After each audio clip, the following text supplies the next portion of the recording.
Oh,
you just picked up a bit.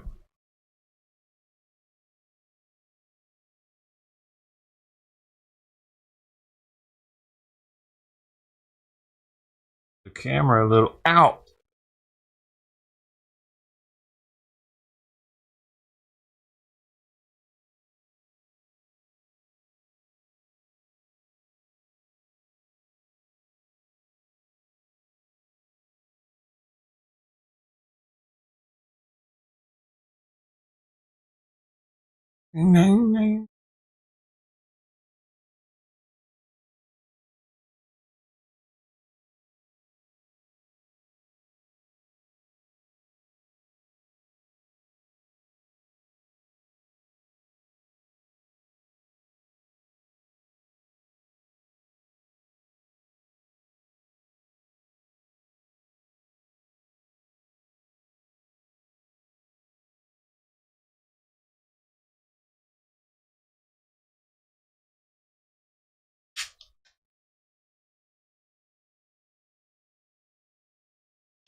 It's always extremely frustrating when it happens at the beginning of a stream. Man.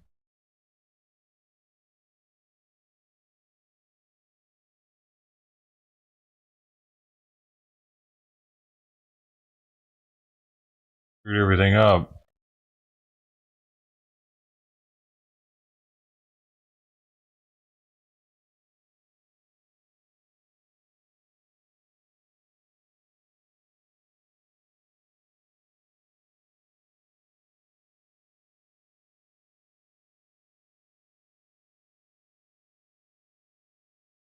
Why the fuck is doing the chat twice?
Man, she's getting fucking massive.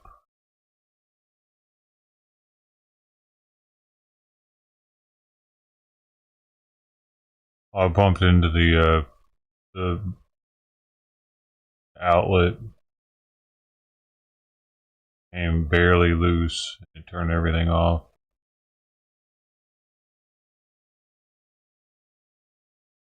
I don't have a backup. She doesn't want any of my food for real.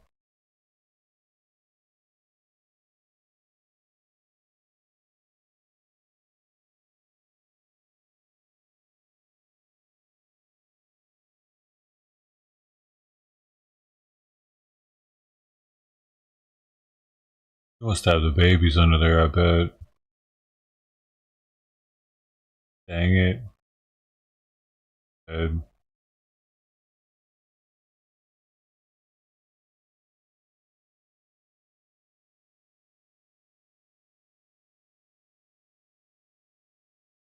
Fungal.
I don't know what the first three were on the last stream.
I sprayed Simon. Because, dude, I was getting so frustrated because, like, normally it would have just went live on the same thing, but I think because my internet went out too, like, it messed things up even more when I went live again. It should have just went live on the old stream, but it did some really weird stuff. I'd never seen it even do that before, what it did.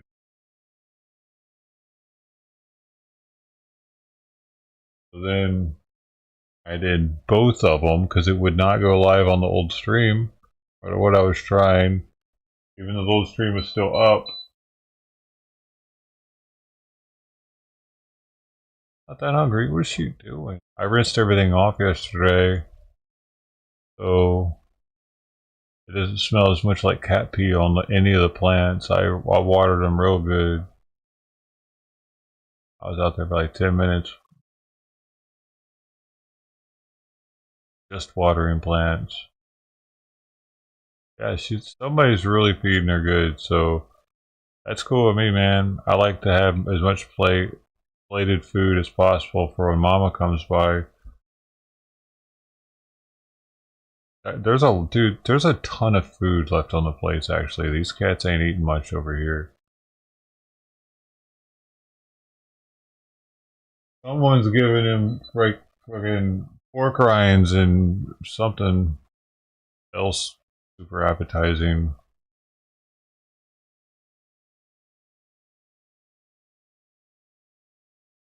Want a brownie?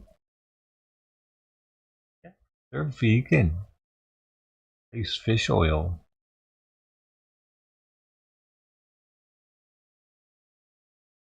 Oh, well, they're carbon neutral. Actually, carbon negative. I use my farts to cook them.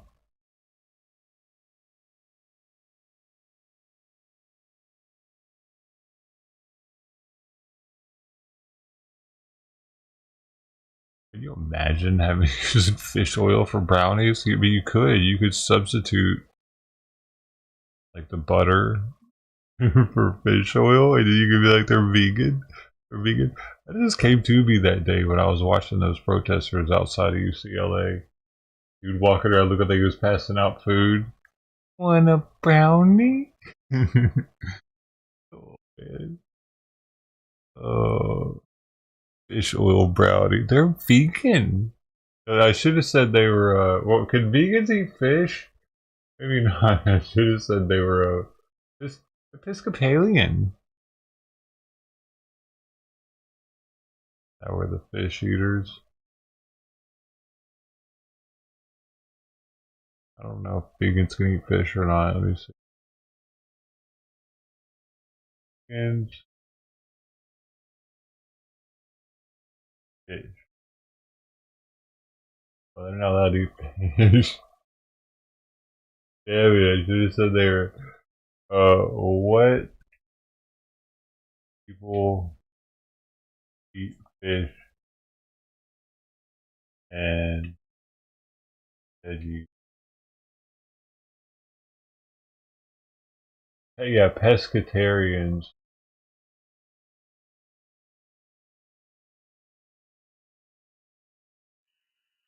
Pescatarians. Pescatarians. Ah, I slipped up. That could have been way better. But yeah, she was like a fake vegan person anyway, just trying to be like, you know what I mean? It made it even better. They thought that they were vegan because they were fucking idiots. Not me.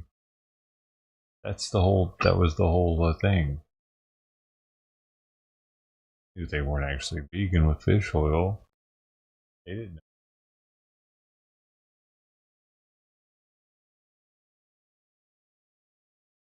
Pescatarians eat fish and other seafood like shrimp, mussels, salmon, crabs, and lobster. A lot of Japanese people are mostly pescatarian. I lived so long. That's what many people think.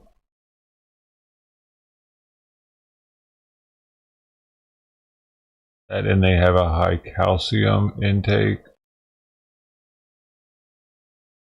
That's what the coral calcium scammers are trying to convince people. Back in the early 2000s, mid 2000s, remember the coral calcium commercials? I bought some once because not from the infomercial, but it's at the store right next to regular calcium. It's literally chunks of coral.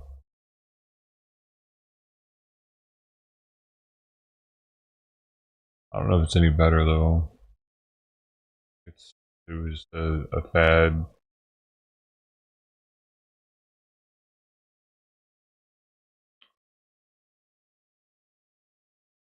I got bubble gut. We listened to the. Oh, I got like two. What am I at? I quit on the 4th, so 5th, 6th, 7th, 8th, 9th, wait, 5th, 6th, 7th, 8th, 9th, 10th, 11th, 12th, 13th, 14th, 15th, 16th. Okay, I've done 12 days now. Almost 2 weeks in. I'm starting to have early morning bubble gut. Isn't that weird? I'm hungry earlier.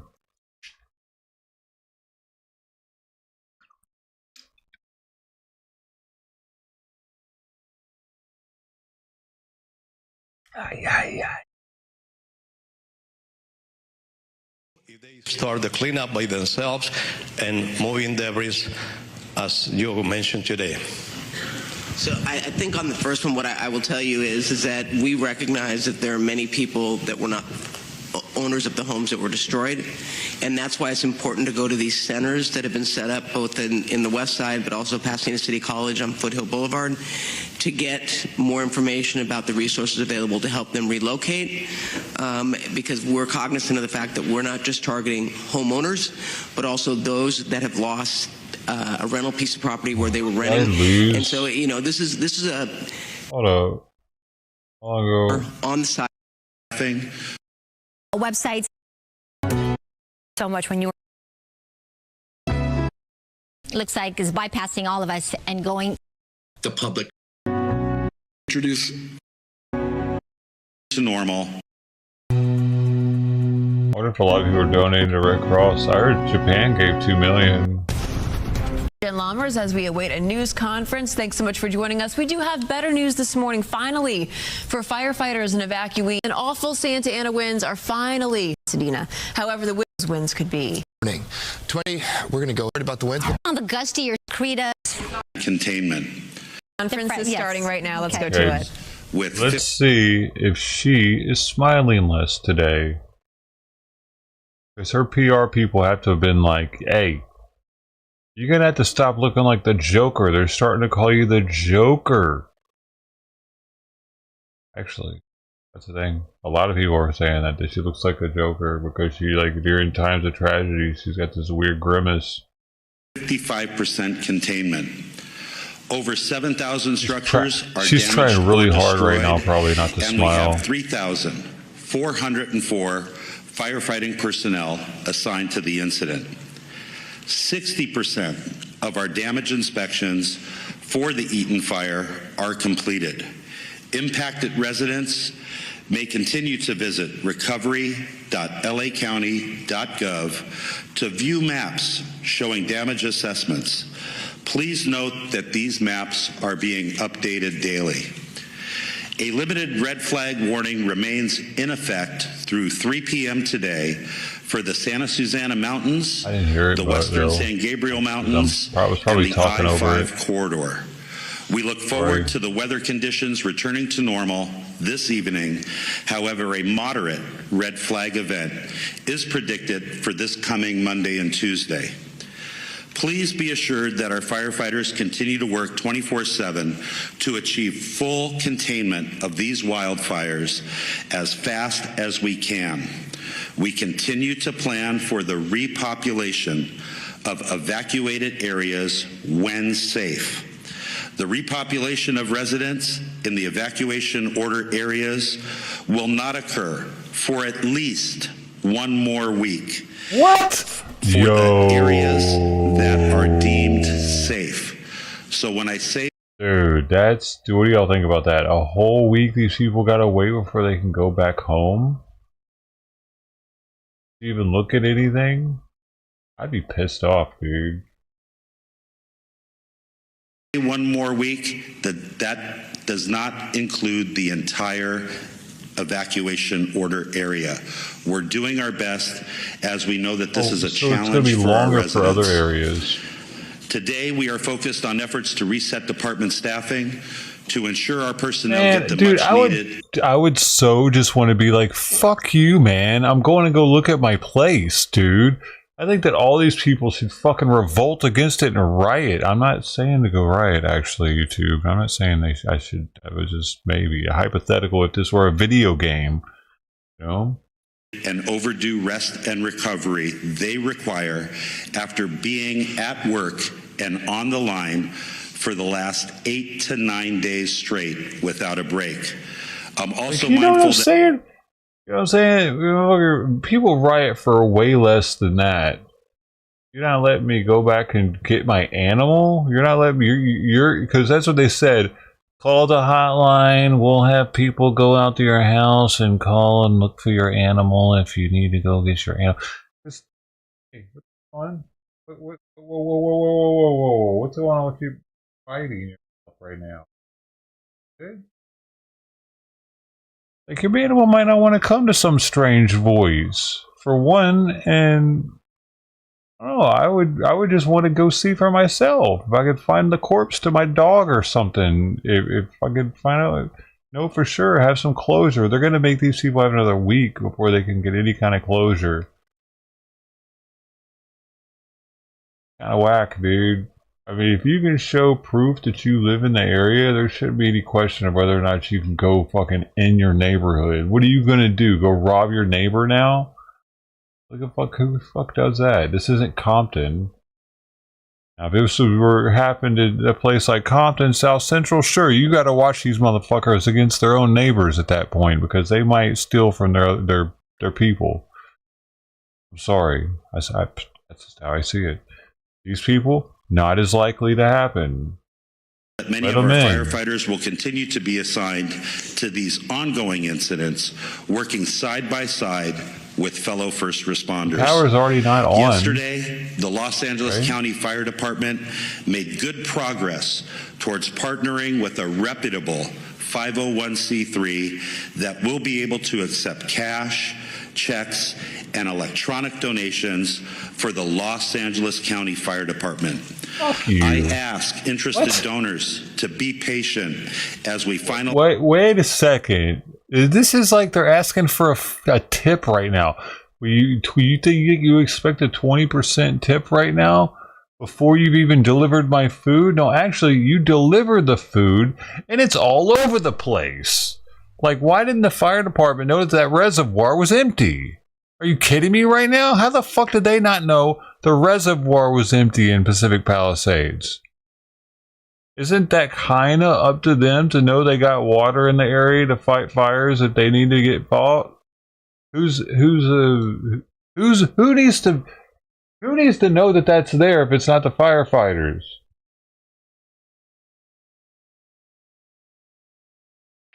Fuck, they want a tip now.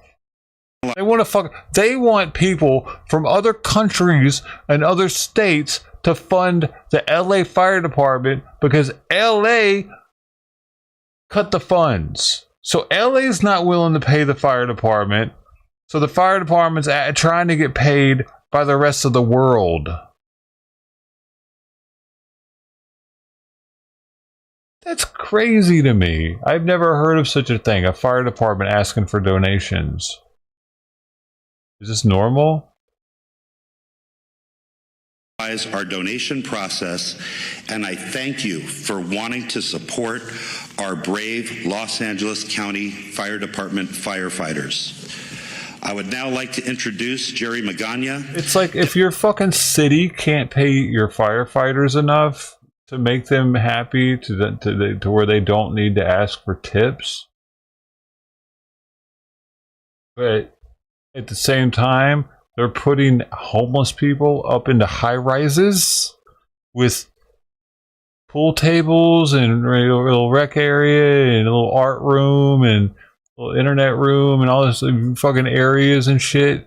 These people are probably just going to end up being drug addicts for the rest of their lives anyway, taking advantage of the system while they can. Meanwhile, you got firefighters who are tried and true and proven to be upstanding citizens in our community. You're going to cut them, though. You're going to cut, and then they got to beg for money. Deputy Incident Commander, LA's Cal Fire Incident embarrassing, Management dude. Team 2. It really is embarrassing to be in an LA County resident. Thank you, Chief. Good morning. Once again, Jerry Magana, Deputy Chief. Anybody else asking for money from both the Palisades and the Eaton incident? In the last 24 hours, there has been little to no fire growth. And the fact that this is one of the richest areas in the world, and they're gonna ask for crossback. Getting skinny. Crossback, we have some food, man. Well, there's a lot there for him. Look at that tail.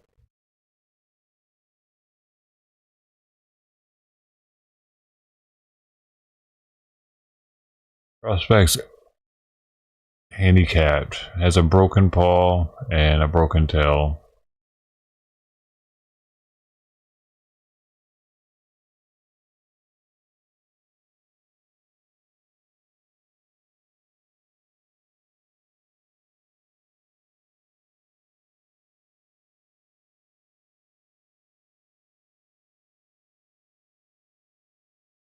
Oh, don't relieve.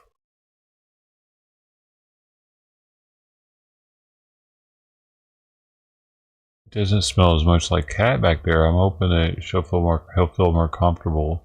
I don't have any idea how he got injured, man. Maybe either a car or a person. What I'm thinking. It could have been a coyote. Also. It's a he. I've seen the balls. I forget how I saw the balls.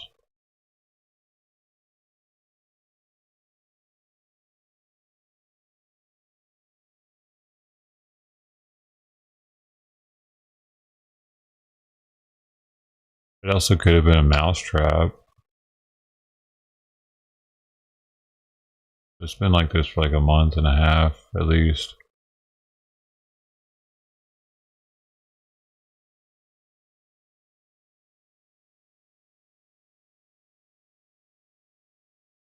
Plenty of food there this morning. Hopefully it goes back in. It has some one of the other plates.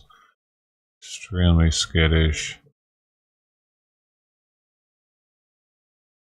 As if someone did that to it.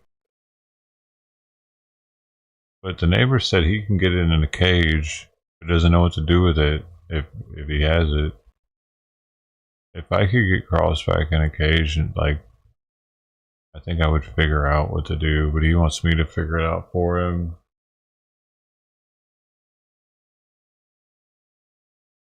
Trying to do that, man.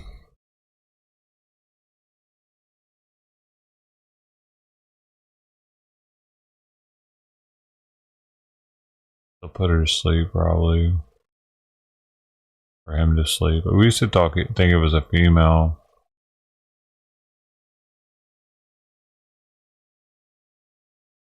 It has three colors.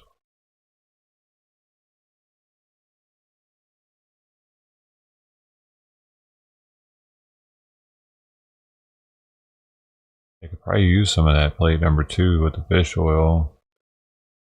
Might help it heal a little better.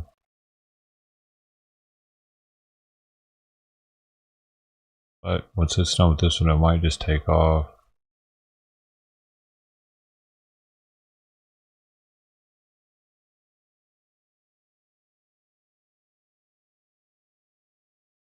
Didn't come by yesterday.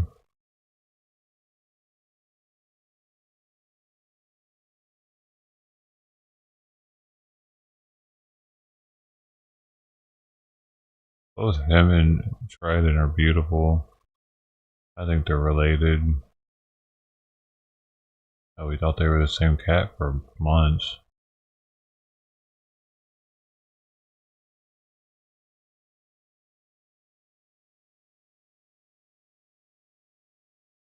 Oh, good.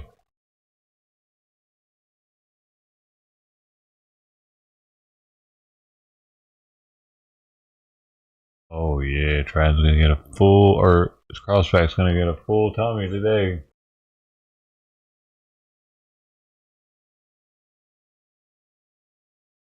All right. The Palisades, we've had several interior pockets continuing to burn.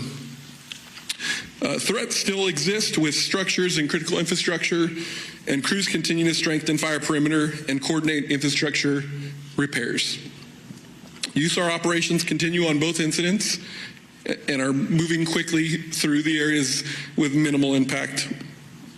We continue to pre-position resources, and we currently have a mobilization center in Riverside County at Beaumont that are available for any potential new starts. CAL FIRE will continue to support our partners in Unified Command, and we would like to request that you remain patient with us during this difficult time. For the most current fire information, please visit fire.ca.gov. And next, I'd like to introduce LA City Fire Chief. Thank you. Well, good morning, everyone. And due to the continued around-the-clock efforts of our firefighters, first responders, and all those that are assigned to the incident, we are very fortunate that this last wind event did not cause any expansion of the Palisades fire. In addition, as I mentioned yesterday, the brush fire in the Lakeview Terrace area of Los Angeles was aggressively attacked and halted. We truly appreciate the community and how they've remained alert and followed all advice. Together, we are able to move forward in the recovery of these devastating fires. As we take a step back and we've made it through this wind event, I think it's really important, just briefly, we talk about the winds aren't necessarily here in the city, but with that, we still have a large amount of unburned dry fuel with low humidity. We need to make sure that the community is thinking about how to prepare and prevent at this point, and also what we just heard is there's a potential Santa Ana winds coming on Monday and Tuesday. Now, to focus on a different area, as we're coming out of these wind events for unimpacted areas of the city, just as we take a big step back, there are more extreme winds on the horizons, like I said, next week, and our community needs to remain ready. It is important that you protect yourselves and your family by planning, preparing, and staying aware. Flying embers from a wildfire can destroy homes over a mile away. Taking the necessary measures to prepare your home can help increase its chance of survival when wildland fires strike. Clear all brush within 200 feet of your home. Allow the LAFD and other first responders that fighting chance to respond quickly if a wildfire reaches your community. For more information, visit lafd.org/wildfire. I will now provide an update on the Palisades fire. The fire is 23,713 acres with 22% containment with 5,032 personnel assigned. Using infrared mapping, air and ground resources, continue to seek out hotspots and putting them out. Favorable weather conditions assisted firefighters in increasing the containment and extinguishment. Now, I know that the question of all of us up here is on the top of your minds of when we can return and you can return back to the communities. I can tell you, know that we are working as quickly as possible to do just that, to make sure that this is safe for you to return to your communities. The ongoing search and rescue mission continues to limit utility agencies' abilities to repair infrastructure. I can tell you the entire city family is working collaboratively to get you back into your homes and communities as soon and as safely as possible. I just want to give you one small example of this. Yesterday, our hazmat teams from across the state worked tirelessly for the purpose of ensuring that when the evacuation orders are lifted, our community members can rest assured that their homes have been scanned and screened and cleared of any dangerous chemicals. This will take time. So, when we ask you to remain patient, know that together we are working around the clock to get you back to your homes and to the community. With that, I would now like to introduce Sheriff Luna. Good morning, Robert Luna, Sheriff of Los Angeles County. Personnel deployment, it remains about the same. We have about 1,300 deputies to both incidences, both at the Eaton Fire and Palisades Fire. We have about 220 California Highway Patrol officers. The governor asked that we surge more CHP officers into both areas from a looting perspective, so they've been working with our folks to do that. So I thank the governor for his support.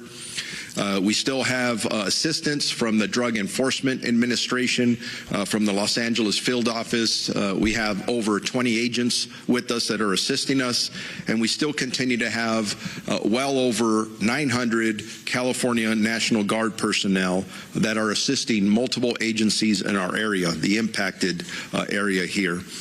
Evacuation orders remain.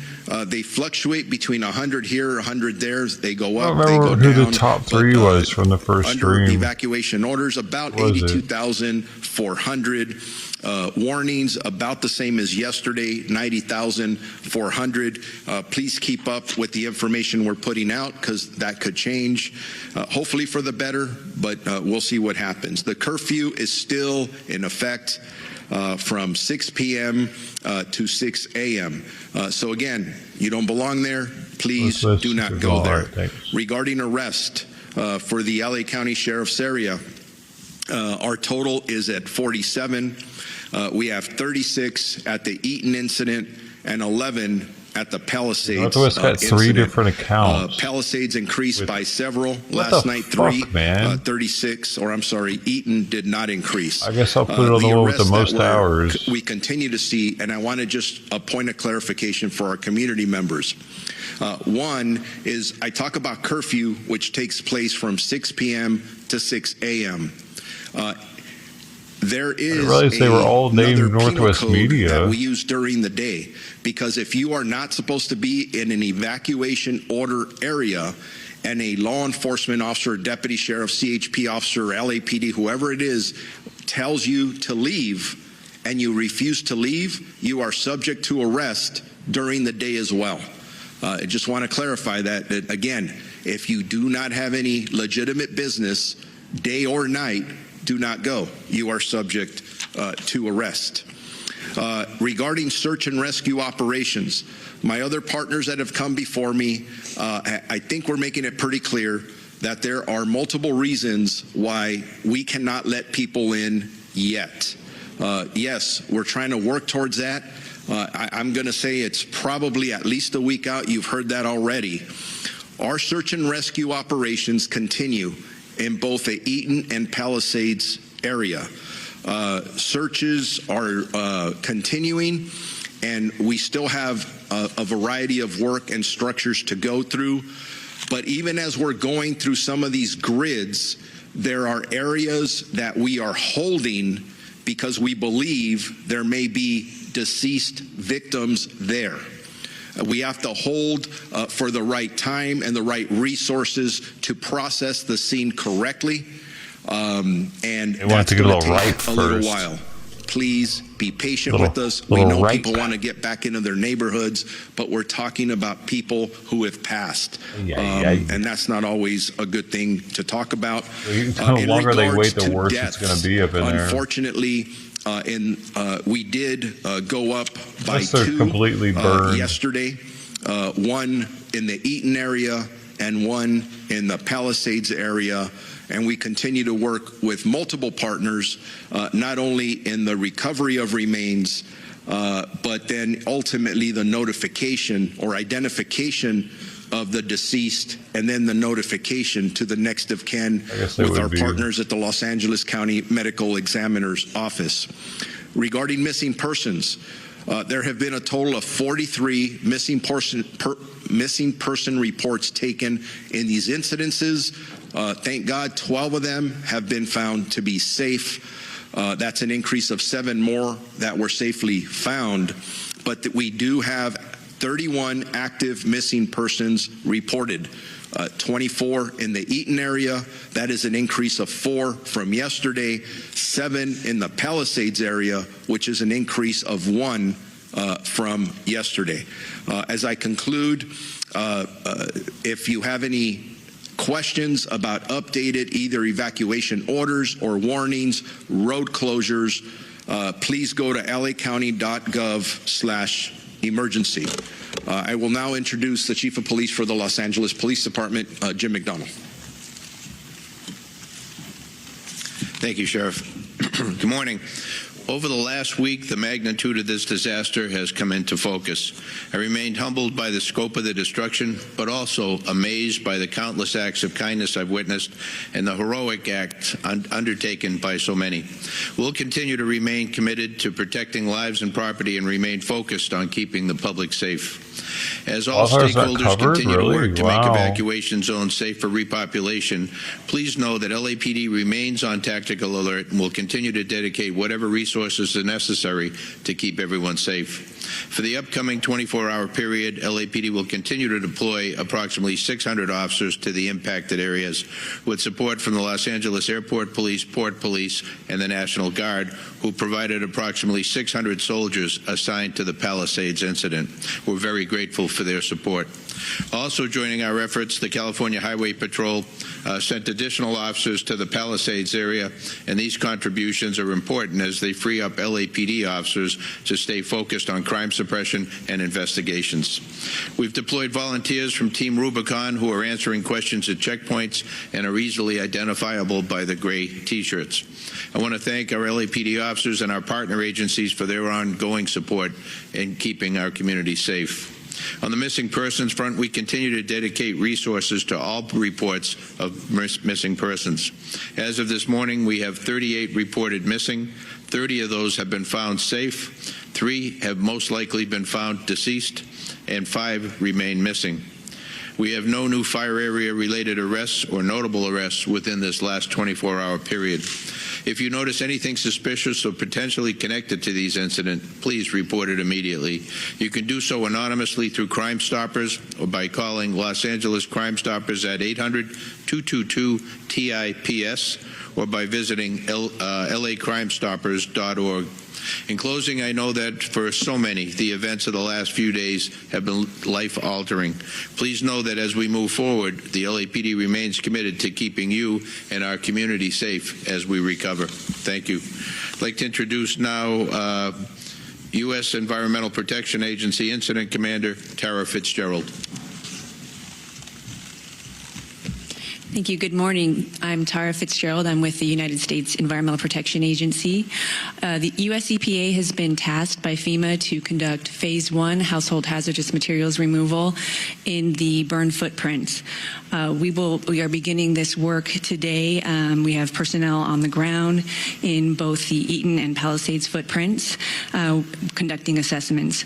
We're working closely with state and local agencies to conduct this work, and the initial phase of household hazardous materials includes removal of the most immediate risk to public health and workers returning to work within the burn footprint. That includes things like pesticides, batteries, including the risk of damaged lithium-ion batteries, fuel, and other things that would normally go to a household hazardous waste management landfill. Again, we are working quickly to ramp up and look forward to being able to support this recovery effort. Next up is LA County Public Works Director Mark Pistrella. Good morning, everyone. And again, my heart goes out to the residents of both fire areas within the city and the Altadena area. Right now, the public works directors from both City of Los Angeles and myself for the County of Los Angeles are actively assessing the damage that's occurred to these fires and making provisions to create safe access for our residents and make the lots safe as well for enter. We are advising the sheriff and the chief of police from the cities about repopulation. Our part in that is to be certain that we can get a resident back in free from hazards when they enter their property. The properties have been damaged beyond belief. They are full of sediment, debris, silt, and hazardous materials. You just heard our partner from EPA who are here to help us remove and prepare the area, remove the toxics from these facilities. But what remains is a load of debris that also has to be removed from the site. So we are working on that process of debris removal in conjunction with the City of Los Angeles. We are also working with utilities, as I said, to restore power, water, and sewer to the locations, all of which have been damaged to the point that they cannot be delivered safely currently in most of the areas. Some areas, as Sheriff alluded to, may be able to return because those communities didn't suffer this much infrastructure damage. We are also, as the Chief Engineer of the Los Angeles County Flood Control District, we are also assessing the impact to the flood control system that serves the entire region, including both these burn areas. Both areas suffered watershed damage, burn to such a significance that we expect massive debris laden flows when it rains. Our system of flood control is designed to handle that debris along with the streets. However, in an event that we have major rain, we do expect that all of the street areas and all the communities will be impacted by debris flows that could be hazardous to human health. In order to address this, we are developing plans for both areas to capture and hold this debris back as much as we can during a rain event. I have to give everyone an early warning that we do expect the window to open for rain in the later part of this month, and so we are already pre-deploying labor forces into the area to make sure that the flood control system is ready, as well as our street system is ready, again, as much as possible for that rain event.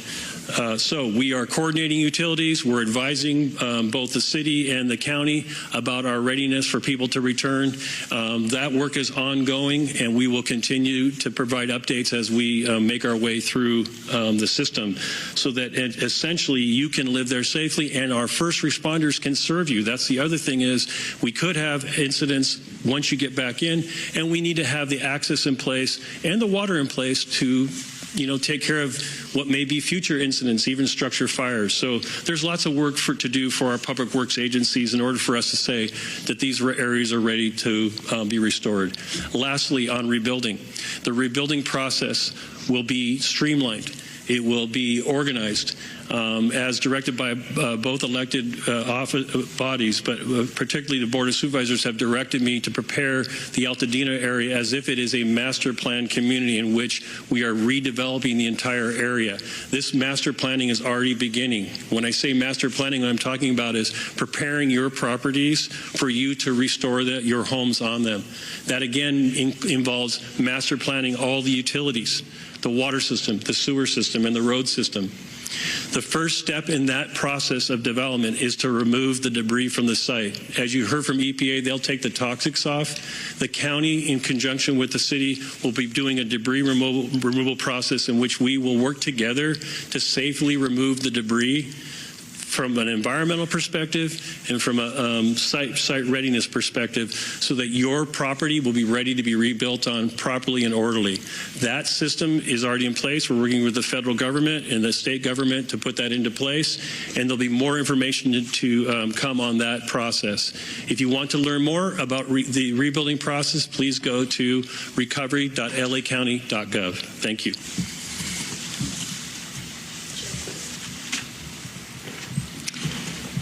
Good morning. I'm LA County Supervisor Catherine Barger and Chair of the Board. Yesterday, I visited Altamed Clinic in East Washington in Pasadena.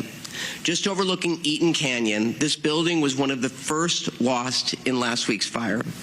The Altamed Clinic is right next door to a skilled nursing facility, the same one that I'm sure we all watched that was evacuated because there were elderly residents and they were being wheeled down the street while embers blew past the building as it burned. Visiting with Altamed team was a stark reminder that our communities lost more than just their homes. They lost their businesses, their communities, and their access to health care.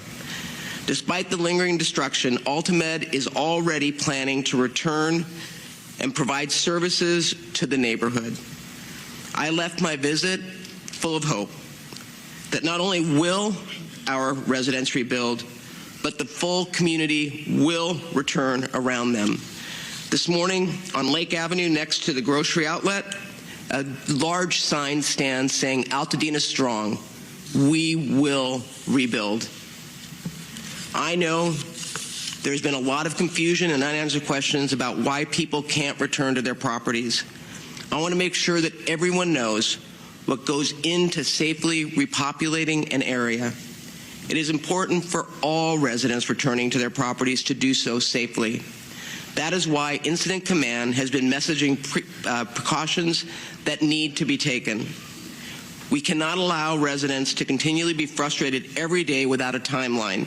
They deserve these answers. And I am pushing the Unified Command to be swift and clear with the community. We've also installed signs across the roads leading into the impacted area to educate residents on the risk. We will also be equipping our residents with tools to return safely, which means gloves, eye goggles, to make sure that when they are on site, they are protected. As residents repopulate the area, debris cleaning kits will be made available to give residents everything they need to safely sift through their debris and look for valuables. I'm also asking the Department of Mental Health to be on the ground with community members to assist them with the emotional load of re-entering. As we consider all the components of debris removal, I wanted to briefly mention mudslides because they are always a risk after a major fire event. The county is fully committed to bracing for these additional weather forecasts.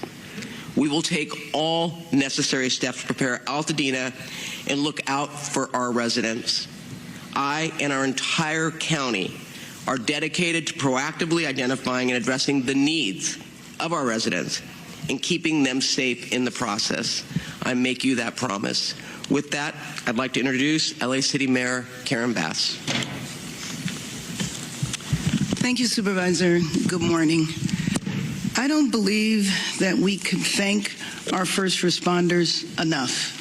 The firefighters, the police officers have been working 24 hours a day, 7 days a week through this emergency. We have to make sure that we can continue to help them, and so I will reiterate, as I've said the last couple of days, if you're in an area where you're not supposed to be, please leave. If you're in an area that is still facing a warning, please get ready to leave now and consider leaving early. I am hoping that as the winds subside, that we can see a light at the end of the tunnel and that individuals can get their life back on track to recover and to rebuild.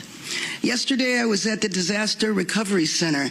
It opened full-time yesterday, beginning at 9 in the morning, and over 300 families visited. I hope that people will continue to encourage and spread the word about the disaster recovery centers. There is a variety of services that you can get there. Short-term financial and housing relief for evacuees, driver's license, California IDs replaced. FEMA and SBA are there to assist businesses, and I'm extending the deadline to file city business taxes from the end of February to the end of March. Crisis intervention services are there, and while you're in the recovery center, you can see the emotional toll that this disaster has taken on people. As I spoke to people who had lost their homes or who were not sure the status of their homes, missing pets, the toll you can see mounting on them. But what was hopeful was the fact that there were services there to take care of them. There are mental health and other social services that are there. I was also encouraged that there were a number of people sitting at the city services tables who were ready to rebuild. The executive orders that were put in place are already being implemented. City departments were there. Building and Safety, Department of Water and Power are there on site. And I want to thank the incredible work of many nonprofits. Of course, the American Red Cross, Team Rubicon, Habitat for Humanity, an organization that actor Sean Penn created called CORE to help people get housed as soon as possible. And then yesterday we received an important announcement from our insurance commissioner, Ricardo Lara, that State Farm Insurance will offer renewals to affected policyholders holders. This is extremely important because we know in some of the affected areas, insurance companies were already pulling out. And the fact that State Farm is not going to do that, I think, is very encouraging. So the Disaster Assistance Center is located at the UCLA Research Park, which is on the corner of Pico and Overland. It's open from 9 a.m. until 8 p.m., 7 days per week. And please, please, please spread the word so that people know that those services are available. And as always, if any Angelino has any questions about assistance, recovery, or how we might move forward from this crisis, please visit lacity.gov.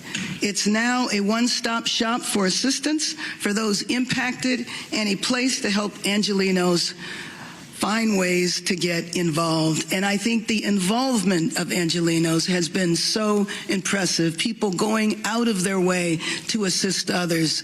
Yesterday, I met an optometrist who was replacing glasses for free for people who had lost their glasses who were in a shelter nearby. And we know that people are stepping up around the world to support Angelinos.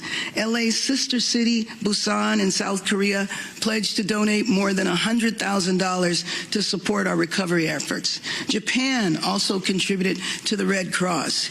YouTube and Google are contributing $50 million to organizations providing immediate relief in LA. The California Community Foundation's Wildlife Recovery Fund has received more than $24 million, with the first grants being distributed tomorrow. Those donations are from more than 23,000 donors.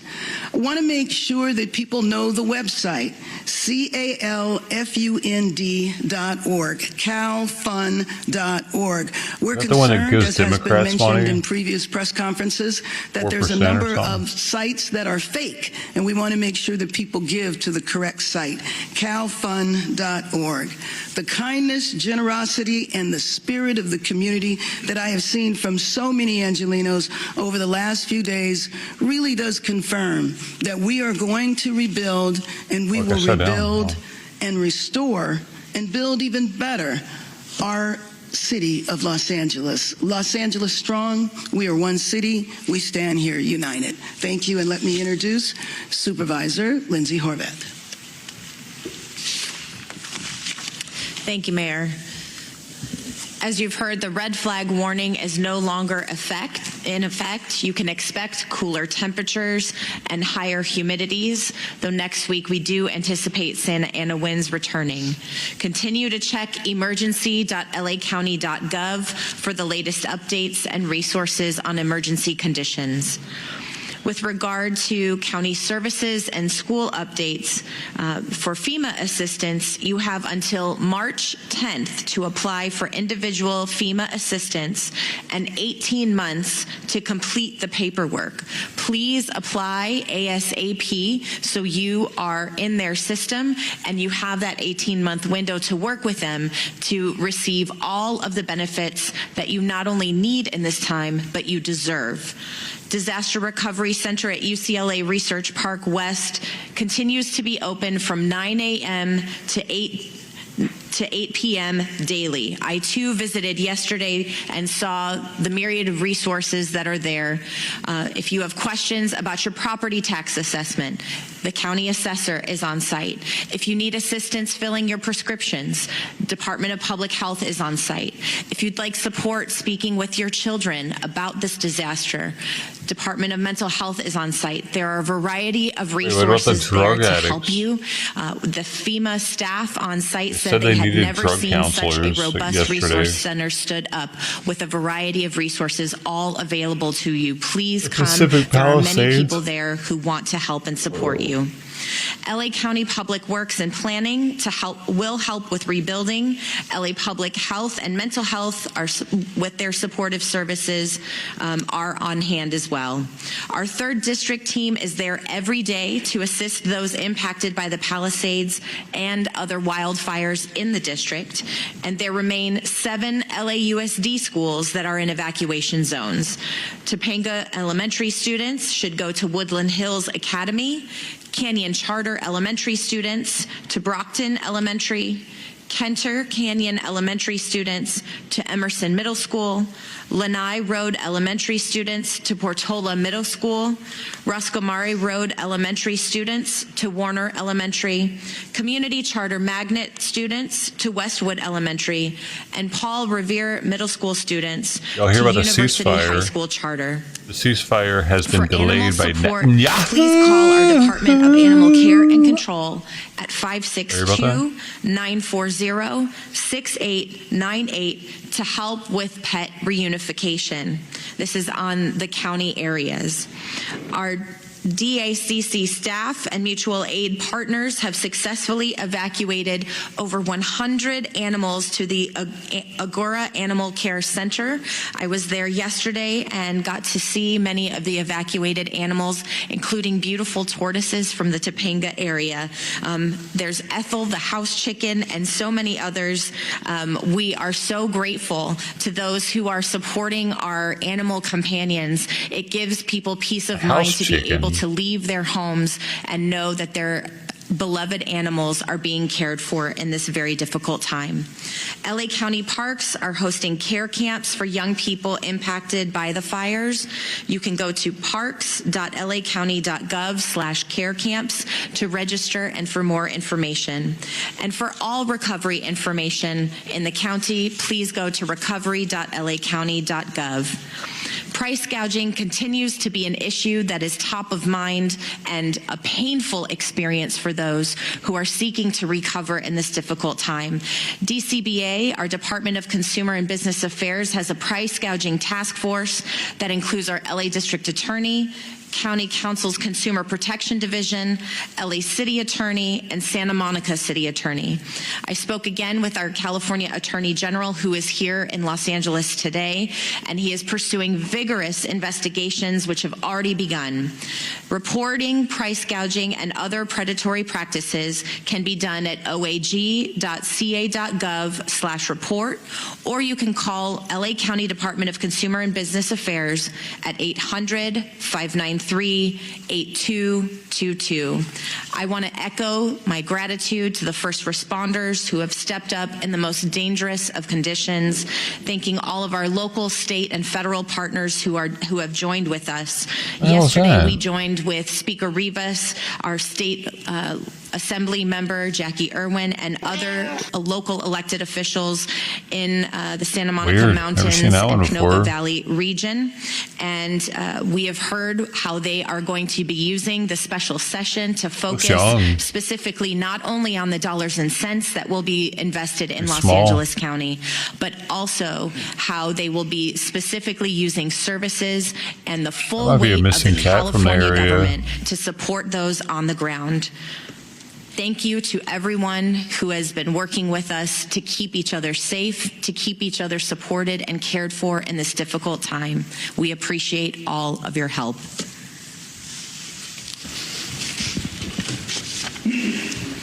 Helen Chavez Garcia, Communication Director for Chair Catherine Barger. We thank the Superintendent of Public Instruction, Tony Thurman, for being here today and showing his support. We will now transition to the question and answer portion of this press conference. I want to announce this is the last press conference that we will be hosting on a daily basis as a one-voice effort. We will transition to press conferences on an as-needed basis to show a unified voice. With that being said, please raise your hands, announce your name and the media outlet you are with, and a microphone will be brought to you. We're going to start over here on the lower left. Hi, Grace Tui, Los Angeles Times. We had heard about a landslide or a hillside collapse in the Palisades fire area and was hoping to get some details about that incident, what might have caused it, and if we're concerned that that might be an issue moving forward in either of the fires, obviously before rains even come. I know you guys were talking about rains. Thank you for your question. Mark Pastrella, Director of Public Works, LA County. In a joint effort, the City of Los Angeles and the County of Los Angeles, including the LA County Flood Control District, has been assessing the watershed areas, including geology, soils, and water conditions in both watersheds that have been burned.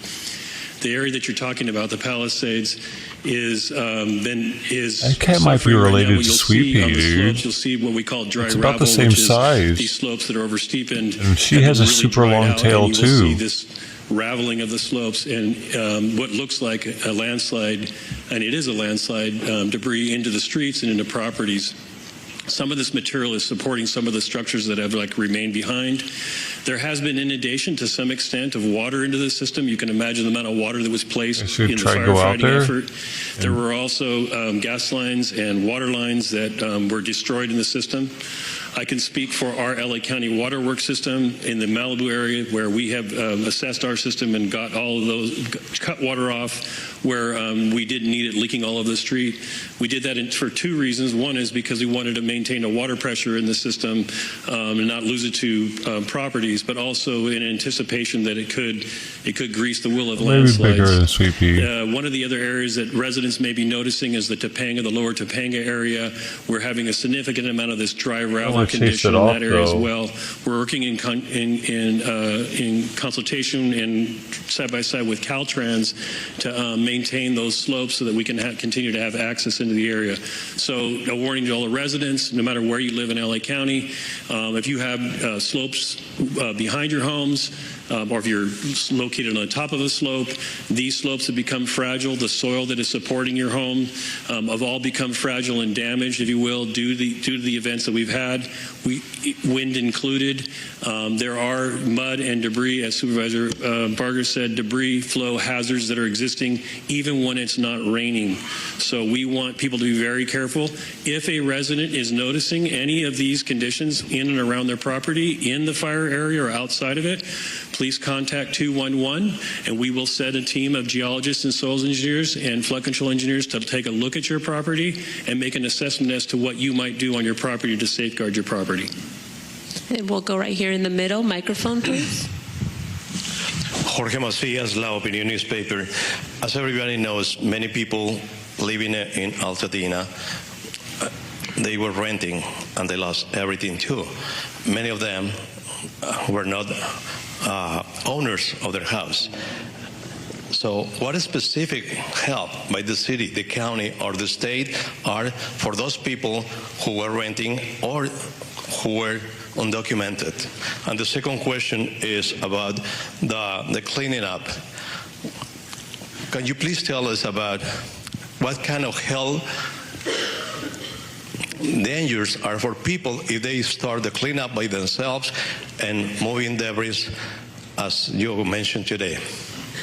So I think on the first one, what I will tell you is that we recognize that there are many people that were not owners of the homes that were destroyed, and that's why it's important to go to these centers that have been set up both in the west side but also Pasadena City College on Foothill Boulevard to get more information about the resources available to help them relocate, because we're cognizant of the fact that we're not just targeting homeowners but also those that have lost a rental piece of property where they were renting.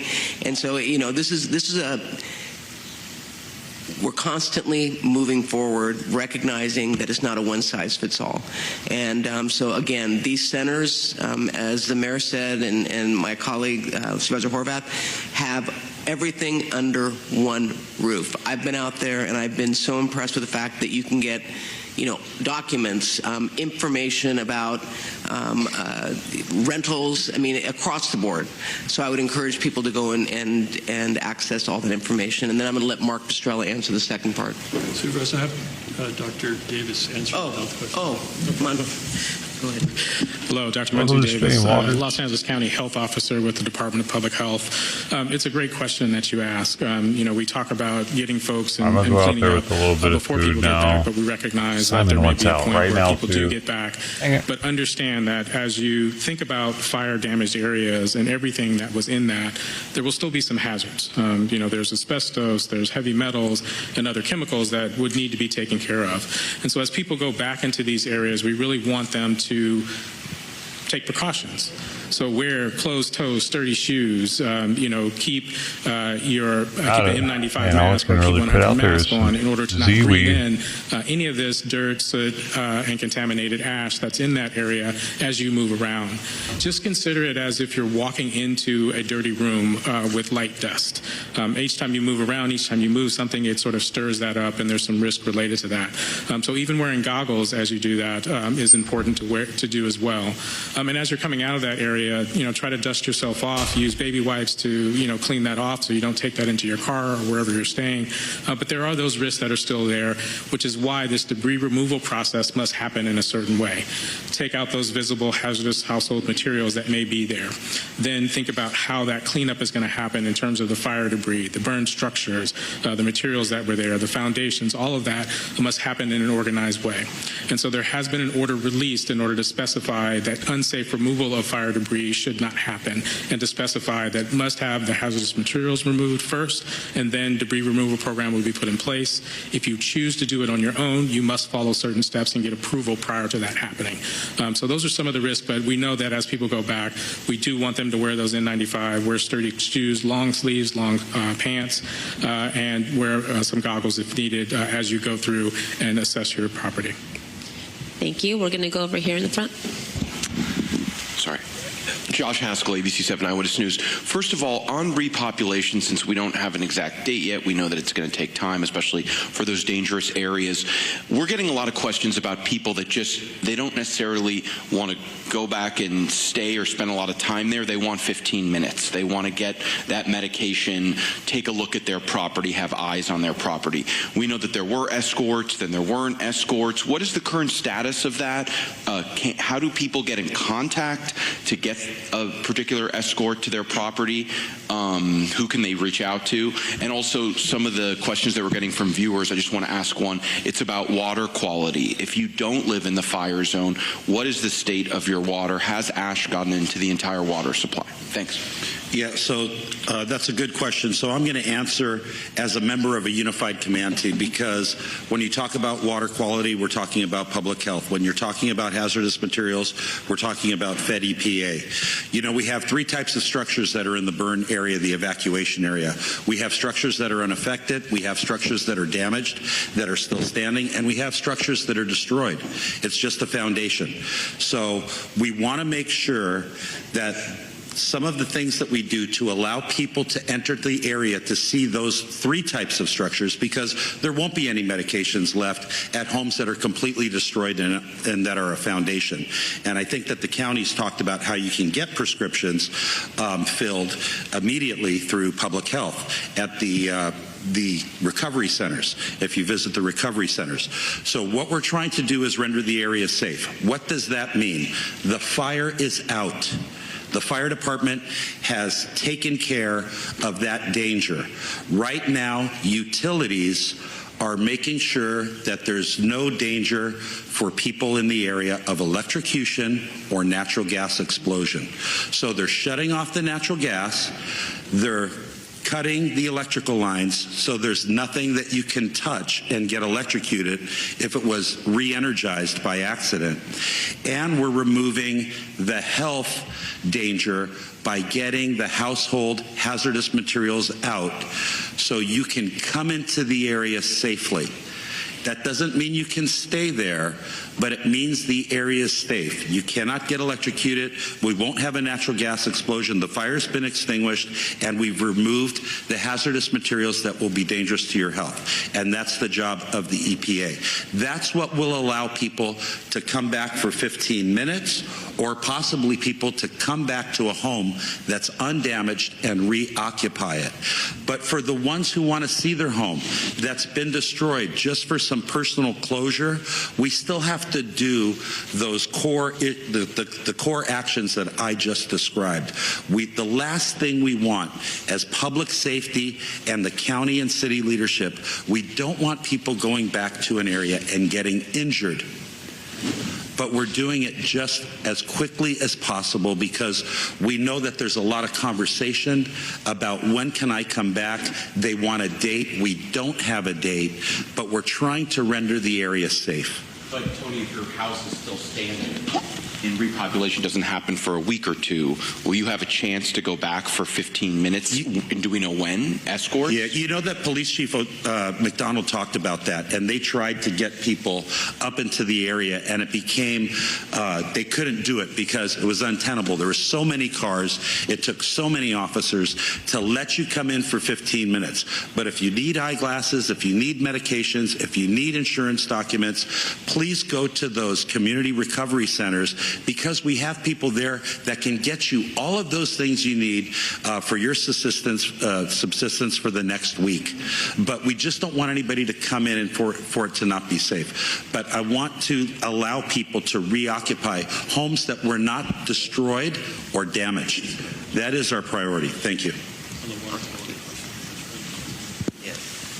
You asked about water quality, and so what I would have residents do anywhere in LA County is go to Water4LA, spelled out, water, WATERFORLA, look up who your water agency is, because we have over 200 water retailers in LA County, so there's specific conditions depending on which water retailer you have. Or you can look at your utility bill and see who serves you water. Go to the website or call the number for your local water agency. They will have it posted specifically whether or not your water for your house is clean for drinking, bathing, or any of those things you asked about.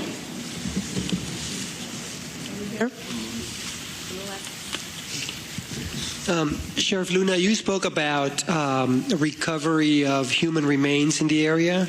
I'm wondering if you're able to tell us specifically how many of these locations you potentially have to search for today. I'm going to answer that, a variety of them. You're looking for specific numbers.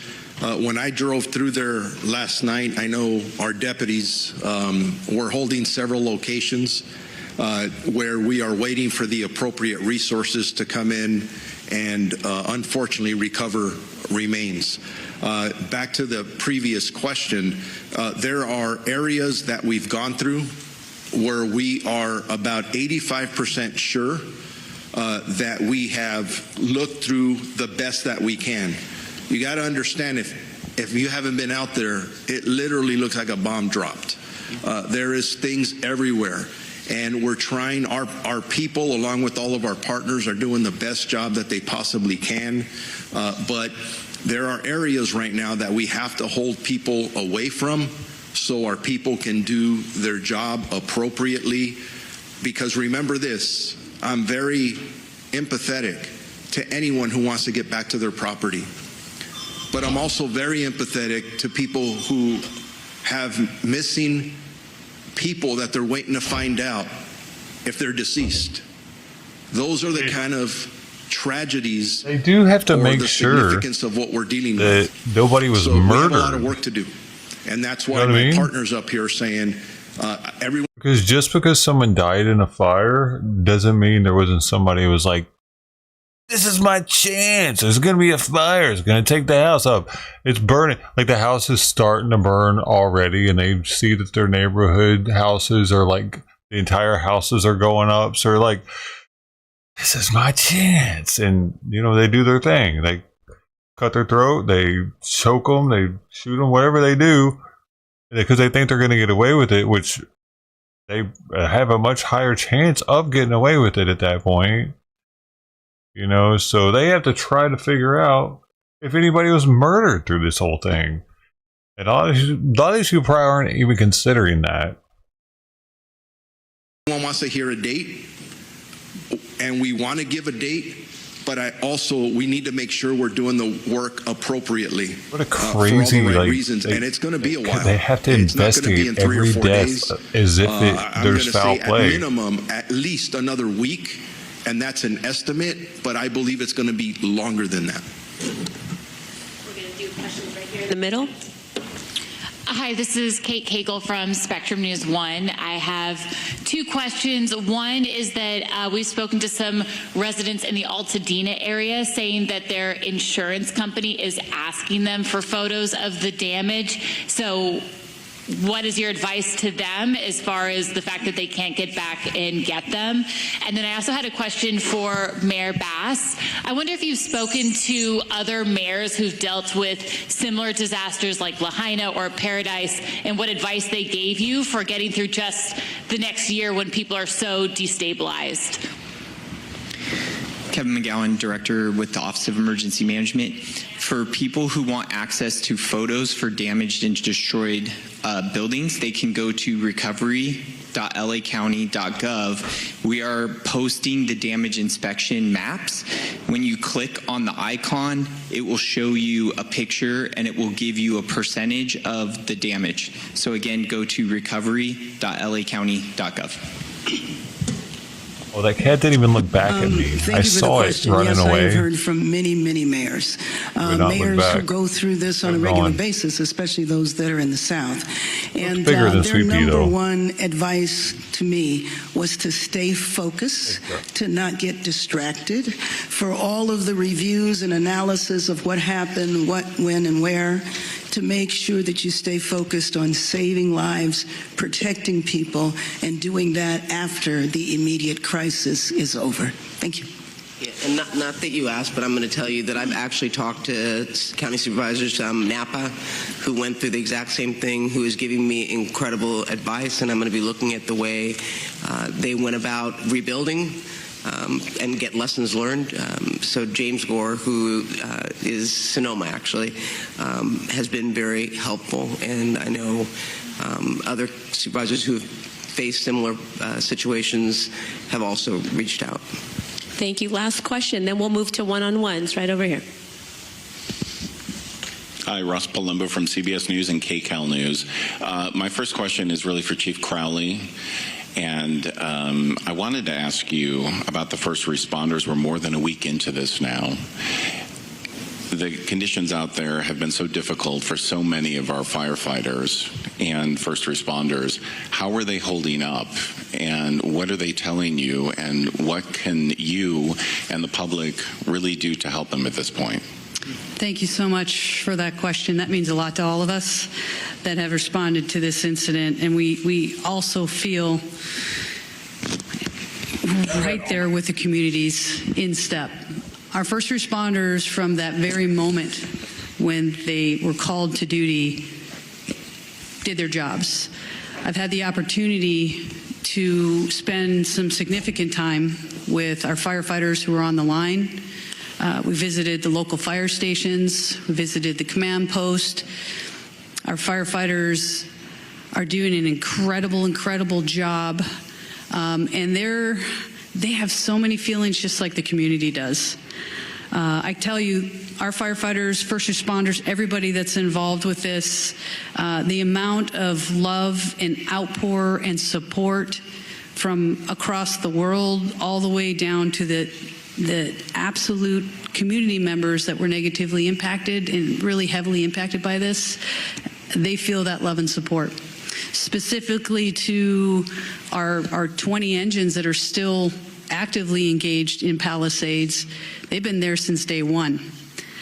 Spoken to a number of them as well, and they are working hard. They're going to continue to focus on our mission with everybody else here. And in the end, I tell you, I've said it multiple times, I'm going to continue to say it, that as their chief, I'm extremely proud of the work that our people did and continue to do and will continue to do well into the future in the many years to come. Thank you.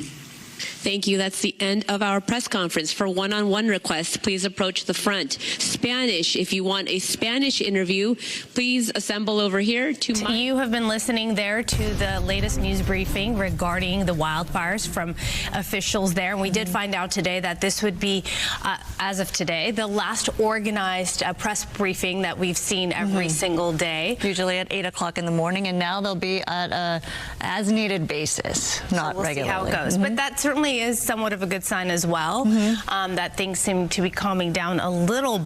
Yeah. I want to watch a Predator video. Bum, bum, bum, bum, bum. I don't know. It says this guy's the creator of OnlyFans. And he's a predator. How's that? if what the care stuff for people for that, for the whole food, get your discretion's advised. It's some crazy shit. People like to have sex with kids. Have it in the hallway conversation with you about some stuff on Signal, okay? I don't want to have it in the hallway where people can overhear. Can we go in your apartment and have a conversation about it? I was the guy texting you today on Signal, okay?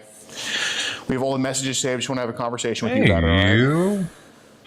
I understand you're on the offender registry, and I think it's best we probably just talk about it, all right? So I know you're trying to get your life together and all that stuff, and yeah, man, you're only 28, so let's go turn it around, okay? Hey, Bart. Right. Hey, how's your cat? Felicity. Well, we can't go into there right now. I have family here. Do you want to go outside and talk about it?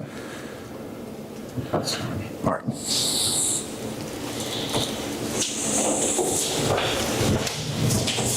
Looks like he lives in a freaking... Why do you have a clipboard on his door?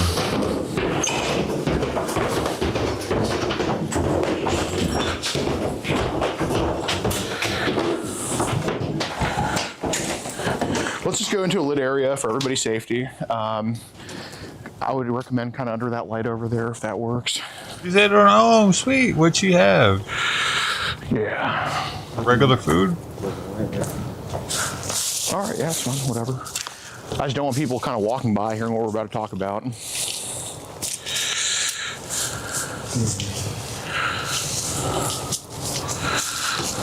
that's crazy.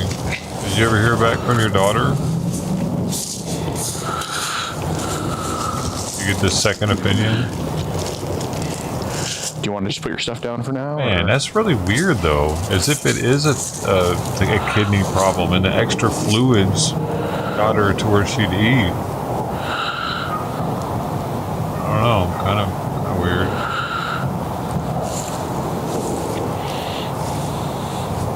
All right, Marcus, let's just move over there. I just don't want people walking in hearing us, that's all. Just for your sake. They're already acting weird as shit. No. Because he must be like a co-creator of OnlyFans. That way he is the sole creator of it.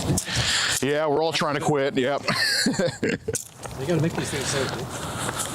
The vapes are actually more addicting because they're packing them. Oh, absolutely. Absolutely. Yeah. Smoking with the vaping. It's like playing whack-a-mole with your health. You freaking fix one thing, the other thing pops up. But here, let's okay, we should probably just put that stuff down, man. I don't want to have you just carrying it the whole time. If we're just talking, I can hold it. Okay, do you want me to put this vape in your pocket, or you want me to hang on to it, or okay? Yeah, he'll steal it, man. He always steals mine. Hey, man, I don't care about sharing spit with brothers, but okay. So you're 28, right? Okay. So do you kind of know like what we're here to talk to you about? Yeah. All right. I expect you to be honest. I mean, you seem like an honest dude trying to get your life together and all that, and I appreciate it. Do you actually work maintenance? Got it. Well, where do you work at? I mean, you don't have to say like... Don't say that. Say again? I don't want to say that. You're recording and all of that. Okay, that's fine. Well, I appreciate what you do. I appreciate you trying to get your life back together and all that type of stuff. So thank you for working and being productive, because it's easy to have a situation happen to you and just kind of give up, and that's not something you've done. So I really thank you for that. And, that's why we took the time to actually come talk to you rather than just, throw it all away, right? Throw you away, you know what I mean? Right. Yeah, we're not writing you off. So I think you're willing to be honest with me, so can we just like cut through a lot of the and just get down to it? Okay. So obviously, we're on. How did we kind of get to? Like, how did you first find out about? Like, how long has this kind of been a thing for? Oh, nice. So okay. So the new thing is working then. Like whatever that's helping, and now man, that's awesome, dude. Well, hey, if it weren't for you asking for them records, they probably wouldn't have gotten a second doctor's opinion on it. It's good you were persistent with them instead of waiting. Really cool, man. Hopefully she stays on the up and up. Hold on. Well known from everybody migrating from X and Twitter or whatever. Hard to hear this dude though. So when did you become an immigrant?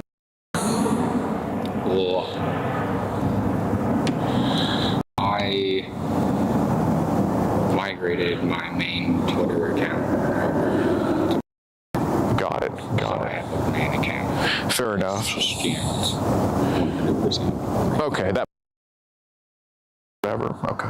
What is?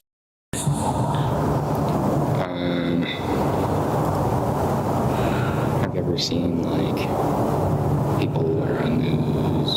Yeah, this one's too hard to hear. This guy sucks. Fucking whispering, thinking that's gonna get him out of trouble. Oh, they got him in the hallway eventually, though. Right here, better in there. I'm not gonna go 34 minutes of fucking straining to hear this guy.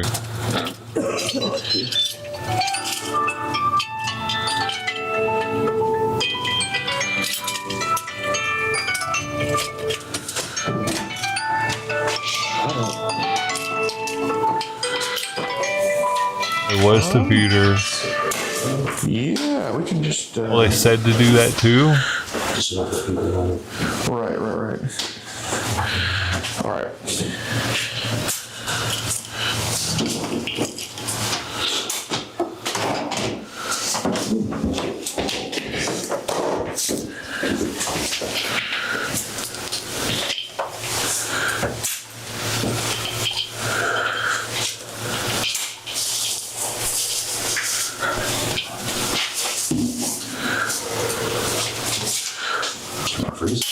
Yeah.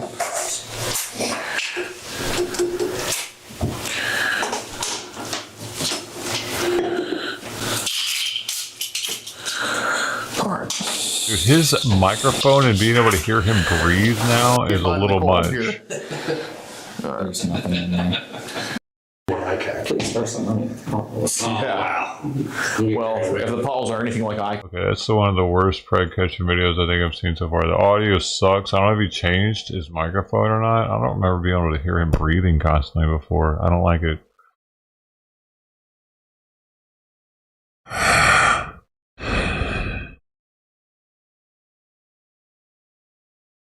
Oh, that's good, Mark. Yeah, probably helped out a lot. Get her at least something to keep her with it. Calories up so she wasn't. Especially with the liquid though, because they can go much longer without food than they can without fluids. You can only go like 2 or 3 days without fluids.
Somebody trying to work and restore the power in this community because they have no power, and obviously they want to get folks into the areas where it is safe, but there is no power, so that's not going to happen anytime soon. But we see utility trucks up and down the street.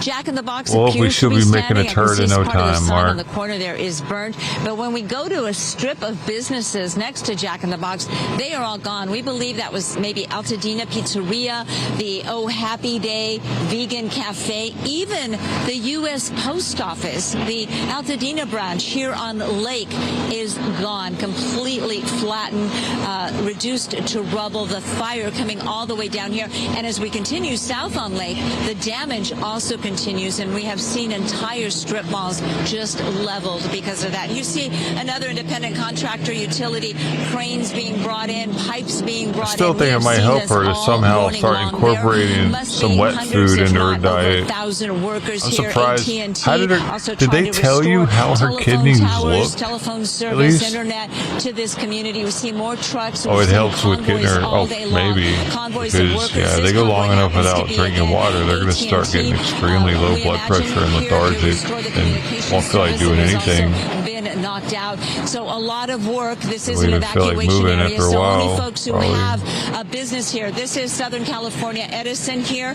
They're also coming in. They're also all over town, and we see part of their convoy continuing to come in. Edison working to restore power. That's all I could think to do for Simon whenever he wouldn't eat. I was freaking out when I came across that stuff. Look at all of the damage done. We'll send it back and to you. he drank it. It was the only thing he had for a little while. That you have all those utility crews going in there. It's a prime example of why people aren't encouraged yet to come back into the zone, because there's so much work to be done from the ground up, literally. So all those utility companies, trying to restore power in those lines. Thank you, Gigi. To let you know how her kidneys were doing. After the Palisades fire was split in half after an apparent mudslide. The house near PCH and Sunset was surrounded by a buildup of mud and debris. Let you know where you're at with kidneys. Pushed off its foundation. Surrounding homes in the area were burned down, but this residence itself appeared to be untouched by the flames. It's not entirely clear when the slide happened. The LAFD is trying to determine the source of the water runoff. LA County is preventing any cleanup or removal of debris from the critical fire areas like Pacific Palisades and Altadena. The Department of Public Health wants hazardous materials inspected completely before people move in. Officials warn fire debris may contain toxic substances like asbestos and heavy metal. They pose health risks through inhalation, skin contact, or even water contamination. Cleanup will follow a two-phase maybe not. They might not have seen it on a blood test. By local, state, did they take her urine? And they take a urine sample? In the second phase, debris removal. Property owners must follow strict guidelines. However, personal property removal is still allowed. Governor Gavin Newsom issued a new order this morning to help people displaced by the fires. It will fast-track temporary housing and strengthen protections against price gouging. The order directs state agencies to work with local governments to provide temporary housing and shelter. It streamlines the process for adding trailers and accessory dwelling units to properties destroyed by the fires. And she looks at it right there in the office. Will also be waived for the next 3 years. To prevent exploitation, the order extends price gouging bans on hotels and rentals as well until March of this year. LA Unified students are back in class for a second day. Many were forced to have to go to new schools because their schools sadly burned down. Superintendent Alberto Calvarlo I'm not sure if it's on a blood test or not. To this school in Brentwood, students from 2 Palisades elementary schools destroyed last week were welcomed into neighboring schools. One father whose family lost everything says he's glad schools have reopened. I think the best thing we can possibly do is return to some kind of normal routine and stability for our kids and our community, and it's really meaningful to us. You can check your dude. Didn't you get the email? Check and look at it, man. And to feel like we're still connected when we feel like we lost, everything we own and our whole community. That was so sweet how his daughter put her head on his shoulder. The superintendent also pledged increased mental health support for students and teachers who've been impacted, of course, by the fires. All right, so imagine losing everything you own in a single night. Blood count, the bun, the blood, urea, nitrogen, now imagine fighting through the flames that destroyed it only to return to ashes. It'll show you what there'll be elevated levels of Jessica Dupnack joining us live from Altadena with the story of a firefighter who actually found hope in the midst of heartbreak. Good morning to you. Good morning. You know, as this all unfolds, we're starting to hear some positive stories, some much needed levity when you look around at this destruction. Now, the house behind me, what was the house, belonged to Chen Yu and his family. He lived there with his wife and his 2 young boys. Now, he says last week when the fire started, the Eaton fire, he was sitting at the kitchen table with his family. They looked out to the east and he started to do the math there. He was looking at the flames coming towards his home and then factored in those just unbelievable winds at the time. And he took it upon himself, being a firefighter in Pasadena, started knocking on his neighbors' doors, starting to evacuate people. Once he got his family squared away, then almost out of instinct, he went to the firehouse in Pasadena to figure out how he could help. Now, his role in all of this was to start evacuating people in Altadena, again, knocking on doors, getting everyone to safety. He was able to drive by his house while the fire was raging. It was standing at the time. But then the next day he returned and it was absolutely reduced to ash. He really didn't think that there was anything that could be salvageable until a couple days later when he returned with his firefighting brothers to see if there was anything in the ashes. It says kidney disease can cause anemia, which is a decrease in red blood cells. So if the complete blood count is on the low side, that could be a slight sign of kidney problems. I'll let him pick up the story from here. Nothing really survived, but yesterday when we were here, I was kind of like partially joking of like, oh, maybe I can find my ring. You know, of course, I was here with my crew, and of course, they are so supportive. They went and started looking, you know, and miraculously we found it. That's great. I really don't give a shit. You're meant to be forever. You're gonna die together, probably. In a huge fire. I prophesized it. You escaped this one. Final Destination never forgets. Who's Bob Uecker? Apparently he died. I was a sports person. We got Nick Shirley walking around in Greenland right now. It was crazy. He's been walking around for like an hour. We got kicked out. 50 minutes. We gotta watch my back now. We got the guy who said he was gonna beat me up. Outside. So. Check something. Let's see. Let's check. Yeah, check temperature. Negative 9 degrees Celsius. Yeah. So wherever that is in Fahrenheit. That is cold. Negative 9 degrees Celsius. Feels like 16. Feels like negative 16. Oh my gosh. It's crazy. Here's Nuka. Nuka. What's up? John, what the fuck? Nuka, how old are you? 15. Wow.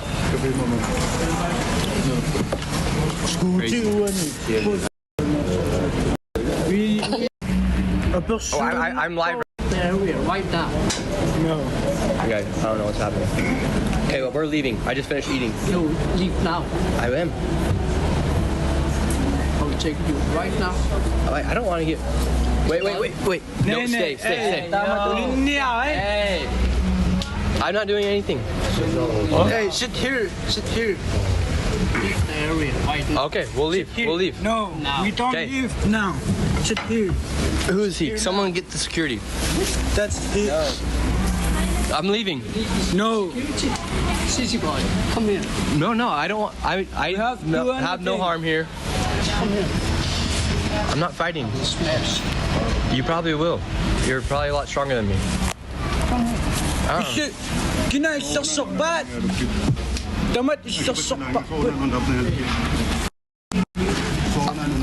I'm not doing anything.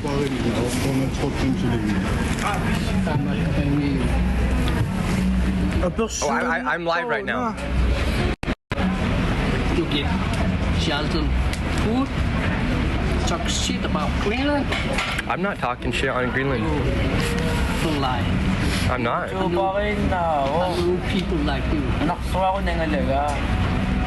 leave the area right now and wait outside. Okay. Hey, we're gonna help you all. Yeah. Wait, I don't want to get beat up, you guys. We got your back. We got your back. We got your back. We got your back. No, really. Someone needs to get security or something, because I don't want to cause a scene. No, it's okay. We're gonna help you. No, we're not fighting. No fighting. Yeah. If he gonna fight you, and we gonna fight him. I'm not fighting anybody. No, I'm not fighting anybody. We're getting to the freaking ocean. Well, I'm not scared necessarily because I can handle my own, but I don't want to get in trouble here in Greenland because I got to catch my flight. That'd be very bad if something like that happened. Because I don't want to get in a fight. You guys, I don't know what the rules here are. I don't want to get sent to no jail. I want to get on my flight home. This is my last day here. Oh gosh, here we go, you guys. Okay, well, we should prepare and figure out how we're gonna avoid this place because now the guy wants to fight me. He says he's waiting for me outside. So we should probably leave. Okay, whatever happens though, do not cut the cameras because we need the evidence if I do get beat up because I'm not gonna defend myself in this case because I don't want to get sent to jail. So, worst case scenario, I'll just start running because I do not want to get in trouble. Alright. Because I don't want to hang up note. It's my flight. Okay, wait, you guys stay right here? We gotta... Yo, No, not my name. Right now. Yeah, where? Right here. Oh, wait. It's outside. He's right there. Okay, go. Somebody should get, like, security. It's okay. No, I'm not getting beat up. Because I can't... I'm not defending myself here. You guys, I'm not going to defend myself here. Hello? How you doing? Good. Why wouldn't he defend himself? That's just weird. Do you know this guy? Do you know this guy? Alright, here we go, everybody. Pretty sure in any country, unless you're in like Iran, you're allowed to defend yourself. I don't want to get kicked out of this country. Police? Where's the police at? Okay, I think we stay right here, everybody. They're getting the police, it looks like. Yeah, they're getting them. Because I'm not trying to get attacked. Okay, but we should probably get cameras ready. Yeah, start. Here we go. Let's see, I gotta get everything situated in my backpack. Alright, he's leaving right now, everybody. He's right there. Alright, let's see what happens. Going down. What? This way. Yeah. Okay. What we're gonna do is we're gonna run. Okay? You just don't go to Iran, really. If you're American in Iran, you're not allowed to defend yourself. You're automatically guilty. Bro, everybody. If you're an American in Iran, you are automatically the provocateur. My flight leaves tonight. So I'm not even gonna fight.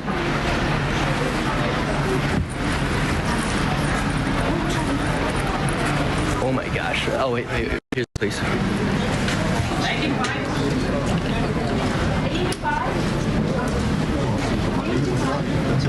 Okay, wait, hold up, I gotta get my stuff.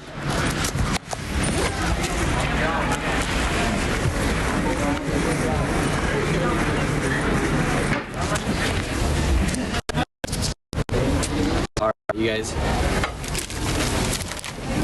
He is in Greenland, or was it Iceland? Did I say Iceland?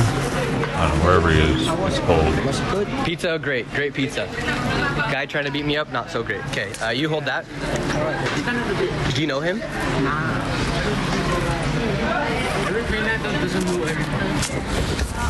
How are you guys? Good?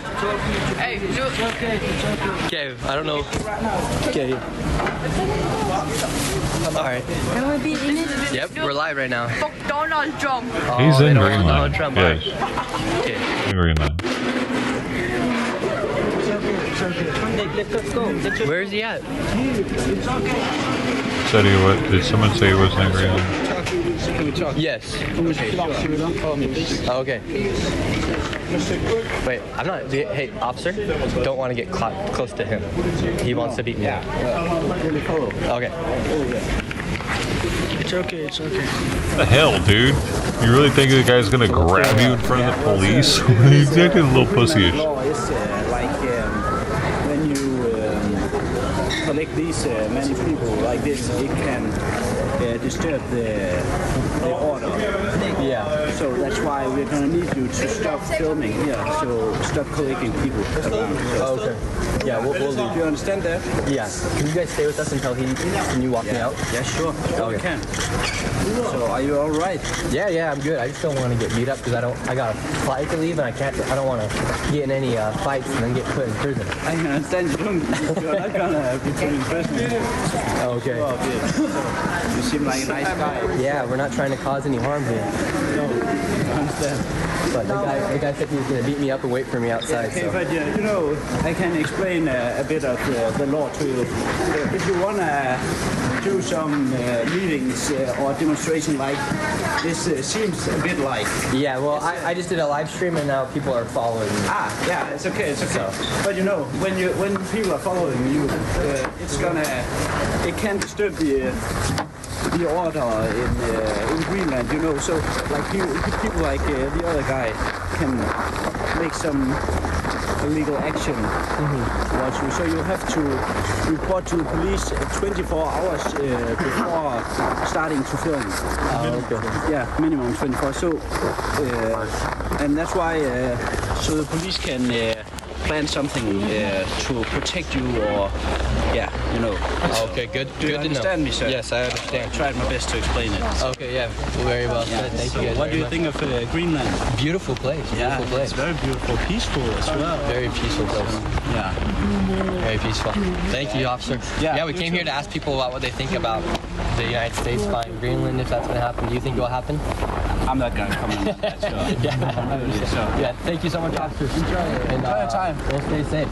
Bye-bye. Take care. Take care. Wow, everybody. Great guy right there. I guess we caused a scene inside the mall because we got so many people following us right now. Here. Shut down the mall. 1 sec, everybody.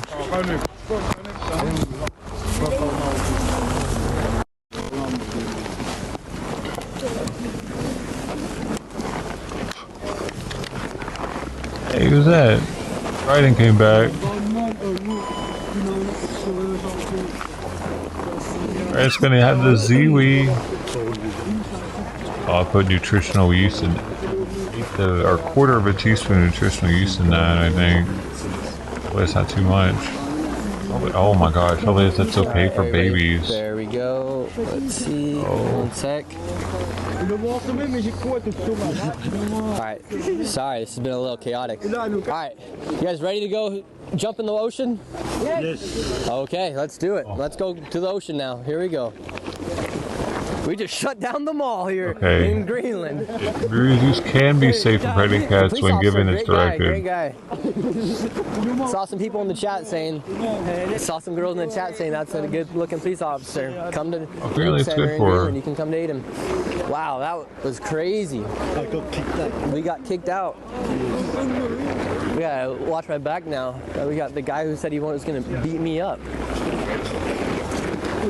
Wow, I guess we did cause a scene here. We shut down the mall. I guess we were causing too much of a scene.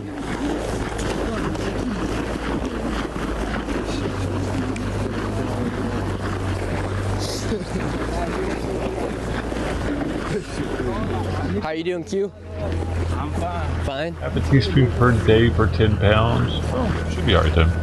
Alright, we're walking down. What? Just a little cold. A little cold, yeah. It'll help with the babies. It's caught me off guard many times today. It's been wild. I don't even know what I can say about it. Here we go. We're heading down to the ocean right now. Oh, you asked about the seal meat? Yeah, seal meat. Yeah, it's right there. Oh, really? Yeah, it's right in the corner. Well, it's not going to be hard for that guy to find us if the police let him go, because we got a huge crowd following us right now. I can't imagine wanting to live in Greenland. Jeez. What a a crappy place to live. I find out where I'm staying. That'd be dangerous.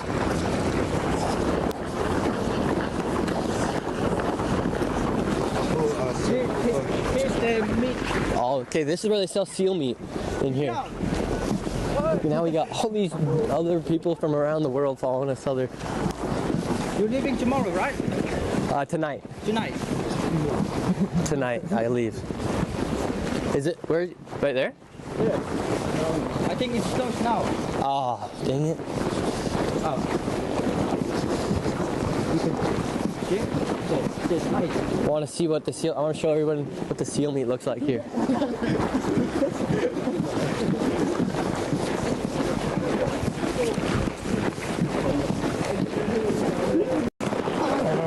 You don't know? Just following us. Where can I find your article? Political.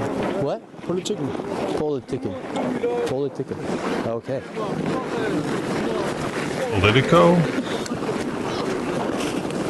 What do you say? For your art, think about that. We just shut down the guy in the yellow vest. What do you think about that? We just shut down the mall. What? Is that going to make for a good story in your paper? I don't live here, so I'm not part of it. No, for your article. Is it going to make a good story? I don't know. You don't know? Just following us. Where can I find your article? You'll hop in this water. You and him. Get like a warm up. I love red houses. Get a warm up going. Like a ritual, like a song. No. You're gonna beat him. No, I'm just kidding. They're waiting for us. Right there?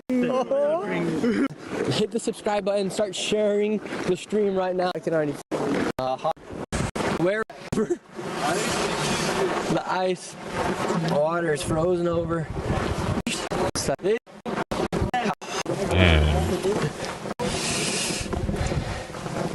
Down. Ice on the beach, not even snow. Nothing about this looks appealing. Underwear. No, Are we sure we want Greenland? Temperature. I know it's for the rocks. Oh, he's gonna get in that water right now? Oh, hell no.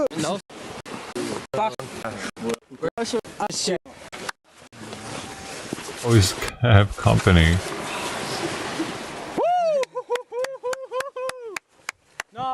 Here, and we're taking off the layers, layer by layer. Dude, they already gotta be super cold. Greenland hat. Here we are. We got the police out here. Hurry up. All right.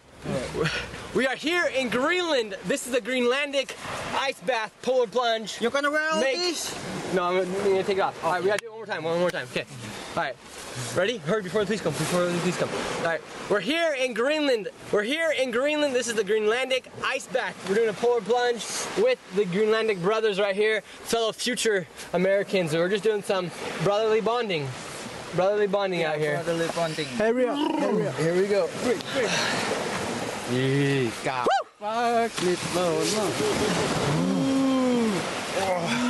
America, baby! Yeah!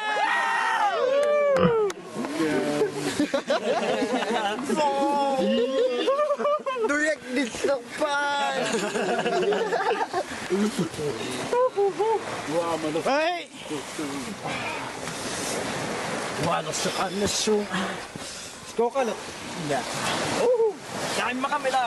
Oh my gosh, it's cold. I can't even imagine how cold it is already, dude. Point the camera. These locals are freezing. Alright, here we go, everybody. Alright, you guys follow camera crew, live stream right here. Other cameraman follow with us. Say something in Greenlandic. What are we gonna scream in Greenlandic? Come right here. Right. Can I leave?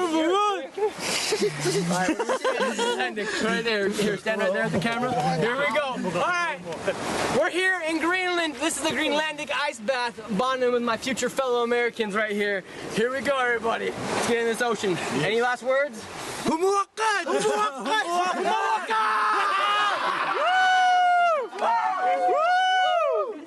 Follow it. Here we go. Oh my God! It's so cool. Here, get close. Come on! Hell no, this is way worse than the polar plunge we have here, dude. Where are they gonna go after this?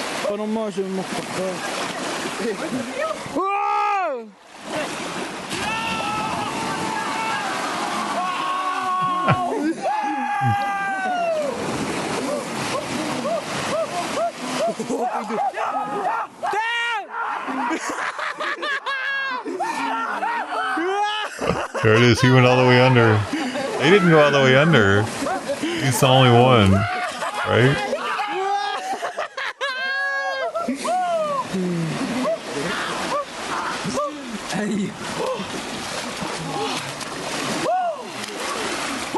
Oh my gosh, that is freezing! Woo! Okay, I'm a little lightheaded, not gonna lie. But we're feeling good, rejuvenated out here in Greenland. Woo! Who wants to do it again? I'm gonna. Woo! That was something else. One more. One more? Well, you want to do it again? Let's do umbrella. Woo! Hey, come here. Shit! Fuck! Never do it in winter. Only in summer. Where's the iPhone. Ready? Make Greenland great again on 3. Yeah. 1, 2, 3. Make Greenland great again!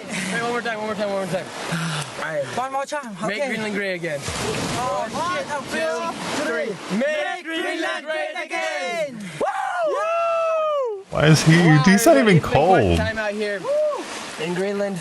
Great support. We had a whole entire crew come out here. Have the police. We shut down the mall. Had some good interactions with folks here. It's been a great life. Yeah, nice and great life. Yeah. It's been a great time here in Greenland. Yeah, always great time. Feels good actually. I'm feeling rejuvenated. Yeah, me too. But I'm freezing. I don't want to get my hairs wet, but I did. None of them dunked with him, and he's the warmest one. Not my head, but we have to do it again. You didn't get your hair wet. I don't want to get my hair wet. You want me to? Hey, let's see what the chat says. Dad's gonna say get back in the water. Oh, he's going back in. He needs to go back in. All right. Oh, he's going back. He's going back. Here, I'm gonna take the live stream out there with us. Here. Take this. All right, we're gonna go out in the water. I'll take the live stream out there. Let me say something to chat. I hate you guys because I'm freezing. It's fucking cold. Sorry for cursing. All right. Going in again.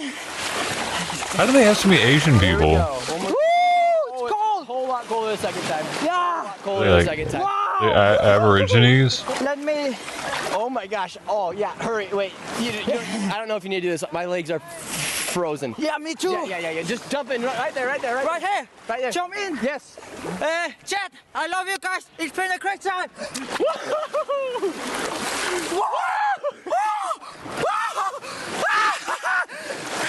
Fuck. All right, you guys. He did it. I might as well do it again as well. Here we go. Oh wait, can't get the mic wet. Can't get the microphone wet. Hold up. He went in twice. Here we go, everybody. Woo! Oh wait, okay. Oh! Woo! Oh, take camera. How do they have Eskimo people out there? Are they related to the Alaskan ones? Oh shit! Wait, that's crazy. Where are we? Are they like on the different side of the... Second time was not a good idea. What's up, Danish News? Screw you for not giving me the photos. Get the heck out of here. Oh. Woo! All right. You guys, before I get hypothermia, because I can't even feel anything right now, because that second time was not a good idea. But thank y'all so much for watching Greenland. I love you guys. We'll see what happens with their future. I just hope the best thing happens for Greenlandic folks and they can determine their own destiny. We'll see what happens. Peace out, everybody. Love y'all. Peace out. Woo! Oh my gosh.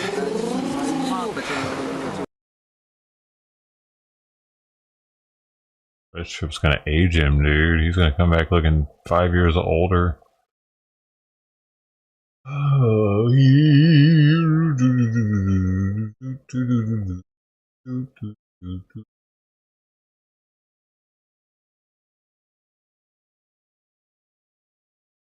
Well, she didn't eat much of it. Oh, look, what is that? There's a fly. Is that a jumping spider?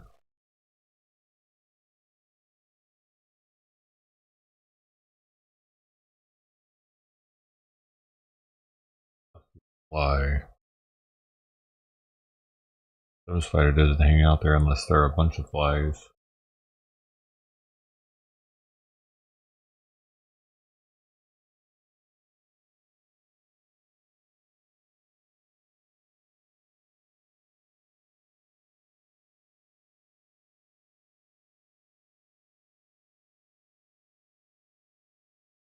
Natives to the land. Yes, but how did that happen? Is that weird? How the hell did they end up on that cold ass island?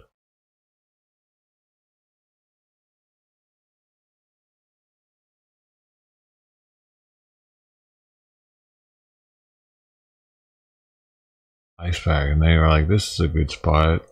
Yep, it's just as cold here as it was over there. Perfect.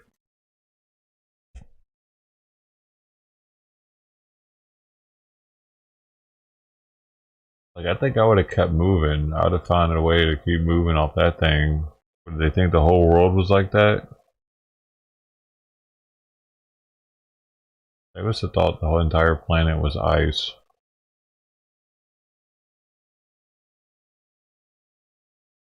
Pre-inauguration coverage. What the hell, RSBC? Or Right Side Broadcast, I mean.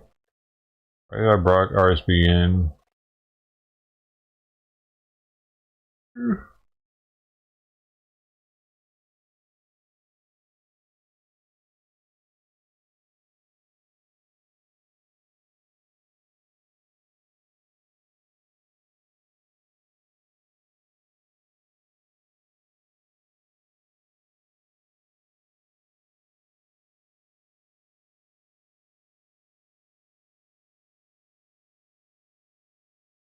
Joining me now is celebrity and royal reporter Kinsey Schofield. Kinsey, thanks for joining me. Let's talk about Ben Affleck. He looked very visibly frustrated when he was photographed speaking with law enforcement outside his home in LA.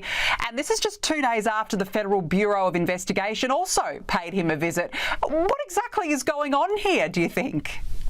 Well, we don't know exactly, but we do believe that the conversation he was having in those photos was likely related to the police presence. They were searching out drones. I mean, like everyone else in the United States of America on the West Coast, we're having issues with unauthorized drones.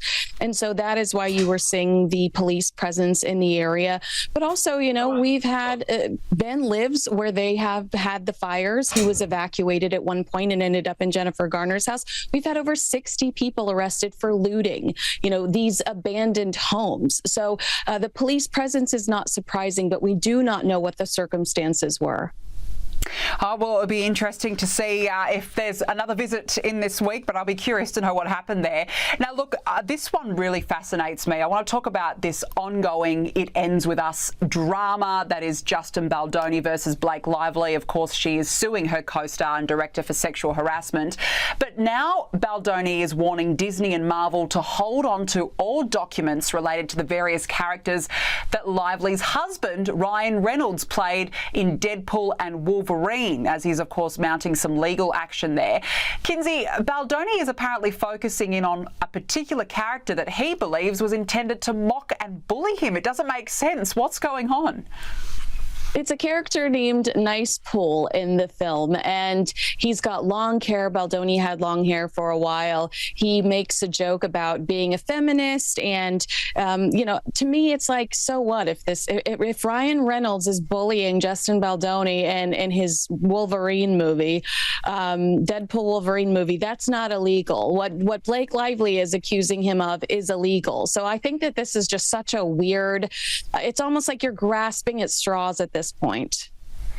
So that's exactly what I thought as well. I feel like Baldoni's just trying to cling on to anything here to mount a case, but he's going about it the wrong way and he's looking ridiculous in the process of it. It's just so silly. Now, a French woman has apparently been duped out of nearly $850,000 in an AI-related scam that had her believe she was dating Brad Pitt himself. Kinsey, look, one can obviously dream of that, but how did she fall for this? What happened? Well, you have to look at these images that this woman received from the fake Brad Pitt, because you and I would have caught in a heartbeat that these were AI's done better, and he would have had 6 fingers if AI would. That's how these are, like cut and paste. They're so bad. She's 53 years old. Her name is Anne. The reason she was able to send him, almost $900,000 was because she was married to a millionaire at the time. She divorced him because she thought she was in a relationship with Brad Pitt. I can't process that whatsoever. I mean, you have made a horrible mistake. What on earth was she thinking? Like, how could she honestly believe that she was in a relationship with the Brad Pitt? I'm sorry, but the joke is on her. She has totally stuffed this one up. It's hard to find sympathy, honestly. But look, I hope she gets back that money. It's a lot of money. It's almost $1 million there. Now, look, let's turn to the royals, because Harry and Meghan have slammed Mark Zuckerberg for, quote, contributing to a global mental health crisis after Meta scrapped fact-checking and restrictions on free speech. Now, obviously, this is the Donald Trump effect in full swing at Kinsey, but what has upset these non-royals so much about the decision? What's upset the non-royals so much about the situation is, I'll give you one of the lines from the release they sent out. They said it was undoubtedly a response to political wins, which is clearly a reference to the upcoming president, Donald Trump, who Harry and Meghan have a very bitter history with. Prince Harry has said in the past that Donald Trump has blood on his hands when it comes to climate change. Meghan's called him a misogynist. I mean, they have a really bad history with Trump also threatening to deport Prince Harry if he's not in the States legally. I also think it's funny, I don't know if you were aware of this, but there was a story in Page 6 a few weeks ago when Meghan relaunched her Instagram account that Meghan was working personally with Meta to try to navigate bullying online. And this proves to me that that relationship doesn't exist. And I feel like that relationship doesn't exist, and she is potentially resentful about that. And that's why they're so upset about this. Yeah, it seems like a big sham. I think you're absolutely spot on. Now, speaking of those two, Meghan and Harry have taken offence to being called disaster tourists after photos surfaced of them distributing food and supplies to California fire victims. Kinsey, who made these comments? Justine Bateman is an actress, Family Ties. You might be familiar with her very handsome brother, Jason Bateman, who's also a movie star. She lives in the area, though. She complained, saying that they were tourists that were just coming. Think about how paranoid Prince Harry is about security, and they drove almost 200 miles to walk along our ashes. I mean, it's vulgar. It's vile.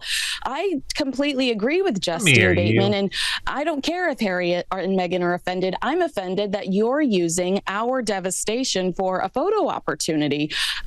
She was also pictured today at another charity. You can't tell me this woman is capable of disappearing for months, if not years at a time, without having a photo taken of herself. And we see her back to back within the span of a week. She is putting herself in the position to have her photo taken because this is a desperate attempt at a rebrand because Mama's got a new Netflix show coming out. And that's all that this is. What? Absolutely. It's all publicity for the new Netflix show. It's the look at me, Nostalgia. I'm an angel, Oh, really? I'm so What nice. happened? Here, take my photo, take a photo of me hugging people. Many of us can see right through that nonsense. Kinsey Schofield, nice to chat. Thanks very much for joining me on the show this evening. Did you go into the house?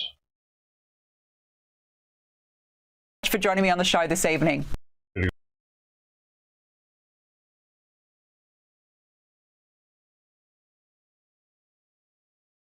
Can see right through that nonsense. Kinsey Schofield.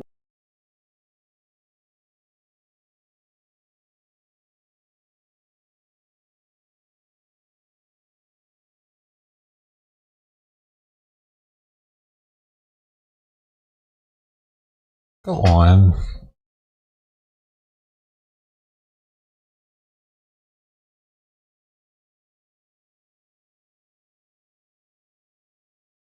Top of the bowl? Oh. Oh yeah, looks like it is her. Damn it.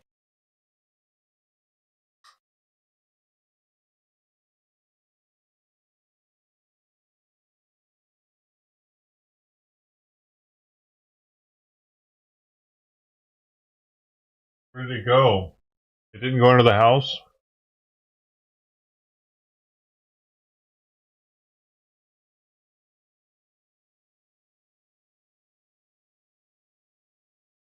I didn't see a collar though.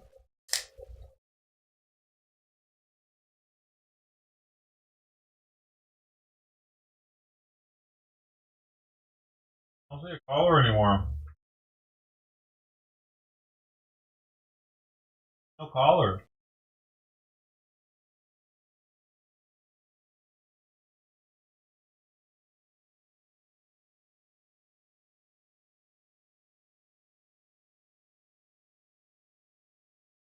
I can't tell if that's the neighbor's cat or not without having a collar, because that one there should have a collar.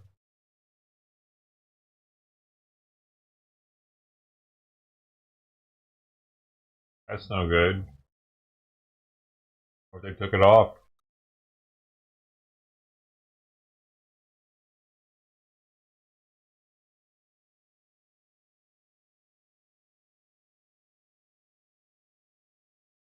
Dang.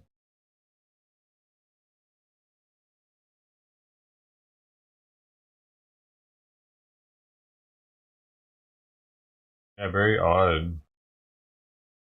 Cats.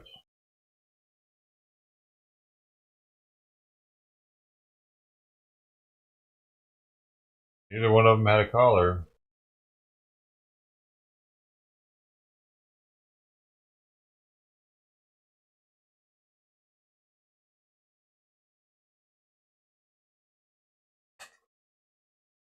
Oh. Oh, and Mama. Oh, there it goes.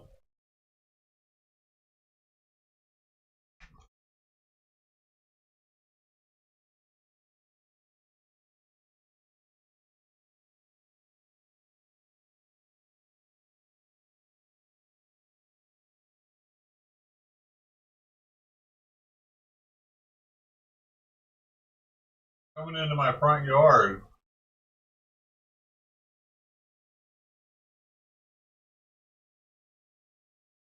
Right here.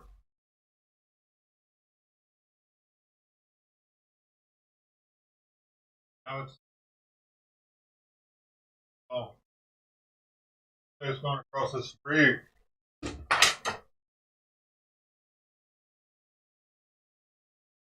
Yeah, it went across the street though. I don't think it's the neighbor's cat.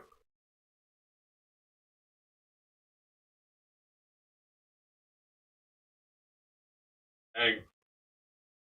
And hopefully it finds its way home.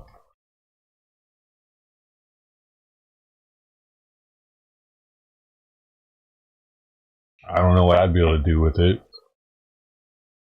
Without it having a collar, I can't do much. I guess I could have taken a picture of it and posted that it was spotted. Say now.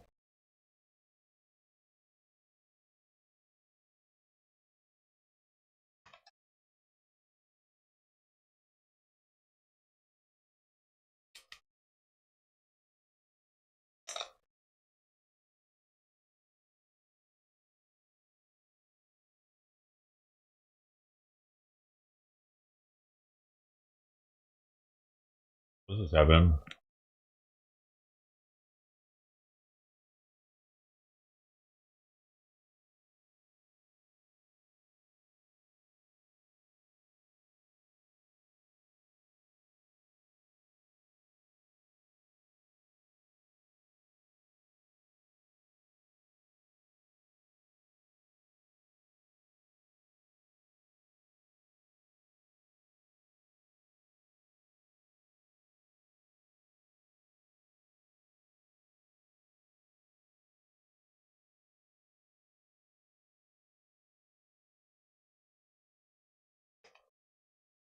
It's interesting that it came up into the front yard for a second.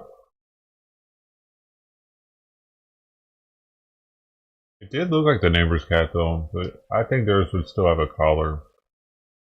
And it probably wouldn't go across the street. And that one always goes under the house. It looks skinny though, I'm surprised it didn't eat more.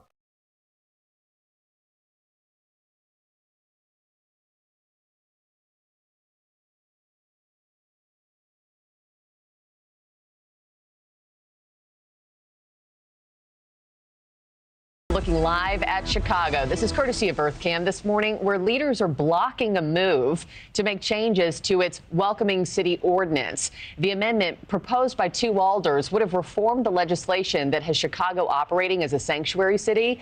And those changes, get this, would have included giving Chicago police the okay to flag the feds to migrants involved in gang-related activities, selling and buying drugs, prostitution, human trafficking, and also this one, sexual crimes involving minors. I'm now joined by one of the alders pushing to change Chicago's sanctuary city rules, Alder Raymond Lopez of Chicago's 15th Ward. Sir, thank you so much for taking the time, as always. Good morning, Marky. I read off that list, you know, Ray, and to me it's crazy that police don't have the power to do that already. You know, previously the city of Chicago allowed our police officers to do exactly what that ordinance would have done, which is allow them to work with immigration authorities for those 4 categories that you mentioned. Former Mayor Lori Lightfoot in 2021 removed those exemptions, previously called carve-outs, because she wanted to say that she created an unrestricted and totally welcoming city in the city of Chicago. And what that has done is basically given criminals a pass if they choose to engage in those activities here in the city of Chicago. Other aldermen and I have tried numerous times to try to put those back in because we believe it's pretty much a no-brainer, a common sense approach to dealing with the immigration problem that has come to our city, but also dealing with public safety in our neighborhoods. And yet again, my colleagues have chosen to play politics with people's lives, but on 2 fronts now. Not only are they endangering their neighborhoods, but they're playing a game of chicken with Donald Trump and Tom Homan, who have both said that Chicago is going to be ground zero for their immigration enforcement of criminals. And I think that that's going to have collateral impacts on all of those undocumented here who are just abiding by the law, waiting for a path forward to legitimize their residency. Obviously, everything on the list that I just mentioned They're not abiding by the fucking law. They're here illegally, you dumb shit. Makes me come out of my skin. Just to confirm, Ray, are you saying that right now, if Chicago authorities find a migrant who is reportedly involved in a sexual crime against a minor, they do not have the authority to put that migrant on federal radar? That is exactly correct. Whether they're undocumented or if they have temporary protective status or like some of the migrant asylum seekers that are here now, we cannot let ICE know that that individual is committing that heinous act against a child. And we've had incidences where even recently in our own city-run migrant shelters, we've had to arrest parents for molesting their children. And we cannot have any interaction with ICE, with the federal government to say, you need to expel this individual. It's outrageous that we allow and give cover for those kind of individuals. And the council voted 39-11 to table your amendment. I mean, effectively killing it. Your reaction, and did you hear from anybody who voted against you as to why? Well, we tried for about 2 weeks to work with our colleagues to see if there are any concerns, and it was always no answer, no response. And then yesterday, many of them said they wanted to see amendments, but I know what the exact reason is. people want a foil. People want an enemy. And to be perfectly honest, Marky, they want to see deportations in our city. They want to see the immigration police coming knocking on doors and taking people who they're not looking for, because that allows them to have ICE and Trump as the continual boogeyman for the next 4 years. God forbid that they actually see Tom Homan do exactly what he said he's going to do, which is to focus on criminals, and for Trump to do what he said he was going to do and give dreamers a path forward. They don't want to see any of that because it doesn't fit their narrative and it completely upends their political universe. You know, and at the expense of young children who are continually exposed to evil. It's just unthinkable. Alder Raymond Lopez, I know your fight doesn't end there, so please keep us apprised as to where you're taking this fight next. We'd love to have you back on. Thanks for watching, everybody. Go to joinnn.com to find News Thank you, Nation Mr. on Chairman. your Thanks for television calling provider. this hearing. Mr. Also, Isaacson, if I could just start with you. In March of 2024, you wrote, "The murder of a nursing student in Georgia has a lot of people on the right talking about migrant crime like it's an actual issue." That'd be Laken Riley you were talking about? Laken Riley was an unusual case. Yeah, here, let's have a look. It's from today. Here's Clearly Laken they're Riley. about to get heated. Yes. Her murder, her horrific murder at the hands of this illegal migrant who was also unlawfully paroled in the United States. Her death, not an actual issue? It's a tragedy. But not an actual issue?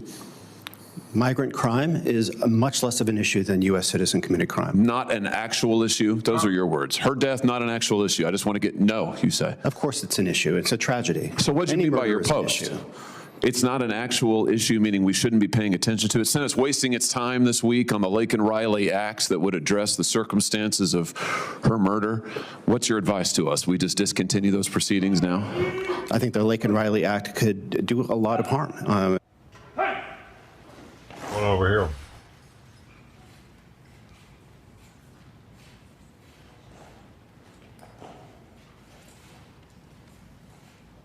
Commander, just your unit. Act close reasonably. I don't remember them doing this for Trump.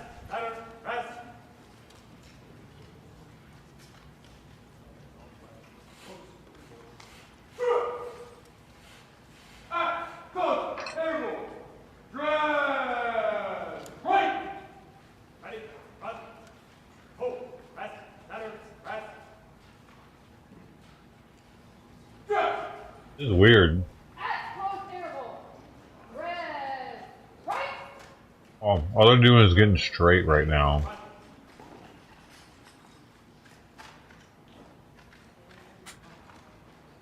I didn't do that before we started.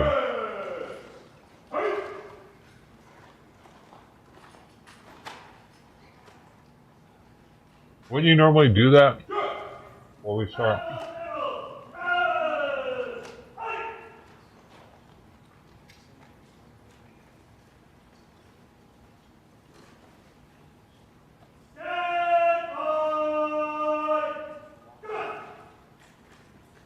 Sexy. It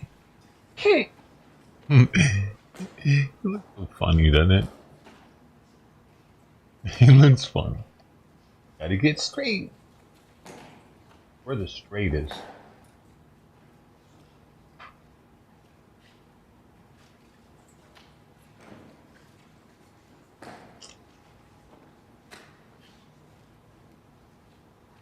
I've actually had to do that before, so I was like, I'm not making fun of our military for any new fucking idiots around here. I just have to wear that shit. For a little while.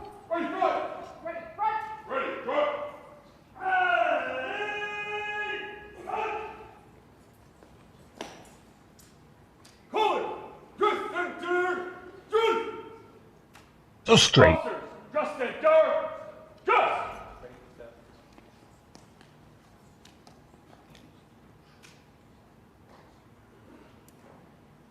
Yeah, that's perfect. That's, you know, how you know we're a badass military. We can stand in a straight line.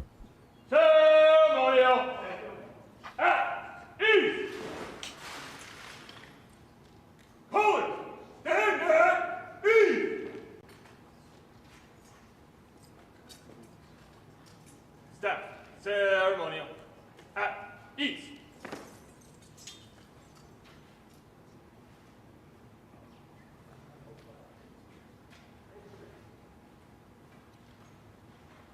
I want to see them sword fight now. To the death. Who's really the best? Huh? Who's really the best? We're gonna find out today.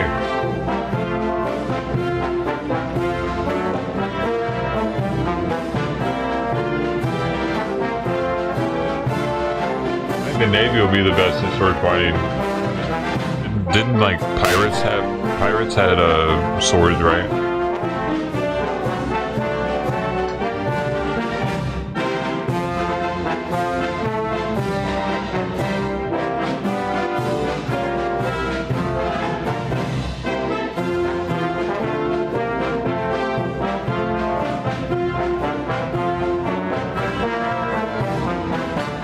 Weird event.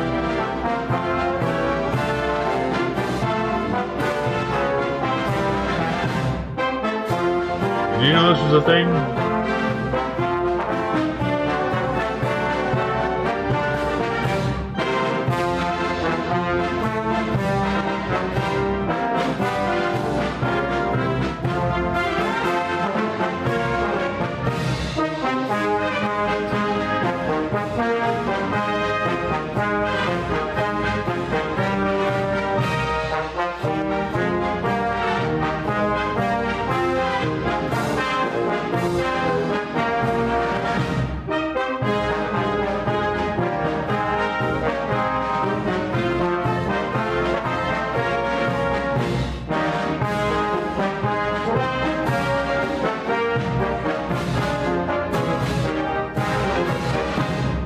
Biden already in there?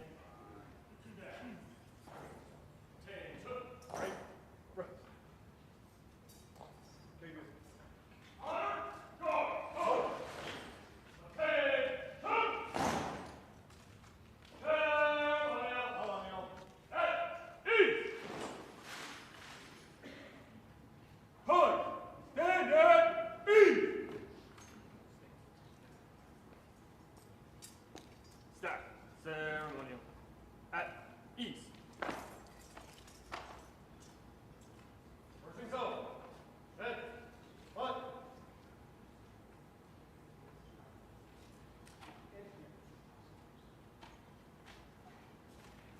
Weird. It makes sense in boot camp because you're like presenting graduating classes. Who the fuck are these people? Like, I mean, in boot camp, when you're all there with the different divisions and you do the pass, you're there for something for you. Like you're staying at attention because you're graduating. What are these people? They're just there to celebrate a president leaving. It's odd. It's a little odd. It's very fucking odd. I've never heard of this before. A send-off.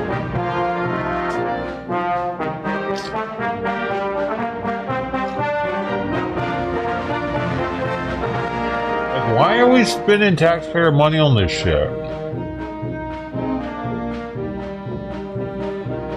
No one's watching this with me.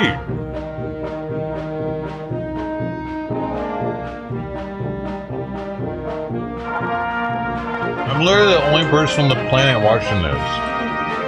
And you guys.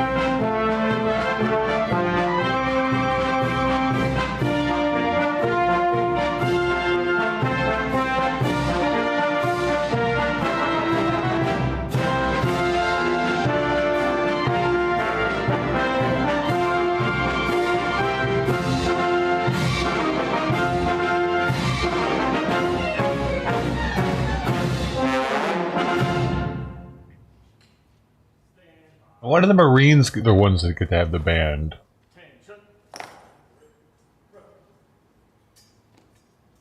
They have the best band.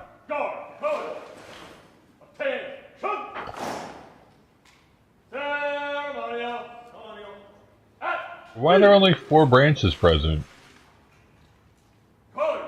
The Space Force doesn't have a color guard yet?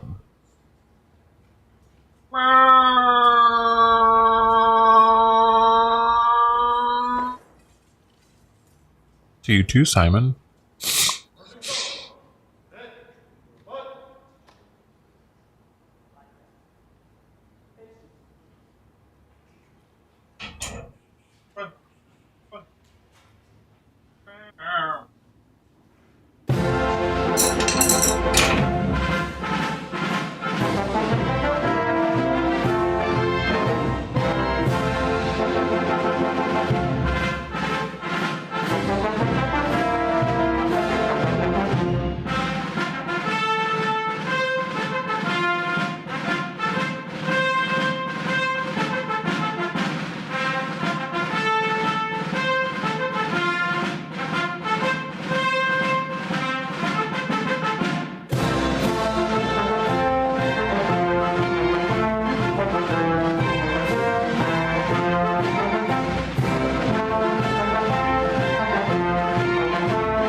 Attention.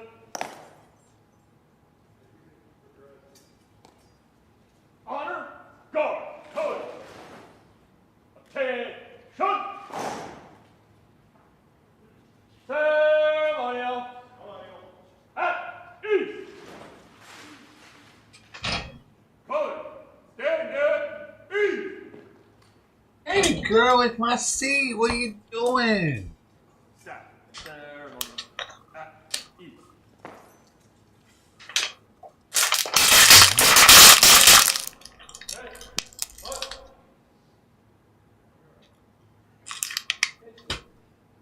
I got you. I got you. Simon do. Yeah. Oh, Simon, you thought Simon was Tux. Cody, wow, I see what we got here, though. We got something really special here. The most special one of all. Baby girl. special. You're the most special.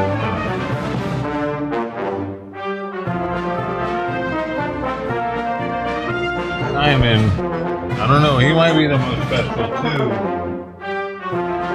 Who's the most special?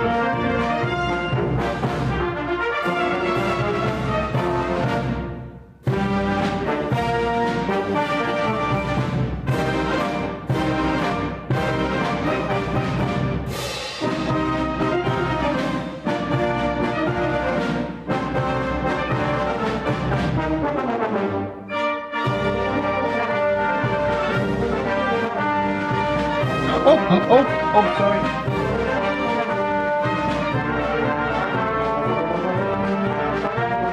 I'm sorry.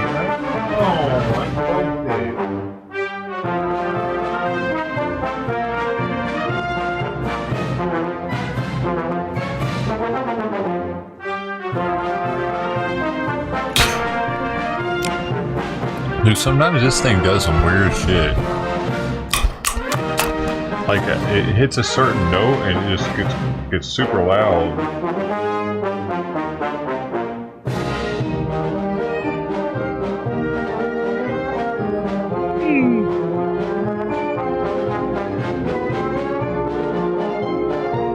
This is a little weird, isn't it? See, it did it again.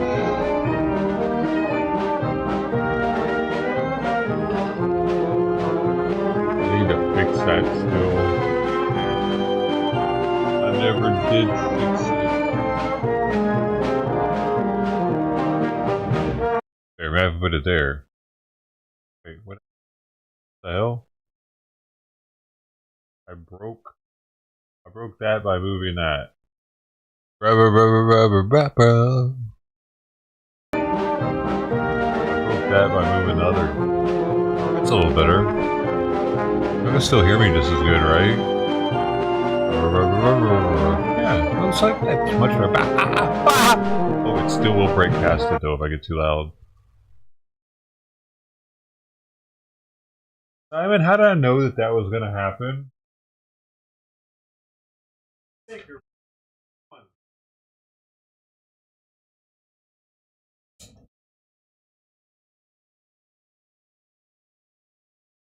knew that was it.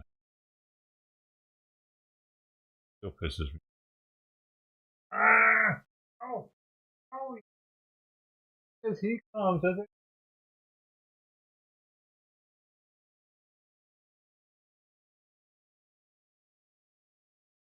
So stay now. Well, I guess that lagged out for some reason. Not working anymore. It would allow me to say, oh, this person shoplifted, and that would be enough probable cause to get somebody deported. Interesting. You're here. Who invited you to this committee hearing today, Mr. Isaacson? The minority party. Yeah, it's interesting. You're here as a spokesman for the minority party. I just want to make sure the record's clear on this. The spokesman for the minority party is advising the Senate that the Lake and Riley Act is a bad idea and we ought to stop it. The spokesman for the minority party is saying that Lake and Riley's death and migrant crime is not an actual issue. I can't frankly believe that I am hearing these words. You said it's not an actual issue. I read you the quote. Lake and Riley's death was not an actual issue. You said that the murder of a nursing student in Georgia has a lot of people on the right talking about migrant crime. You put it in quotation marks, square quotes. Like it's an actual issue. She's dead because of migrant crime, right? Let's try something else. Here, do you know who this is? Do you know who this young man is? I do not. Travis Wolf, 12 years old, from my state. Murdered by an illegal migrant who was also, like Jose Ibarra, illegally paroled by the last administration. Is your expectation that zero migrants? Let me tell you what my expectation is that those who commit crimes in this country will be appropriately dealt with. Absolutely. And that we should not be allowing migrants who commit crimes into this country, and that, yes, migrant crime that kills people like Travis Wolf, whose death was shocking, whose death is inexplicable, indefensible. I actually do think, yes, I think it's an actual, wait a minute, it's my time, Mr. Isaacson. I actually think, and I want the record to be clear on this, that migrant crime is a real issue. I think the Lake and Riley Act is absolutely necessary. In fact, I propose an amendment to the Lake and Riley Act that will cover people like Travis Wolf. I think that General Charles Q. Brown, Jr. Distinguished guests, the Vice President of the United States, Kamala Harris. So now they finally get done with the music part. Ooh, are you allowed to boo her in there, you think? You think you'll get kicked out instantly if you boot her in there?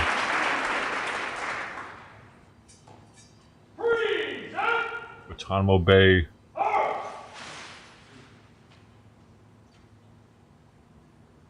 That bitch doesn't even deserve to be in there. The worst fucking leaders of our military ever. What an embarrassment they've made our military.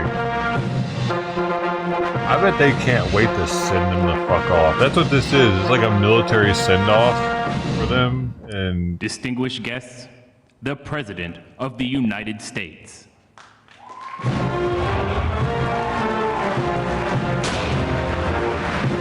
They're not allowed to actually speak against the president.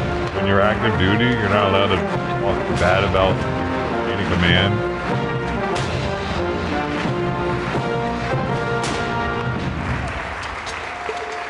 Once he's out, are they allowed to?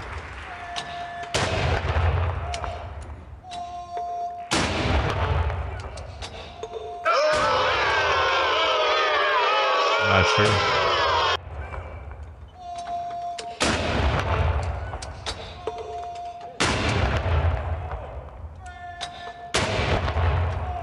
We could see the actual gunfire.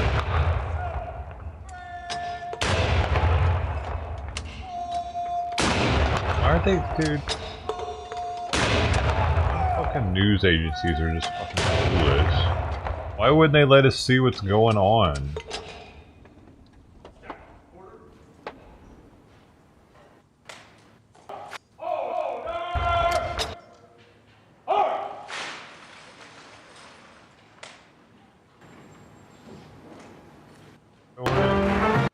The Honorable Lloyd J. Austin.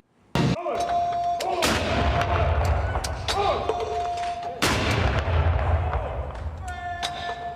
one was showing it.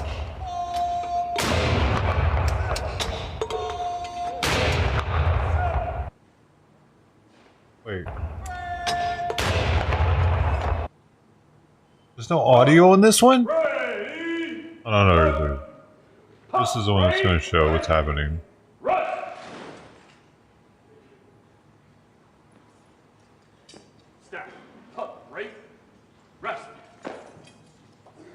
Distinguished guests, Chaplain Key. Let us all pause and bow our heads and close our eyes for a word of prayer. We didn't actually get to see it. Morning by morning, new mercies I see, all I have needed. Thy hand tribute hath provided. President is Joseph Biden. Lord, his 50 years of dedicated public service work is an example of what it means to be the gray cat, the keeper of the flame. His unshakable commitment and loyalty to our great nation has not gone unnoticed. His selfless service has allowed him to work faithfully during moments of joy and challenge. Over the years, he has adapted to many changes and sacrificed personal time when duty called. And so, dear God, on this day, please keep President Biden and his family under your influence. If you will, dispatch an angel from heaven to protect the family from hurt, harm, and danger. This is a gray cat from another day. And during moments of uncertainty or stormy weather, remind them that you surely can and you surely will. Remind them that where you lead, you provide. And finally, dear God, compel all of us here today to be thankful for what has been and grateful for what has yet to be. For it is in your mighty and liberating and holy name we pray. And we all say together, on this great day. Amen and amen.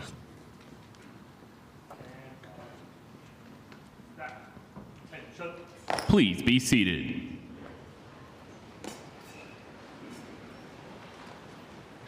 Honor guard, attention! Forward, right shoulder, arm!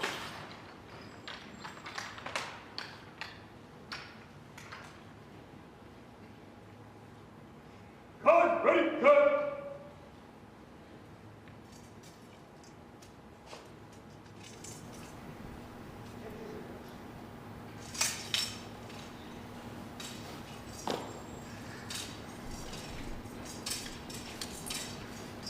Here. Here.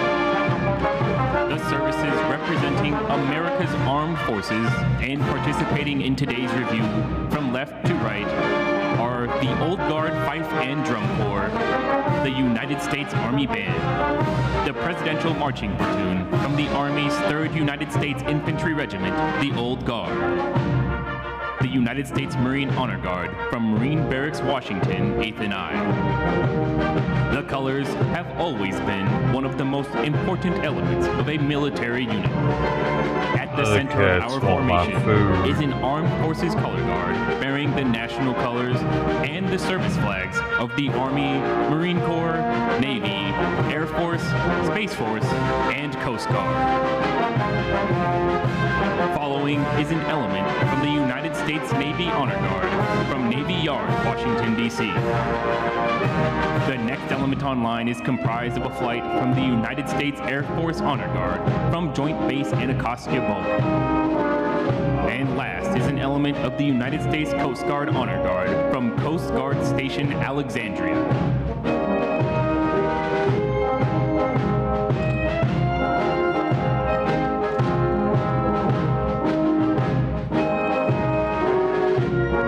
Should have told the guy to stay in step with Biden rather than the other way around. Seems like they told Biden to keep up with the other guy and stay in step with him, and he's doing neither. Now he's next to him.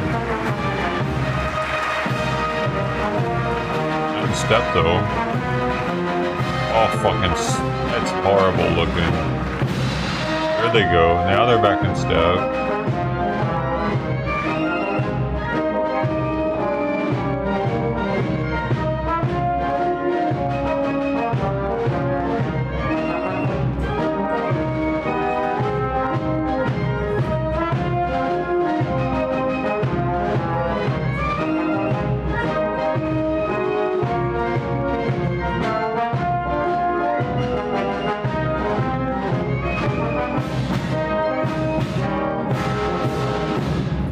Really don't like that food, man. Troop in review. I'm not gonna bring any cats to the yard with that food because I'm out of fancy feast now. Completely out of fancy feast now. I'm about to go down.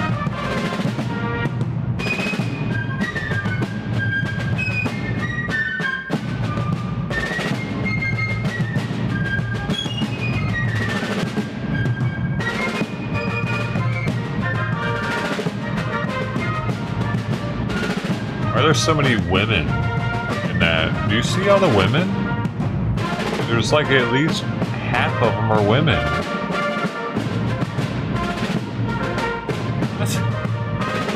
Why? Is that how it was back in the day? I don't think so. I'm sorry, but I don't think that's how it worked.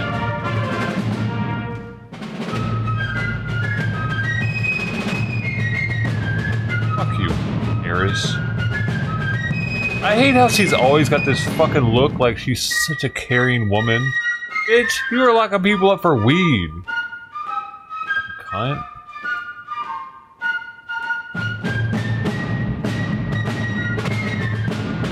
So glad she's gonna be out of office.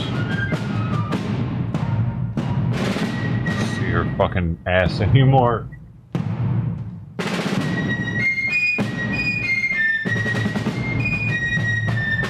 You know, they do their coats like this so they can take shits quickly out in the field. How they do that. Oh, the coat's open in the back. There was lots of shitting back then. Okay, you had high fiber diets.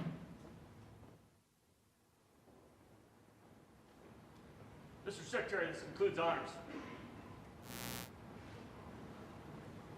Spray the now. Post the staff.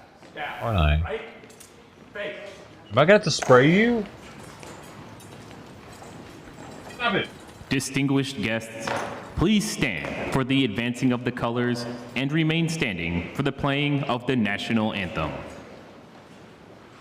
Like, he'll spray you, bro. Alright, I'll let you out.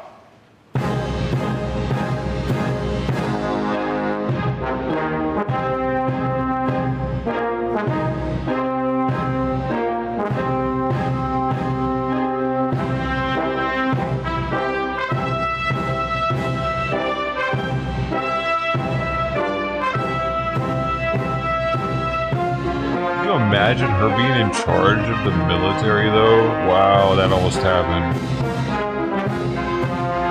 Like, dude, if people wouldn't have gotten out and voted, that would have happened. I don't know. Fascinated with that. Sir, colors are present.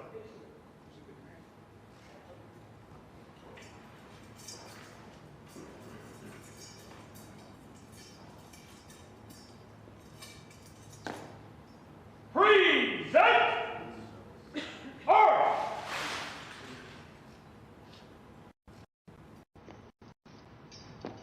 Detachment! Present! And then this fat fuck is in charge of our military. Like, what is that? Why would we pick a fat black dude to be in charge of our military? Does that make any goddamn sense? Is that what we want to be seen as globally? That's the head of our military right there. God, that's embarrassing. She would have probably kept him too. He's who the Pete Dread. What's the guy's name that they're trying to get in? The white dude that's a Fox reporter is who's going to take his job.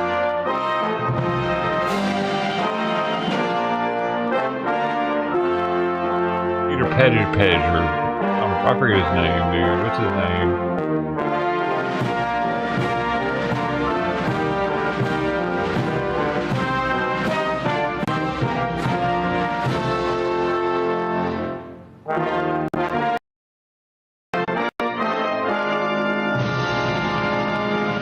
Pete Hegseth. That's it. Pete Hegseth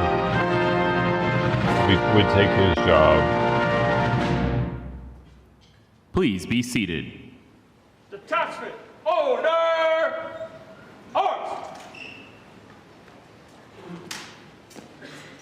And Pete Hegseth actually looks like he's in damn good shape. He said just yesterday that he did like 5 sets of 45 push-ups.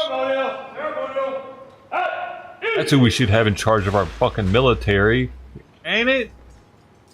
Oh, we got stupid. Let's put a fat dude there. Yeah, that'll get, like, we should have someone in charge of our military that our soldiers can look up to. It can be like, he's out here doing it with us still, even though he's at the top. That dude hadn't done a push-up or sit-up in 10 years, probably. Embarrassing. Would you? That's why you don't know who he is. He doesn't even look like he's the head of our military. That fuck. Is that the first time we let someone black be in charge of our military too? Probably. The hell are we thinking with that shit?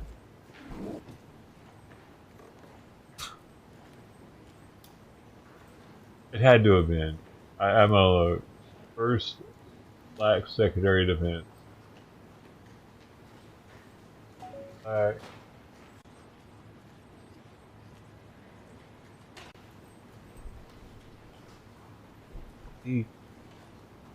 Yeah, of course it was. The Distinguished Public Service Medal is being awarded to Austin, Joseph R. Colin Biden Powell wasn't. Jr.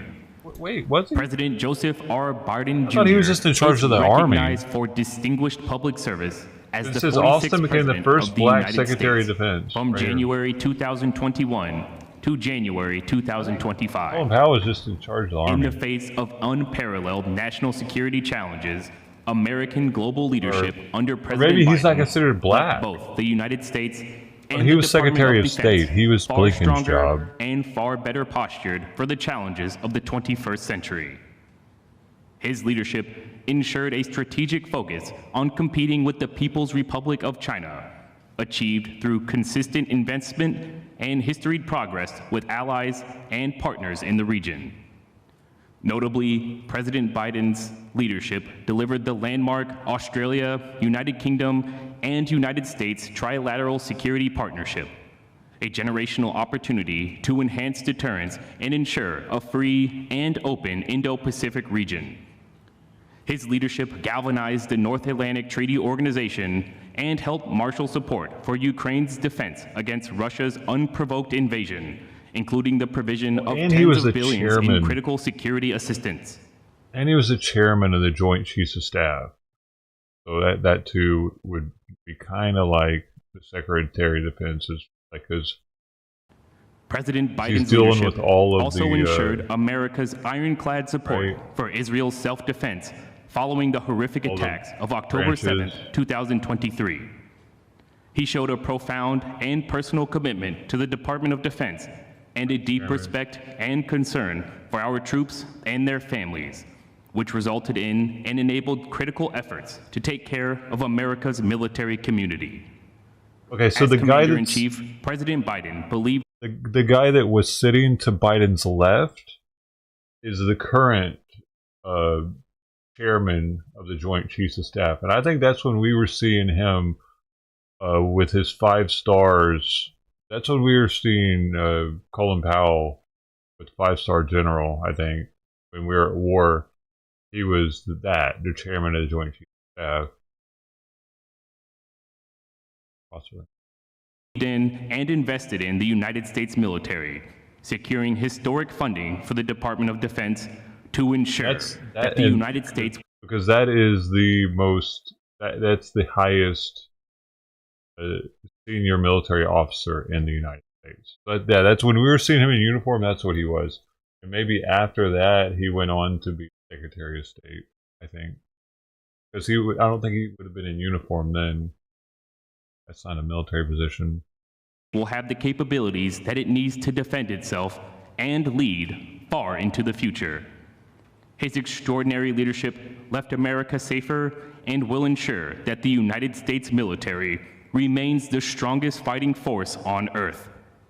The distinctive accomplishments of President Biden reflect great credit upon himself, the Department of Defense, and the United States of America.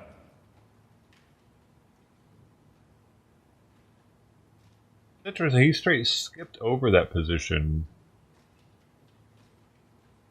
Secretary of Defense.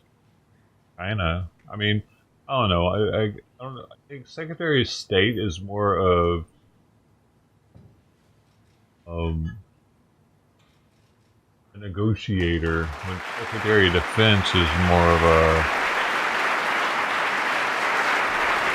approving to blow shit up.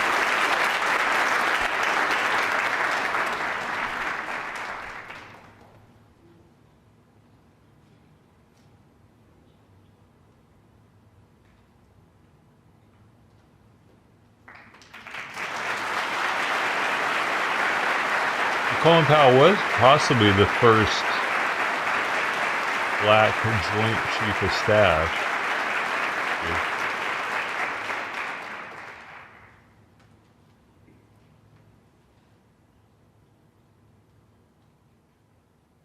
The Distinguished Powell, Public yep. Service Medal Was is him. being awarded to First Dr. Jill black. Biden.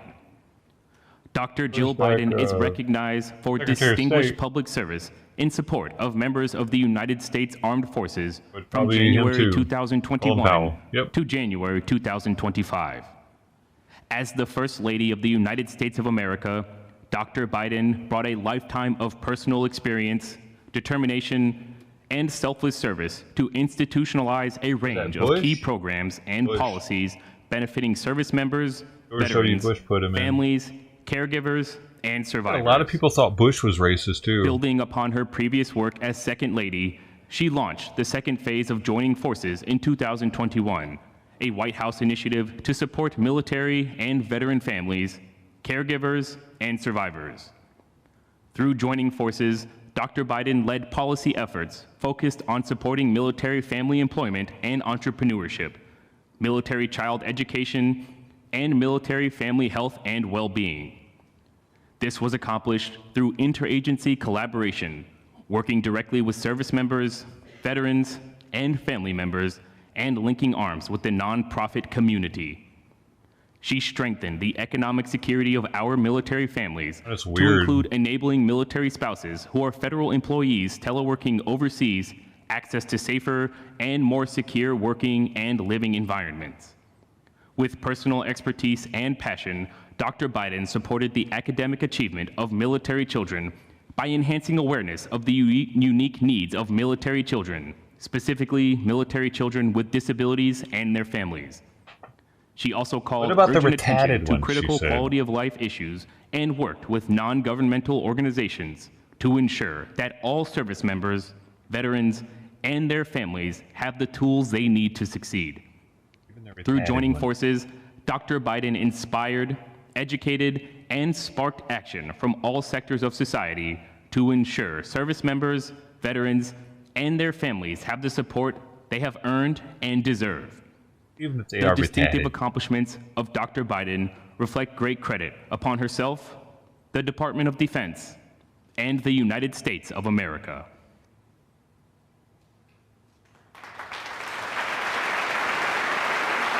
Even the tads. She gets a special medal.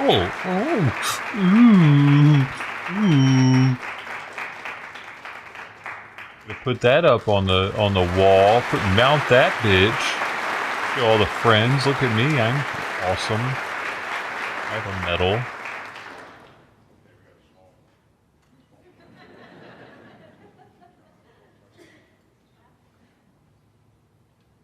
All this is silly as shit, dude. Like, isn't it enough that they were the fucking president and president's wife? They gotta, like, here's your presents. Here's your presents for being president. You get a medal. You get this little thing to put on your wall here. Yeah, it's pretty nice. Oh, these are limited edition. Signed. That's signed by George Washington. It's a waste of... All this is stupid, dude. Like, who is this for? The international community to watch? To think that we give a shit? Because most of America could give two shits less that this is happening. The only people that care about it are him and Harris, probably. Oh, and him, Lloyd, because he's about to get fired too. Actually, this dude's about to get fired too. We're about to have some white up here, baby. We're about to turn this shit white. Distinguished guests, please stand for the posting of the colors. I don't think Trump got invited. I have a feeling that these two roles, though, are not going to be so ethnic coming up. Right. Face.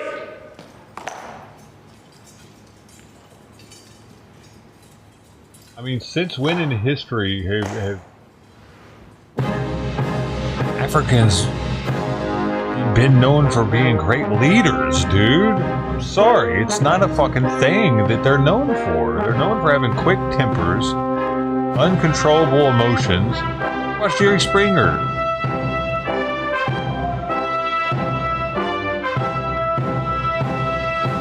this goes for the people that live in poverty and don't get very good education, don't have a very good upbringing. It goes, white people can have the same fucking problem. And that's why all you gotta do is look at Jerry Springer.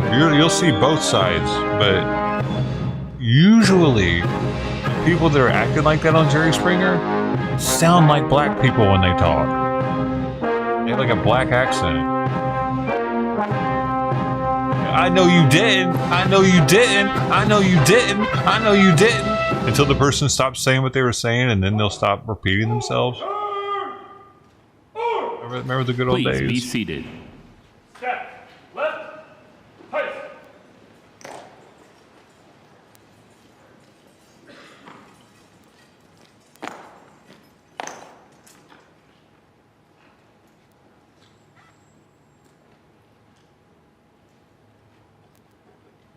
Cut! Ready!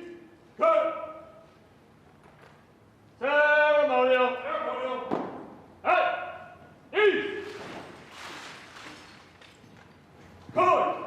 Stand there! East! Why aren't we in to see what's happening? Step. Ceremonial. At east. Like, haven't we seen enough of Biden and Harris? Let us see what's going on, man.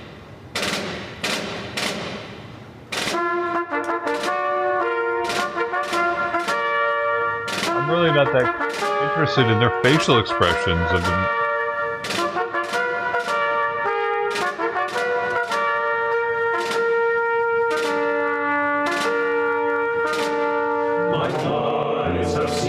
You know why they're only showing them? Because this is their fucking stupid ass administration still in charge of shit. They hired those two, their administration, they decided that these were the camera people that they should have there. Actually. And they'll point it at the right stuff because they know what they're doing. That's why it's so shit.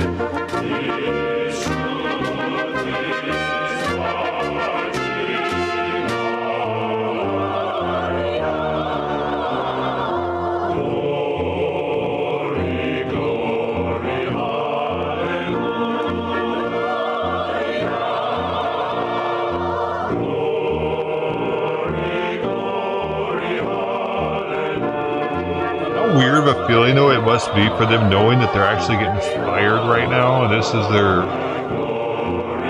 I'm sorry, you're fired. You're fired. Trump is firing you, you motherfuckers. You're fired. White is crying. Look at he's picking his nose.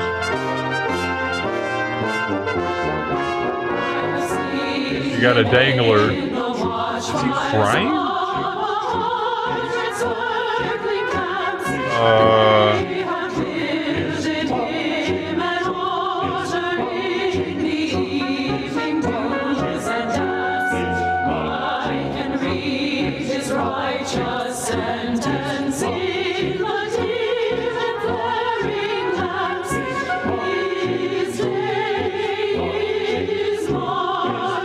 It's different. It's going to be different for Trump when this happens because he's not getting fired. He can't run again, so it's just like it's a send-off.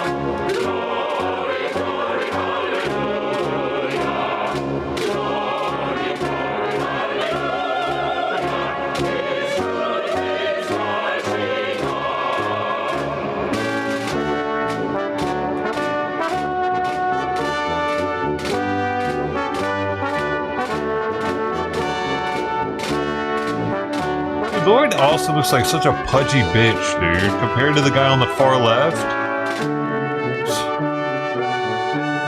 Like, the guy on the far left looks good for the spot.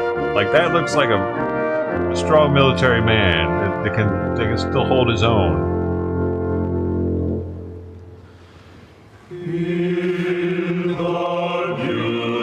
Boy, he doesn't even have his shoulders back.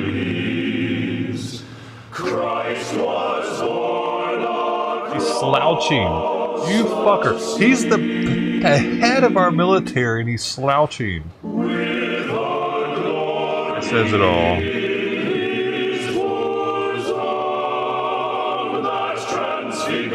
Chest out, head up, chin high. He's like,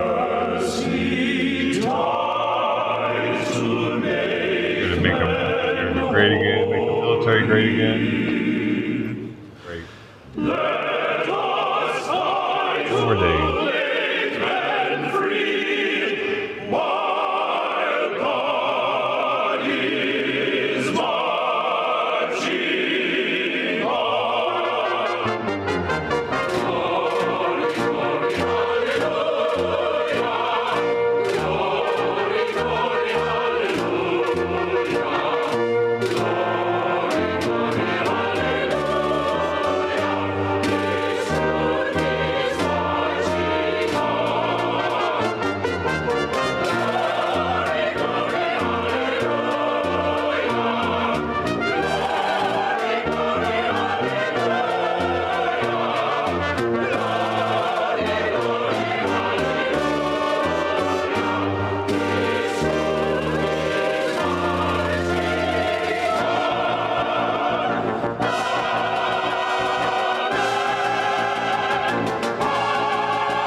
So Mark Milley, remember Milley? Milley was actually put into office in October of 2019, so that would have been Trump. And then he lasted until 2023, September 30th. So right before October 7th. Wow. Wow. That's very interesting. I didn't know that. Dude. What? 1 week. No. This guy right here, that's right here on the far left of Biden, this guy was only in office as the chairman of the Joint Chiefs of Staff for 1 week prior to Hamas attacking. 1 week. Is that coincidental? That Milley was out and this guy was in a week before? I don't think so, dude. Milley would have probably been more about smacking some ass up. Because this guy was appointed by Biden, right? How did they get in the... Did they get appointed? Let me see. Reports the President of the United States. Appointer, the President, with the Senate advice and consent. Yeah, it was him. Dude.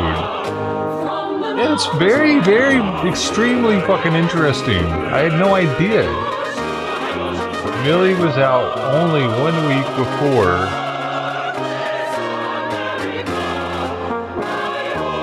Seems like it might have actually had something to do with it.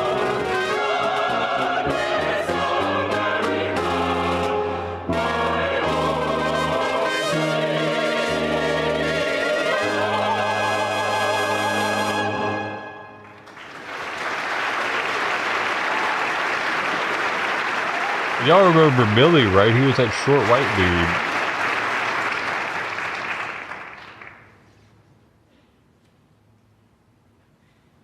The thing is, we would always see Milley, too.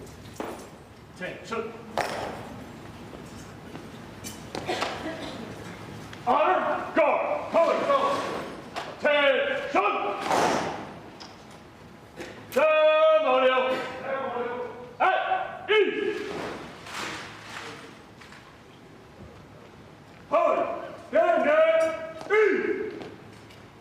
Staff. Ceremonial. At ease. Remember, Millie would always be at the guests, White House meetings. General Brown. I've never seen this guy. Have you ever seen him before? One time? I haven't. But Millie was always around. Well, good afternoon. That is a very, very tough act to follow. Now, today we gather to honor and say farewell to our Commander-in-Chief, a man who has dedicated his life in service of our nation, a man who for over 50 years has fought for those who serve in uniform, fought to prepare our military for the challenges they face defending our nation, whether forward deployed or back at home. He fought as a senator from Delaware to ensure our service members, veterans, and their families were taken care of. He fought as vice president for stronger Veterans Affairs programs and more support for service members transitioning back to civilian life. And as our president, he continued to fight, lead our nation through an uncertain and dynamic geostrategic environment while strengthening our force to protect our future. Mr. President, Dr. Biden, Madam Vice President, Commissioner Inhofe, government and elected officials, civic leaders, Department of Defense leadership, General Flag officers, senior enlisted leaders, and distinguished guests, welcome and thank you for being here. President Biden's work with Congress on bipartisan legislation has set our military on a course to confront the threats of tomorrow, to ensure our warfighters are ready when the nation calls. He supported significant investments in shipbuilding to modernize and expand our naval fleet.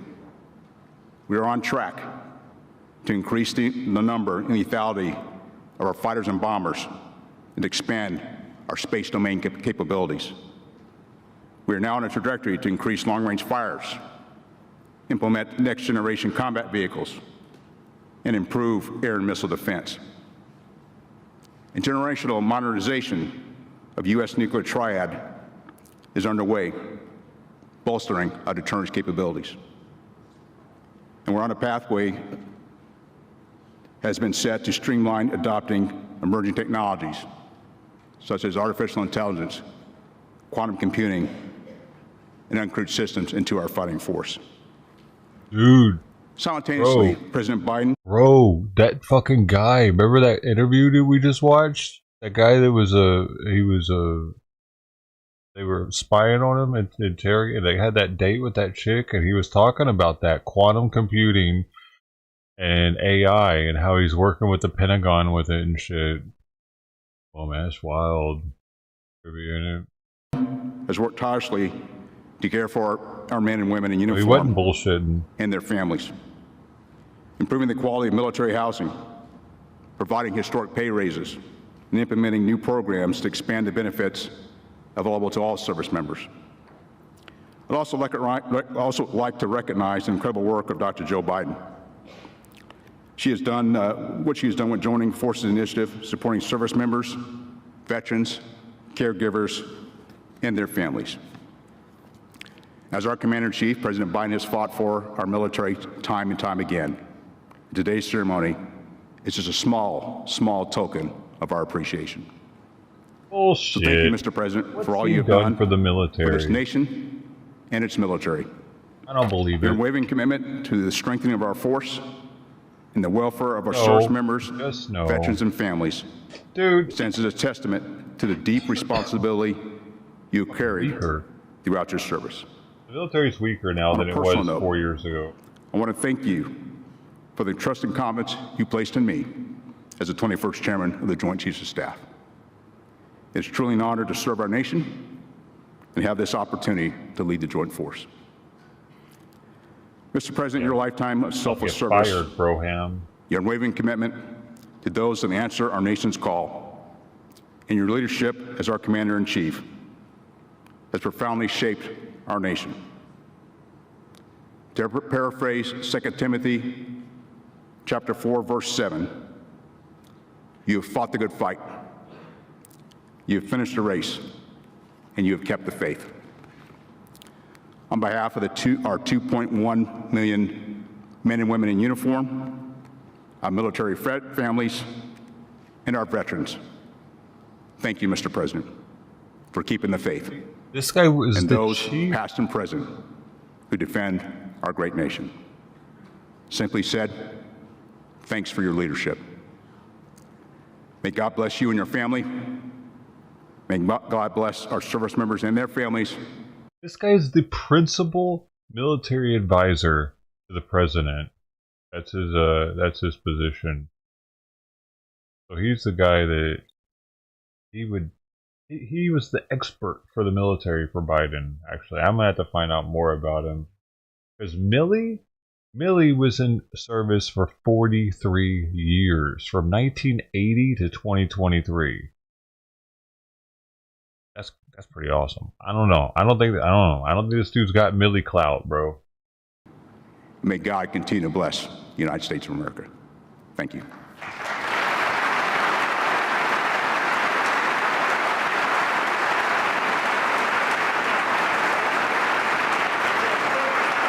I don't even think he has his own Wikipedia like Millie does.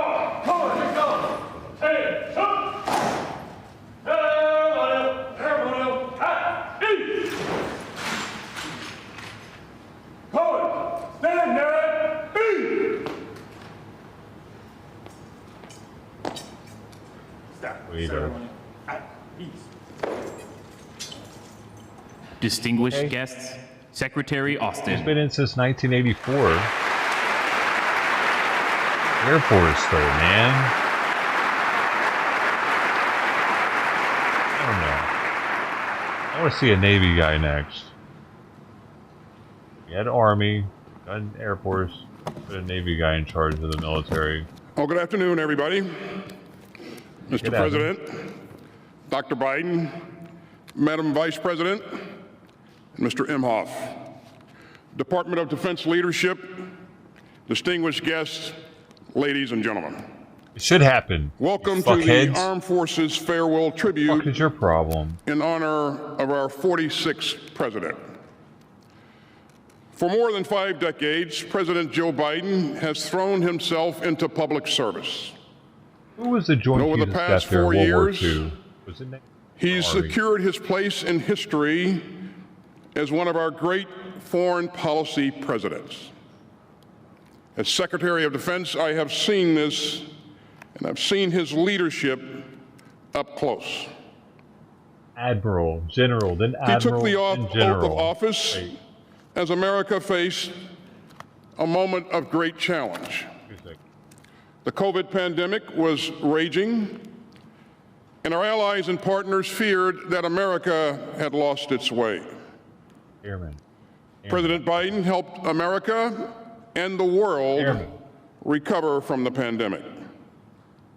And he renewed American leadership around the planet. Admiral, President Biden dramatically strengthened. Listen to this shit. Who was the chairman of the Joint Chiefs of Staff during World War II, I ask? It says Admiral William D. Lee. There you go. It was an admiral.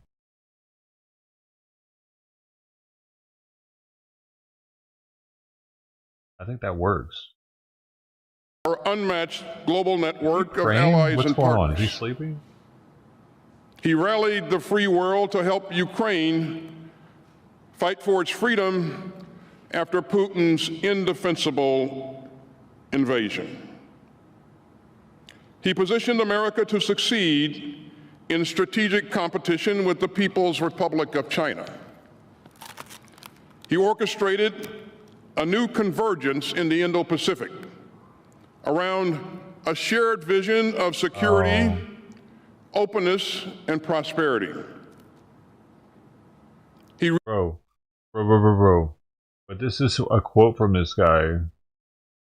It's kind of chilling. William Leahy said about the atomic bomb He was the chief of the. He was the. What was it?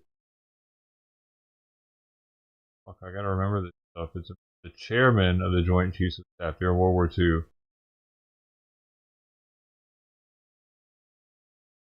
It is my opinion that the use of the barbarous weapon at Hiroshima and Nagasaki was of no material assistance in our war against Japan.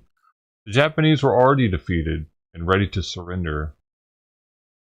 My own feeling was that in being the first to use it, we had joined the barbarians of the world. There's more to this quote. Reinforce NATO. Oh, that's true.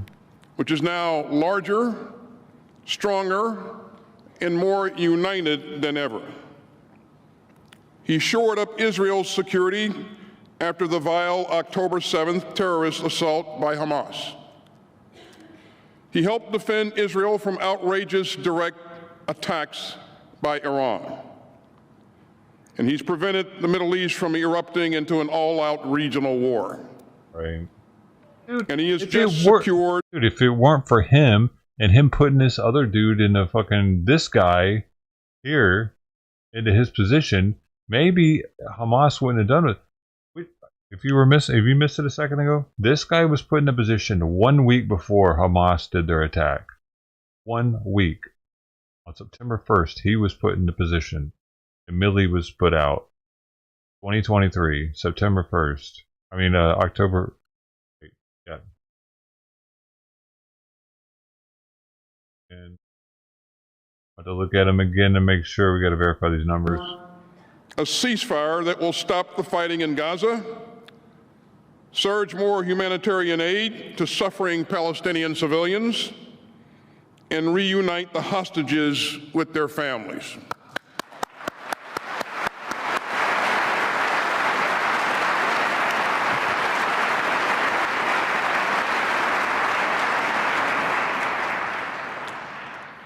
In Afghanistan, he ended America's longest war. October 1st, 2023. One that spanned 4 presidents, and he refused to hand it over to one more. And he has always understood that the power of our example counts for more than the example of our power. President Biden showed the world the strength and the resolve that only a democracy can muster. Now, as I said, his leadership is rooted in his decades of expertise. President Biden processes policy at graduate levels. And I learned quickly that whenever I went over to the White House, I needed to be prepared to dive deep on key issues, because inevitably, the president will send a question your way. And he'll ask something that takes it to the next level. He insists on hearing a range of views, and he's not afraid of making the big decisions. And he also has a secret weapon, because he's not just the president, he's also Dr. Jill Biden's husband. America knows Dr. Biden as a great educator and a role model. But at the Department of Defense, we also know that she's a proud daughter of a World War II veteran. And she's a long-time champion of our military families and veterans. Dr. Biden, we are deeply, deeply grateful for your continued leadership of joining forces. Your work increased employment opportunities for military spouses. It improved education for military children. It enhanced military family health, and much, much more. And it was great to get to visit Maxwell Air Force Base in Alabama with you recently, where we got to see a universal pre-K class and a Department of Defense school up close. Now, our first family is also a military family. President Biden and Dr. Biden know firsthand what our military families carry, both the worry and the pride. And you can see it in their fierce love for our troops. And I've seen it over and over again. I've been there, Mr. President, when you've reached out to grieving families. I've seen you focus your entire being on a service member, a military spouse, or a military child. And by the way, nobody is going to stop Joe Biden from wading into a crowd of troops. He loves to grab a service member's cell phone and call a stunned loved one. And of course, everyone gets a selfie. Mr. President, that's just who you are. You've pushed hard to make life easier for our troops and their families. Base pay for our troops is up almost 10% since you were sworn in. We're expanding access to affordable child care. And we're doing far more to help military spouses excel in their own careers. And President Biden has also worked hard with Congress to invest in America's future. The department's budget last year was $100 billion more than in his first year. And that will help keep our United States military the strongest fighting force on earth. Now, President Biden always ends his speeches the same way, with the same 5 words. He always says, "May God protect our troops." And he means every word, every time. Mr. President, it has been an honor to serve with you. And I hope that future presidents and secretaries of defense will enjoy similar relationships of trust, candor, and friendship. Our entire department stands together today. We salute your service to the republic that we defend. And we are deeply, deeply grateful for your love of our troops. Thank you, Mr. President and Dr. Biden. May God bless you and your family, and may God continue to bless the United States of America. Ladies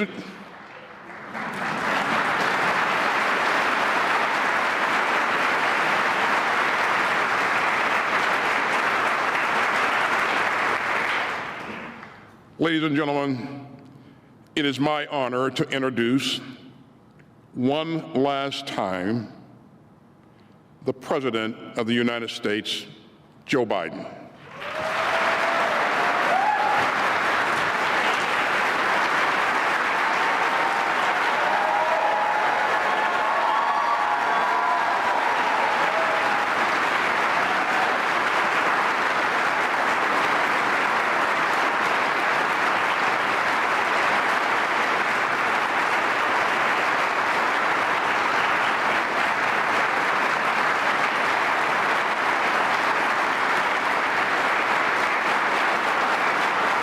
Thank you.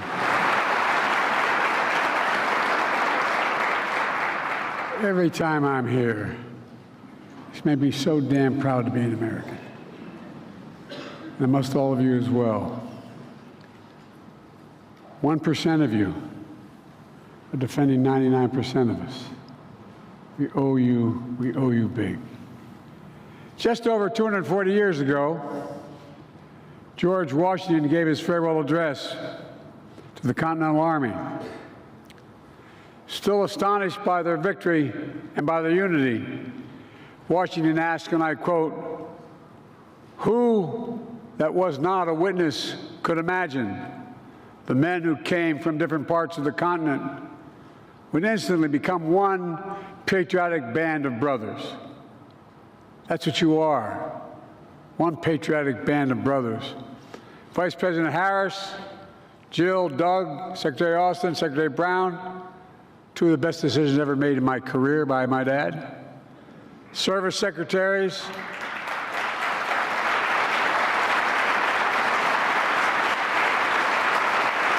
Members of Congress, and most importantly, this patriotic band of service members before me.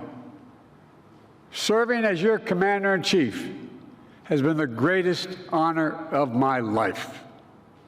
While I'm deeply grateful for your thanks and affection, I'm here to thank you. Thank you for your service to our nation and for allowing me to bear witness to your courage, your commitment, your character. As I listened to the choir sing, I thought about it. You all represent what America is: character, honesty, integrity, commitment. Like Washington, you've left me astonished, and I mean it. Over the years, I've frequently seen you in action in war zones in Bosnia, Baghdad, Fallujah, Kabul.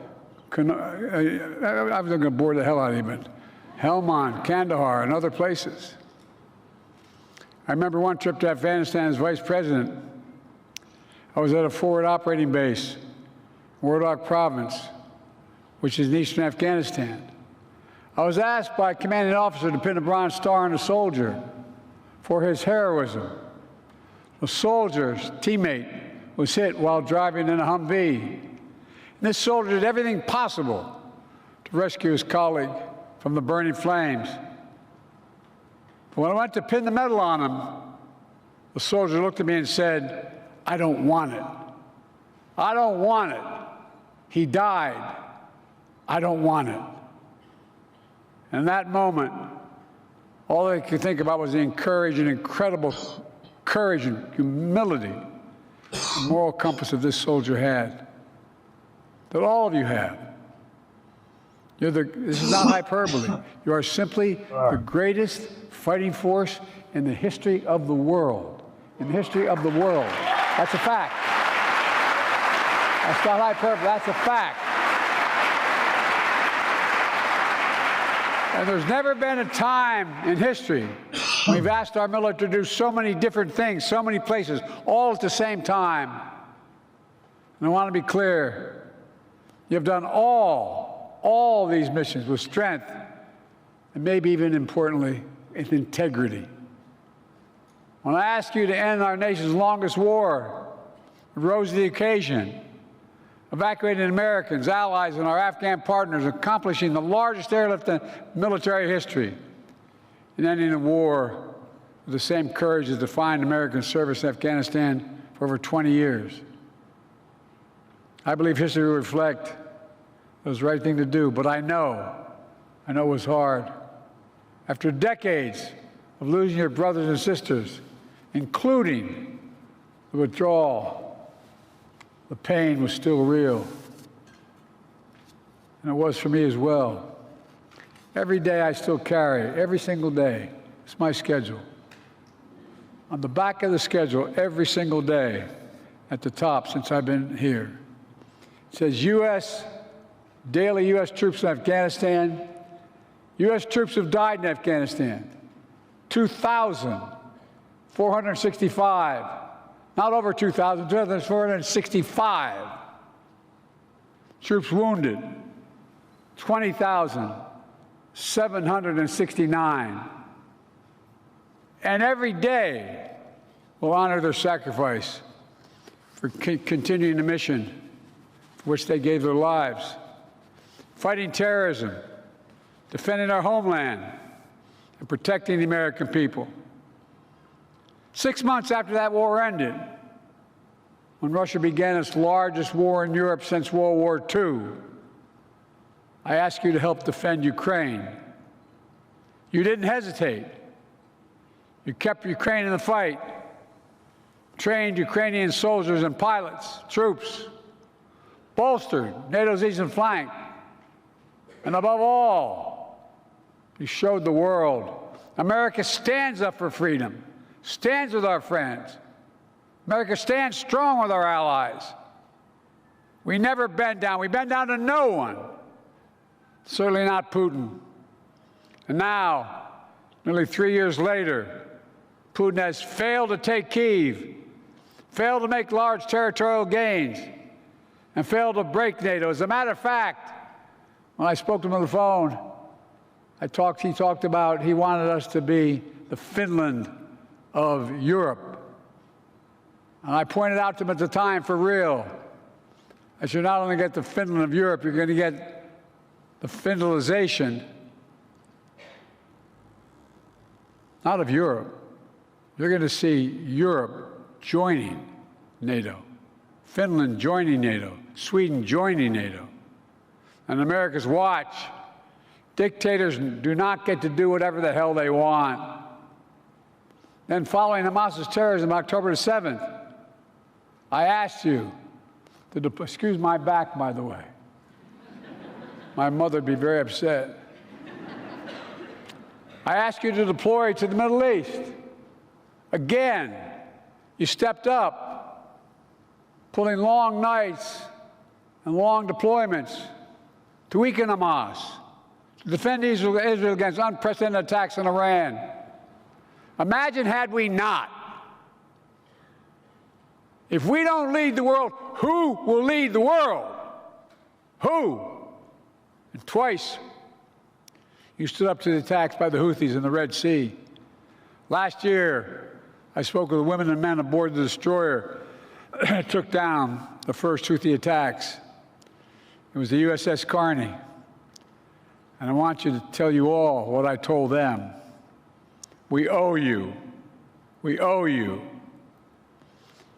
And back in May, yesterday I proud to announce a ceasefire, the hostage deal between Israel and Hamas. The road to that deal was not easy. It was 8 months ago I laid down the elements of that deal in May, embraced by countries around the world, because they know we say what we mean, endorsed overwhelmingly by the UN Security Council. It's taken 8 months of nonstop, relentless effort from my administration to get it done. But because of you, all of you standing behind me, because of you, because of so many diplomats and defense professionals, we kept the pressure on Hamas, and we got it done. We got it done.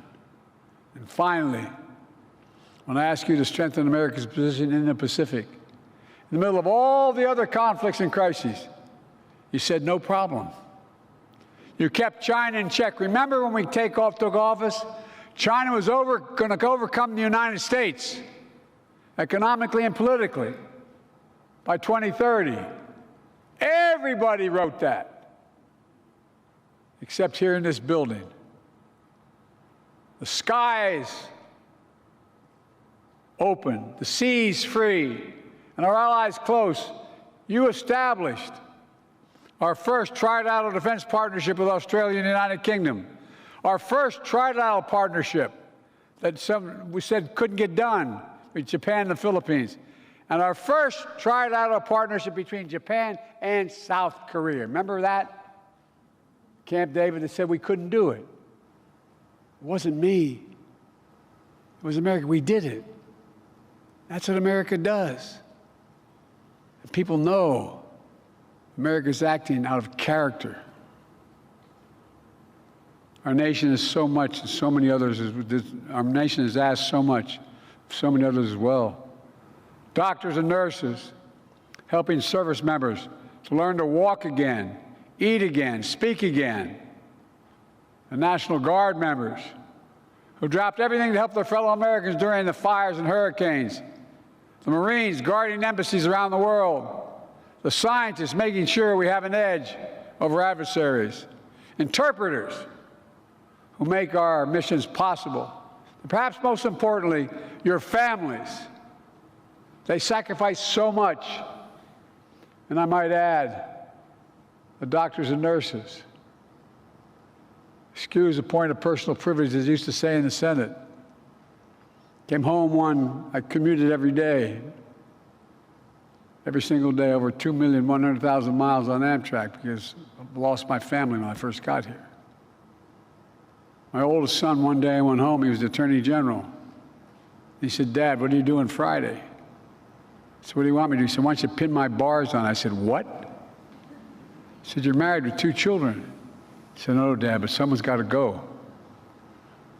He spent a year in Iraq, won the Bronze Star, Conspicuous Service Medal. But like many others, he was exposed to those burn pits, which are within about half a mile of where he bunked. He had stage 4 glioblastoma like so many other of our folks. And I watched the nurses and the doctors who took care of him for so long.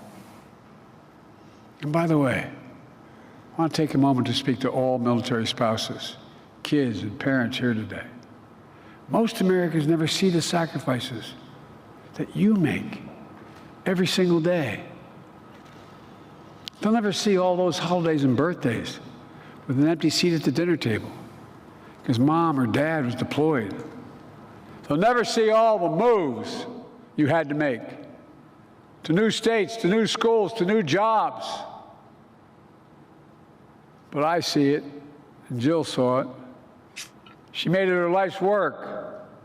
She's done everything big and small, from helping military spouses find child care and build their own careers, by hanging photos, employed moms and dads outside classrooms of those National Guard folks. Because on every holiday, every time there's something going on, their moms or dads weren't there, but no one ever mentioned it. She started getting in every classroom in America to put a picture of an employed mom or dad outside the classroom. Even this morning, she held an event for joining forces, an historic White House initiative to support military and veterans' families. Because as a poet John Milton wrote, they also serve who only stand and wait. They also serve who only stand and wait. So for the last time as Commander-in-Chief, I want to say thank you, thank you, thank you to all the families. We owe you. I've long said as a nation, we have many obligations. But I said we only have one truly sacred obligation. That's to prepare those we send into harm's way and care for them and their families when they come home and when they don't. Over the last 4 years, Kamala and I have worked to make good that obligation. We passed more than 40 bipartisan laws to support you, including something that I felt so strongly about, the passage of the PACT Act. We drafted that law and we passed it. Now, it's already helped over 1 million service members and their survivors, their children, their access, everything from college to health care. These people were exposed to toxins. In my generation to Agent Orange, my son's generation to burn pits. But we had to prove that what you had, with your disease, all the brain damage, all the brain cancers, were a direct consequence. What stinks, of dude? Those toxins. Gross. Or ass right there. Agent Orange. But we changed that. And I want to publicly thank the 9/11 Commission. All those folks, all those firefighters were so badly damaged because of the fumes and the toxins associated with the 9/11. And those of you who are the Vietnam generation, finally, Let me get her food. all you had to prove is that stuff dropped on you. Fucking hungry yet? And it didn't cause. They didn't have to prove beyond a reasonable doubt it caused your disease. Just state the fact and you're covered. We've invested over $1 trillion in our defense industry base. In real dollars, that's more than America did in any 4-year period during the Cold War. We've also invested record resources to fight the scourge of military suicide. No more calling and saying, my husband needs help. He needs help. You get an answer.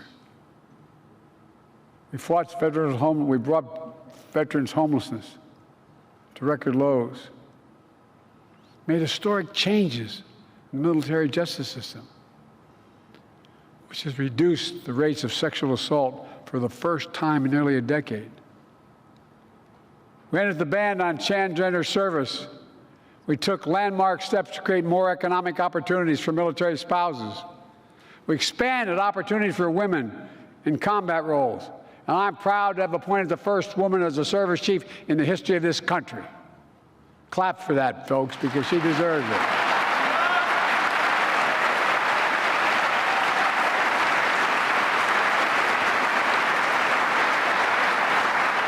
I don't know about the rest of you guys, but the women in my family are a hell of a lot smarter than the men in my family. Look, if there's one thing I hope to take away from today, it's this. This is not hyperbole. You're truly the finest fighting force in the history of the world. That's not hyperbole. That's true. Everything I and others have asked of you, you've done. You've done with honor, commitment, grit, and guts. Let me close with a final request. I say it not as your president or commander-in-chief. I say it as a man who spent 50 years of his life serving his country in a different way. Remember your oath. My son, Major Bo Biden, used to call it home base. That's a set of principles of values that give you light in darkness, that guide you. It's true to the military. It's the best weapons, the best training in the world. We have the most cutting-edge ships, planes, and subs. We have the smartest, most well-trained force on earth. That's all critical. But that alone is not what makes us strong. This is not what brought Washington, this band of brothers together all those years ago. It's our values. I mean this sincerely. It's our values, American values, our commitment to honor, to integrity, to unity, to protecting and defending not a person or a party or a place, but an idea. Literally unlike, as a student of history, I can say, unlike any other in human history. And that idea is the United States of America is unique in the world. Virtually every other nation in the world is based on geography, ethnicity, or religion, or some defining feature. We're the only nation in the world, only nation in history built on an idea that we're all created equal. We know the words by heart. We're endowed by our Creator with certain inalienable rights. Among them, life, liberty, the pursuit of happiness. That's the idea that generations of service members have fought for. An idea you have sworn an oath to defend. As a nation, we've never fully lived up to that idea, but we've never, ever, ever walked away from it. Our country is counting on you to ensure that that will always be true. As I said when I began, 1% of you defend 99% of the people across this nation. That's why you all deserve a special place in our hearts and in God's heart. May God bless you all, and may God protect our troops. Thank you, thank you, thank you. That was less than that.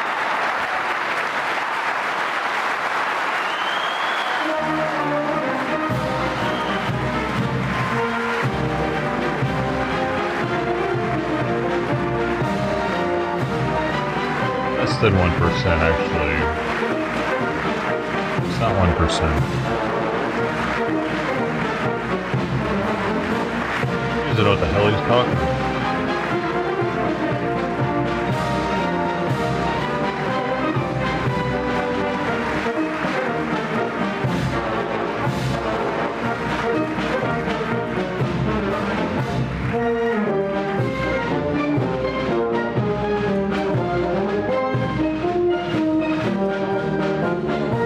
There are about 1.3 million in today's all-volunteer force. So 1.3 million of, what, 400 and something million? It's like less than 1/4%.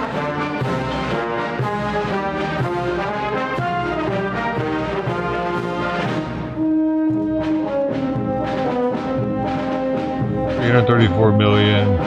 Okay, so 1/3%.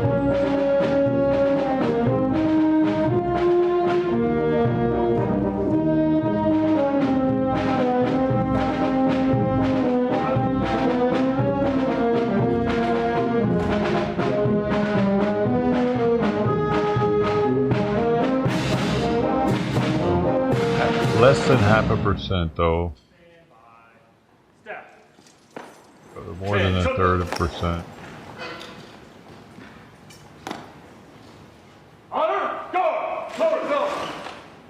Oh, he could say less than 0.5% to make it easy. And that would be much more, that's like, whoa. Not even. It would have sounded better, less than 0.5%.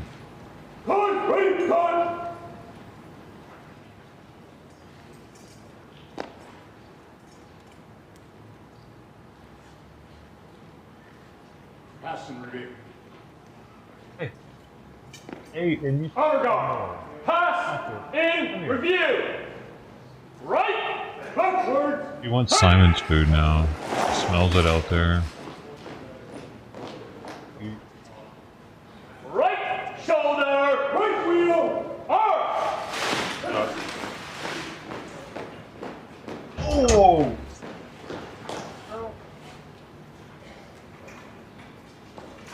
Stop jumping when I'm grab you. Forward. Left side. March.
He said there was 2.1 million in.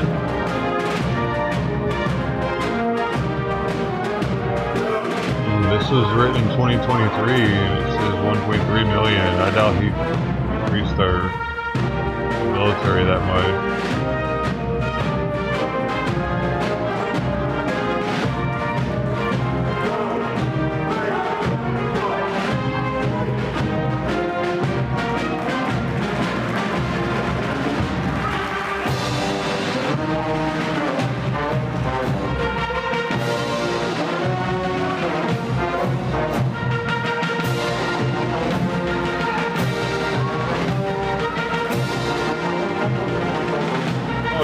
This actually says as of September 2023, there were 2,079,000 military personnel. So maybe he's right. Of active duty, though, there were only 1.3 million. I was actually trying to get totals. I wasn't trying to do just active duty before, but that's what it was giving me.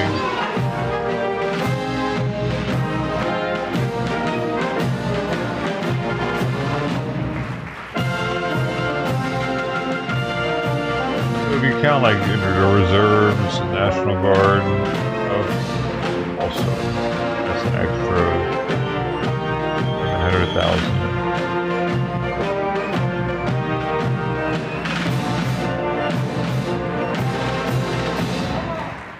Distinguished guests, please stand for the service songs of the Armed Forces of the United States. I wonder how many women they have to have on the color guard for the DEI.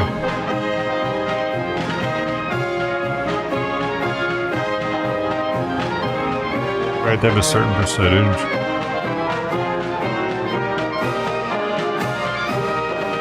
Like there was probably a dude that was better at it, but they had to have a female there. So, sorry dude, you don't get it. Even though the military is really meant for men. Sorry dude, the girl gets it. Yeah, the one that can't even carry you if shit popped off. That's the one. He gets it instead. Because she has a vagina.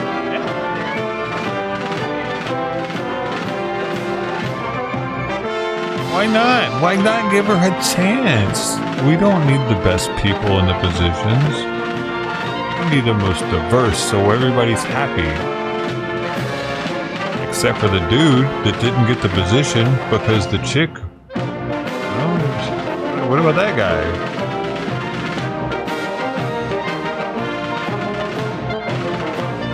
Like just like chicks don't want men in their sports,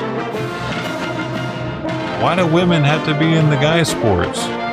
AKA the military, AKA the Boy Scouts, and they can do the other positions. It's not combat roles. Biden was just patting himself on the back for how he extended the combat roles for women. What the fuck is that? Why would we need more women in combat? Why would we need that? Why is that something to be proud of?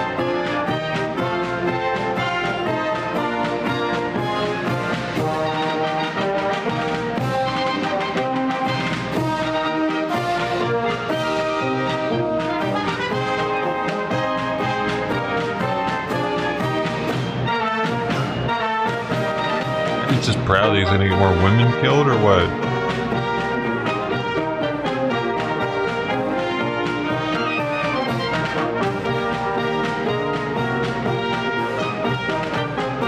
It doesn't matter at this point if men stand up, if this DEI shit doesn't go away, they're gonna feel the need to feel like we gotta have 3 black women, we gotta have 3 white women, we gotta have 4 black men, 4 Mexican men. We do have a Venezuelan quota now, sir.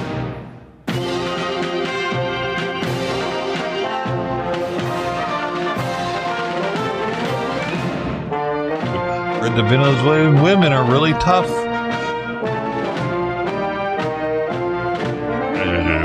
We need more of those for the army. They like to play with knives, I hear.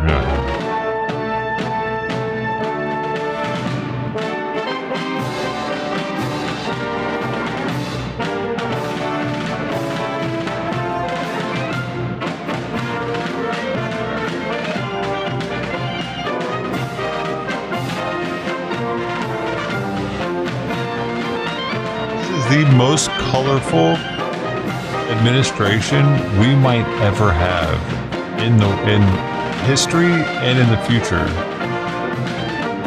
possibly, because we see now what happens with DEI, right? We've learned our lessons. Are we all learning?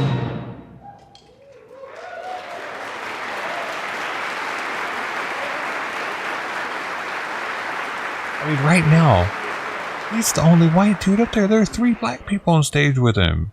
Distinguished guests, this concludes today's farewell tribute in honor of our Commander-in-Chief, Joseph R. Biden, the 46th President of the United States. Please remain at your seats for the departure of the official party. The only thing that could have made that crazier if he would have been black too.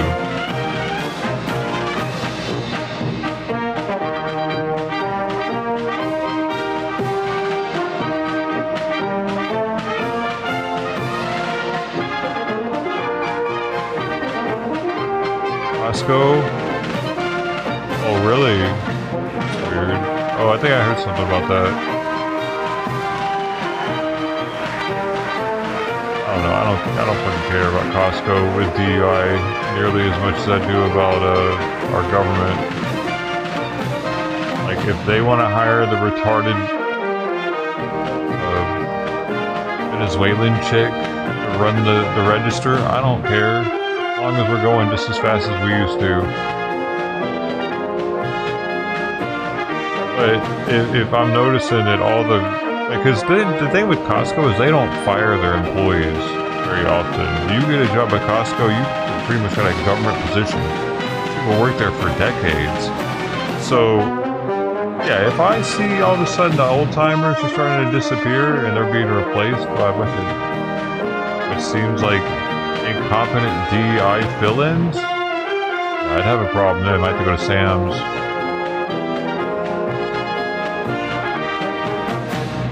All of a sudden, all the registered are special needs kids.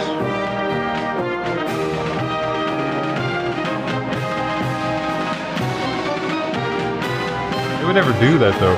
So I don't really know like how they're DEI at Costco even. I think if I can.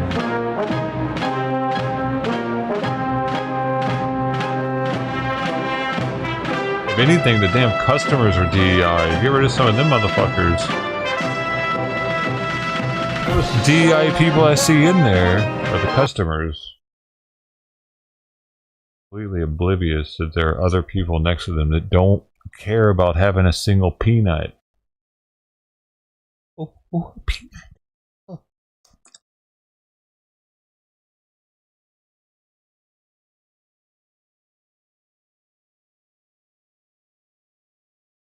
The corporate world, I still don't understand how it might affect their, I don't know. Maybe they're having a little too much food from China lately. So there's that. They could maybe slow it down on the Korean and Chinese food ordering.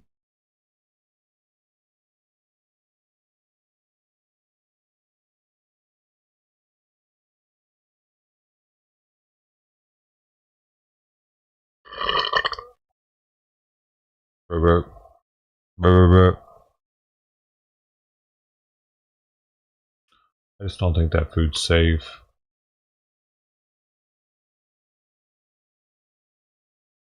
Not for me.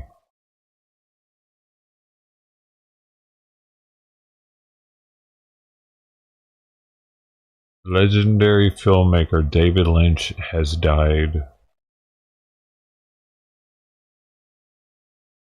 Mulholland Drive, Twin Peaks. Nope, never watched them. Emphysema. Oh, really? I wonder if he was in the fires. I wonder if the fire, the ash in the air messed with him to put him past the edge.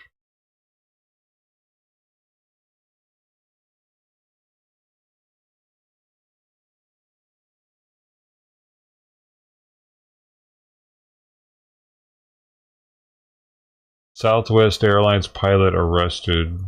Southwest Airlines pilot who's arrested at an airport in Georgia, excuse me, and charged with driving under the influence. Trevor, all is back with the story for us. Good morning again, Trevor. Good morning again, Michael. So this is the flight from Georgia to Chicago, and it was all set to take off with passengers on board when law enforcement Never fly Southwest, okay? Unless you want to die. Boarded too, and they say the problem is the pilot showed up to work intoxicated. This morning, passengers are demanding answers after police arrested a Southwest Airlines pilot for allegedly being intoxicated most at the airport. Seats. If I have to take my shoes off still before I get on a plane, it seems a little weird that I seem to kind of have to wonder if my pilot is sober. Pilot David Alsop was arrested early Wednesday morning at Savannah Hilton Head Airport. What? Passenger Robert Newmark says they were about to take off, but then a flight attendant told them there was a paperwork issue. Shortly after that, one of the officers came on to the plane. He went into the cockpit and he came back out he was gone for a couple minutes, and we were just sitting there. The flight was delayed more than 4 hours while they looked for another pilot. According to a police report, Alsop has been charged with driving under the influence. We tend to think of alcohol and transportation as a driving situation. In other words, don't drive drunk. But by the same token, we think of it in above or below a certain tolerance level. There really is no tolerance level in commercial aviation. That should be 0 blood alcohol. Southwest Airlines tells ABC they are aware of the situation and the employee has been removed from duty. There's nothing more important to Southwest than the safety of our employees and customers. And Southwest also apologized to those passengers impacted and said they were booked on new flights if needed. The original scheduled flight time and the time when police say the pilot was intoxicated, 6:05 a.m., guys. Ooh, all right, Trevor. Thanks for bringing that to us. Jeez. Who's drinking at 6 in the morning? Dude, how'd it get so dark outside? What the heck? We're dying! Meteor showers.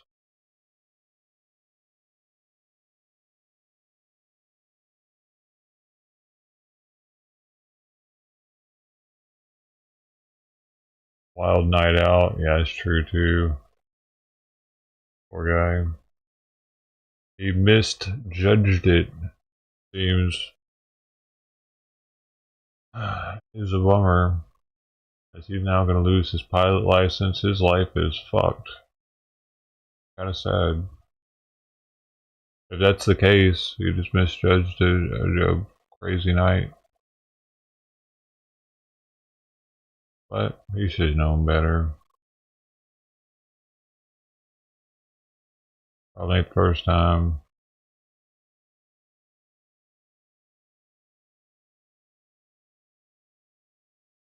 Neil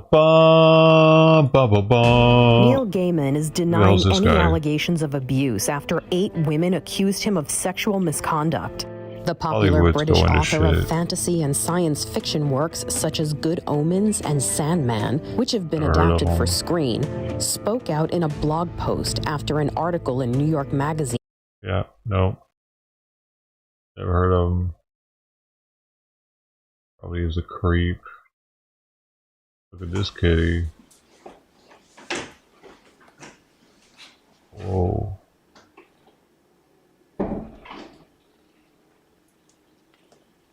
Super alert.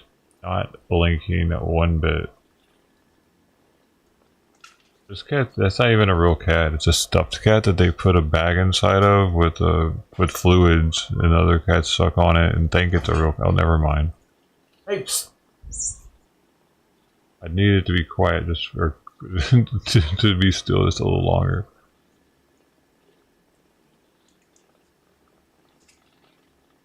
Oh yeah, good little kitty juicies.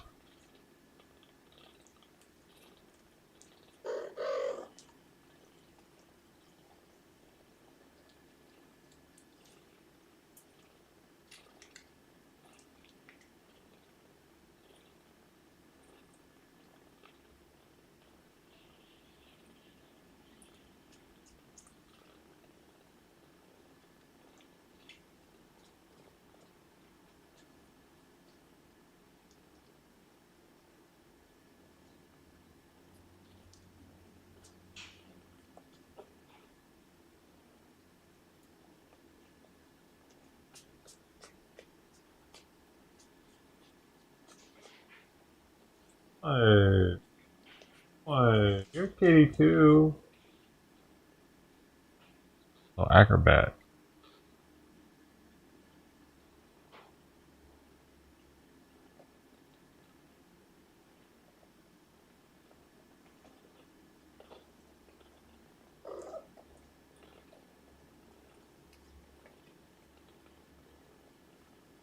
Cuba frees prisoners.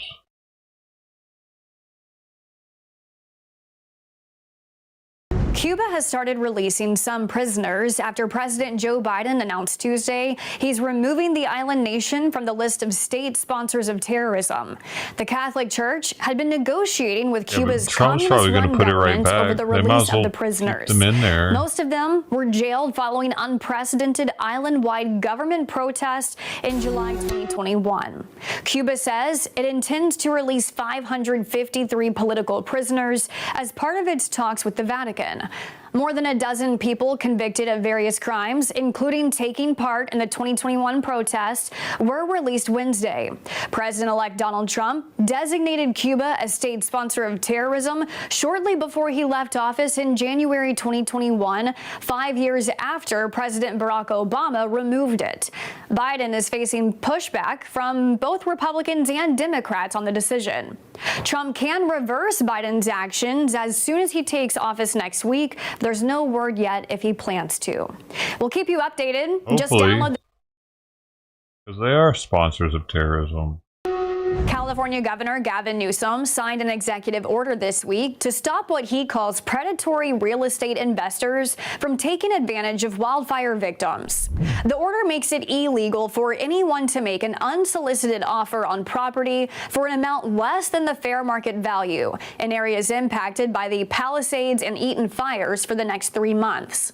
Newsom says the ban comes after hearing from people in the community who have received unwelcome and unfair offers. This predatory behavior is disgusting in the best of times. And of course, here in the midst of this tragedy at scale, it's disgraceful. So we're going to hold those folks accountable. The Los Angeles area remains under a state of emergency, which means the order took effect immediately, as it was announced on Tuesday. Those who fail to comply can get up to 6 months in prison, a $1,000 fine, or both. The ban, which is modeled after a similar order made by Hawaii Governor Josh Green for the Lahaina wildfires, is getting some criticism. Senator Ted Cruz posted to X, "Now dim politicians are making it harder for those devastated by the wildfires to sell their destroyed properties. This will only hurt the victims." Newsom responded to Cruz, "Our executive order doesn't prevent anyone from selling their property. It prohibits scammers from making unsolicited offers to buy property for pennies on the dollar." The disaster left homeowners with several questions about insurance coverage. State Farm reversed its initial plan to cancel hundreds of policies for homes in the Palisades over the summer to avoid financial failure, now offering renewals for policyholders in the LA area. AccuWeather estimates the total damage and economic loss from the wildfires is at least $250 billion. For Straight Arrow News, I'm Kara Rucker, and for all your latest news headlines, you can always download the Straight Arrow News mobile app or visit us. Sworn in at noon Eastern time on Monday. And inauguration organizers are planning for hundreds of thousands of spectators to watch from the National Mall. They'll do so under incredibly tight security, even for D.C. It will also be very cold, with temperatures around 20 degrees and the possibility of snow in the forecast. Those in charge of security say while they are not aware of any specific or coordinated threats, the inauguration comes 3 weeks after that deadly New Year's truck attack in New Orleans. So News Nation's Libby Dean is live for us there in Washington. Libby, take us through some of what you're seeing there ahead of the inauguration. Hey, Nicole, prep's really underway here, and we're actually going to see 250,000 people here for inauguration. That's what law enforcement says. Now, I want to show you kind of the preps that are going on here. We're seeing these smaller metal barricades that have been put up recently around the Capitol, but then you see these larger black barricades that actually line the Capitol complex. Those have actually been up since right after the election, and we saw them up through the election certification and then as well through the former late President Jimmy Carter's funeral. So that lines the Capitol complex, but actually extends out a couple of streets, blocking off streets here around the complex. Now, throughout the day here, Nicole, we've actually heard them be doing sound checks on that stage behind me. And that's because on the National Mall back there are speakers lining the National Mall. And this is going to be blasted. What's happening on stage where the president-elect is being sworn in is going to be blasted through the National Mall. So all the thousands of Americans who are packed in there can hear what's going on that stage. Now, as you mentioned, Nicole, The other big concern here, as you can see, I am bundled up. It is very cold today, almost below freezing, and there's going to be similar conditions on Inauguration Day. But actually on Sunday, when Trump is holding a rally as well, just down the street from here, it's going to be snowing. So there's going to be icy roads here around the Capitol complex. So that's something that law enforcement is prepping for as well. We also know that over 7,000 National Guard, DC National Guard troops are going to be here on the ground aiding Secret Service and other local law enforcement as well. So prep's fully underway here, Nicole. Fully underway. And we know also in the crowd there will be tech billionaires, many of them, if not all of them, who have donated money to the president-elect's inaugural committee. Who can you tell us about who will be there among these tech billionaires? It's a big... Yeah, and Nicole, it's a big who's coming, who isn't, but we actually are just learning here at News Nation that we're going to see Mark Zuckerberg here for inauguration, as well as Jeff Bezos. We're also going to be seeing Google's CEO, as well as TikTok CEO. Robert just mentioned that we confirmed that here as well. A lot of those CEOs did donate to the president-elect's inaugural committee fund, and so it's really no shock that they are going to be here. But what is a shock, Nicole, is that they're going to be on that stage. Some of them are going to be on that stage right next to Trump's cabinet nominees. They're going to be sitting there with him. We also know that Elon Musk, a CEO, of course, and tech billionaire, is going to be here for Trump's inauguration. We've seen him by his side ever since that assassination attempt that we saw back in July. And then we saw, of course, Elon Musk endorse Trump. And ever since then, been by his side. Now we've seen all these tech moguls come by his side as well and are going to be by his side on inauguration. Nicole? All right. Livy Dean, live for us there in Washington. Thank you. Thanks for watching. Go to joinnn.com.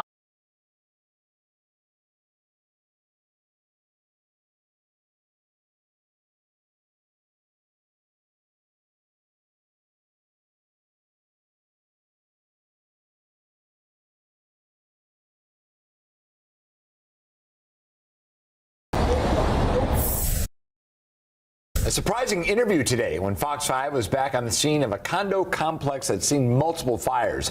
The president of the Paradise Spa Homeowners Association says there have been 5 fires there in the last 5 months, 2 of them deadly. While talking to people there today, Fox 5's Joe Vigil ran into a man who told us he knows something about one of the fires. The Homeowners Association president sent us this photo of the November fire.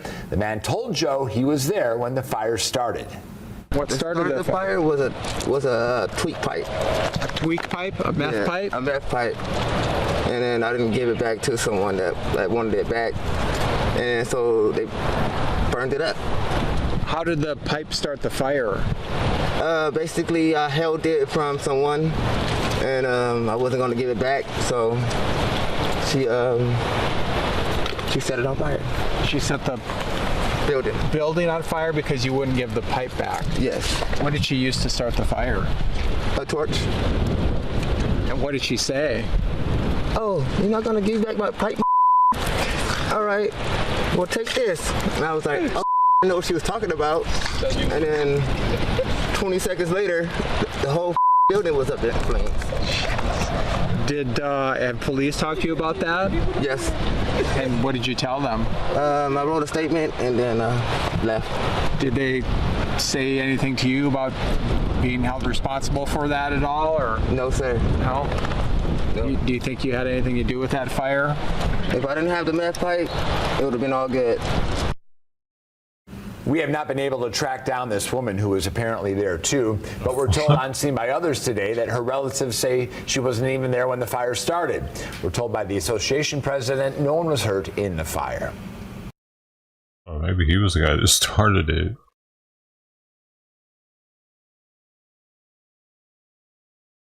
Eyes were shifting a lot.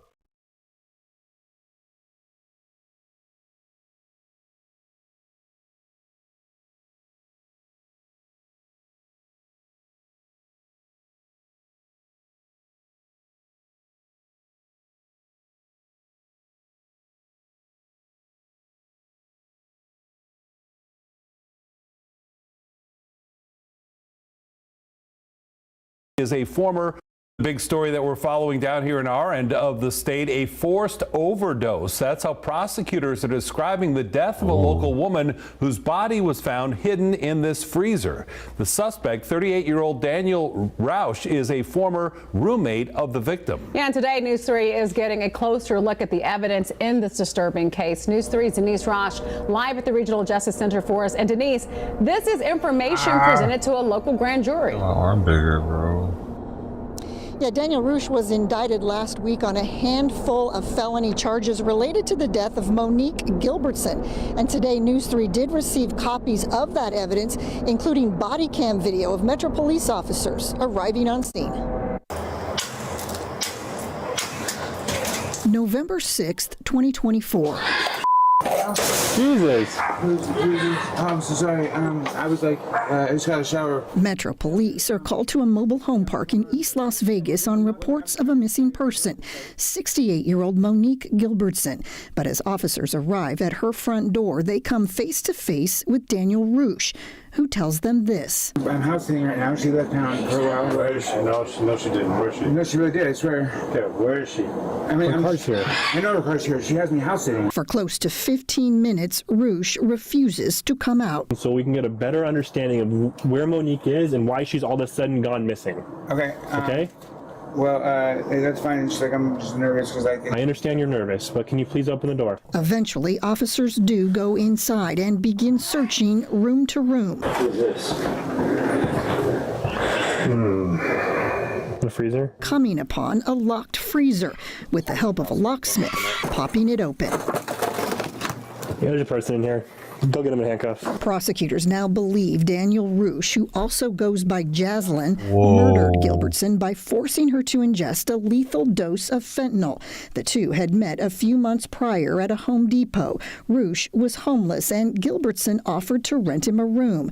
But the arrangement quickly soured and Rausch was evicted. The discovery of Gilbertson's body leaving neighbors stunned. It's just really scary because we're old people, you know. There's a lot of us living alone in this community. Jesus Christ, bro. You can't tell, dude. Bent in half. The body cam video is just part of the evidence shown to a local grand jury. Police also recovering a large stash of drugs from inside the home. Yeah, that's pretty big stash. Cocaine, heroin, and fentanyl. Rausch now indicted on 6 felony charges, including murder, abuse of an older person, burglary, and several drug charges. First case, Daniel Rausch. For his part, Rausch has denied the allegations, telling police he found Gilbertson dead with drugs on the table, but panicked and put her body in the freezer. That's believable. And prosecutors think that Rausch may have been afraid of losing his housing, so he decided to take over Gilbertson's home and her car. He is due back in court next week. Reporting live, Denise Rausch, News 3. Really is something to watch that body cam video as the discovery is made. Denise, thank you. It really is something. Yeah, opposed to nothing. I said something. Of the man who spent the night in a Santa Fe Walmart and had free run of the store on Christmas Day. Video shows him making himself at home, eating food and loading up carts with goods. News 13's Marilyn Upchurch is in the Newsplex with the story. The footage shows the man collecting items, drinking alcohol, and burglarizing the store. He even set up a camp for himself inside. Keep your hands up. Christmas Day, Santa Fe police arrived at the Walmart on Herrera Drive. They were called there because someone was inside the store, even though it was closed for Christmas.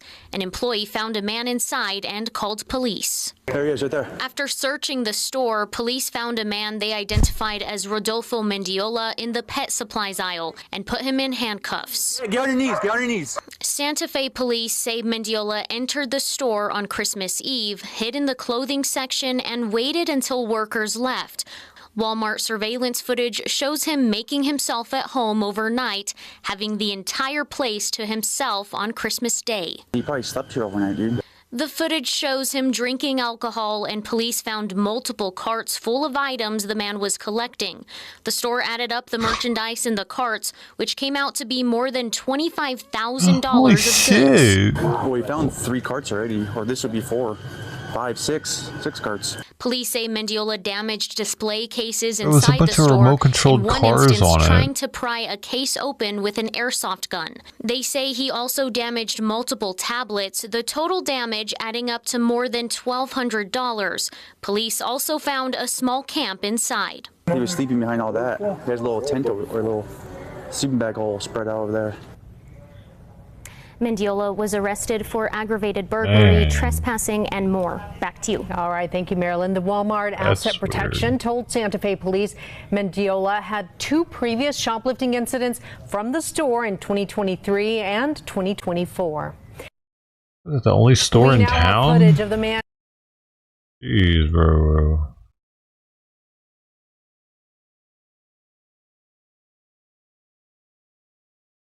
We now have footage of the man who spent the night in a Santa Fe. Delay yields back to Ms. Green from Georgia. Thank you, Mr. Chairman. There's a lot of outrage. No, that's from the 14th. It's an old one. They just uploaded it today, though.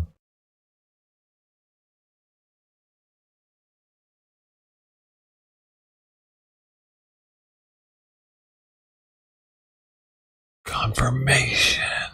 Do we have confirmation? Not yet. We're still waiting, sir. We know when we have confirmation.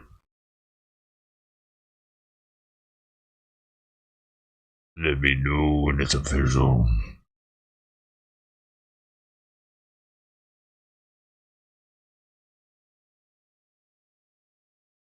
What? I was sitting here quietly, and now I'm being manhandled by 2 or 3 people. You pontificate about a free press? You pontificate about a free press? You are hurting me. You are hurting me. You are hurting me. I'm asking questions after being told by Matt Miller that he will not answer my questions until I'm asking questions. Wasn't the point of the May 31st statement to block the ICJ orders? You blocked the ICJ orders. Please respect the process. Respect the process. Respect the process. While everybody from Amnesty International to the ICJ saying that Israel's doing genocide and extermination, you're telling me to respect the process. Criminal, why aren't you in The Hague? Why aren't you in The Hague? Why aren't you in The Hague? Wow, when that happened. Chaos erupts as Anthony Blinken's final press conference.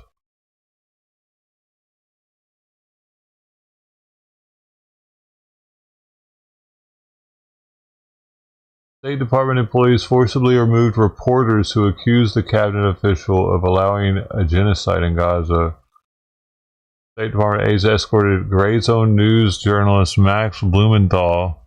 I've heard that name before, Blumenthal, from the briefing room, while security guards dragged independent journalist Sam Husseini away as Blinken was hailing the ceasefire agreement first pitched in May and set to take effect Sunday. Both Blumenthal and Husseini were engaged that Israel's war in Gaza after the October 7, 2023 attacks, which has lasted 50 months and killed tens of thousands of Palestinians, hadn't ended sooner.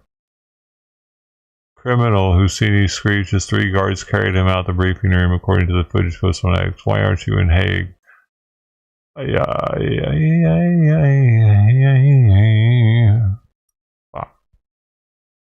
Yes, most transparent administration in history. That's the top comment with 214 upvotes. Speaks volumes about this outgoing Biden administration. Absolutely pitiful. It says the Biden administration is what they called it, actually. Transparency and free press on display. Worst White House staff ever. The other reporters are all cowards. Why didn't they stand up for this poor reporter asking rights to ask questions? This is New York Post.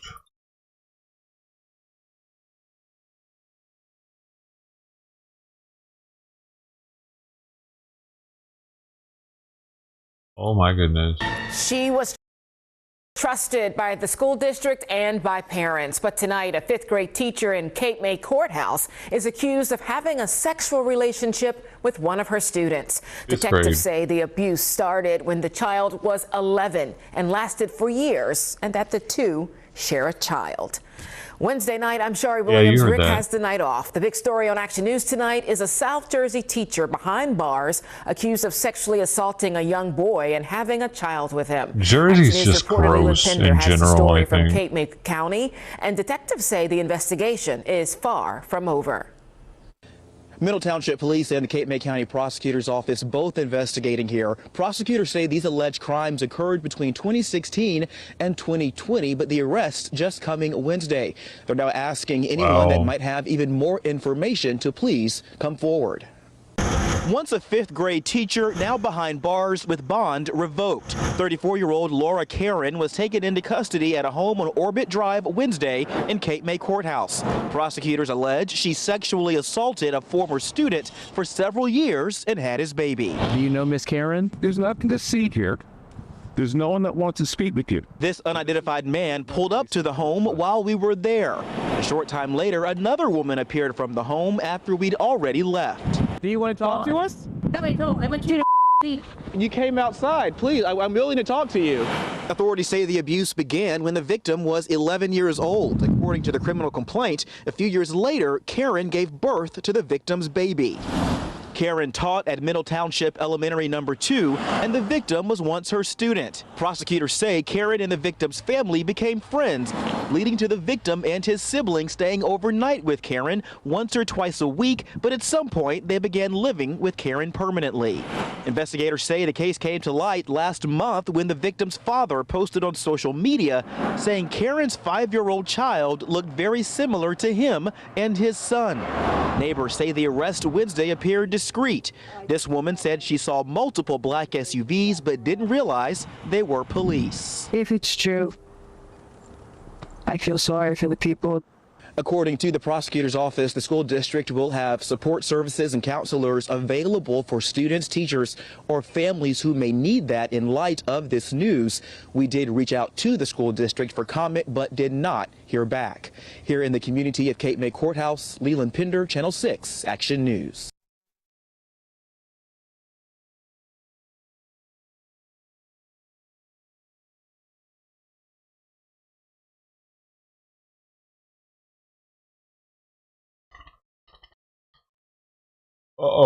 Tiger King case, new evidence. And Jeff Lowe had about murdering Carol Baskin, but he never intended to do anything about it himself. In fact, Alan Glover has gone so far as to say that Jeff Lowe actually hired him and wanted him to kill Joe Exotic and Carol Baskin. And there's a detailed recantation of exactly how he was going to do that in his video that is online. James Garrison made many recordings that were withheld during the prosecution of this case that would have exonerated Joe. One of the things that I thought was so insightful is a filing from the briefing in this case is we now know from undisclosed, newly discovered evidence that Garrison's government handlers scolded Garrison behind the scenes and even tried to alter the narrative that Garrison's recordings had established, because the recordings clearly show that this is Garrison's idea, and Garrison is desperate to get him to say something that will incriminate him. This is a quote from Garrison. Yeah, they, the government handlers, were getting on me about quit using us and we. That's what they were scolding me about. Quit using us and we. The government kept scolding Garrison that it can't be your idea, and Garrison admitted that they're telling me this over and over again. Joe's excuses over and over on why he didn't want to do this are very clear that he never had any motivation to go and kill Carol Baskin. The U.S. Fish and Wildlife Foundation directed James Garrison to introduce Joe Maldonado to the government informant hitman that they allege Joe made these confessions to. But again, let's remember, never was given any money and no one was ever hurt. The third point that I think requires that Joe be freed is the government's involvement in this case. Joe's case was orchestrated by others, and the government was the conductor of that orchestra. I can use something that's close to home. Like others, I own animals, I own pets. We all love our animals. We all love them and we care for them. I believe Joe loved animals. I do think he's rethought maybe some of the ways they were kept and showed and those things now, and he's working closely with PETA to help stop other people from kind of the roadside zoos and the tiger shows and those sorts of things now. But I think that he loved animals. But Joe had basically a manager of the zoo, a gentleman named Rinke, who was there for over 10 years. The government never called him as a witness. They never used him as a witness. And in the government's prosecution of Joe for killing 5 tigers, you would think that was the guy that raised the tigers and trained them every day, that you would call as a witness.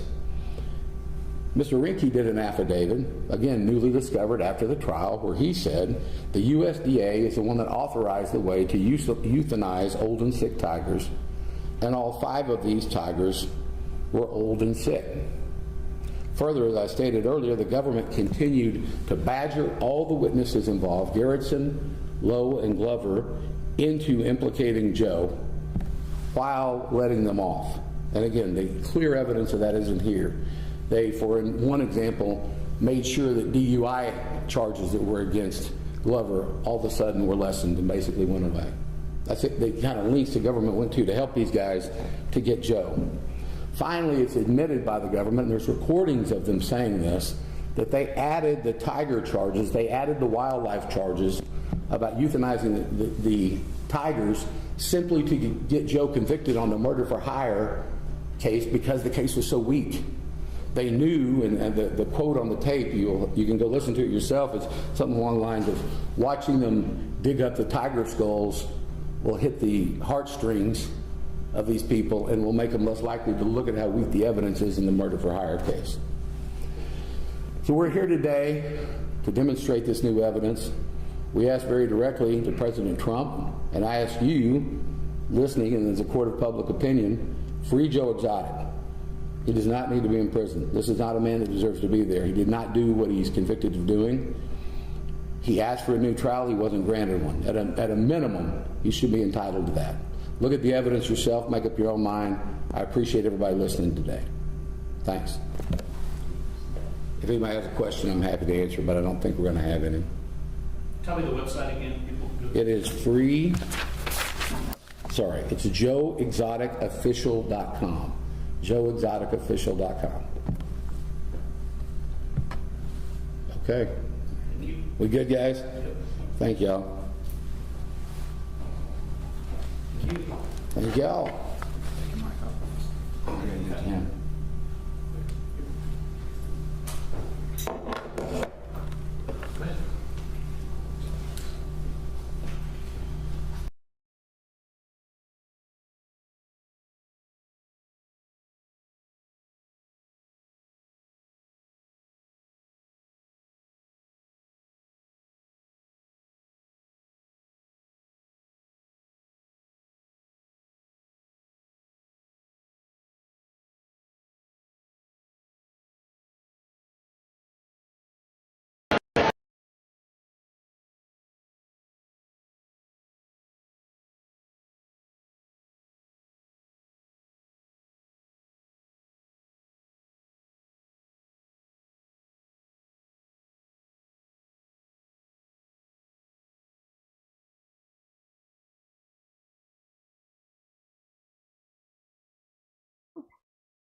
Boom, boom, boom, boom.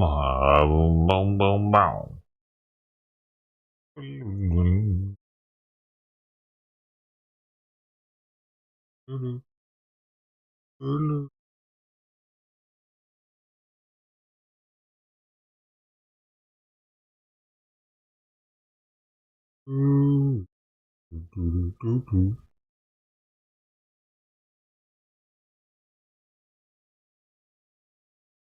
Oh, suing American Airlines claim racial discrimination, you say. Trying to go to your honeymoon and enjoy a good time, and next thing you know, you're being pulled over by police and flight attendants for something you didn't do anything wrong. Do you stink? Attorney Are you Ben stinky? Taylor is talking about You this see, case filed you can't be last stinking, week. It alleges motherfucker. the couple pictured here, Anthony Williams, a black man, was falsely accused of human trafficking his wife, Katsiarina Shishulka. The documents show the couple was headed to their tropical honeymoon on a flight from Phoenix Why to does that have Miami. anything to do with him being Whenever you black, just, though? You know, assume something that's going to get you in trouble. And here it shows that the airline attendants just assumed. They assumed that there was something going on. They assumed there was trafficking What does without it do with even him being black, asking though, a did it? question, without even questioning. The lawsuit claims a passenger told the flight crew they suspected human trafficking. The crew then did not question the couple or complete any sort of investigation. The suit also claims the couple was imprisoned by airline employees, escorting them off the plane. The couple claimed they were confused and embarrassed as police detained and questioned them. They need to do some training Oh, you'll be all to right. clean up their culture at American Airlines. Taylor, who is a civil rights attorney not affiliated with this case, says this is the latest racial discrimination lawsuit against the airline. The company settled another case last month. In that case, 8 black men were told to deplane an American flight from Phoenix to New York after a flight attendant complained about body odor. This case is Did they get paid? a repeat offender here. You have American Airlines who has done this before, and it shows that they are doing it again. I mean, they settled. And as an attorney, they're definitely negligent for this. You're not allowed to stink. What the fuck? Now again, the lawsuit I hope claims they that the didn't pay couple was them for never being even stinky. questioned before flight crews called police and had them detained. Just 'cause they're black, they're allowed to stink? $75,000 in damages. I did reach out to American Airlines for a comment. Because, you know, a white person wouldn't be like, what do you mean I stink? You're racist. Robinson for Arizona's family. You know what I mean? That's where they go with it instantly. They can't just stink, though. Fucking stupid. Maybe they put a little too much cocoa butter on. You're not allowed to stink, and that goes for wearing too much cologne. And like, who the fuck wants to sit next to somebody that's reeking of cologne for 2 hours?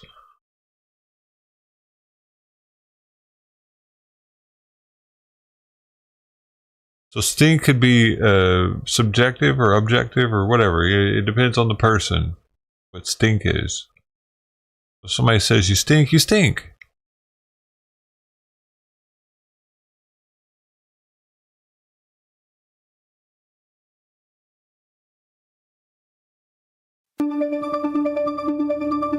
Photos emerge of Karen Bass smiling at cocktail party as Palisades wildfires burned. Oh, as they were happening, she was still smiling and having a good time? Ooh, you're in trouble. You're gonna go down as being the worst mayor of LA ever. It doesn't work. Doesn't work. Unless you want to ruin everything. Doesn't work. Unless you want to shit on everything. He's DI too.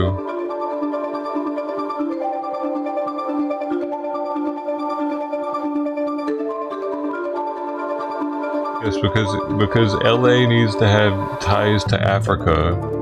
That's what's the most important, damn it. Dude, these news agencies, I can tell what they're doing. They can't see how important our relationship with Africa is. The motherland. Shaka Zulu. I want a little shield and a spear.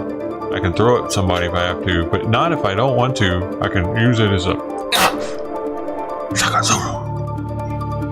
Hand-to-hand, close combat. Shaka Zulu. Ha!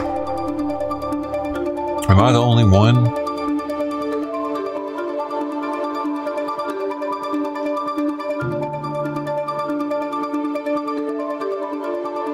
Well, they know the times and everything that she was definitely still smiling and shit as shit was hitting the fan.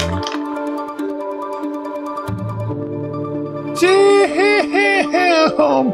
Was she just not paying attention to what was happening here?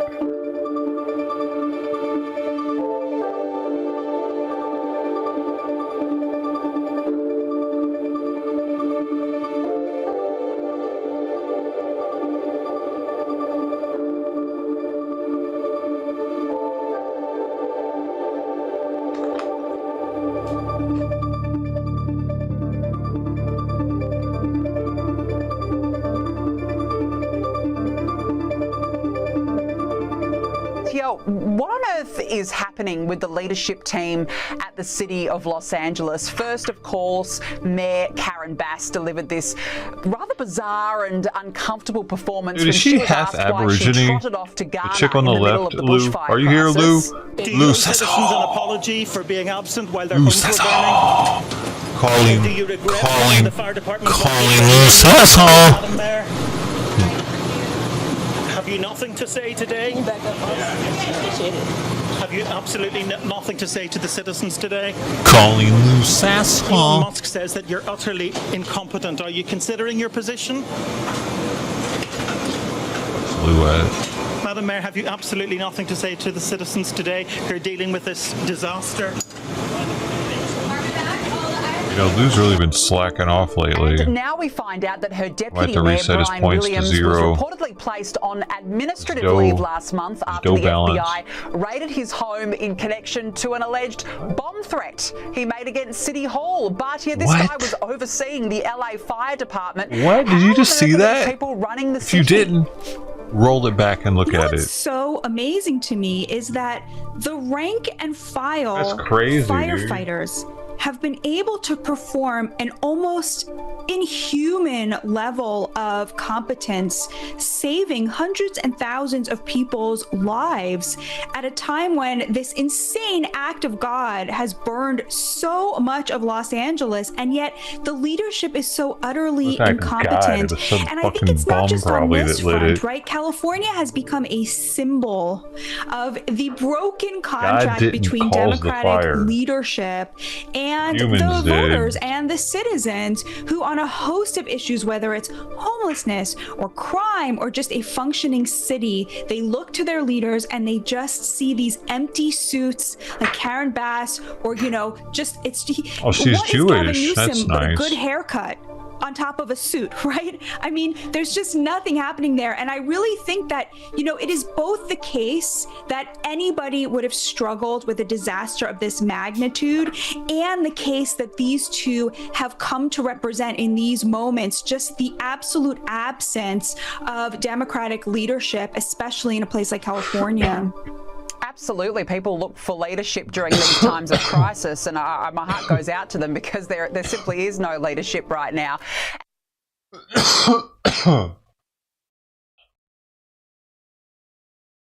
Right now.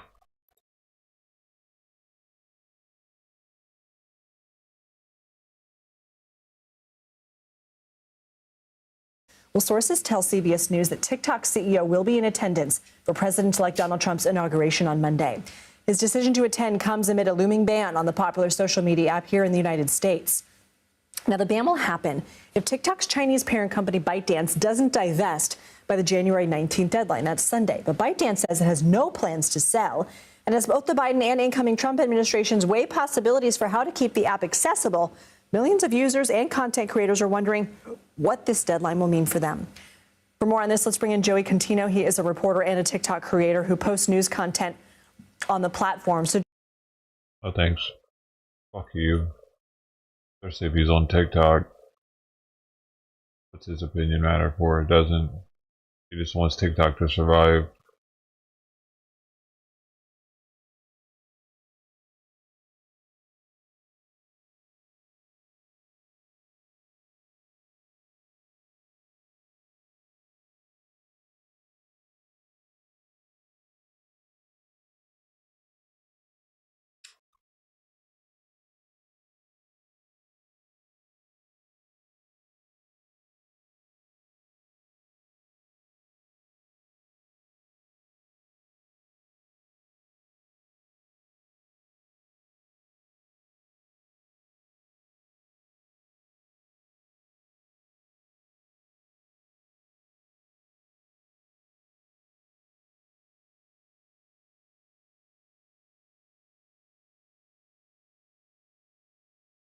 Whoa. Back home, a TikTok influencer will face court today accused of drugging and torturing her baby for clicks and cash. Live to Today Queensland reporter Andrea Crothers in Brisbane. Andrea, this story is really distressing. It sure is, Jane, and it's one which has been watched by many online because at the centre of this is a TikTok account which had more than 1 million followers. Videos posted of a sick baby, unconscious, limp inside a hospital. And now this, allegations that it was all an inside job deliberately done. A 34-year-old mother charged by police accused of deliberately giving her daughter, her 1-year-old baby girl, prescription medication to make her sick between August and October. So sick, the little girl was in hospital, and that is where nurses and doctors raised the alarm with police. They went in and arrested that mum yesterday. Take a look. Insulin or something, we think it was. Now you are under arrest for the administration of poison. There is no excuse for hurting a child, and that's particularly one so young. Can't even Not trust only your is it mom. alleged that this mum posted these videos Poison on you. social media to boost her following, but she was also getting endorsements and then a GoFundMe, securing $60,000. Police are now working with GoFundMe to refund those donations. This woman is facing 11 charges, including making child exploitation material, torture, deliberately poisoning to cause harm, as well as fraud. She'll face court today, Jane. What vice president? What is Back this? home at of Truman and Eisenhower. What is this shit? Everything's happening, man. This is live. Minus like 5 minutes. Actually, less than 5 minutes now. Live minus 3 minutes. Okay, well, you knew if Opal was coming out, I was next, right?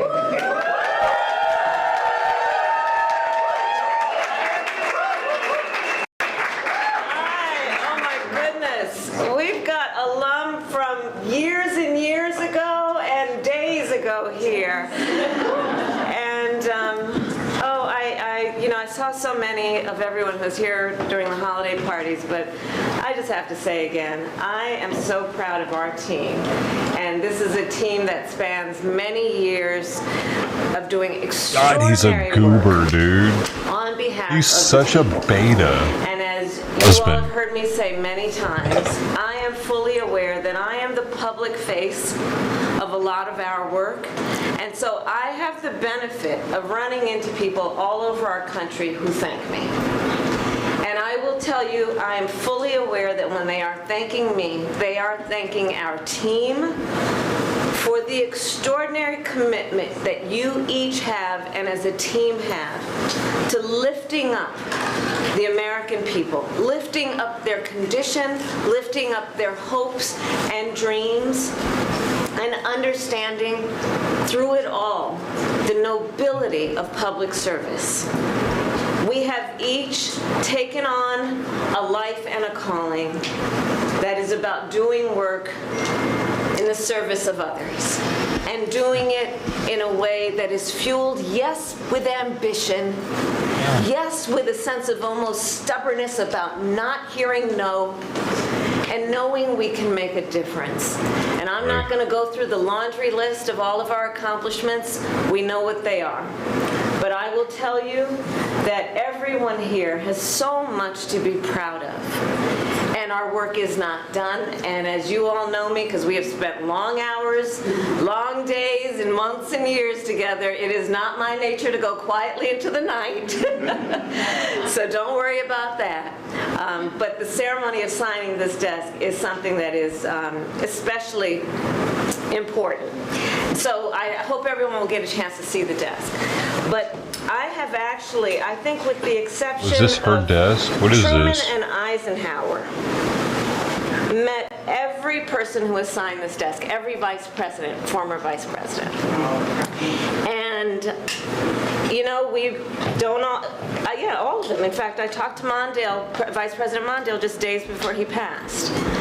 And I will say that although many of us might have disagreed, me and some of the previous vice presidents, on certain matters, policy matters. She's talked to all of them, she said, that signed it, probably have shared a except very for common two. experience that is a through line as evidenced by the fact that we have this tradition of signing this death since 1940, I believe.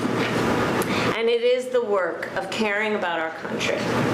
It is the work of understanding we hold these offices in the public trust with the duty and the responsibility to uphold the oath we take, to respect, to defend the Constitution of the United States, to do our work on behalf of the people of the United States.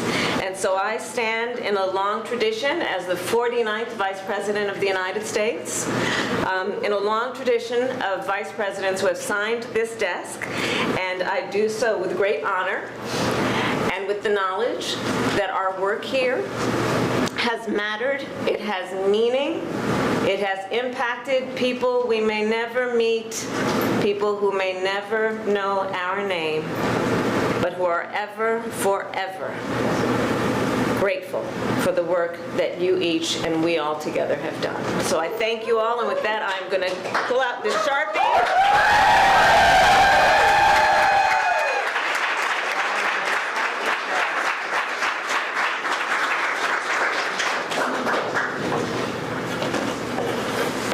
All right.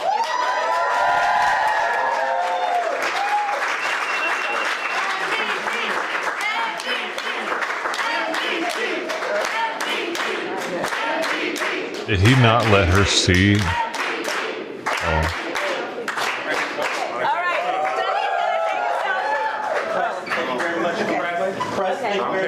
Right this way. Thank you. Right this way. Thank you, everybody. You guys from this way. Right this way. We're going to continue getting work done until Monday, and then I'll keep you posted.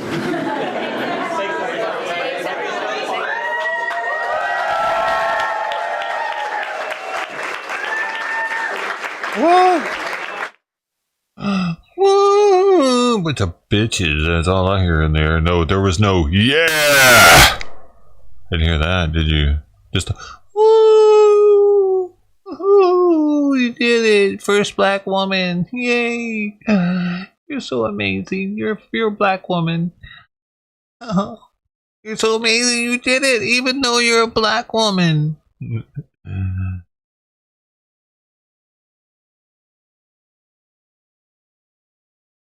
Here's my eyes.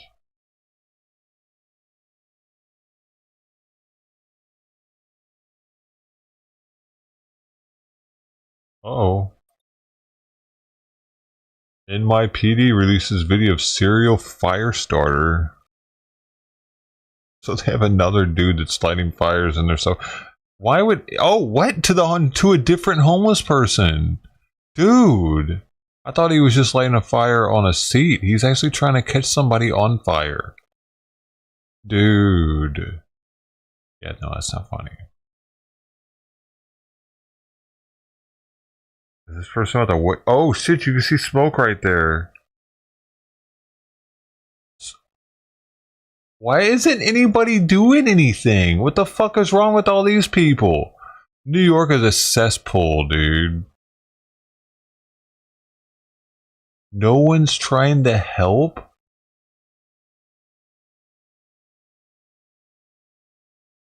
Wow.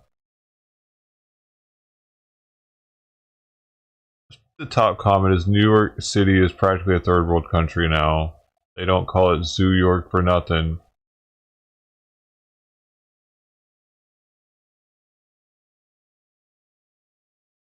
A rare glimpse of the elusive climate change bandit.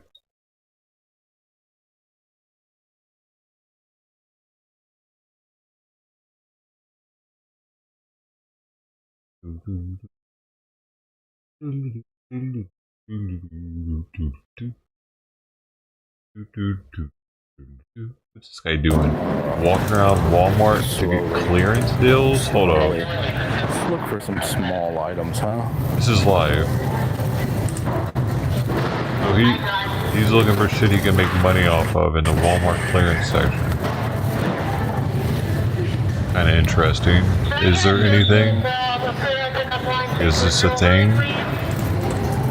It's easy to do. Make some quick cash. I got an eBay account. so they're not hidden anymore. Dude, people have been buying up Pokemon cards from Costco like crazy lately. A certain one, they put a limit on it, and they've been posting videos online of people rushing to Costco's, getting like all of them that they can. Now they're putting people in queues one at a time to pick them up. Nope. Pokemon cards, so what the hell?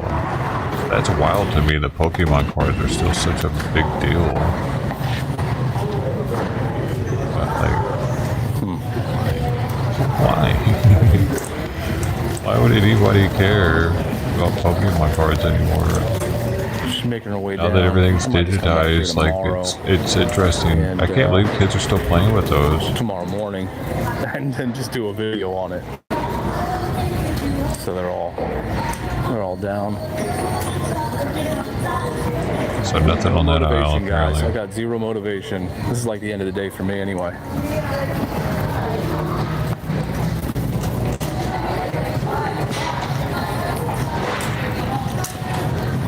There's probably not even kids that are buying whatever those resellers are 7 getting. o'clock is better. I think we should do that. 7 o'clock. Card collectors. Thursdays at 7.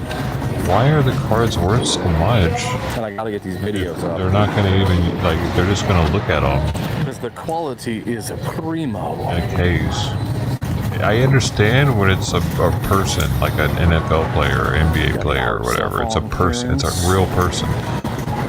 When it's any Pokemon character, especially one of the obscure ones that I've never heard of, probably never seen, I wouldn't know the name of it. They'd be like, I got a such and such, it should be worth like $1,000 or something. It's like, who the fuck for how? Who's buying it, and why would they buy that? Live a bunch of times. So that they can be like, look, I got it, I got one. You showed up. So I think and they put it back in their bookshelf. It does sound better. No one sees it again until it's time. It does sound better. Have you seen my card? Look at it. People. Pretty cool, huh? Put it back now.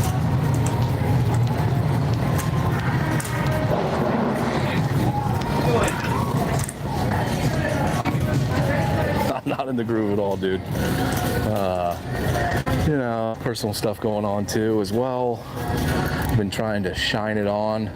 He's licking on his penis. Yeah. Doesn't he? Yeah. Rough. Yeah, I've been finding a bunch of these. These are all going on sale. So not like these specific ones, not $7 off. But these are all going on sale, as you can see. This specific brand. And then there's a bunch of other ones. But these reels can be really expensive. Even the Walmart brand. Like, you know, what they carry in Walmart, I guess, not the brand. I don't know if we can focus. There we go. It's only $5, but Fishing is probably going out of style.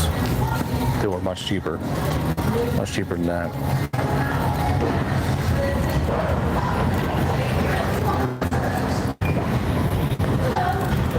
There's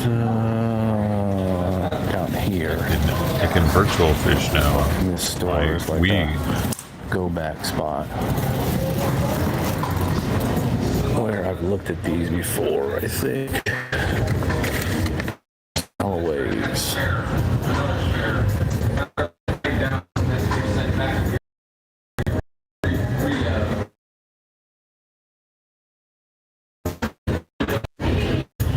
Uh-oh, I lost my live.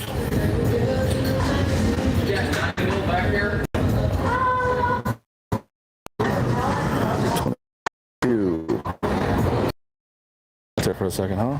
What happened? The Hill, $14.97. Still the same price. Still the same price in here.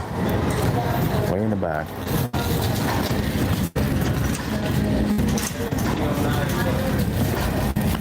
In the back. See these Rage? Not those, not that price obviously, but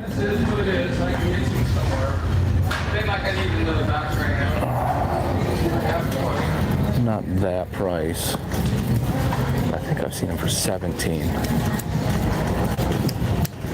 I don't know if I got any of them. I can't remember. Because they're so different everywhere. I go to so many different stores. It's difficult to remember it all. Keep it in old duder's head, you know what I mean?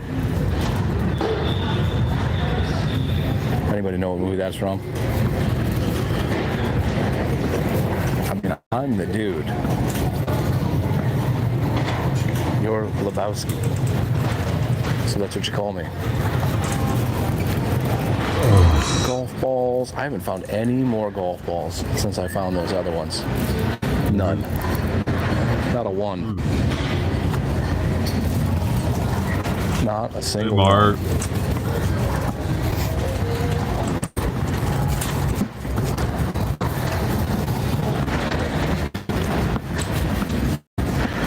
Yeah, no kidding. That's a good idea. I thought about doing that. Need like a shopping assistant, personal assistant. Now, this new phone's got Gemini on it, which is like an AI model, which... That gang-infested apartment in Aurora has been shut down. Apparently that's what they're saying on Fox Business. Look into doing that for sure.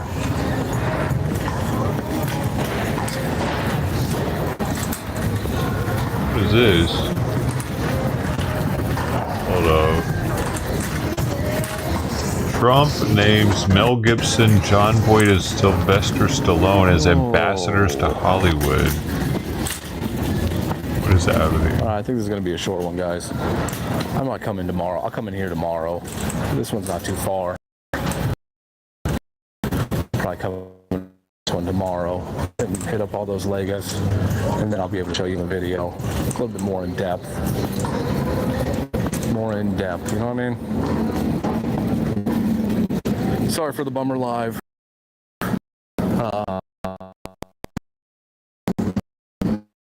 We will Thursdays at 7. Should I go live more?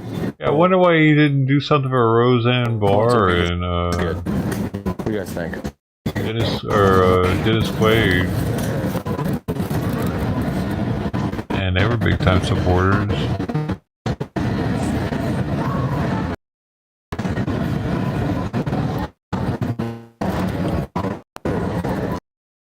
I got some turtles.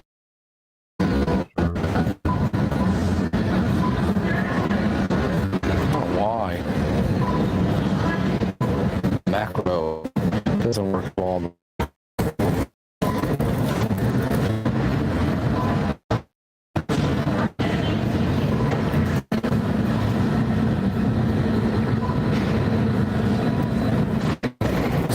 Little throws, a little towel, like hoodie things. I don't see any like of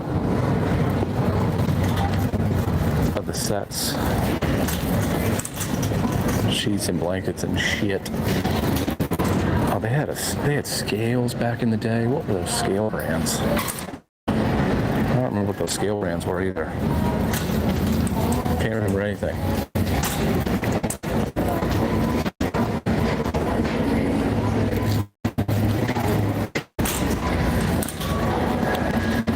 All right, guys. Shout out.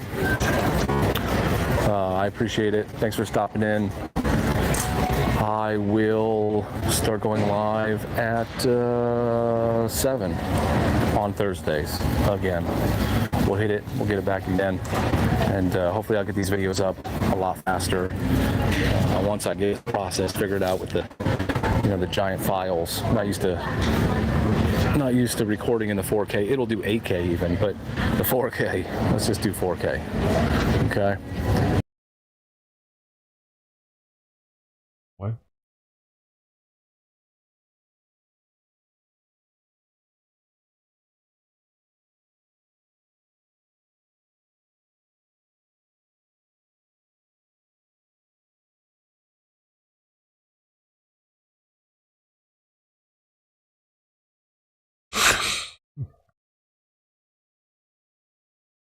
I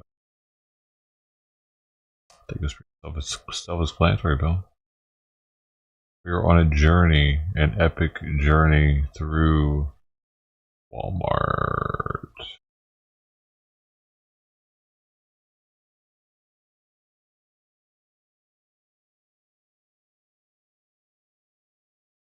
Simon, stop it. Please just stop it and leave me alone.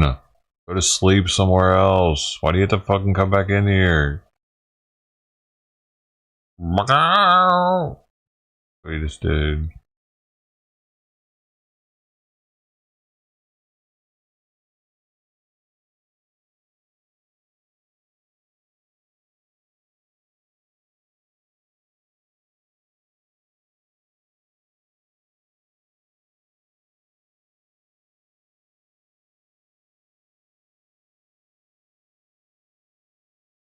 Ooh, mini donut maker.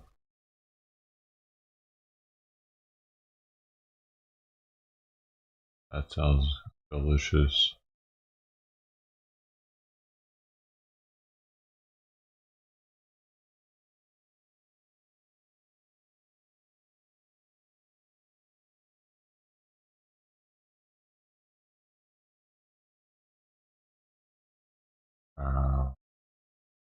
Revealing its latest efforts to crack down on fare evasion. Yeah, check out these.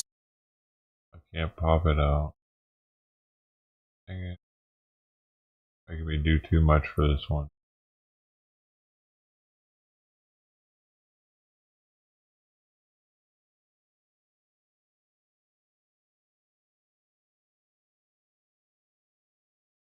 Spikes along the turnstiles, installed along the turnstiles handrails at the 59th Street Lexington Avenue stop.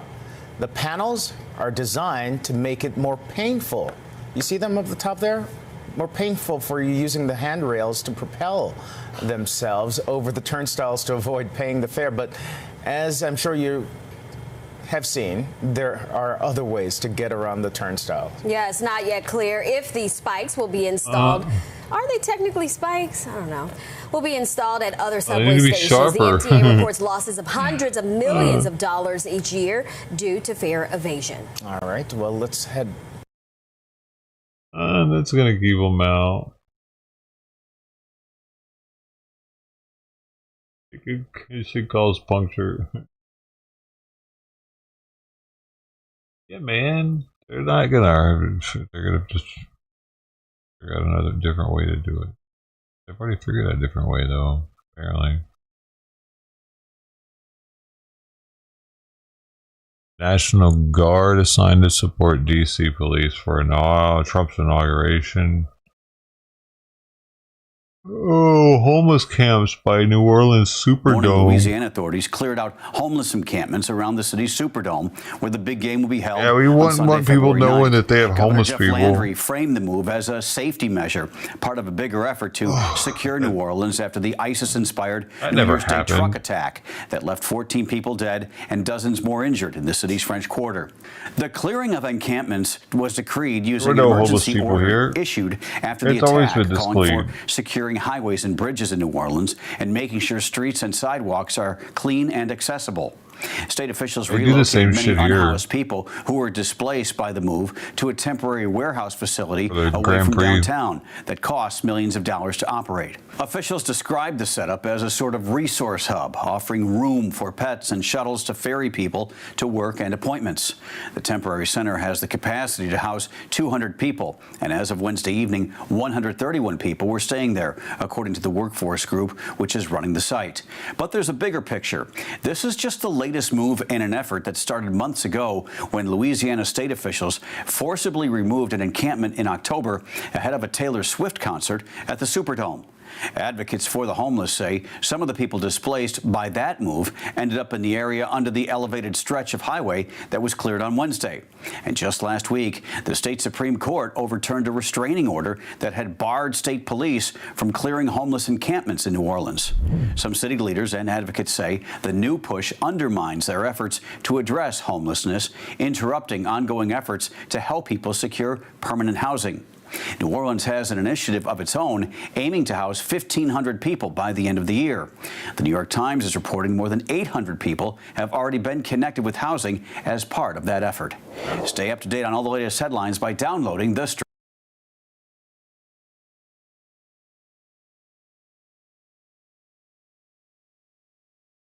Yo, remember this channel? I forgot about this channel. I thought they were off of the. Free. We sell them for $60. They're off the air. It's free, guys. If you were to take that off of that $98, just think about that. Oh my goodness, what have they been looking at today? This sweetheart, beautiful stiletto. Oh my gosh, remember this channel? Free stuff first. We about knives. How about free stuff first? We always got to talk about our free stuff, and we've got a great opportunity for. And you can make some money. How about on this 10-inch torch bone boot? I won't fucking cut somebody. This show makes me want to just cut somebody, you know? Why? I don't know. But you can do that if you want to. That's cool. With one of a new knife, though. It's got to be a new one. Because look how nice that is, this man. High-Vis Hunter, $19.95. Make some money. Okay, I'm just playing YouTube. That was a joke. I don't want to cut anybody. Is presented to. You can put. We want to whittle some wood, boy. Holy shit! Look at this little cute old thing. These are on natural bone handles, so the front of it is $100 detailed. It's got that raised relief. Each of those hearts are actually pushed out of the hand. That also gets you free ground shipping today on your tire order, no matter if you have one knife, no matter if you have 1,000 knives. I thought he said on your tire order. I thought they selling tires now. So neat. Full guard on that. Man, look at the sawtooth on that. You get your tires and your knives in the same spot, boy. Pommel work. That Jim Bowie design in the frostwood. I like that Skinner right there, too. That's a unique work. Except I don't think I've held one like that. Man, they work great. Look at that. First started working like a Damascus steel, the way they've layered it in there and then cut it to look. But beautiful texturing. That one looks cool, though. Texturing is not only beautiful, it's very efficient. That looks neat. It's very durable. It holds your hand. Tell you what, that makes me do. Makes me want to whittle some wood, boy. Pretty here. We're talking tactical, and this is a very well built tactical. Look at how well built that thing is right there. One piece tang design. One tang. Jimping on that for even more secure grip. You got that big I tell belly, you what, drop boy. point blade on that. Man, dropping it. check that You out. don't want to drop that on your toe. Nice knife. Ow. Beautiful piece, guys. These are only $46.83. Also, that's almost free. They come with the genuine leather sheath. Oh goddamn! They just giving these goddamn things away right nowadays. As well as the button stamp is stamped with the For Henry free Rooster too. logo on It comes with the button on there. Look at And I that. believe. Oh yeah, that's a leather lanyard. How about that? Cool. That's an actual leather lanyard. $49. That's an actual little leather piece of strip there in there to get you. That's an at least worth it. Looking right nickel or something, ain't This it? is a killer deal. It's item 114076. Just remember, it's Hen and Rooster. It's tactical, and it's going to last a lifetime. Hen and Rooster. Get you a couple of these. I wouldn't That's mind a it myself. known These are very tactical nice. knife. You'll be pleased. No. All Never right, heard of Ed, them. we're headed to the North Pole. Oh my God! I'm gonna be Rambo and a samurai warrior all at the same time, and a ninja.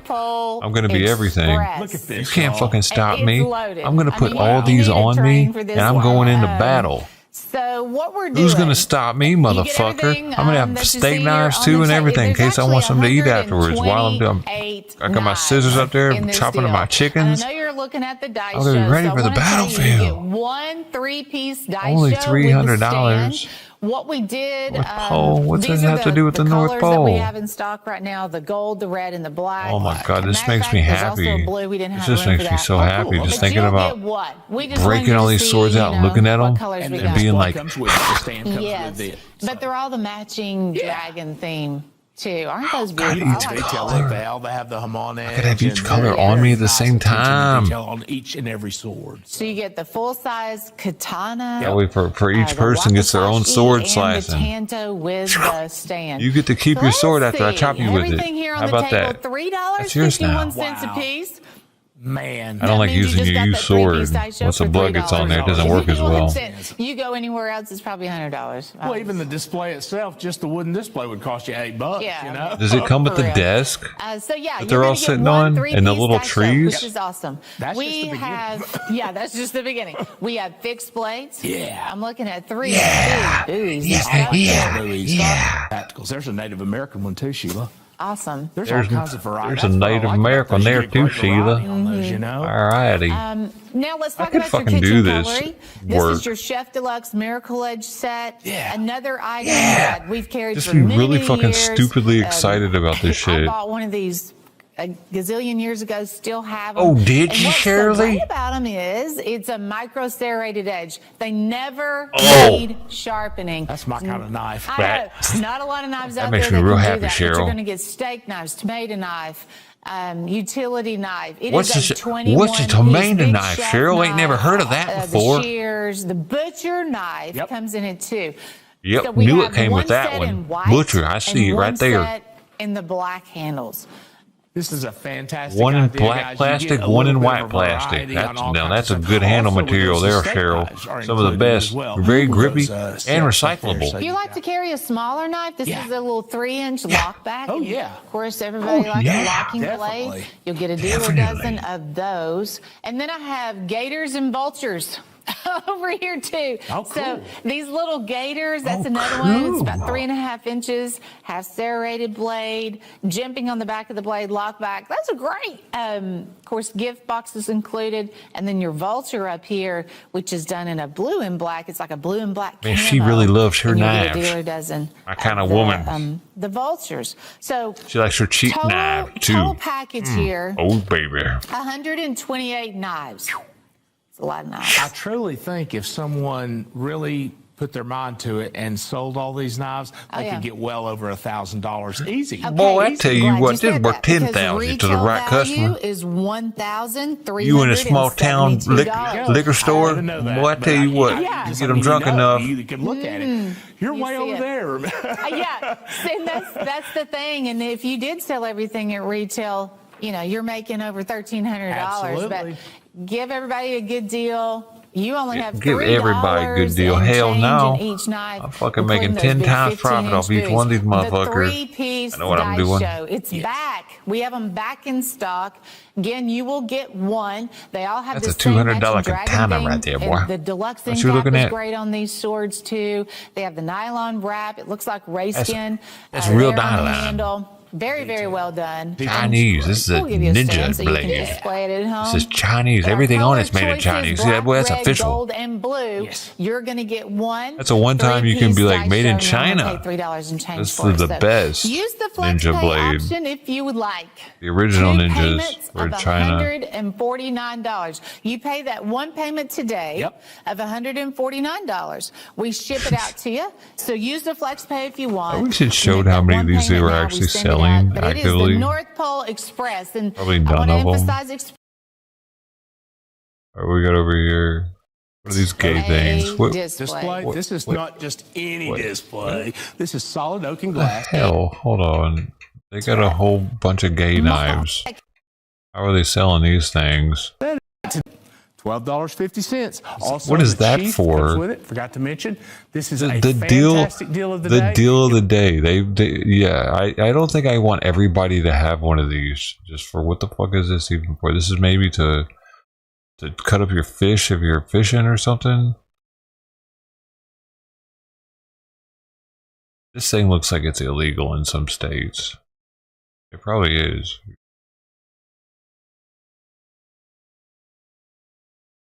Hunt down.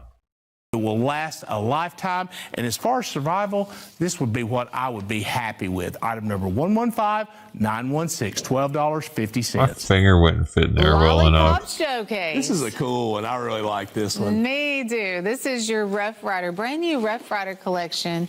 Super fun, colorful. They I mean, I know it's legal to be in the woods with it, but I don't know if it's legal to be in all cities with that type of knife. Is it? Maybe it is because it's on your side. Because dude, in Santa Monica, I have on stream this guy having a machete on his hip, and it was illegal because it was exposed. Pretty wild. Whatever, Christian, Oklahoma. Yeah, I think you could do the same thing with some places in California. Great job. There's a lot of work going into that. Definitely. Look at all the handle colors and those just the way As long as it's not concealed, there's nickel. You can't put a samurai sword in your pants and walk around with piece it. of handle color as well, which Is that a sword in your pants, buddy? that razor, by the way. You know it's That's a illegal, cool don't Oh, I you? know. Too much, you know. Excellent choices on their picking of Let me see it. frames, and you'll Right. see that consistently with this brand. Oh, This is ooh. huge, 4 and 5/8. That's a massive Monster stock Stockman. knife. Swing. So That's of a good course, size stock carry right there's there. your trapper. Yep. This is that master muskrat, massive muskrat.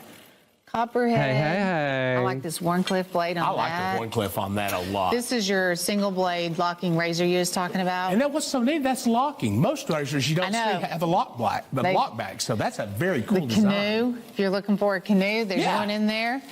So what we're going to do on this today, Ed, we are going to put this on FlexPay. Boom.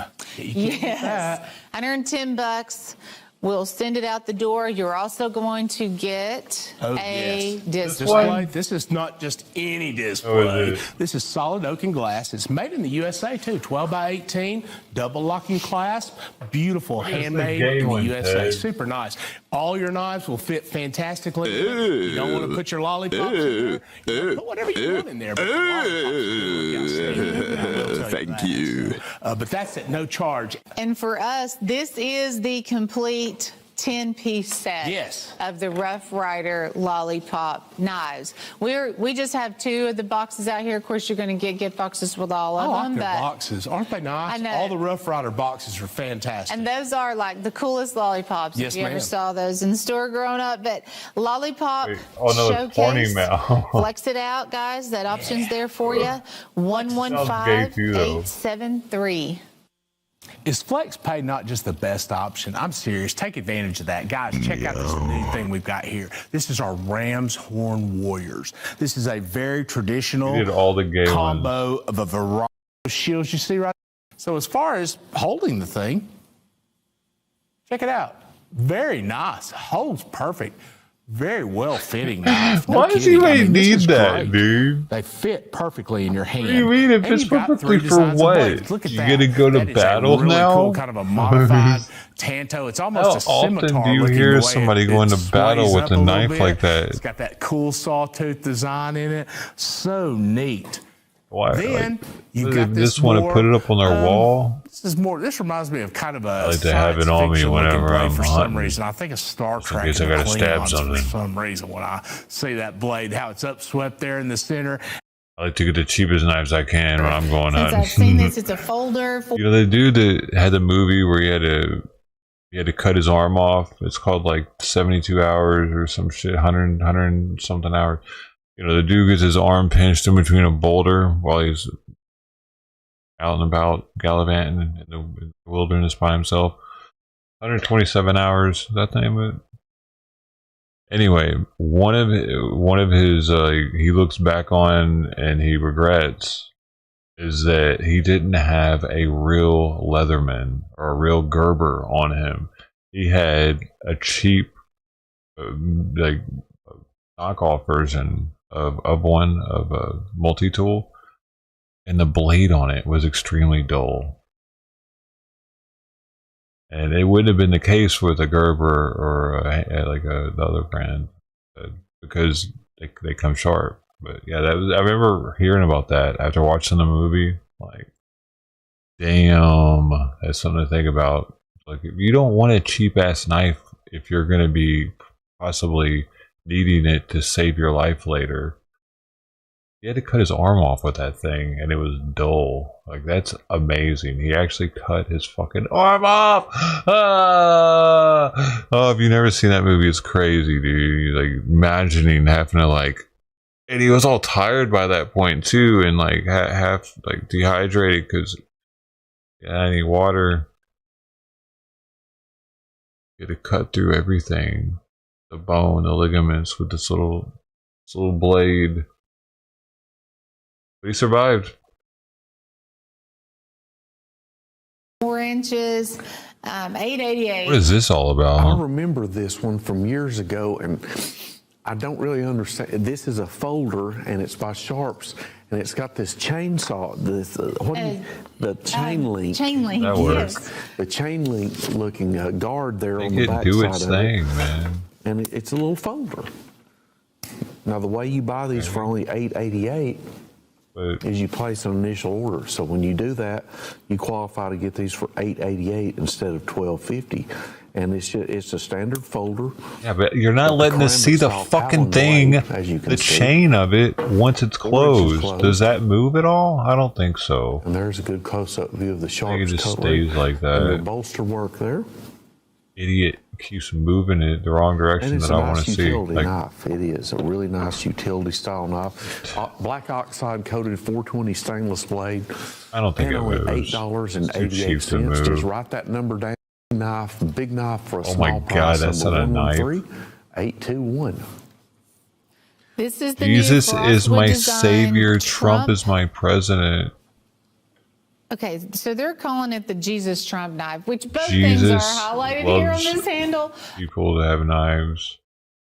Jesus had a knife. Pinpoint. You know, he is risen. Clarity. He is risen. Very Knife. good graphics. I don't know what else to say. Phenomenal I don't know graphics on these. what else to say. Multicolor, you can see, and this is the. I just love me a multicolored knife. I was thinking, I was glad we're kind of getting a jump on Easter. I know You it's a few with months Jesus away. on it.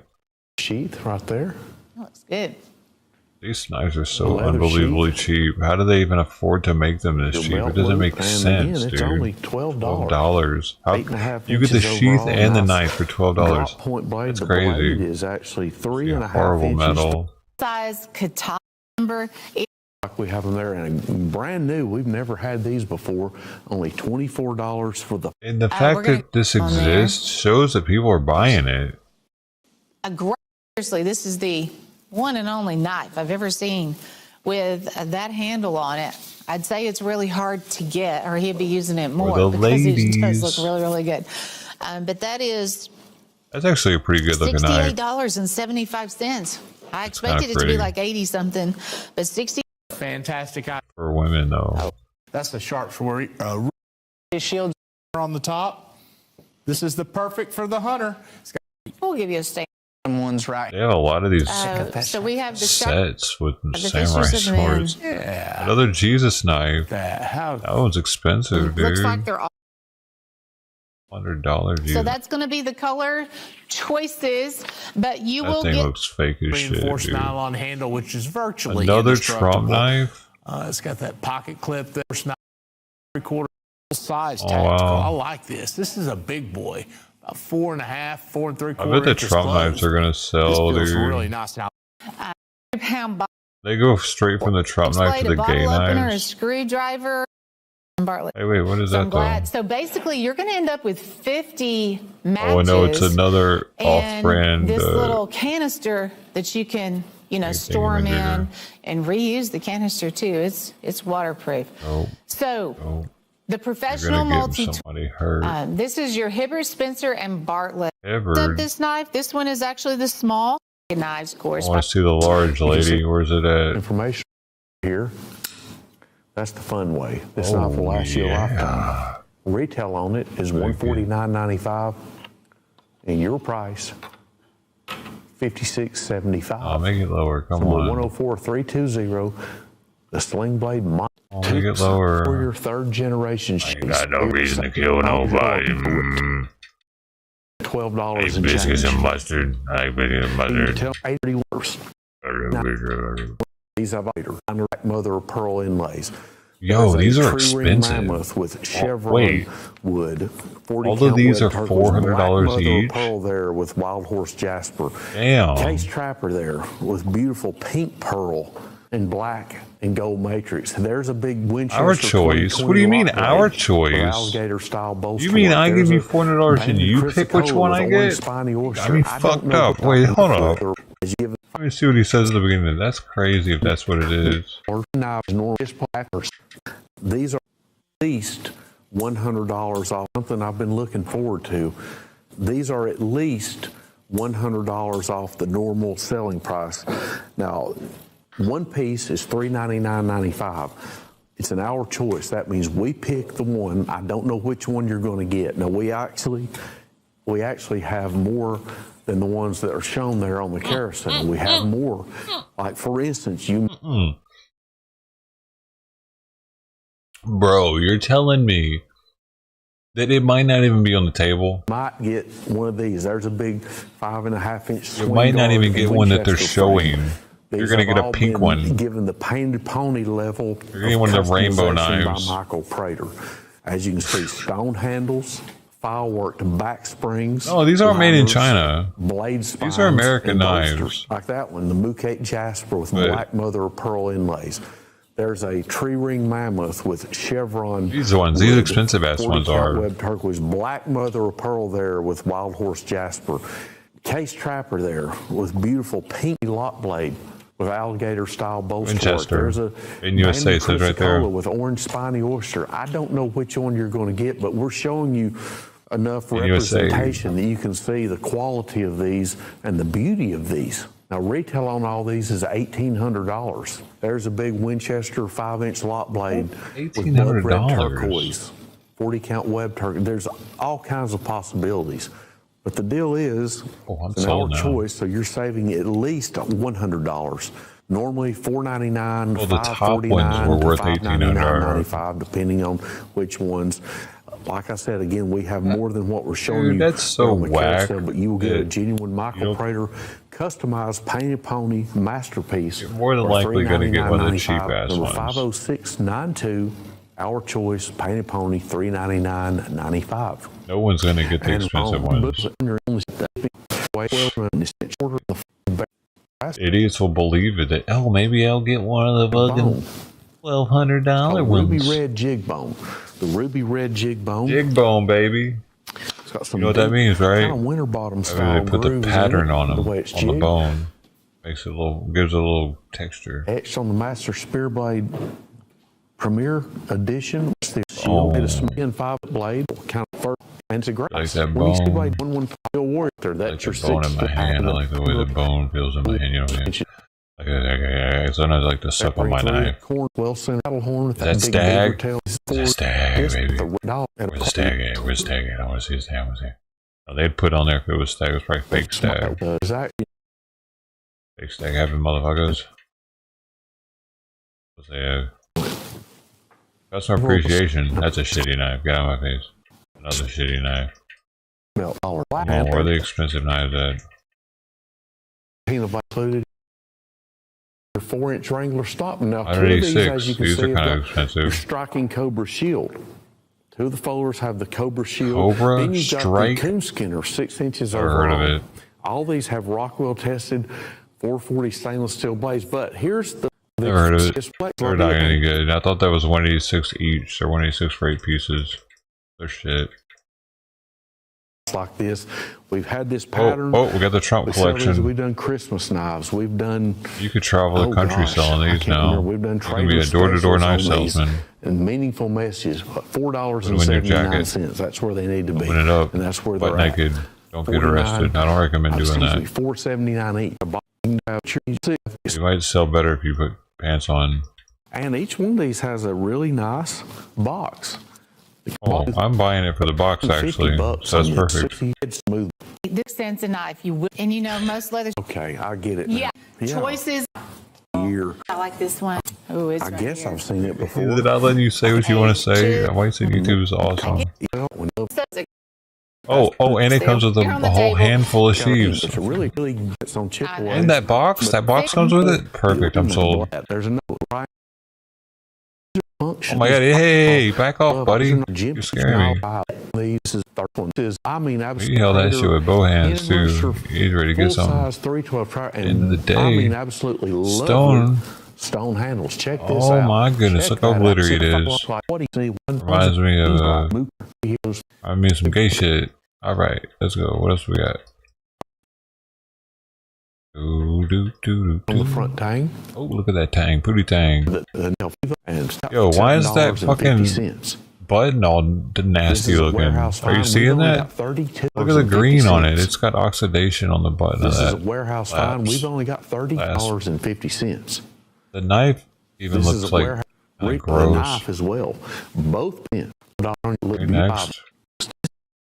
Dude, why are the clasps so nasty looking? I believe these are going to both be 12 inches overall. In somebody's warehouse for years.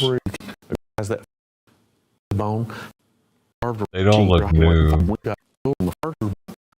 They've been sitting around. This was made in Manchester, $228 for this basic ass looking knife. Now we're talking antique. Antique green bone handles, pinned nickel silver shield. That's an antique, and there's your dude. factory box. Handles, goods of honor etch. This is $127 for one knife. Matrix stone handles. Beautiful purple and gold matrix stone handles. The finest steel, dude. That's why it's the finest Barlow ever. pattern stamp on the front umbrella. Work. $478. Now we're talking. Back spring. I could stab somebody with that thing, huh? We've got what I call You know what I'm saying? With all them rocks on it like that, that made me feel so good, wouldn't it? I got you now. I got my fancy knife. Pale yellow and boy, red. you better watch out. I got my fancy knife. Chevron wood channel inlays. You better watch. You got to hold it open-handed so they see. And turquoise, well, you want some of this? Count web turquoise, web turquoise. I got my fancy knife now, don't you? He only made 5 of these. He only made You two's 5 got the of these. homicide. I'm just playing. You've Hey, got that we're 4116 that. German stainless steel clip We're doing the blade. knife happy guy skid. He's happy to have his fancy knife. The backside handle has the stone and spiny oyster handle as well. Wait, that's stone? That There's orange your stuff looks fake. serialization. There it Looks is. like some. There's the painted pony, the horse's Something name, the painted Grateful pony Dead by chick would make a Michael J. necklace out of Prater. that stuff. The 24 Bake means it. the work was done in 2024. And then there's the 4. This one Oh, right wow. here is That's serial a number 20-year-old 4. knife. Serial number 4. And again, only 5 were made. Now, with this, you're also going to receive one of these painted pony acrylic display bases. Strong magnetic force. Yeah. These are So leave it open like very that. sturdy. And the Michael Prater hand-signed your and desk, notarized certificate Just in of case somebody authenticity is trips and included. falls. Retail $1,900. Put a note Your at the price door. You're for a not real liable masterpiece, for anybody tripping and falling. And they have to sign that before they come in. 708. Terrible. Here we have a great, great working knife. Full-size trapper frame. 6 4 1/8 pieces? inch Oh, those are junk. It comes with the gay knife, though. I'm sold. Like a fast action only. It's at the end of the 3. That's in case you need gay people to come in your gas station. You want to let them know that you're an all-inclusive gas station or a liquor store. You don't just sell knives to dudes or to women with a pink knife. You also sell to gay people. It's all about Since I've seen this, being all-inclusive. They're back to trying to get rid of that one. Roman numeral $120 a case. Now this is a brand my dad appreciated when I was younger. so we got the Like first he would have batch of spent these. like I $100 think something we on were a able case to get knife back in the 120. day, This probably. was the 5th one in the series. Yes. And now this is like the 2nd batch. That's a pretty We sweet, only were able to actually, get looking 90 knife. this time around. But The I case has been around seriously forever. hot off the presses, basically. Finally, a And brand I've heard of. I like that black and I gray. remember him core buying a line case knife when I was younger. I do too. with the gold stripes. But on the back, it'll also, Premier Edition, 1 of 500 Diamond Series. That is on the back of that case blade. That's right. Made in the USA, collected. Just the fact that the copperhead is in the vault now. Was that 2021? Yes, 2021 Roman numeral tank stamp dating there on your master clip blade. And it's Officially licensed. But can't show. Get back to a gay knife. Can't go too long without showing something gay. That's a $90 knife too. Jeez. It is on sale. Pretty beautiful. It's behavior. Jesus again. Trump and Jesus bringing them back up. You touched on it. You touched on it. These are just warrior. They're all good looking. And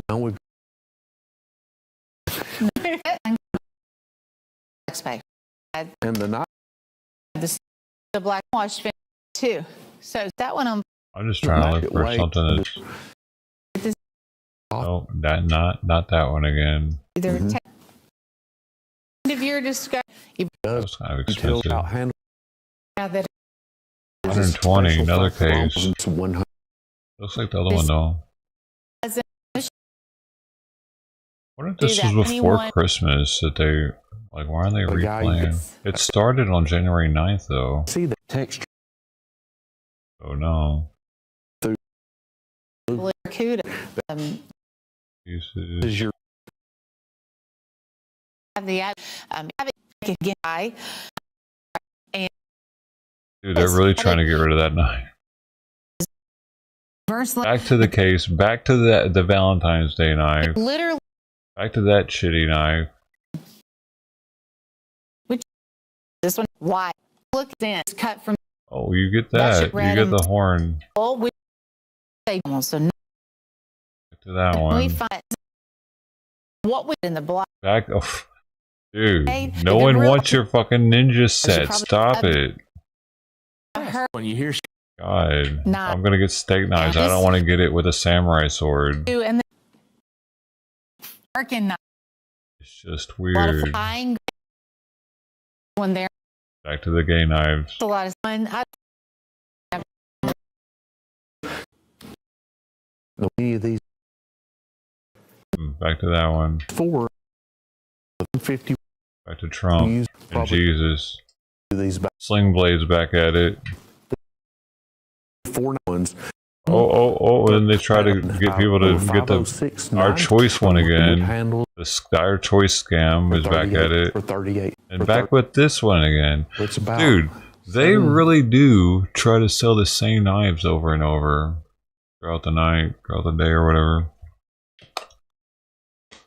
They go back to the same ones.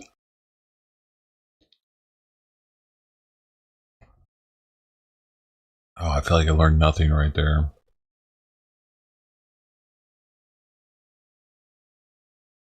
With graffiti covering the windows and the front entrance still boarded up, this Walgreens in the Potrero Hill neighborhood is one of 12 locations closing for good across San Francisco. How could Walgreens do this? That store looks so nice. Remember, it was only 2 months ago when a car rammed into the front entrance of this location.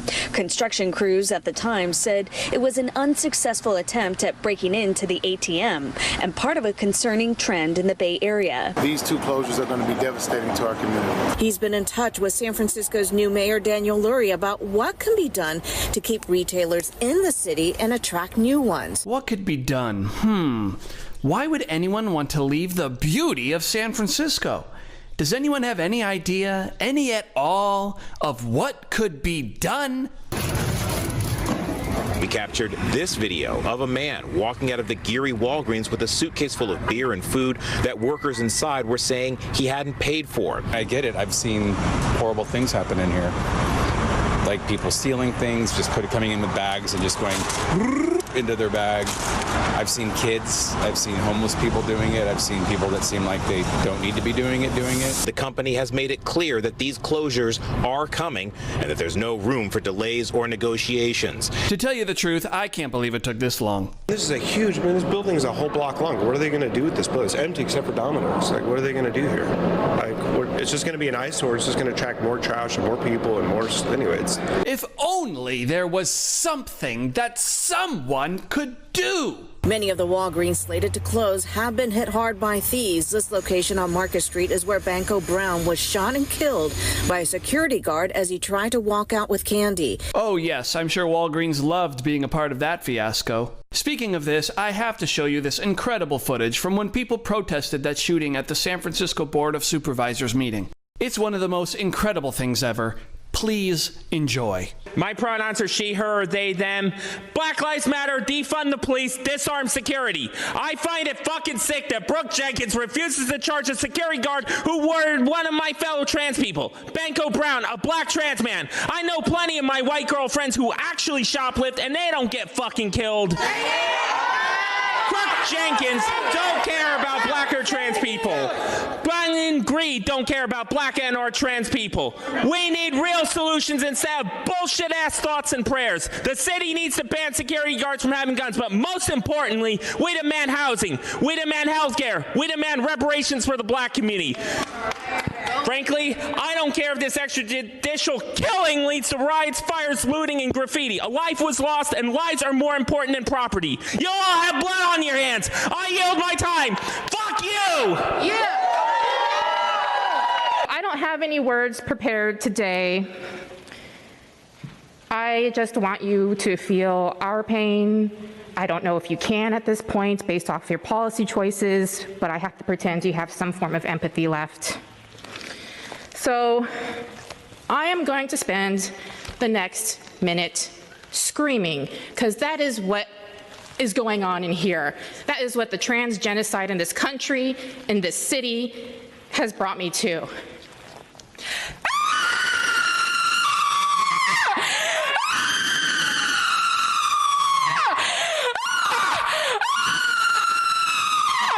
Imagine that! I hate this! I hate what you've done to us! I hate what you're doing to us! I hate you, Board of Supervisors! I hate you, London Breed! I hate you, Jenkins! Hold D.A. Jenkins accountable! Hold him fucking A, man! Fuck! Jenkins accountable! Cowards! He needs to suffer in solitary confinement with that security guard. Y'all have these armed guards. He's walking free.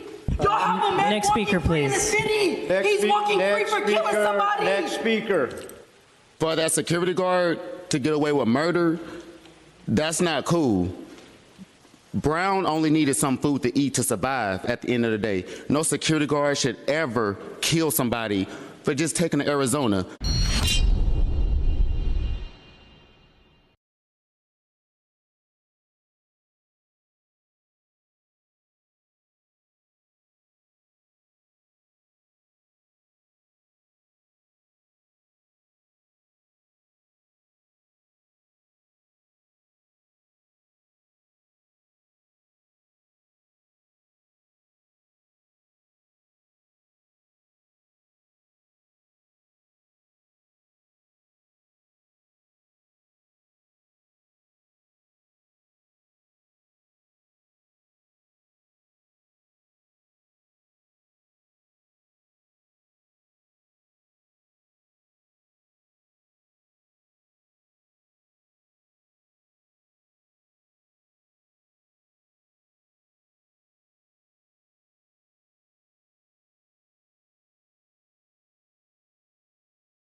What are you doing, silly?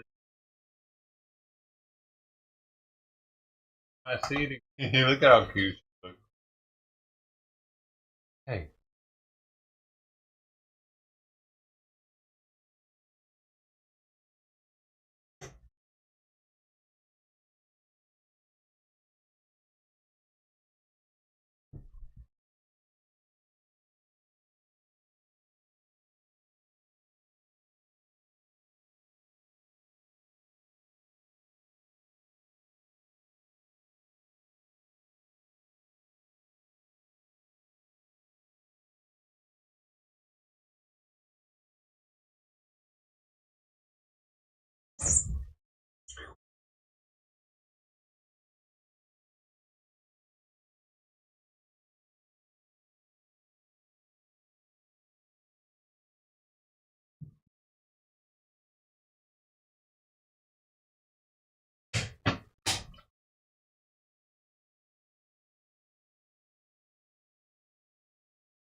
She's like, I think she just smells the food. She's like, I don't want to play. I actually wanted that food. You're distracting me.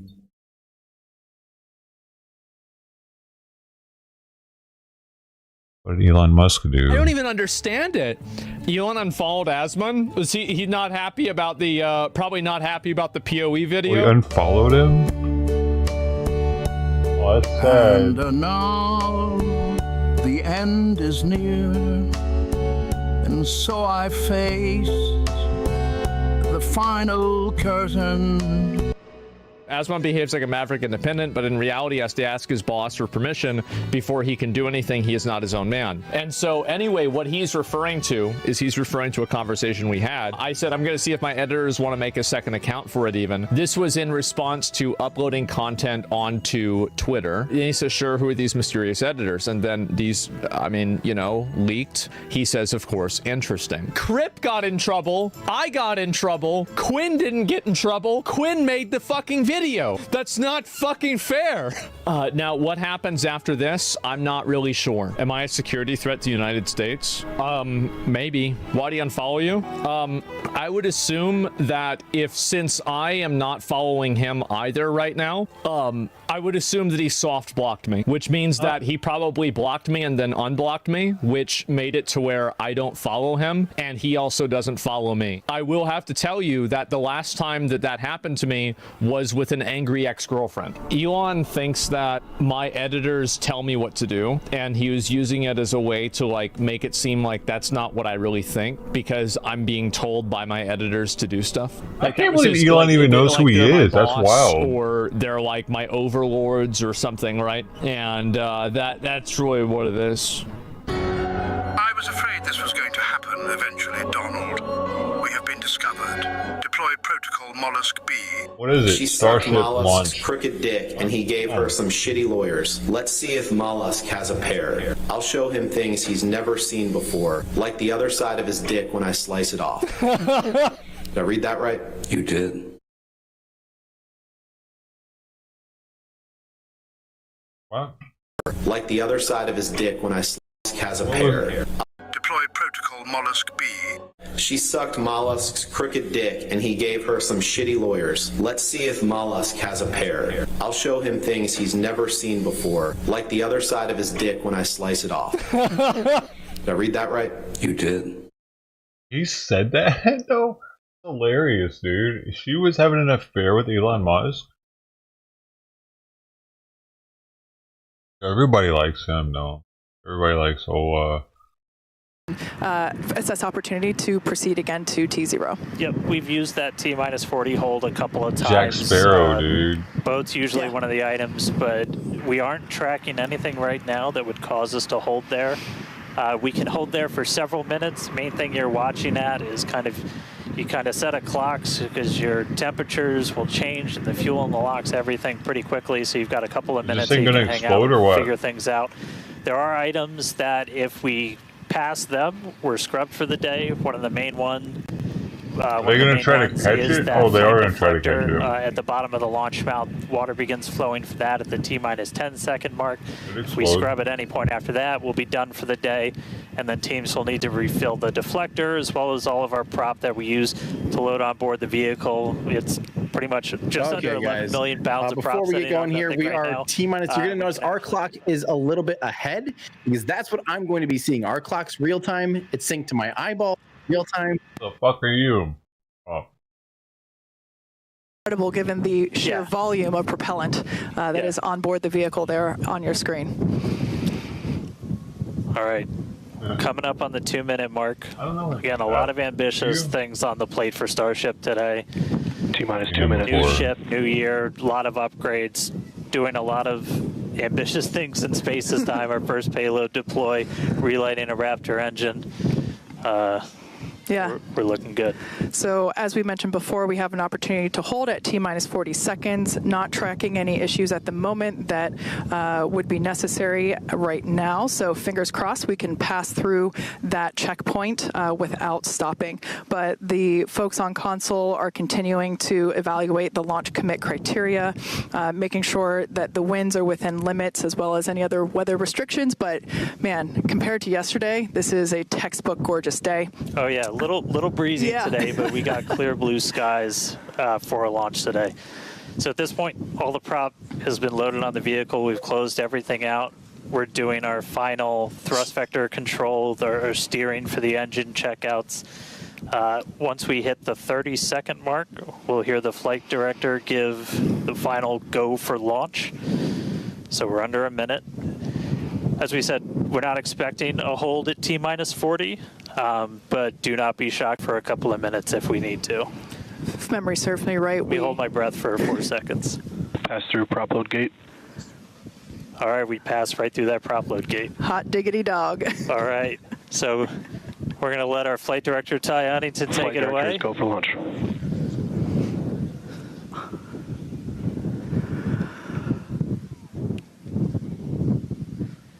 And 20 seconds.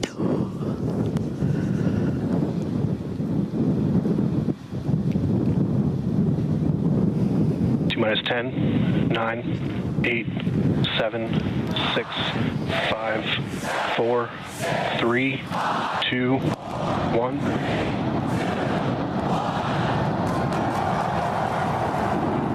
We have liftoff.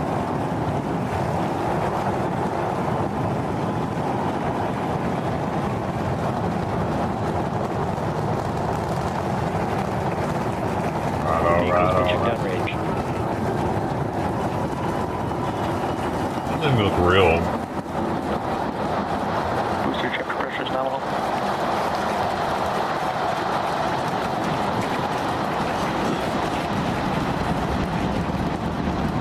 All right, we're more than 30 seconds into flight. Telemetry showing 33 out of 33 engines as it's pitching down range.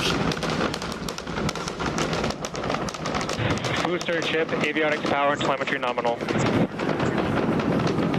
Hearing good call-outs on the ship and booster avionics. You just heard the rumble hitting us about 6 miles away. Watching Starship arc into just endless blue skies right now. Vehicle supersonic. More than a minute into flight, the vehicle's supersonic.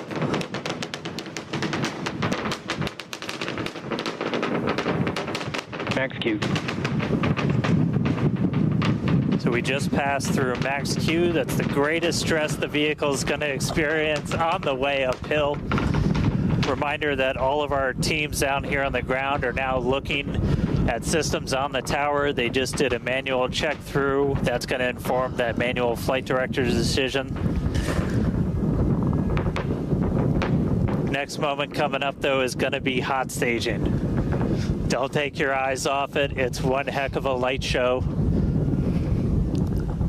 What a gorgeous ascent. 6 ship engines getting ready to ignite. That's going to happen while we're still attached. We can still see the ship's engines from the ground.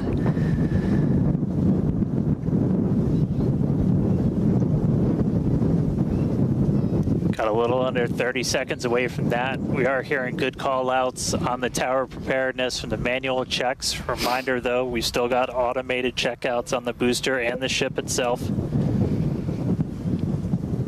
But as of right now, our manual checks and our manual commanding is looking go for a catch. Booster engine cutoff. That is incredible news. We just heard the call out for booster engine cutoff. Engine startup. Most engines cut off down to those middle 3.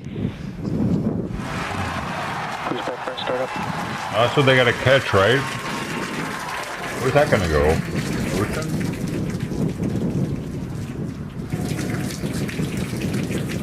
All right, hot stage confirmed. We've got a booster hopefully on our way back to us, and a ship now making its ascent burn into space. How's it going in Hawthorne, Jesse? It's One of them goes great to a over barge, here. another You one can hear goes the to the crowd catcher. screaming for every They both get milestone. caught. The booster is now making its way back down to Earth. Looks like we have 12 of those 13 engines ignited. We're using the engines that actually gimbal. We are go for booster return. An excellent call out there. We are go for booster return. Power and telemetry nominal. Okay. There's a lot of criteria that needed to line up to ensure that we could have a safe booster catch, and it sounds like we got the go for that. And there you can see on your screen, we had we just jettisoned the hot stage, and there's a great, excellent view there of the hot stage floating away from the super heavy booster. That's going to land in Africa tomorrow. Now we've shut down the engines for that boost back burn. That confirms boost back burn is now complete. Did you see that? That was the first Some of two weird thing burns landed in required Africa for the vehicle just to make recently its way back down to in the Earth. forest. And next coming up will be the landing burn. That's going to be 13 of those it was a center rocket engines part. igniting again. It was huge. And that will then go down from 13 down to 3 engines just right before we touch down for that booster catch. Now, reminder, our stage It was 1 supposed to objectives burn up in the atmosphere or are land in the to ocean. have a controlled ascent, stage separation, as well as a controlled boost back burn and hot stage. It could have landed anywhere. As well. So I think it got a little out of control. Some great views there. That's crazy. From the ship of Earth. That looks incredible.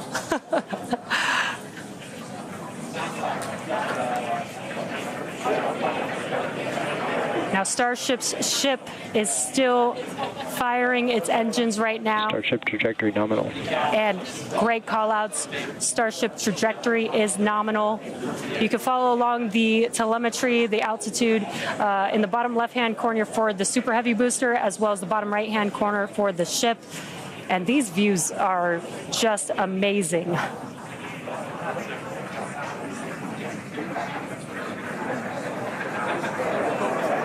Again, the booster is currently making its way back to the tower today. So we're looking forward to a booster catch with the chopsticks. And in the meantime, you can see those grid fins there helping to control the vehicle and guide it back to its landing site. Booster FTS is saved. Now with that, we're going to hand it back. How's it going over there, Dan and Kate? How are you doing, Kate? Seeing that in person? Dan had to take that entire segment because I couldn't talk. That was incredible. There it is. We can see the booster coming back in now through the plume. At least it looks that way to us. It's incredible that it basically returns. It looks like a speeding, just like this silver flare coming back to the. Once again, we are standing by for attempting to catch the booster at the tower. This would be the second tower catch. Booster landing burn. Seeing 13 engines. Booster now hovering as it aligns with the tower for catch. Booster coming in. Get ready for that boom, Kate. Down to 3 engines. Booster landing burn shutdown. Megazilla has caught the booster. Boom! That'd have been kind of cool if it would have blown up all of a sudden, but not really, but You heard it here. Megazilla has caught the booster. they would have figured it out eventually, you know? Once again, for the second time, a successful catch by the launch tower. This is the same tower, the launch pad, where that booster took off from just 7.5 minutes ago. Great view from I knew they had the done it chopstick before, arms, so looking at those hypersonic do it grid again. fins that steer the booster for that precision landing. I don't really want her to looks like blow it's up. flapping its wings. That's a lot of money. See just how Nothing. small that catch fetting is too. I think it's on probably worth something like that's just so $100 million. massive. That was absolutely insane. Meanwhile, we're not done, but wait, not there's done more. Is it going to catch the other one too? Wow, that is just absolutely stunning. Oh, that's how it does it. It just kind of suspends And this, it. of course, Wait, a no, gorgeous it doesn't. view It's there actually from the squeezing tower it. looking down at the top of the booster.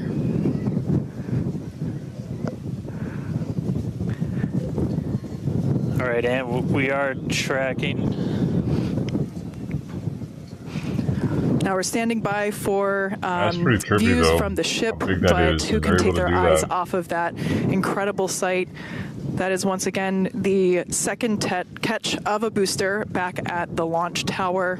It was incredible to see it come back down, just this silver flare in the sky, and we can still see the launch plume behind us. And wow, that we definitely I can't speak for you, Dan, but that was very moving for me.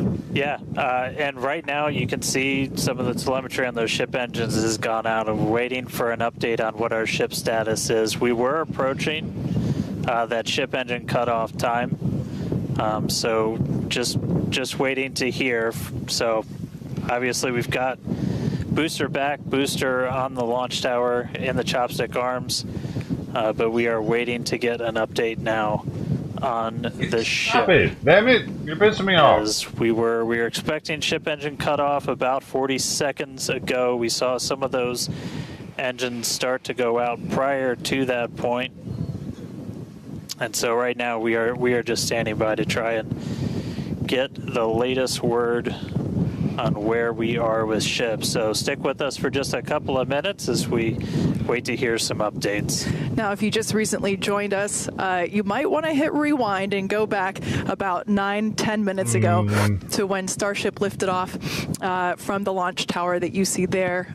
We had a gorgeous ascent followed by a stage separation where the ship separated from the Super Heavy booster.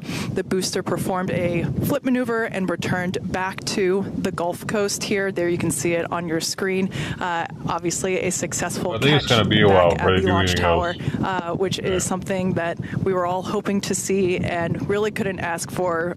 Okay.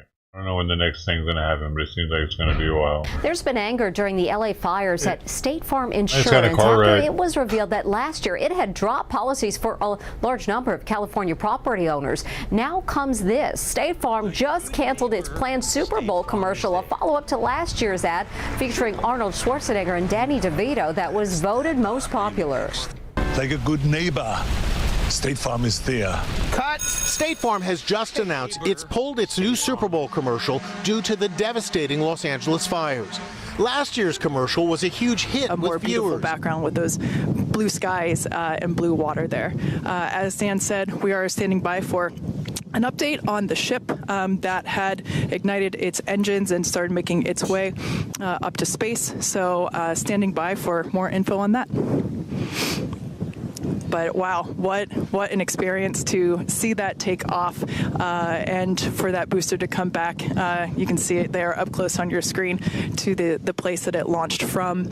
Once again, there were thousands of catch commit criteria, which is basically just all the things that we have to assess and evaluate and basically make sure that they are, make sure that everything is clear and acceptable conditions, both on the vehicle side as well as the tower side in order to enable that catch. So obviously from the last two flights that we have done where the flight 6 we attempted but had to divert into the ocean, and then on flight 5 we did have the first ever successful catch of the booster. We used the learnings of those two flights to hone in that catch commit criteria, and we saw success today, which is pretty awesome. Yeah. And just a quick status check. So we currently do not have comms with the ship. So trying to figure out exactly when that happened and exactly what happened. So obviously the flight controllers right now going through their data, looking to make sure it's not anything instrumentation on the ship, but actually try and get us a status. So again, we're gonna keep listening in on this. We'll give you an update as soon as we have a little bit more. So for now, stage 1 back in the tower, waiting to find out a little bit more about stage 2. I really don't care enough to go look. The whole goddamn neighborhood thinks it's something to go look at. I'm good.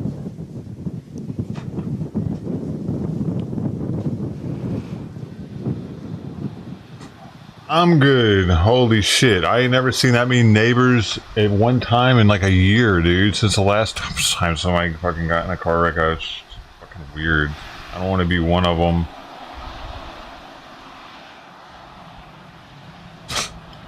It's insane how many neighbors are outside right now. Like, it's a fucking car. You never seen a car wreck before? Like, even down the street, there are people walking up with their phones out and shit. Like, they're gonna put in a World Star. I saw a car wreck today, guys. Holy shit. I don't believe it. Fucking losers. Alright.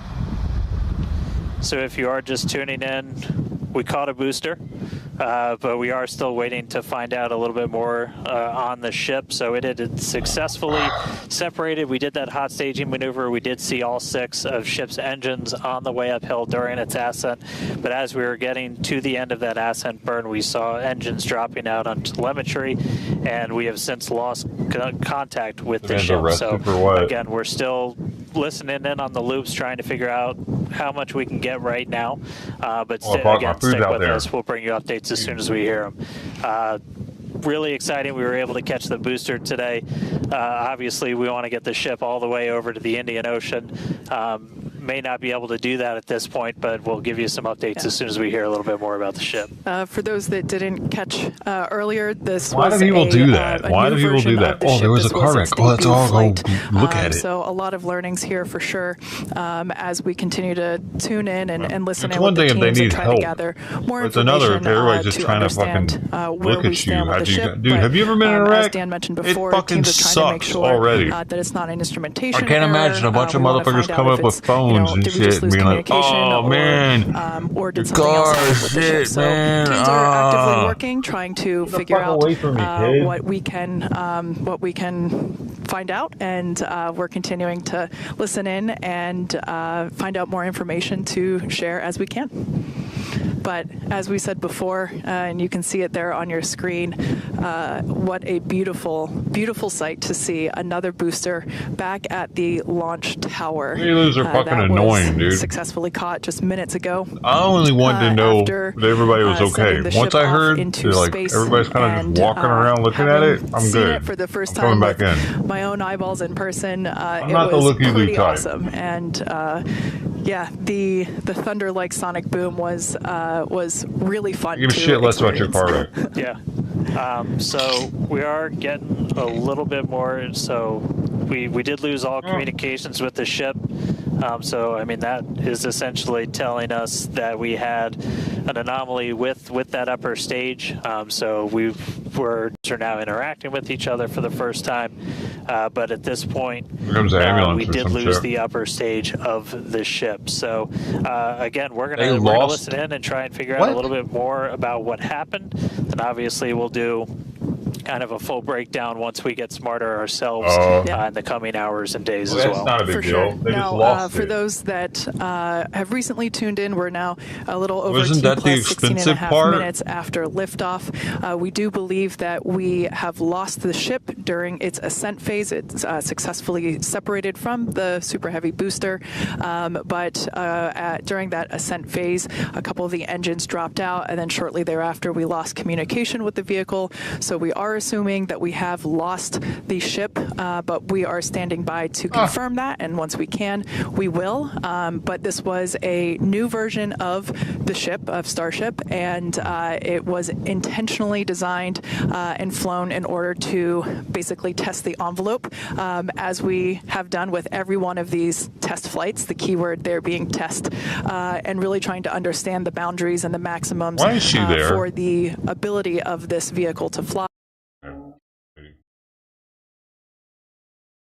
There's been anger during the LA fires at State Farm Insurance after it was revealed that last year it had dropped policies for a large number of California property owners. Now comes this. State Farm just canceled its planned Super Bowl commercial, a follow-up to last year's ad featuring Arnold Schwarzenegger and Danny DeVito that was voted most popular.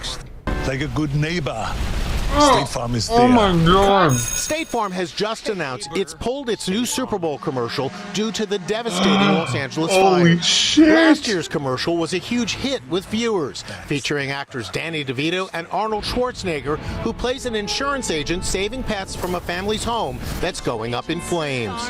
Like a good neighbor, State Farm is there. Today, State Farm announced, our focus is firmly on providing support to the people of Los Angeles. We will not be advertising during the game as originally planned. The insurance giant faced criticism last year after it declined to renew 72,000 policies in California due to the wildfire risk. It now says it will offer policy renewals to thousands of people impacted by the fires. Today, there's a new threat in fire-ravaged Los Angeles. This hillside home survived the devastating Pacific Palisades fire, only to be split in half by a landslide. Incredibly, the house made it through the fire, but now has been completely destroyed by a landslide, possibly triggered by the house above it, which burned and then collapsed in the fire. I'm sickened, because we had survived the fires.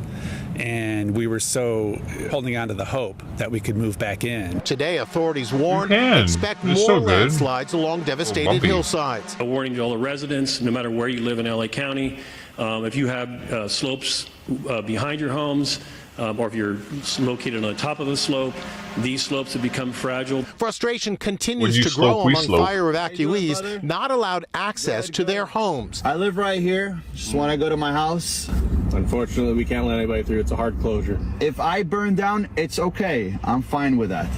Why is that a no?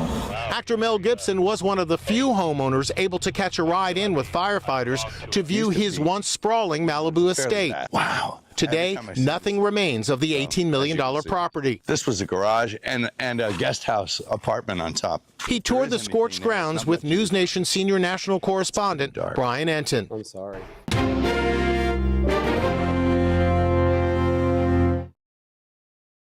And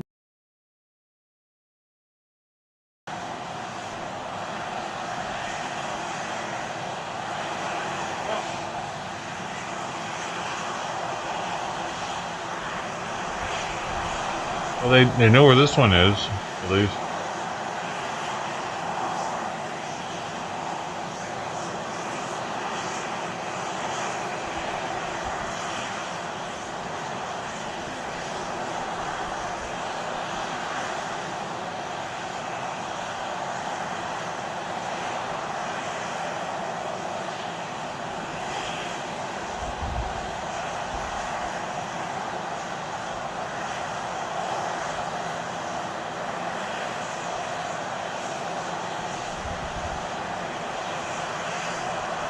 Lift off.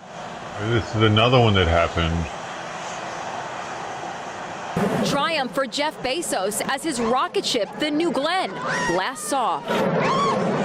There were squeals of delight as the rocket, named for pioneer astronaut John Glenn, launched from Cape Canaveral in a blaze of glory. The Amazon founder watched from the control center, arms folded, as Blue Origin employees across the nation celebrated. What a day. It's the first successful rocket launch from Bezos' company, and even his rival, SpaceX boss Elon Musk, expressed delight. Well done, Jeff Bezos and the Blue Origin team. Bezos' success came just hours after President Biden delivered his farewell address to the nation, in which he targeted Bezos, Musk, and other tech billionaires without naming names. I want to warn the country of some things that give me great concern. Today, an oligarchy is taking shape in America of extreme wealth, power, and influence that literally threatens our entire democracy. Watching just off camera, First Lady Dr. Jill and VP Kamala Harris held hands as the president spoke, despite claims that in private there is tension between the two women. Also there, Hunter Biden, his wife Melissa, and their son Beau. Here in our nation's capital, preparations are continuing for Monday's inauguration. All of the flags have been lowered for 30 days to half-staff to honor the late Jimmy Carter. But as a concession to President-elect Trump, on Monday they will be raised just for the day to full staff. Today, the Trump transition team released official portraits of the president-elect and J.D. Vance. Notice that Trump's portrait is strikingly similar to his famous mugshot. Trump also paid tribute to his key Hollywood supporters, Jon Voight, Mel Gibson, and Sylvester Stallone, naming them special ambassadors to a great but very troubled place, Hollywood, California.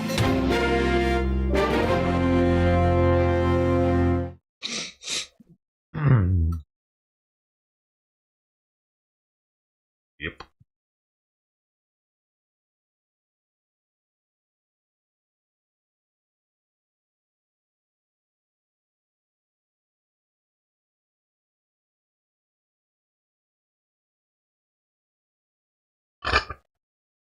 Am I a lion? Am I a freaking lion, y'all? I think I might be. I might have a lion spirit. Arr.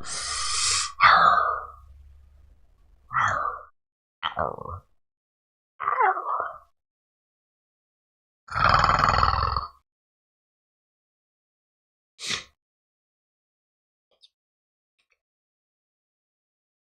State senator arrested at Georgia Capitol.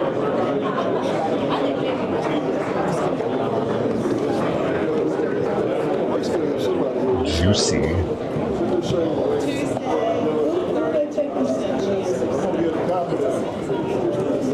Kitty, what are you doing? Oh my God, what are you doing? Leave them alone.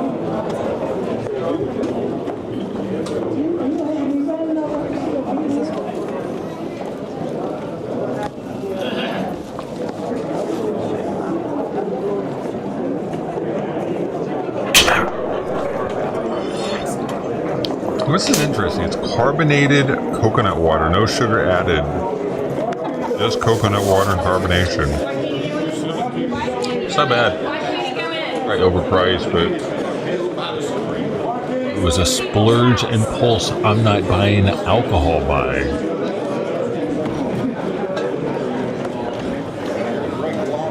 This is the People's Chamber. Yes, sir. I got you.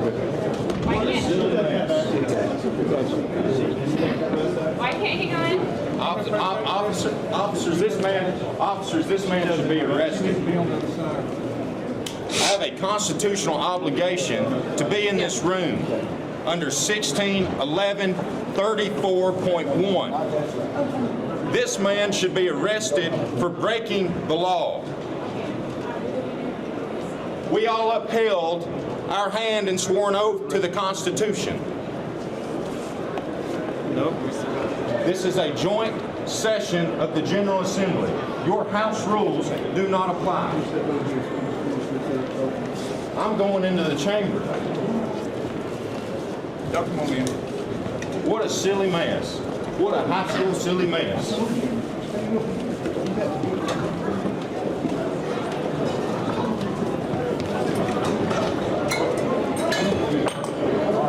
I'm standing right here. Y'all want to move that issue.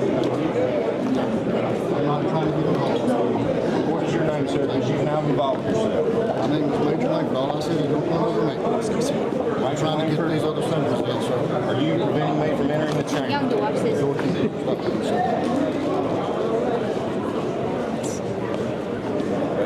Trooper agrees. The doorkeepers are stopping. Which means you have broken 1611-34.1.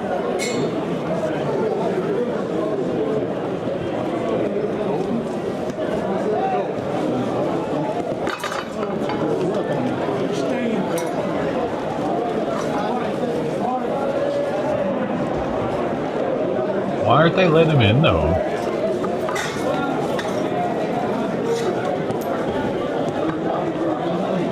Trooper, you don't have to give it away. You're breaking the law too.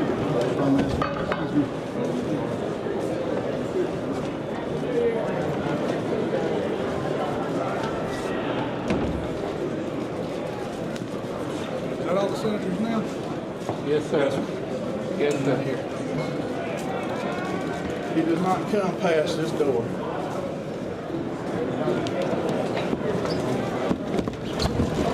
All right, stop, that's it.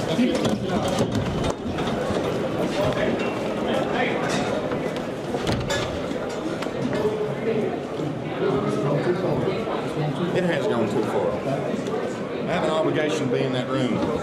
I represent 200,000 people in Northwest Georgia who duly elected me to be here today. And you're hindering that. Unconstitutional. You have no respect for the Constitution. Complete disrespect to the Constitution. Step away from the store now. I don't want to go down this road. Major Langford, I have a constitutional obligation to be there, sir. This has gone too far. So you're preventing me from entering? Sir, the doorkeeper has no authority. As a senator of a joint session, I have more authority than the storekeeper of the House. You're causing disturbance. You've gone to that. Sir, I've not caused a disturbance. I need to be let in. You're not going in. You're free to stand out here and hang out. There's going to be an issue if you try to push them to the prison. We're going to have an issue. Gentlemen, I'm allowed in. You're not allowed in. Let me in. You're not allowed in the House chamber.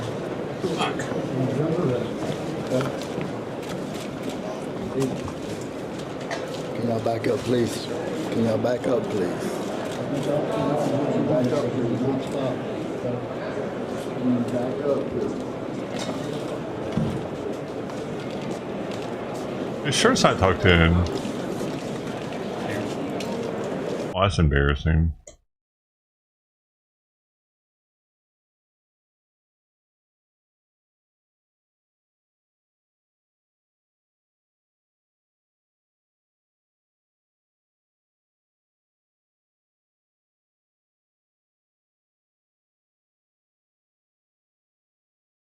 It doesn't say why I wasn't let him in. Why they weren't.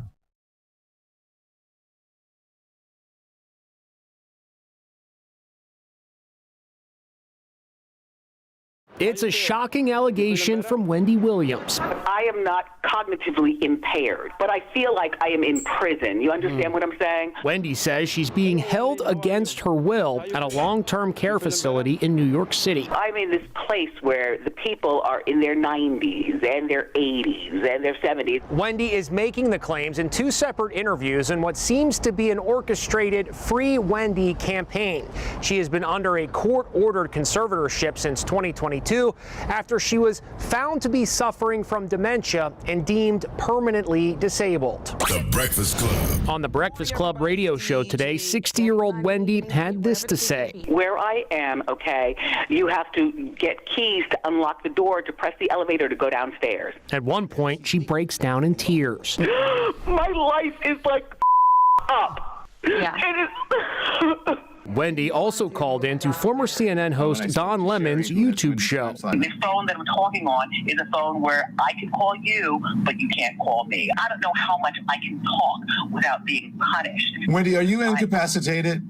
Hell no. We spoke to Don Lemon in D.C. She sounds lucid. Wendy was last seen in public in December. She was using a motorized scooter crazy. at her son Kevin's college graduation in Miami. Now comes the campaign to free Wendy. I think everyone deserves a right to be near or with the people that they love. Being locked up in a facility, I don't think that's good for anyone. I think this could be the new free movement akin to the Free Britney movement, now the Free Wendy movement. Damn. She didn't sound like she was out of it on the phone.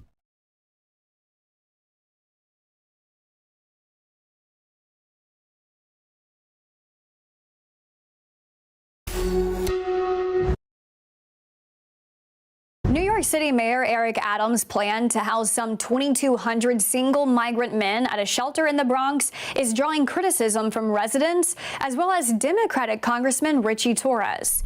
Torres condemning the decision to place the shelter in a crime and drug-ridden area of the Bronx dubbed the Hub, telling Fox News instead of decisively dismantling open-air drug markets in the Hub, the city is treating the South Bronx as a dumping ground for an endless stream of shelters. We are treated as the second-class borough of New York City.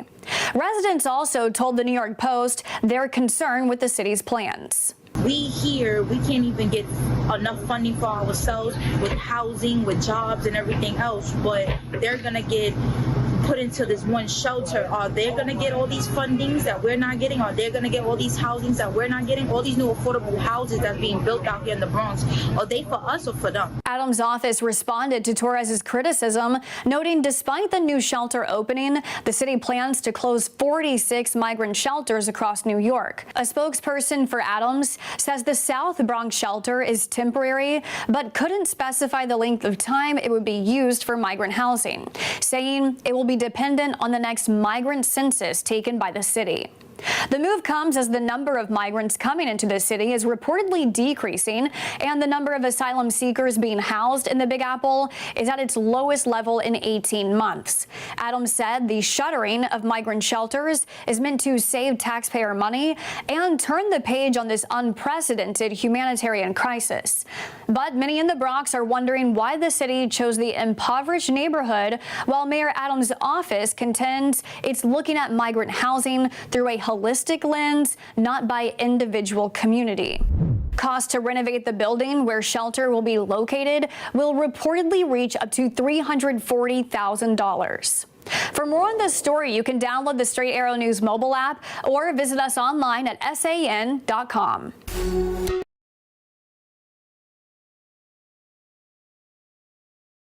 Hey. FaceTime, man.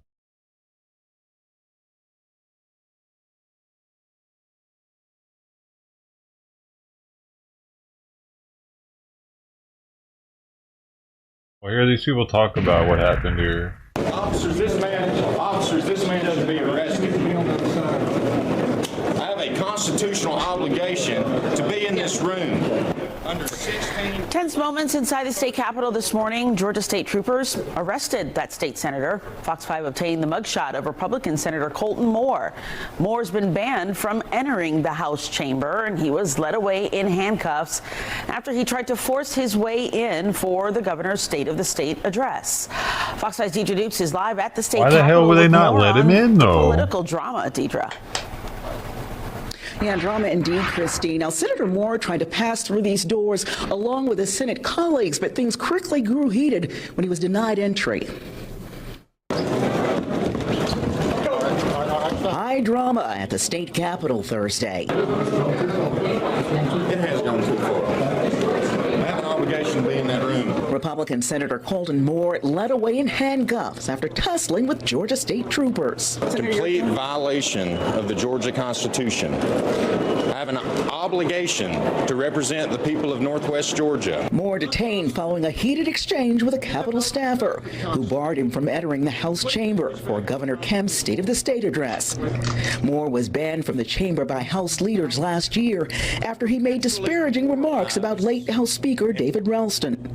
The senator was escorted to a waiting patrol car and transported to the Fulton County Jail. But Georgia's economic success. As the governor delivered his 7th State of the State address, laying out his legislative priorities for this session, GOP Party Chairman Josh McCoon criticized lawmakers in a written statement saying, no duly elected member of the state House or state Senate, regardless of party or position on an issue of the day, should be denied the opportunity to represent the people who elected them at any such joint session. The Speaker of the House has the responsibility of maintaining order and decorum in the House chamber.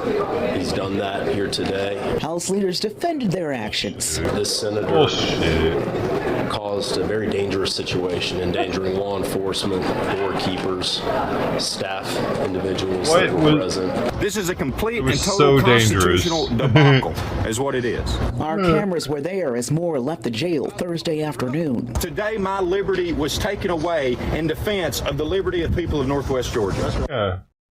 The Democrats. Lieutenant Governor Burke Jones issued a written statement in support of Moore this afternoon, stating, whatever personal differences Senator Moore has with others, he is a member of the body over which I preside. All elected 56 senators and 180 representatives deserve the opportunity to fulfill their responsibility to attend joint sessions of the General Assembly. There is real work to be done this session, and the focus should be on delivering for the people of Georgia instead of personal grievances and egos. Senator Moore indicating this afternoon that this is far from over, saying that he may press charges. At the state capitol, Deidre Dukes, Fox 5 News. All right, Deidre, we'll see how this drama plays out. Thanks. Oh no, there's two Wait. That only shows 2, and they're both Democrats. There are Georgia. Oh, wait. Our state. What? Georgia State Senate consists of 56 members. So those aren't the same senators that are in D.C.? Those are different senators? Those are federal senators? Bro, I didn't know there was multiple kinds of senators.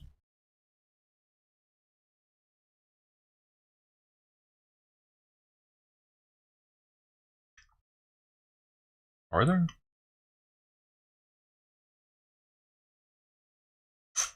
Like what? That means each state, like how many? That means California must have hundreds of senators. But there are only 2 in the Senate for each state, right?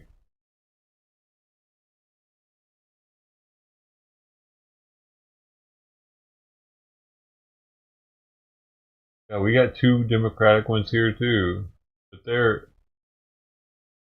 then we have, the state has been represented by 48 people in the Senate.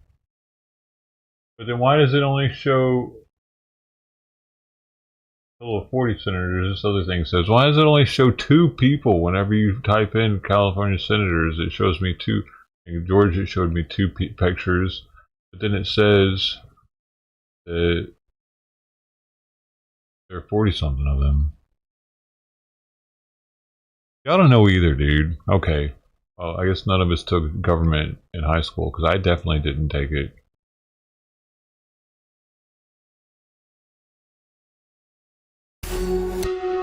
Some media reports are suggesting Meta's new policies are leading to boycotts and a potential mass exodus off Facebook and Instagram. Other reports suggest Meta's recent decisions have sent Google searches to delete Facebook soaring. Both of these reports have limitations in its data. For the report about users searching how to delete Facebook, it relies on Google Trend data, which does not offer actual search volume numbers, which means we don't know how many people actually searched how to delete their Facebook accounts. And NBC's report, citing users calling for a boycott, relied on NBC News' review of what it called hundreds of posts and comments. But that is a small sample size compared to Meta's more than 3 billion active users. Meta CEO Mark Zuckerberg responded on Instagram's messaging app Threads to the idea people will leave over Meta's new policies, saying, "I'm counting on these changes actually making our platforms better. I think community notes will be more effective than fact checkers. Reducing the number of people whose accounts get mistakenly banned is good. People want to be able to discuss civic topics and make arguments that are in the mainstream of political discourse, etc. Some people may leave our platforms for virtue signaling, but I think the vast majority and many new users will find that these changes make the products better." Zuckerberg's recent policy changes at Meta have also led to questions from other countries over whether the recent changes already implemented in the U.S. will soon be broadly implemented internationally. The changes include an end to fact-checking, instead opting for users to add community notes to posts. And it also loosens restrictions on certain topics previously not open for discussion on Facebook or Instagram, such as gender and sexual identity.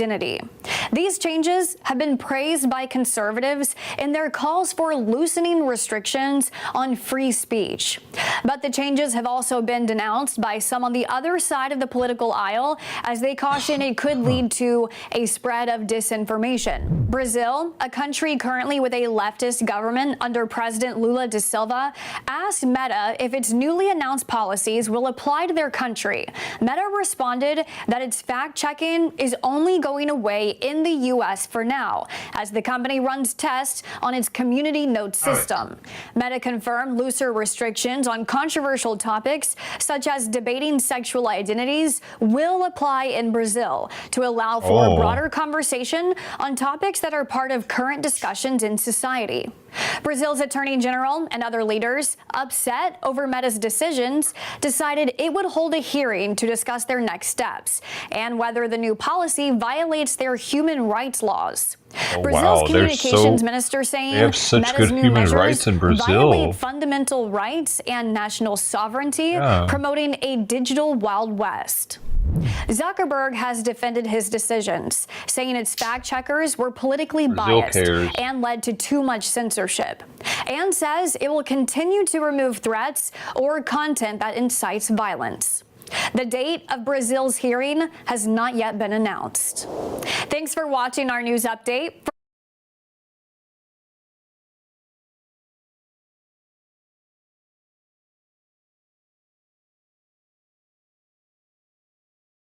That's right. Do you like it? Do you like that that's happened?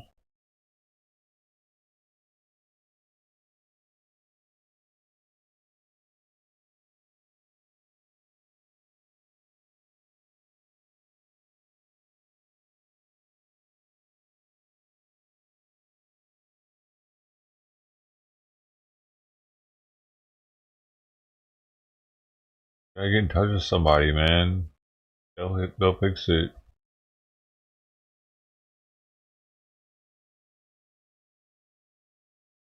I bet you can get customer service, or you just gotta work harder.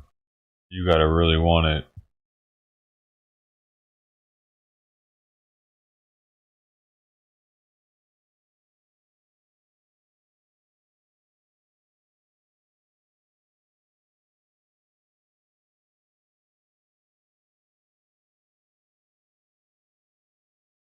Have you tried writing them a letter? And sending it with a stamp? You might have to.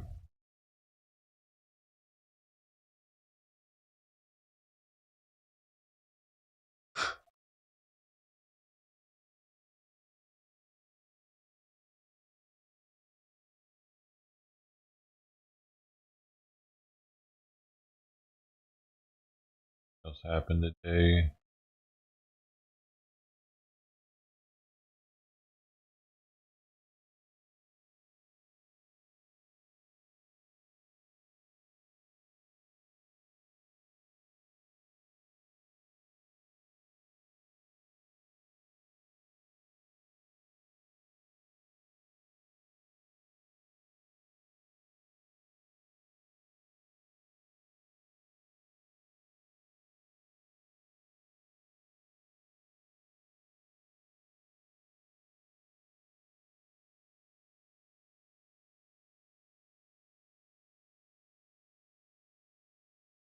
He just does that all night long when I'm not in here.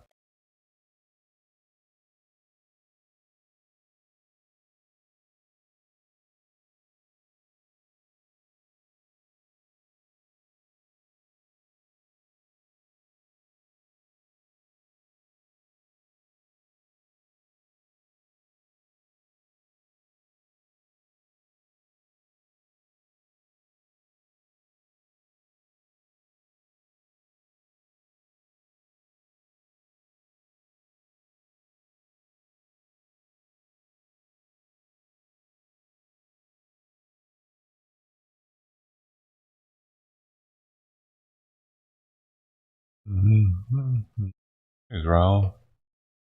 Here. You take care. Hey. No. No. Come here. Trying to get all kinds of doing all of the stuff. You do it everything.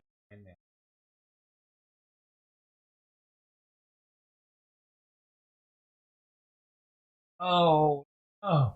Oh yeah. You can't leave me yet. No. You're my little baby. Okay, go.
Oh, interesting.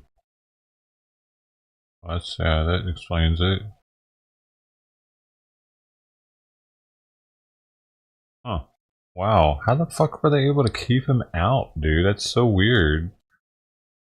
I don't know, maybe he can sue them over that.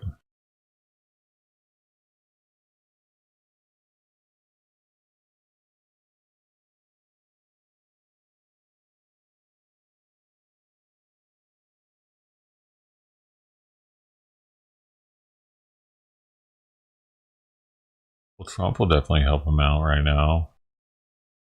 So I didn't realize he had that strong of a connection to Trump. And that means like he's like in Trump's world, that dude will take a bullet for him. So like Trump's definitely gonna have his back. And he knew that today then when he was going through all that it would probably just help him get reelected next time. Because the people that elected him in are Trumpers. So it's not going to hurt him. That'll be good publicity for him, probably. Because he was trying to be in there for the people that you represented.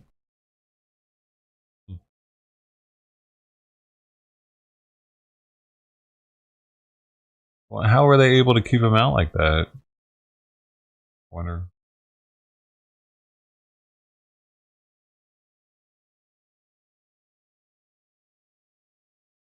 Do do do do do do do do do.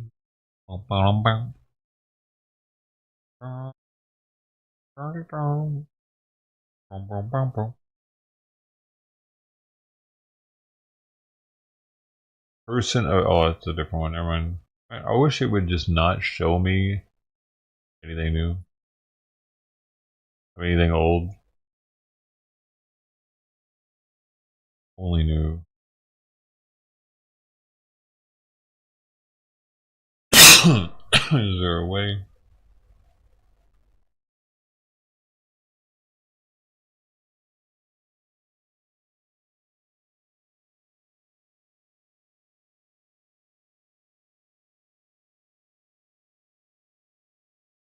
Got you. I got you.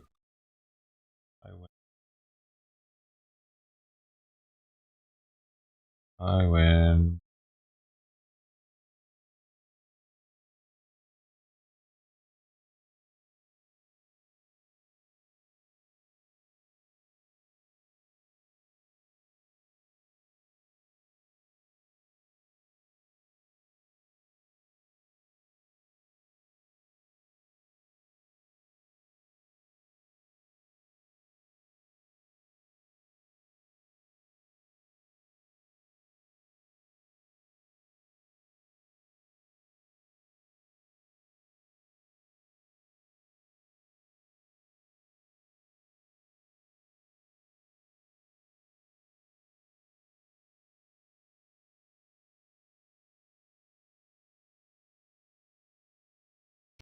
Four days away from inauguration, President-elect Donald Trump has made his cabinet picks. Now it's up to the nominees to get themselves over the finish line through their confirmation hearings. Lawmakers grilling the nominees for EPA Administrator, HUD Secretary, Treasury Secretary, and more. Jay O'Brien is up on the Hill. All right, Jay, I guess the biggest piece of news, late breaking, Congressman Republican Mike Turner is out as House Intel Chair. What happened? Yeah, he won't be serving in that capacity in this new Congress. It was a decision made by Speaker Mike Johnson. Kira, it came as a little bit of a shock to some Republicans on Capitol Hill, although there had been murmurs about Turner's tenure in that role. Johnson saying that Trump did not have any input in this decision, and it wasn't because of Donald Trump that Turner was removed from this perch. But Turner has been critical of Trump in the past. He said of Trump's claims during the campaign that Haitian immigrants in Springfield, Ohio, which is in Turner's district, were eating dogs and cats. False claims. Turner said that those claims were tearing the community apart. He also said he had, quote unquote, grave concern of Donald Trump's handling of classified documents when classified documents were discovered at Mar-a-Lago. Turner also said he had similar concerns about President President Biden, but nonetheless, he has been critical of Trump in the past. Him being removed from that powerful committee, which is at the nexus of the U.S. intelligence community, means that there is someone who is no longer a powerful advocate for aid for Ukraine at the helm of that committee. Turner has long time been an advocate for Ukraine. He was even the one, remember, Kira, who leaked a quote-unquote unnamed serious national security threat in February of last year, which sources later told ABC News was a reference to Russia's desire to put nuclear capabilities into space. He did draw some criticism from his Republican colleagues for coming out with that. Speaker Johnson later had to come out and say that there was no cause for public alarm. So that means Turner out on the Intel Committee. Democrats on that panel saying that this comes as a quote-unquote huge blow to their work. Unclear at this hour who's going to replace him, Kira. All right, stay tuned. Jay O'Brien up on the Hill for us. Jay, thanks.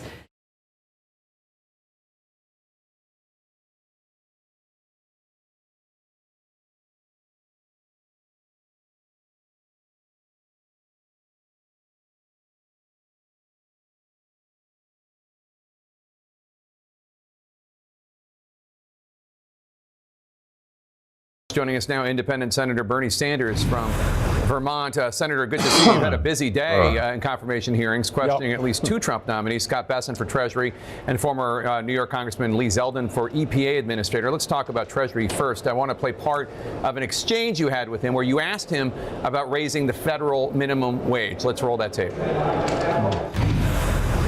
Will you work with those of us who want to raise the federal minimum wage to a living wage to take millions of Americans out of poverty?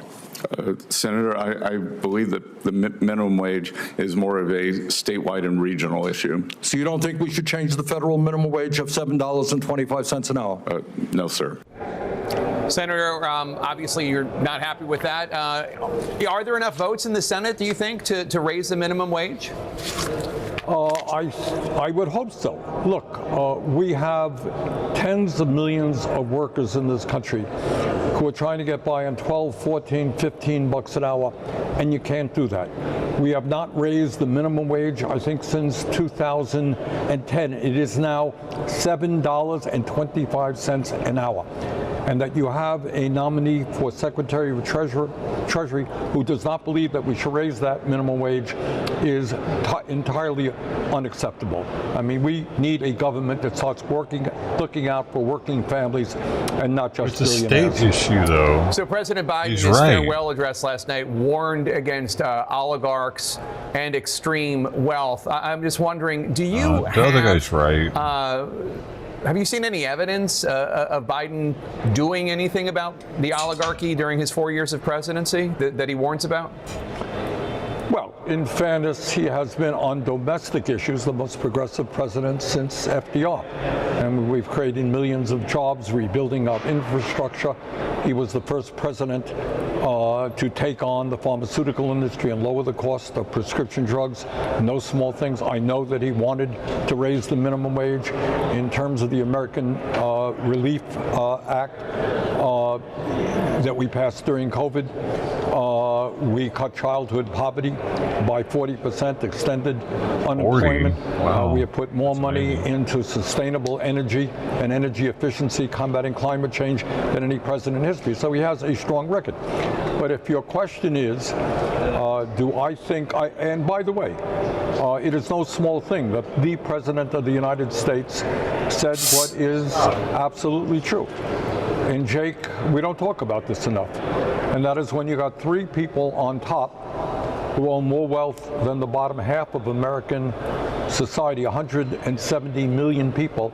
You know what? That's oligarchy. When you have massive concentration of ownership in our economy, fewer and fewer corporations owning and controlling the economy, that's oligarchy. When you have more and more billionaires, whether it's Musk owning Twitter or Rudolph the red-nosed reindeer, other billionaires owning newspapers, that's oligarchy. And lastly, and most importantly, and I think Biden made this point, is we have just come through an election where you get one vote, I get one vote, but billionaires were able to spend many hundreds of millions of dollars to elect or defeat the candidates that they wanted. You add all of that up, massive concentration of ownership, massive income and wealth inequality, massive amounts of political power. You know what? You just can't go around saying, well, Russia and Putin, they're an oligarchy, but we're not. You know what? We are. So beyond, beyond, let's say, a much more aggressive, progressive taxation that I'm sure you would support, what else could be done theoretically within the bounds of the U.S. Constitution to prevent this? Well, the most important thing is to deal with the corrupt and broken campaign finance system.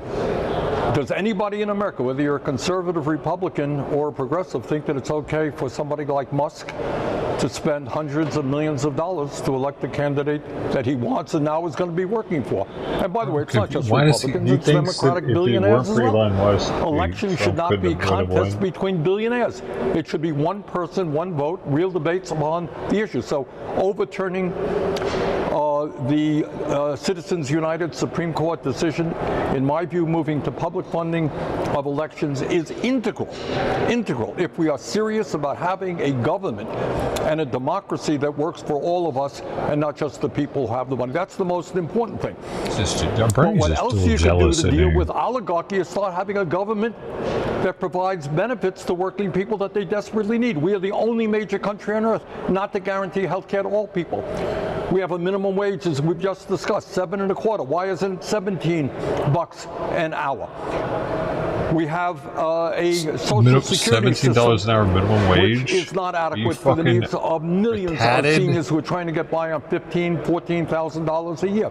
So yes, there is a lot that we can do politically, economically, to end the oligarchic form of society that we have. You also questioned Trump's so many businesses out of business. Today, former they had to pay their employees that much. Do you agree with President-elect Trump that climate change is a hoax? I believe that climate change is real, as I told you. As far as President Trump goes, the context that I've heard him speak about it was with a criticism of policies that have been acted because of climate change, and I think that he's concerned about the economic costs of some policies where there's a debate and a difference of opinion between parties. I would respectfully disagree with you. I think he has called it a hoax time and time and time again.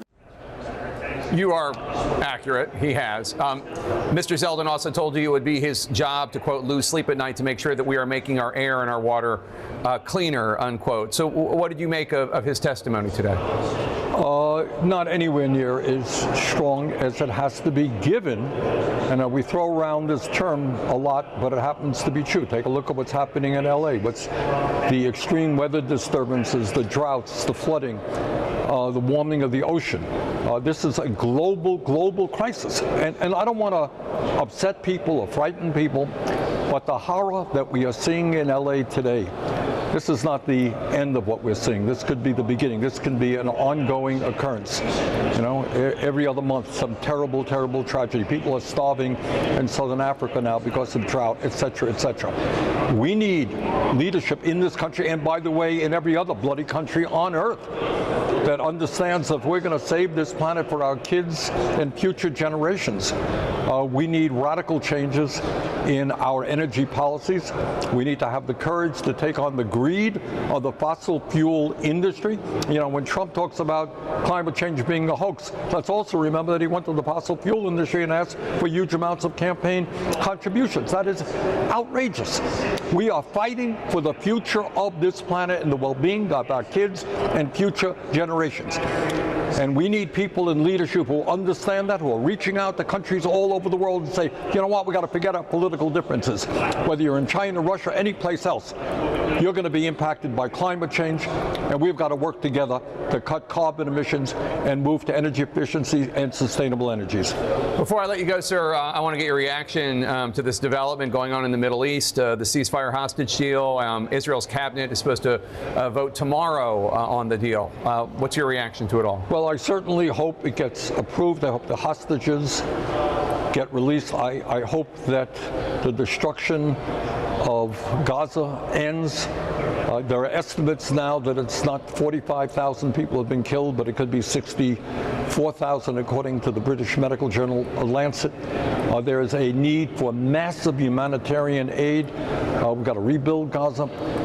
So, I hope very much that ceasefire takes place. I should point out that as I understand that, I've been told, this is the same ceasefire agreement that Netanyahu rejected in May, and 10,000 people have been killed since then. But I would hope that the fighting stops as soon as possible. Senator Bernie Sanders, thank you so much, sir. Good to see you as always. Thank you.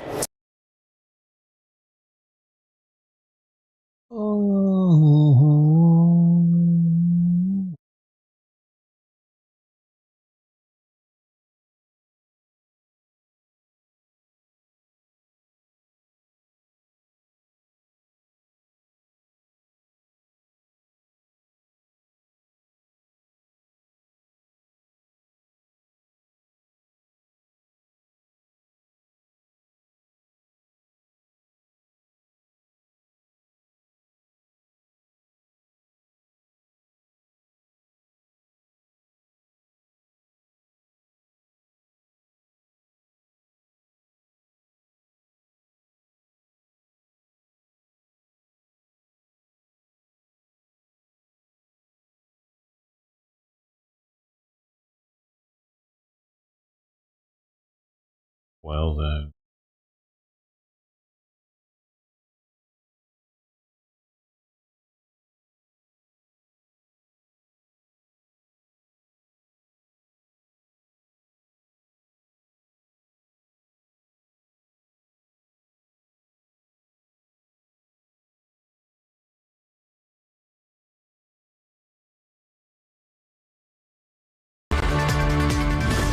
Breaking news at 3. According to a report, former Oakland Mayor Sheng Tao is now facing criminal charges.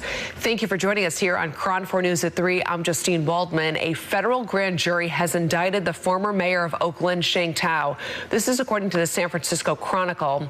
And this is coming after the FBI had a raid on Tao's Oakland home last year. Here's video from then.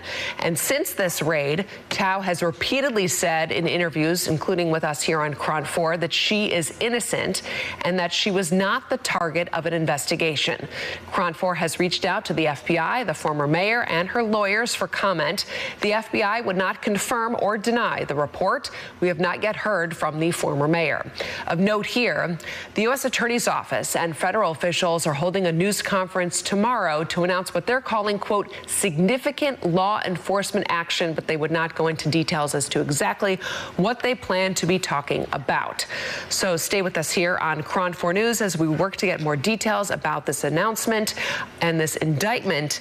KRON 4's Dan Kerman is on this story for us this afternoon.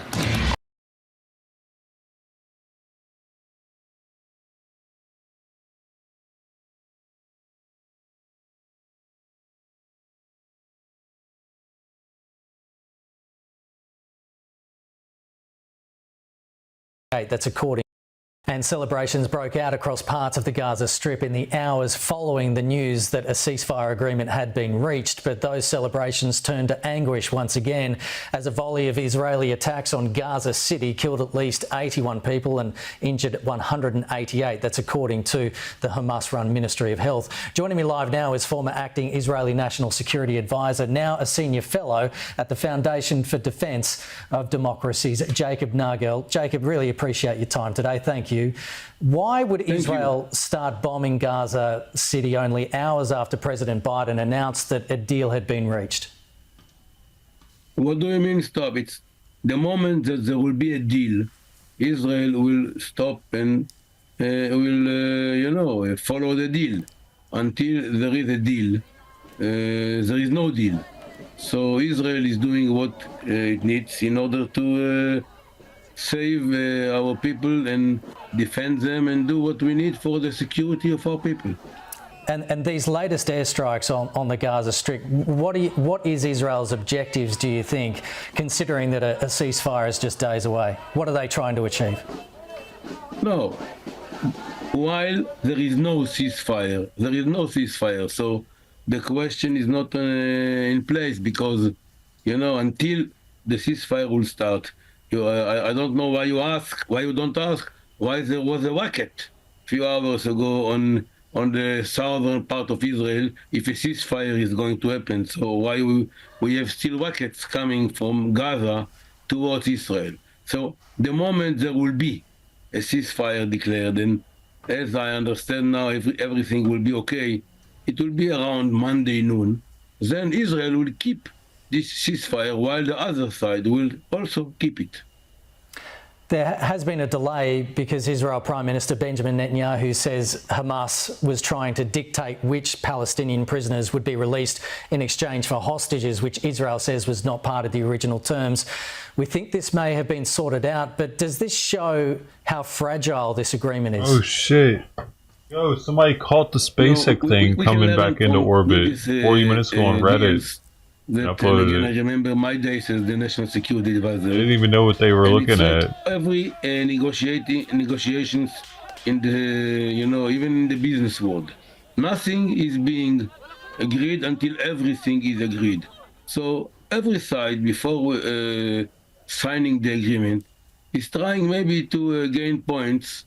And believe me, not everything that you hear in the press or rumors coming out from closed rooms is right. Yes, there was many ups and downs during the last days and hours, and maybe it will still be.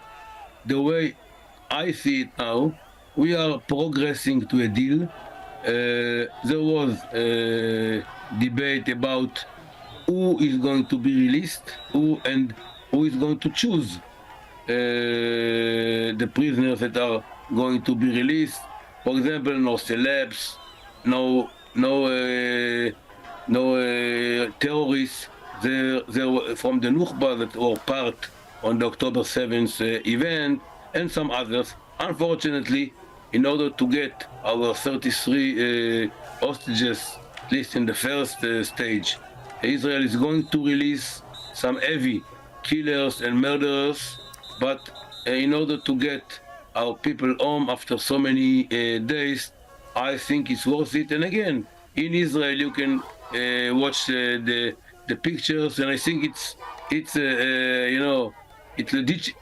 legitimate in a democracy that there are some that are for the deal, some are against the deal, and both are correct. Jacob Nagel, appreciate your time this morning. Thanks for joining us on the program.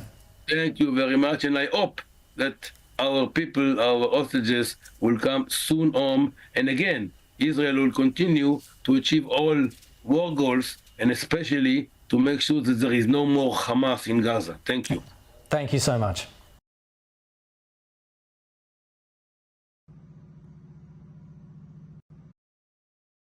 And it's only 9 seconds, so I gotta do a different screen.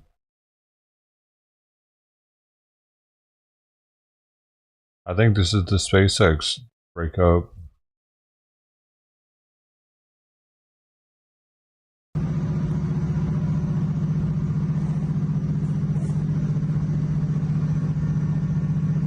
Must be, dude, because he uploaded it 41 minutes ago. Just seen over TCI heading east to west with crazy noise behind it.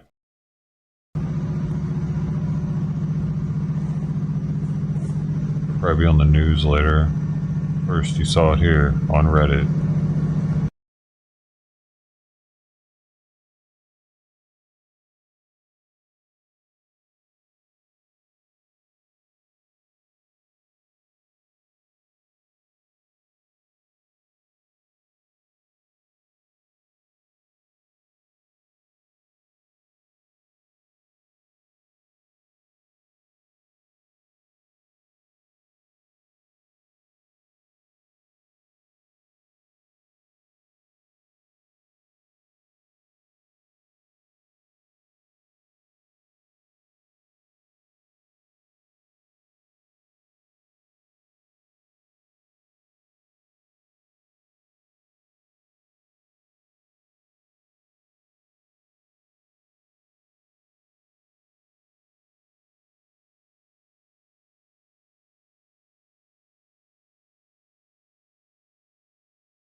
Interesting. I was reading these two comments. It's worth noting that this is an updated version of Starship that hasn't been flown yet. During this launch, they had a successful stage separation and booster catch. One of the things that allow SpaceX to advance so much faster than their competitors is their rapid reiteration, pushing things to expose their flaws and then improving upon it. Fail-fast is an actual engineering design method. This is also a large part of why SpaceX is getting so much done in the space sector and filling NASA's shoes, and then some. It's not that the government is inefficient, it's exactly the opposite. The government must be very efficient with the budget they're given. They can't just blow up stuff until something works. And that need for things to work with as few iterations as possible is one of the main reasons NASA engineers became so well known as legendary problem solvers. Private industry, however, can be very inefficient and blow up infinite dollars of material so long as investors think there will be a bigger payday at the end of it, or as a bonus if one of your leaders is the wealthiest man on the earth and can make it his pet project. Heck yeah.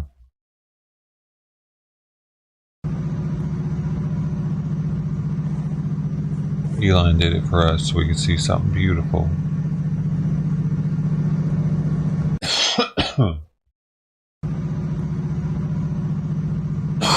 It is pretty crazy though.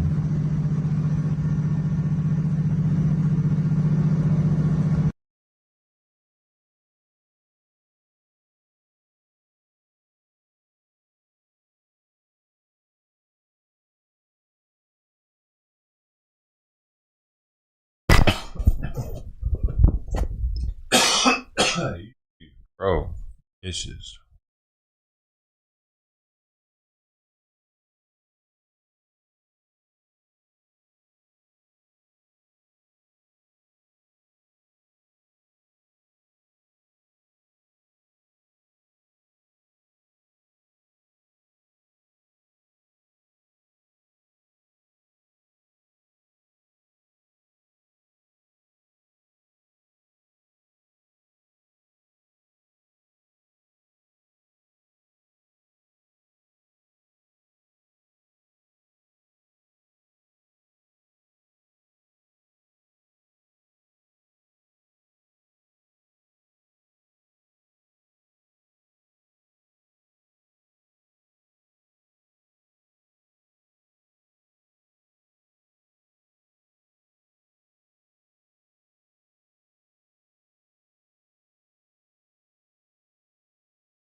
Terrible and a little.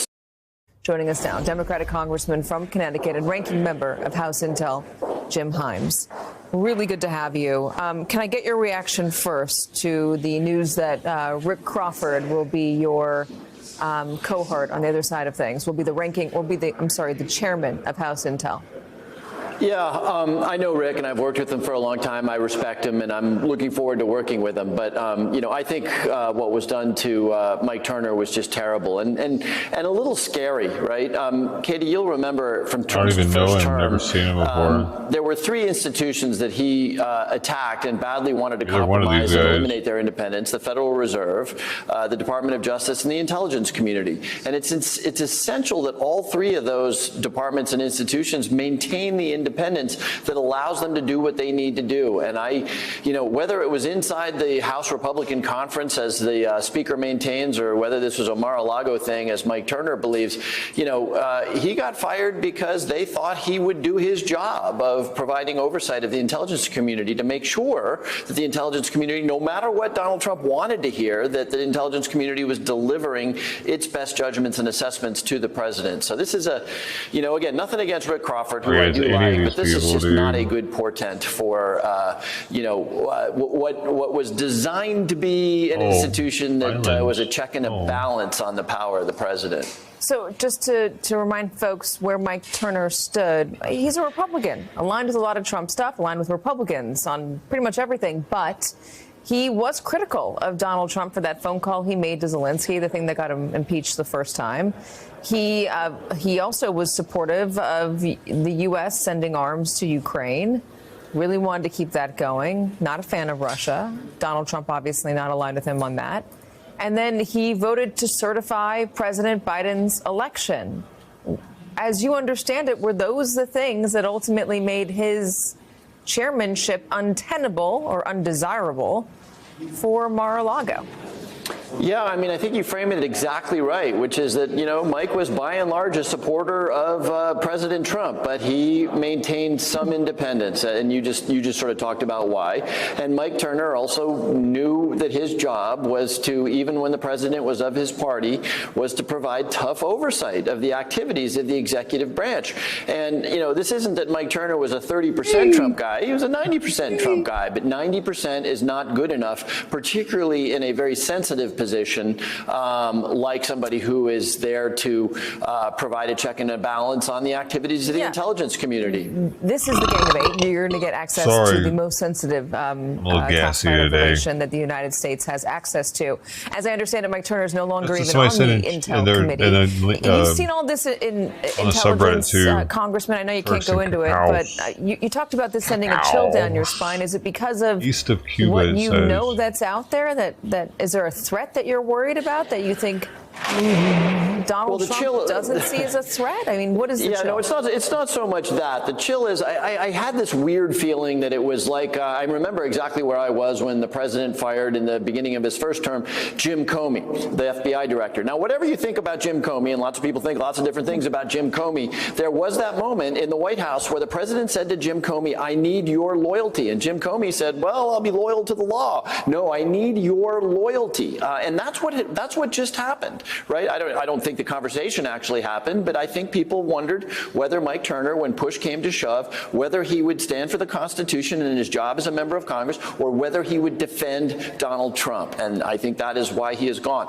No, there's not a particular threat out there, by the way, but I will tell you, setting aside sort of the constitutional issues and the good governance issues, Mike Turner has probably forgotten more about the national security of the United States than any 12 members of Congress are ever going to know. So yes, of course, it's a huge loss at a very senior position in a very sensitive role. But it's more about the signal that is sent in this building. If you're only 95% loyal to Donald Trump, you're out of there. That people will watch and learn.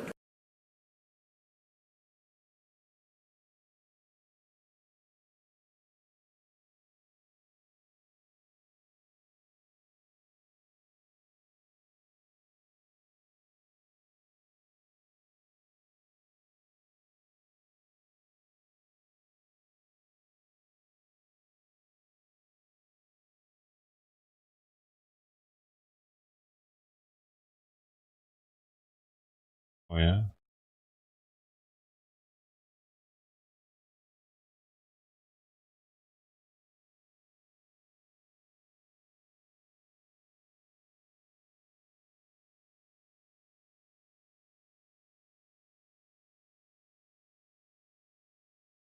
Oh, yeah.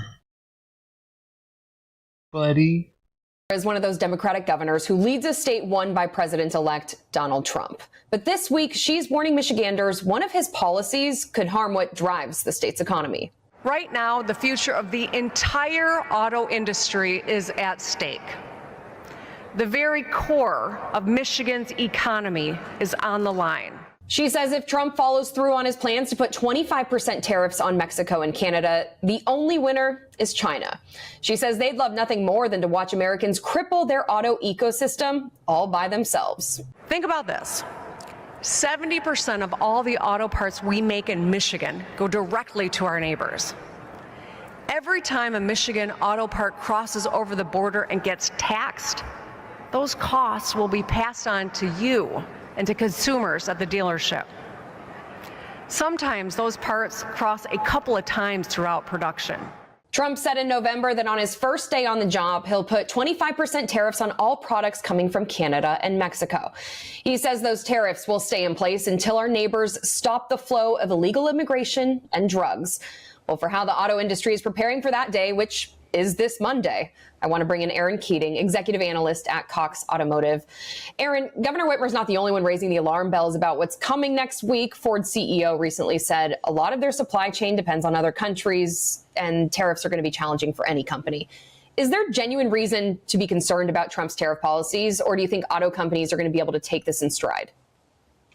No, I think there's some genuine reason. I mean, we do a lot of back and forth commerce between Mexico and Canada. And it's not even just the time that the assembled vehicle might arrive over here or one part might arrive over here. What a lot of people might not realize about the automotive industry is that parts cross and go back and cross and go back over the borders, especially in a state like Michigan that butts right up against Canada, and a lot of the auto manufacturers and suppliers being there. So the threat could really come from actually figuring out how do the vehicles actually get tariffed? Is it once they're finally assembled and they come over? Is it every time a part or a piece or a car passes through the borders? So it will be a significant change for a lot of the automakers, especially as it goes on, the longer it goes on, and will definitely affect consumers. And it sounds like right now we don't have that answer. Will that part get taxed multiple times every time it passes back over, or will it just be like a one-time tag? Not so far as I know. I have not heard from the administration any, or because they're not in office quite yet, any details on exactly how that tariff would work. It does seem that Mexico and Canada would be at the most amount of risk for us because of the amount of assembly and parts that come over between those two borders. I mean, certainly we have some manufacturers that are very heavily produced in Asian countries and European countries. We've heard some rhetoric around what those tariffs might be, but I think the most concerning and immediate issue is whether Mexico and Canada get impacted. Yeah, and he said he's doing it on day one. I wanted to ask about why these parts get passed across the border several times over this process. Why does that happen? Well, I mean, the way that we assemble cars in the United States, a lot of people, what does made in the USA mean anymore? But we have, there's over 30,000 components to an automotive vehicle, a vehicle being manufactured. And a lot of people don't realize that, just the complexity that goes into designing and building and manufacturing a car. And so every one of those components or pieces are sometimes farmed out to all the suppliers in the industry, and those suppliers can be anywhere around the globe. And so if you've got a component, which might be made up of several parts, and the parts are coming from various companies, you can imagine how that part might go over to an assembly plant that's putting together the component. That component then might re-enter the United States for some other part or for some quality inspection and things like this, and then might get even put back across the border to go to the assembly plant for the final vehicle. So this is where you'll see the complexity of producing and manufacturing vehicles and why automakers are concerned about almost seemingly lack of information about how supply chain really does operate in the manufacturing business, especially around such a complex thing as an automobile. Yeah. Could these tariffs bring that supply chain back to the U.S.? And in your opinion, would that be a good or bad thing? I think everyone in the U.S., agrees that any kind of manufacturing we can bring back within our borders is always great for our economy and great for our people living here. But, we need to be cognizant of what does that really mean and how does that impact pricing for all types of production and manufacturing. It's not realistic to believe that just because tariffs are put onto things that immediately people are just going to open up manufacturing facilities in the U.S. First of all, those take years. And never mind that we do have opposing regulations sometimes that actually puts more restrictions on where you can build factories and what can you actually use in the factory. So that it's just such a complex picture. And so a lot of the times when we're caught up in headlines or rhetoric from, campaigns, we're forgetting about the fact that most things in life today, especially how automated we're getting with all of the new technology we're getting in all of our products and expecting, not just that we're getting, but the consumers are expecting in our products, it's complex. And the supply chain does need to be varied, and we get the best innovation by allowing the right partners in the right places to do the work and to bring the best technology at the least expensive cost for our consumers. But that doesn't mean that we don't want to advocate for U.S. made products. It just matters on whether we're actually able to accomplish that. understanding that it's not next week yet. We haven't seen the executive order, any paperwork that President-elect Donald Trump plans to sign. What do you think the effect is going to be on pricing in the auto industry if these 25% tariffs are in place? So to be honest with you, I think that it's going to take a little bit for us to see that. And there's a couple reasons why. One is because obviously a lot of the production, a lot of the vehicles has already happened, right? So manufacturers, everyone was anticipating that some of this might happen. So some of the products have been brought over in advance. We saw that if you looked at port activity and import activity towards the end of the year, we know that across all industries, people were starting to stockpile different things based on the fear of a tariff coming to play. So one, it may take us a minute to get through some of the inventory of pieces and parts that are impacted by that. But two, any manufacturer, not every one of their vehicle lines is manufactured across borders and so forth. And so what they'll probably be looking at first is how do they sort of, for lack of a better word, democratize that expense across their entire production lineup, as opposed to perhaps saying this one vehicle, because it is truly and solely impacted by this tariff, is going to just shoot up in price. To keep things relatively normal for dealers, for consumers to manage, and for the manufacturer to manage, they'll likely spread that cost out across the model lineup. And so that will make it seem, maybe something will be really high, something will be really low, but we'll probably, as a consumer, feel it relatively normalized. Okay. How much influence do you think these big American auto companies are going to have in the Trump administration when it comes to talking about how these tariffs impact the auto industry? I think more than maybe we anticipate. We've heard all of the CEOs, especially those in Detroit, say they are more than willing and open to have conversations with President Trump and his administration. And there seems to be a lot of individuals being brought into the administration with a lot of business background. So I personally anticipate that there's going to be a lot of cooler heads really talking through the impacts of this across the economy and, trying to figure out which levers really make sense for the goals he's trying to accomplish, such as less immigration, less drugs coming across the borders. There may be better ways to deal with that. But I do think that the automotive industry will have an impact. It's a large industry. It's a major engine of the economy here in the U.S. And I can't imagine the administration would ignore that. We'll leave it there. Erin Keating, executive analyst at Cox Automotive. Thank you so much. Sure.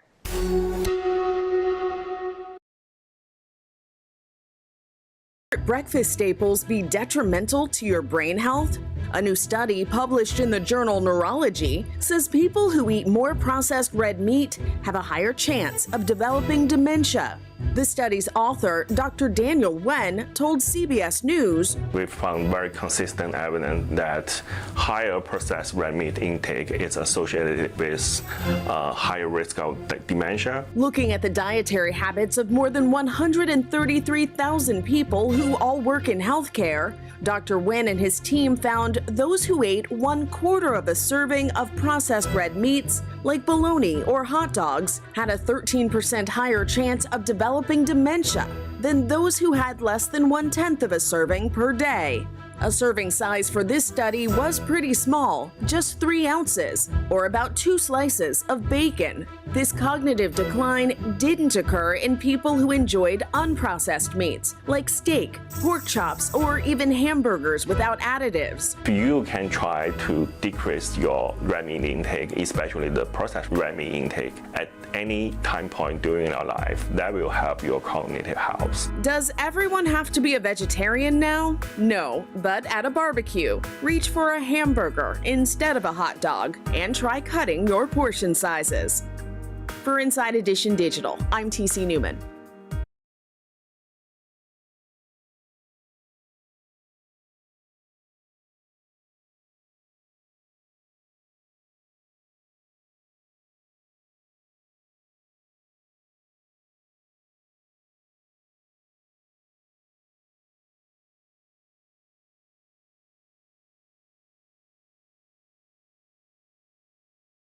A shocking discovery for a Hendersonville man. His cat struck by an arrow.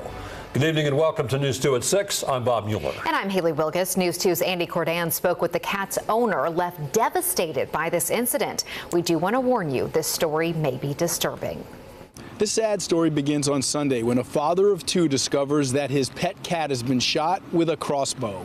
My wife, the first time she came out the back door, she started crying. Foster Phillips finds Zeke by the cat door. The 7-year-old feline is bleeding badly, having been shot through the chest with an arrow. Well, I just saw him laying there meowing, and it looked very uncomfortable. He had an arrow sticking through him, and he was just kind of like twisted, laying on the ground. Like, he was definitely in some pain. Phillips rushes Zeke to the animal hospital. It's there, vets will tell him the fur baby that he raised from a stray kitten will not survive. So he's kind of a passive cat. Very.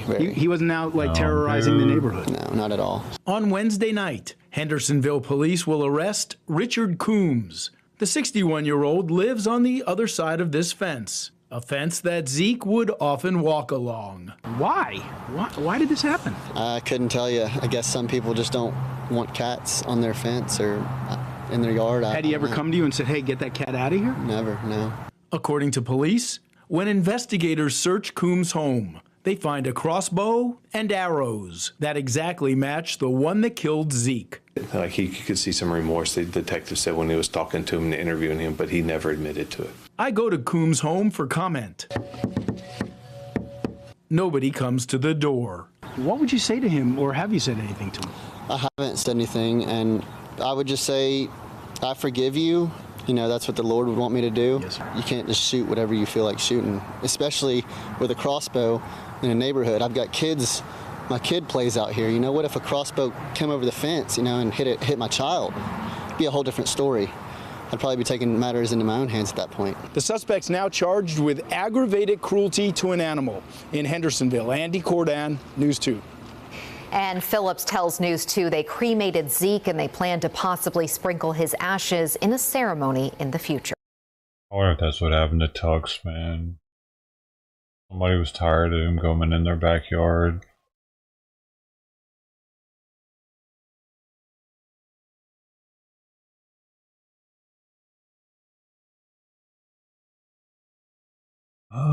Could be.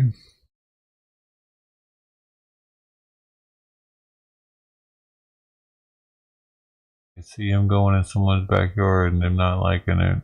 I didn't like it at first.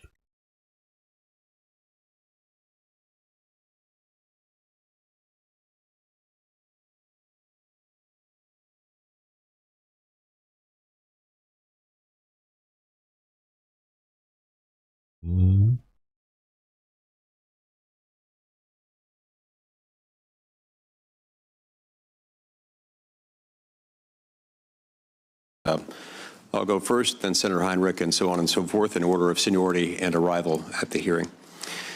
I want to start by talking briefly about the Antiquities Act. This is a law passed over a century ago by Congress. It gives the president power unilaterally to declare national monuments. Now, there's a restriction in it that requires national monuments back here that had a occupy dog, no more land that is compatible, the smallest area compatible with the interest to be protected by the monument. These have become something of a political football in parts of the country, especially in my state. In Utah, President Clinton designated the Grand Staircase Escalante National Monument in 1996. President Obama added the Bears Ears National Monument in 2016, shortly before he left office. Now, both of these objections were made, both these designations were made over the objection of the people of Utah and their elected representatives. And President Trump later reduced the size of both monuments in 2017 after he got elected to bring them more into conformity with the Antiquities Act's requirement for minimal boundaries. Then in 2021, President Biden re-expanded them, exceeding the scope of the law and disregarding local input. As I explained to President Biden at the time, this is the size of 2 Delawares within my state that have been moved into this very restricted use classification. The point is not that there aren't beautiful things to protect in the state, but the line was drawn so big and the monument was made so expansive, in part because local leaders weren't consulted, and to the extent that they were heard, their counsel was ignored. So, Governor Burgum, I'd like to invite you to when you visit Utah, to meet with those whose voices were ignored by the Biden administration during those monument re-expansions. Will you work with me to try to fix that current mess and try to figure out how best to proceed and to make sure that the Antiquities Act designated monuments don't exceed the restriction within the statute itself? Well, thank you, Senator Lee, for that important question. The 1905 Antiquities Act, of course, was signed into law by President Roosevelt himself, and it was, as you stated multiple times, it states very clearly that it's the smallest possible area to protect those objects to be protected, and its original intention was really to protect, as it says, antiquities, areas like, I would say, Indiana Jones type archaeological protections. These are essential that we protect these areas as a country, and that's what the law was intended. But I would look forward to working with you, and particularly in the area of local consultation, because when the federal government overreaches into a state like yours that's already has over 60% of its land in public lands and restricts that use, it's got tremendous impact on tribes, on the local communities and all those around. And I just think it's important that we strike the right balance. I look forward to working with you on this issue. Thank you. I appreciate that. Housing is another area that I'd like to address briefly. There's a particularly acute housing shortage in the West, where the presence of federal land, not just the presence, but the predominance of federal land available for housing frequently results in shortages. It just makes a lot of things difficult. And it's not as though we have one part of the state that is all federal and another part of the state that is all non-federal. It's all intermingled. And as a result, it impacts all kinds of things. Now, many of our communities in states like Utah and Nevada, among others, find ourselves feeling sort of like we're islands, floating islands within a sea of federal land. And that just constrains growth and makes our constraints on our housing supply that much more dire. I would love to work with you on a bill that I've introduced, that I've worked on for several years, called the Houses Act. And in addition to looking for and developing other creative ways to address the housing affordability crisis in the West, in your view, how can the Department of the Interior help address the housing crisis in areas like, as is the case in my state, where the presence of federal land I ordered some more fancy feast, man. Community needs? Well, I understand that one of the great challenges we're facing in this nation right now is housing affordability. And in my discussion and friendship with Governor Spencer Cox of your state, know that it's a high priority for him and for the state. I think there are opportunities for us to accomplish both. I mean, like I said, we're in a time of abundance. When we've got federal lands abutting urban areas, and we maybe have other areas that maybe need to be protected, like we've done in North Dakota as governor. Sometimes we've done land swaps, so we trade state land for private lands to provide better outcomes for both of those pieces of land. And I think there certainly are opportunities here. Public lands in general, some like the national parks, absolutely, we need to support and protect every single inch of those. But in other cases, we've got a multiple use scenario for our lands. And I believe there's pathways we can find, particularly in states like yourselves and others that have 50, 60% or more of your land held by the federal government, that we can find appropriate solutions to help address the housing. Look forward to working with you on that. Thank you, Governor. I see my time's expired. We'll turn the time over to Senator Heinrich.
Well, how about this? Border Patrol agents were able to rescue 5 monkeys that were found hidden in a vehicle this week near US 77. This according to the US Border Patrol Rio Grande sector. They say a canine alerted them to do a check in that vehicle, and that's where they found the hidden animals. The monkeys were all rescued and are in process of being transferred safely to the U.S. Fish and Wildlife Partners. Oh.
Reporter Dylan Fearon was with the 2 suspects in court today. He is live right now in Torrington with more on the disturbing details. Dylan.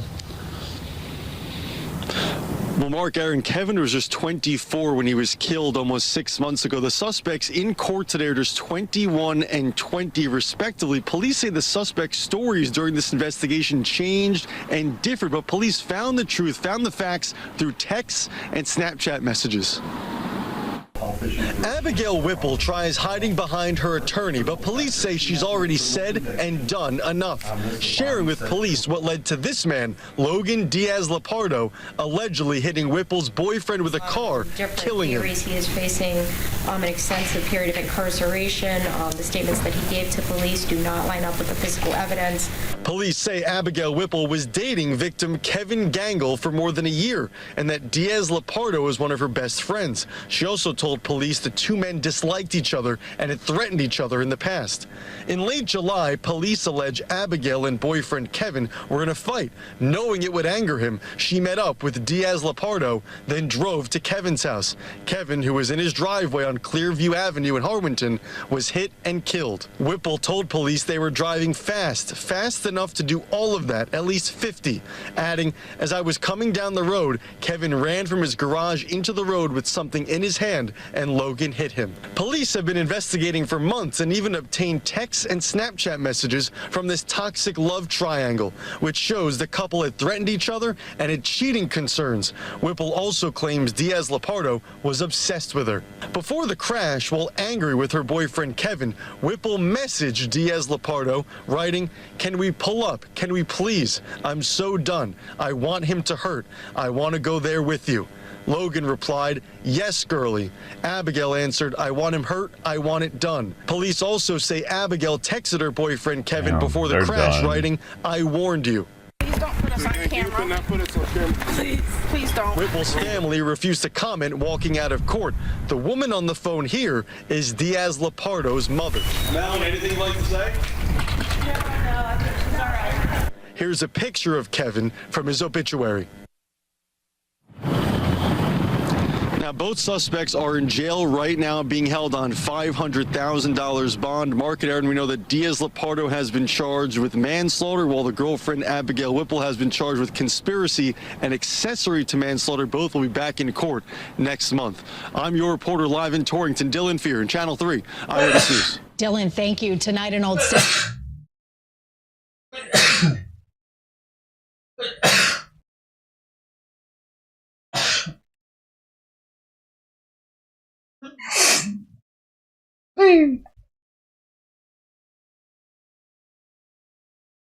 Don't be jealous of my sneezes.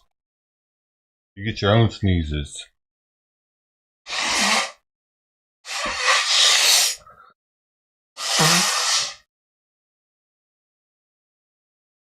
You make it happen for yourself.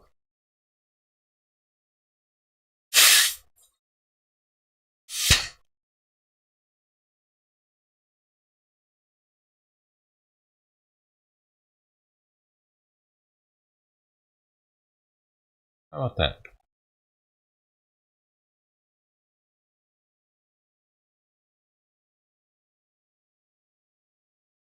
Oh, if it's watching this.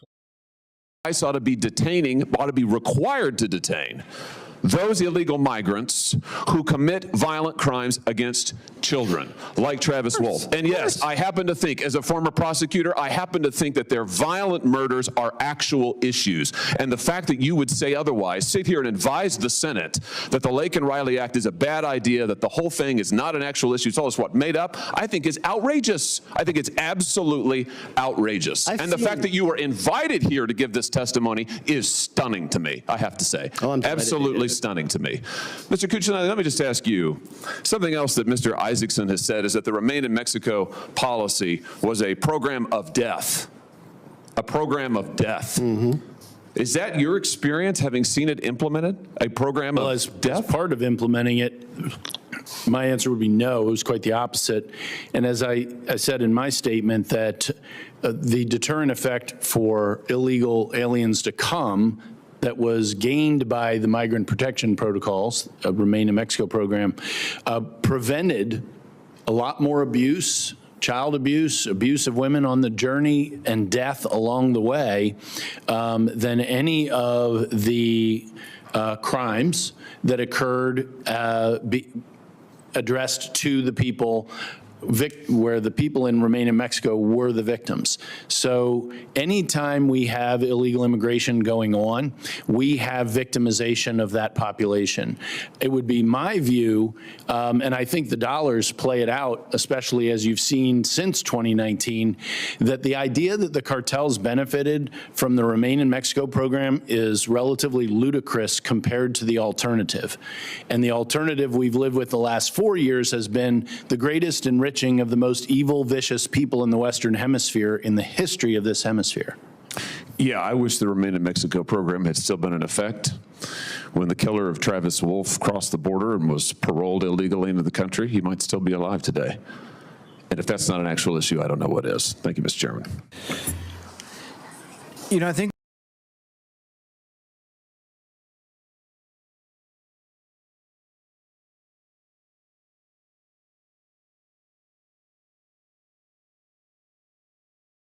There's a chase.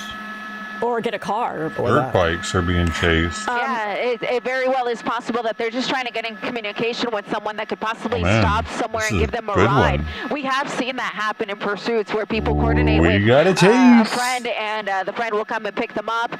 One time I covered a pursuit where the guy was in a car and he coordinated with a friend to set up a running motorcycle for him. And this was in the North Hollywood area. Set up a running motorcycle for him. The guy ditches his car, jumps on the bike, and off he went. And he was never caught. So it's happened before, and it'd be interesting to see what happens on this one. All right, let's see what they're going to do right now. Every time they've been in the far lane, the CHP has been able to come up and, you know, I'm thinking maybe the plan is to be able to get behind them, but I don't know. They're back now on the other side making a left-hand turn right there in traffic, splitting now. Look at this. Going against Wrong traffic way. yet again. Wow. This is concerning. The young man in the blue bike, he's the wrong way. So that is very dangerous. Retarded. Oh my God. No, they don't have helmets on. They just want they just want an accident to happen at this point. That is wild. Some of these antics that we're seeing. They're turning around on the freeway now, continuing back now we're getting westbound extra 16. crazy Okay, without so helmets obviously on. that was somewhat of a plan that they had to do that, or they're following one another. It leads me to believe that maybe they are going to try to, you know, hook up with someone, like have a car, have a place to go. But otherwise, Why would they it's get just in a car when they have those? Joyride that is very dangerous. Absolutely, very dangerous, and I'm just so concerned because they're not wearing a helmet.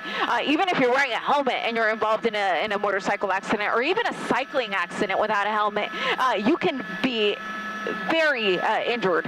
So the fact that they're driving at these speeds, about 50 miles an hour with no helmet on some sort of dirt bike, I just really hope they would just pull over, quite frankly, because I have a feeling the She outcome cares so could be much worse for them. than really anybody Okay, else. look at this. She really cares. Officer right there behind him.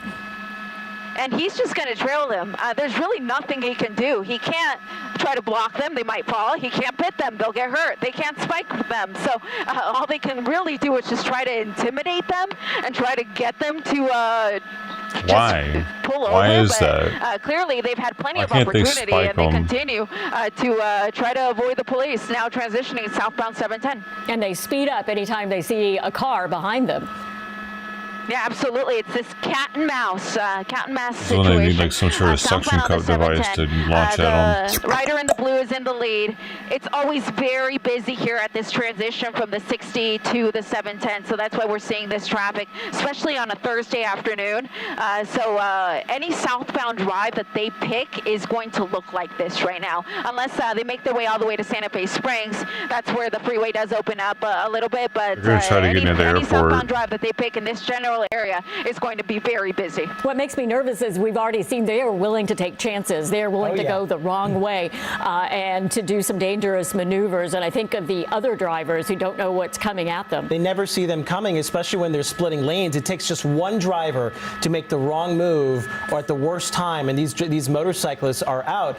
You know, I think about what you said earlier, Eliana. It's true. Of all the chases where, you know, Look at people this. get away. So close. Look at that. Oh, it's so dangerous, so reckless. So More dangerous. often than not, it's motorcyclists who tend to get away in these What chases, is this and it's car so frustrating doing, though? to watch these two just be so brazen about it. And almost like you said, the joyride. But It's almost like LA they're don't having know how to drive, man. What's he And doing they look over there very in the young mercy as lane? well. So they may just not be thinking this one's to the end of what the possible outcomes could be of what they're doing. It's one thing to just run away from the police, but the fact that they're also wanted for attempting that pit maneuver on that motor officer, I don't know that they even understand the trouble that they've gotten themselves What? into. The Missed best something? thing they could really do is just pull over before they're able to add additional charges, because every time they're running a What's red going light, on? every Oh, I time they're on can't the wrong side of rewind the road, it. all Man, of that gets added up.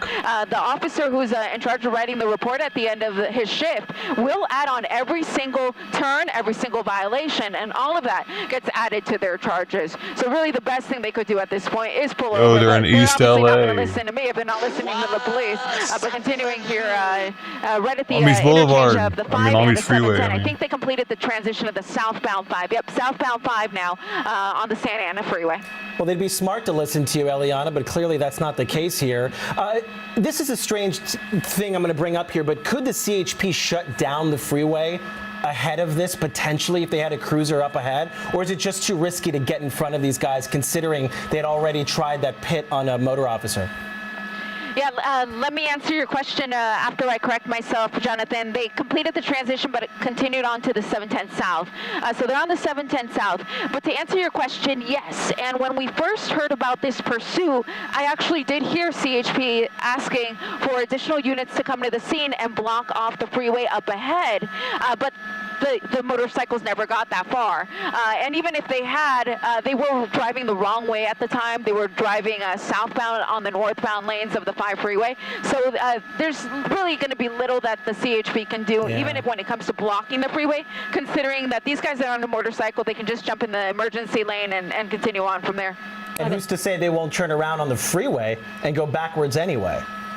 Oh, absolutely. And they have 2 times already. Wow. When they were on the 710 freeway and when they were on the 5, when this pursuit first kicked off, they were driving the wrong way. So it was a little confusing as we were approaching the scene, because we were hearing the CHP say that they were southbound but northbound, and they had a unit paralleling on the opposite side of the freeway.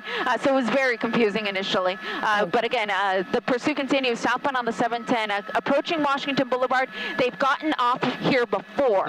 So let's see if they do it again. Man. Yeah, I was curious if they were making a move now to change a direction or to get off or to do something, because it does seem like that in a way, but we'll have to wait and see what happens as we continue to follow these two.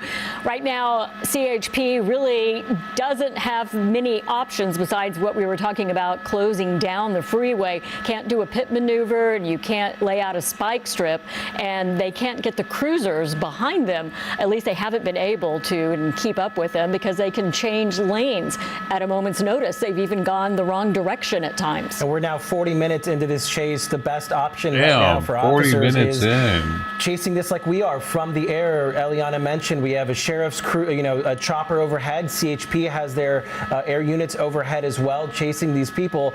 Two of them on bikes, wanted for failure to yield and then the potential of assault with a deadly weapon on an officer. They do seem to be kind of in a pattern somewhat. They really haven't left, Eliana, the East LA area. They haven't, so that leads me to believe that this is their neighborhood, an area that they're familiar with, because really the furthest we got was about Commerce before they turned around and went back towards East Los Angeles. And they've been on the same freeways, the 710, the 60, and the 5. They really haven't jumped on anything else. So that leads me to believe they're very familiar with this general East LA area and are probably just trying to figure out when is the right time to try to ditch these bikes, likely at their home or a friend's house, or even a parking structure, the very popular parking structure that we typically see in pursuits, where people think that that's the best way to ditch the vehicle and take off running. But if these bikes have any sort of a registration license plate, then police would be able to trace it back to these guys. But they appear to be some sort of dirt bikes, so they may not have any sort of registration at all. And if they're trying to put distance between themselves and the CHP, it's not going to work because, as you said, the Sheriff's Department has a helicopter above them, so they are following them just like we are. Yeah, they actually have 2 helicopters, so even if the Sheriff's Department were to lose them, the CHP airship is here as well. So they've got 2 sets of eyes on these guys. They've got the media overhead as well, so it's going to be a little bit difficult for them to get away, unless they split up. That would actually be, if they're just trying to get away from the police, that might actually be the best way for them to do that, but they've stuck with each other the entire time. One man in the white bike there, he does appear to be the older of the 2. He's the one that was on the phone. It does appear like he's kind of running the show a little bit, and his buddy there in the blue is just trailing behind him, because we really haven't seen him lead the way for the most part. So continuing though, southbound 710 coming up to Florence. This is actually further south than we've gone, so we'll see if they decide to get off the freeway and go back north. It's fascinating to watch them communicate in real time while the one on the white bike is also, texting or talking on the phone at times. The other option too, Eliana, the possibility they run out of gas at any moment. Wouldn't that be nice, Jonathan? I think that if one of them runs out of gas, I can only imagine that the other one would stick with him. They've stuck with each other the entire time, but that is an excellent point. We don't know how much gas they started off with, and we don't know how long they were riding prior to the pursuit breaking out. So maybe, going to get back on the freeway. It looked like maybe they were going to try to get off there at Florence, but they're going to continue southbound on the 710. I'll widen out the shot. I want to see how close the nearest unit is, but I don't see a unit within at least a quarter mile, but in a way that's good, because when there were units behind them, they do tend to drive a little bit more dangerously. And the shoulder's so dangerous. It's not just the proximity to the cars like here where it gets really narrow. There's so much debris that builds up there on the side of the freeways, and with motorcycles, they're just not as forgiving as if they were in a car. No, I was thinking about that. You try to stay out of that area because you can get flat tires. You try to just stay out of that area. So I was thinking about that if they were to disable their bikes in some way. But the other thing that makes me nervous, Ileana, is they get so close to some of these cars. And Jonathan, you were saying it, you don't know what a driver's going to do. They may not see them. They're not you don't know protected. if a driver's going to cut you off. Yeah, you don't know if a driver's going to cut you off, if a driver's just not going to see you. It's always extra dangerous when you're on a motorcycle on the freeway. So the danger level really is highest for them than it really is for anybody else. But they continue to trek along here southbound on the 710 freeway. The man on the white bike, he was still on his phone there just a second ago, and he is now. He was signaling to his friend some sort of instructions, but hard to say what the game plan is here. But using that right shoulder to get by. This is not a carpool. There's no carpool on the southbound 710. So this is the emergency lane. This is where you'd be if you got a flat. This is where you'd be if you were disabled. So it really does make it dangerous for anybody who may be up ahead in this lane. I'm looking at a note from our assignment desk that a dirt bike fully fueled may be able to travel anywhere between 50 and 80 miles, obviously given how fast they're going. But yeah, that's not a long distance, certainly not what a car can do or maybe a regular motorcycle. Yeah, there really isn't a lot, all things considered. And when you think about how long we've been following this and knowing that it started off maybe about 10 minutes prior to that, they've been riding for quite a while. So we'll start to see indications of them maybe start to run out of gas. If you see them start to shake the bike, they're just trying to get a little more gas in there by moving it around a bit. So if we see them start to kind of shake around the bike, then that's how we'll know that they're probably starting to run out of gas. All right, right now we want to bring in CHP Officer Luis Quintero. Luis, are you with us right now? Yes, hi. Officer, thank you so much for taking the time to talk with us as we follow this very reckless and dangerous chase here in the East LA and Commerce area. I think right now we're in Southgate. This is tricky, to say the least, right? We've seen some CHP cruisers get very close, but obviously, they can't get close enough. These guys are just weaving in and out of traffic. What is the strategy here? Do you just stick with it from the air at this point? So that's exactly what we're doing right now. First of all, thank you for having me. Our airship is following, our helicopter is following this pursuit. Since it's very difficult for our cruisers on the ground to maneuver through traffic, we are seeing moderate to heavy traffic, which is why it makes it even more dangerous. These motorcycle riders are splitting lanes using all lanes, the center divider, the right shoulder. So if you're going through the area of this East LA Commerce 710 heading southbound, we advise motorists to just be aware. Don't make any abrupt movements and just remain calm. Our officers are trying to catch up. We're going to stay behind these vehicles until they either voluntarily give up, they run out of gas, or somehow become disabled, and we're hoping no accidents occur since they're like all over the roadway at this moment.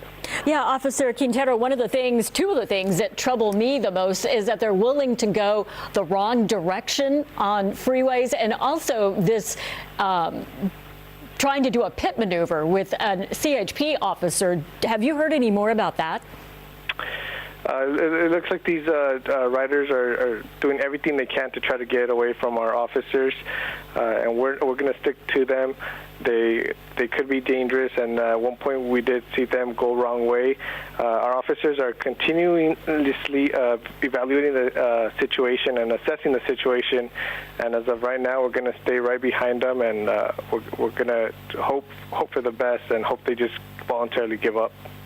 Officer, how frustrating is this, to watch in real time, knowing that your cruisers can't get right behind them? We know you have the airships overhead, but still, this has got to be so frustrating to watch, because we were talking about it earlier. They almost seem to be on a joyride. They almost look like they're having fun. I mean, they're so reckless and just so brazen. They just don't seem to care. We understand they're panicking right now. They don't know where to go. They seem like our officers are staying behind them as much as they're navigating through this traffic. It's very frustrating. We are going through a state of emergency here in the Los Angeles region, and our officers are working hard trying to stop individuals like these. And they're like reevaluating and assessing the situation, but they're going to stay hard. They're going to stay right behind these individuals. And have you ever seen anything like this? When we heard that we were going to be following here a situation with people on two dirt bikes, that was a new one. And then, like I said, them trying to do a pit maneuver on an officer. So situations like this are not new to the Highway Patrol. Just recently, we were in pursuit of two trucks at the same time. They did split ways, and both individuals were actually apprehended by our officers. So officers are trained for these pursuits, for these incidents, and our CHP helicopter overhead is going to definitely give us that advantage. We're just they don't even have a cop on them. The public, be aware if you're driving through this East LA area, City of Commerce. Our officers are out there. We're currently in pursuit, and these guys are using the entire roadway. So just be aware. Don't make any abrupt movements, and just remain calm. Realistically speaking, officer, could you shut down a freeway ahead of these two gentlemen, or is that just not realistic? And is it risky given that they're coming at officers? Whole freeway, buddy? There's multiple tactics that we could use. I don't think that's necessary. The California Highway Patrol, we have officers trying to get in position, trying to get ahead, try to outsmart these individuals. So we're working hard. We're working very closely. We got multiple officers in the area trying to get this completely closed down and see if we can bring this to an end pretty soon here. All right, we're in Linwood, west on the 105. What charges would these two motorcycle riders be facing at this point? So they're facing reckless felony evading. They're using the entire roadway. The reasons for the stop, which was they were recklessly driving, they were racing in the streets of the East LA city. So there's multiple charges at this moment, and we're hoping they just completely give up. There's nowhere to go really, and our officers and our airship is staying right behind them until they either voluntarily give up, they run out of gas, or hopefully become disabled.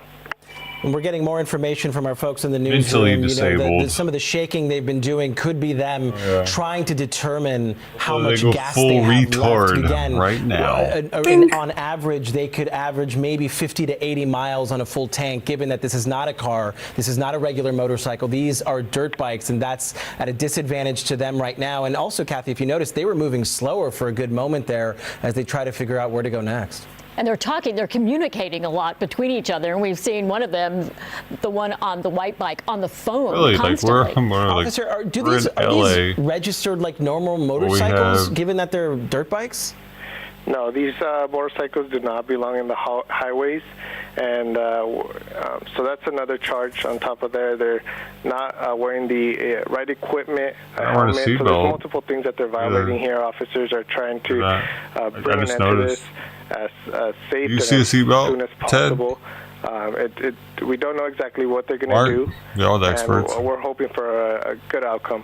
Well, look at this. It looks like that one driver was motioning to them a little bit. So I don't know if that's part of it or he just, whoever it is, sees them. But there was definitely some motioning there. And that was one of our ideas, officer, is that they might try to get a car or get some help from someone, because we've seen we got that seatbelt laws. That could be a possibility. Sure, they should have seatbelt on. It seems like they're panicking at this time, and they're just trying to get away. They don't really have a good plan, or they don't have anything could happen at this moment. Our officers are going to stay behind them. There's nowhere to go, and you could put your seatbelt on when you're riding around here. Yes, we do, Ted. There's nowhere to really yes, go. we do. All right, Officer Quintana, thank you so much for your time. We want to go back up right now to our Eliana Moreno overhead in News Chopper 4. Eliana, we did get some new information from Officer Luis Quintana with CHP mentioning that their initial want was reckless driving. Hey there, Jonathan. Yeah, and as Officer Quintero was talking, the two riders I don't have them out there, Ted, probably. West on 105. What the fuck? Look at this. My pilot father was just pointing these guys out to me. He says homie, this just got fucking crazy as shit. That is holy shit! LA is getting crazy. Oh my god! I should have went live on Dojo for this. To try to blend in with a group of riders, but it just so happened to be, I guess, that there was a group of riders in the general area. We're just off of Imperial Highway, which runs parallel to the 105 freeway. We're near the Wilmington Avenue exit. I'll widen out the shot so we can see how many guys are out here. There's a few guys doing wheelies. Oh my gosh. Damn. Okay. Yeah, this is interesting. I can't say that this is a circumstance that they just happen to fall into a group of other riders. We do know that one guy in the pursuit, the one on the white bike, he was on his phone for an awful long time.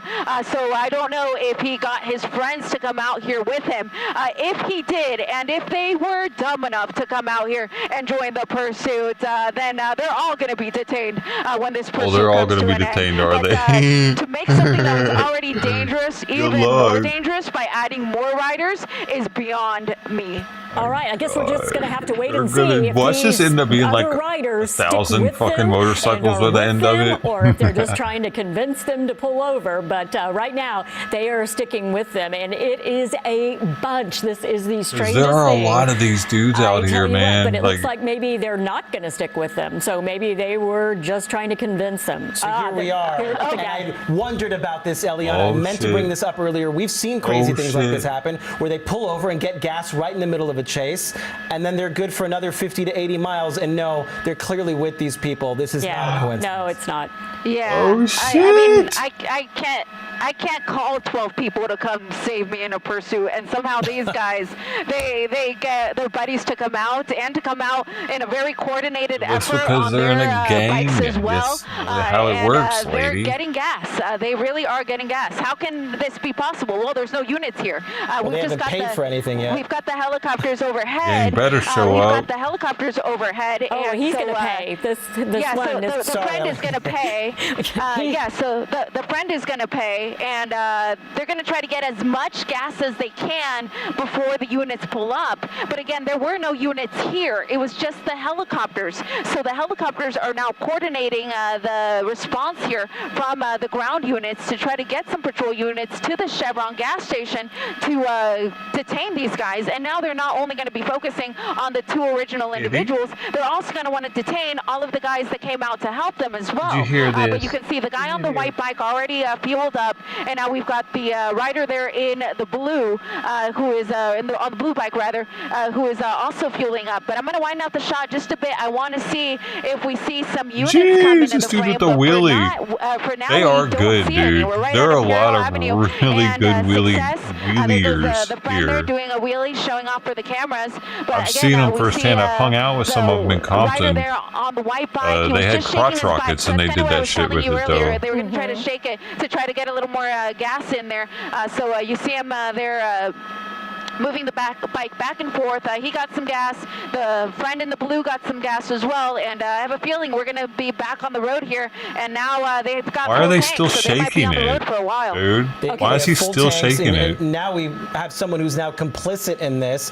There are more than a dozen people here on motorcycles, and look, But he's got a new out tank. of those and now he dudes, can I do a also wheelie. saw one of them This wreck is one once of on the way most ridiculous home things, from work. Eliana, I have ever witnessed. It's pretty ridiculous, but it's So also very eventually dangerous, and it changes the wreck, I whole think. dynamic for the CHP and for authorities You do here, wheelies because we're long dealing enough. with dozens of people now. And you wonder if they're thinking, oh, we have strength in numbers, we can certainly get away. But if anything, now the CHP has more motorcycles to follow. All they need to get is one of these 12 or 14 people who are down there on the ground, and then hopefully have them sing and you know, try to get the other people in trouble as well.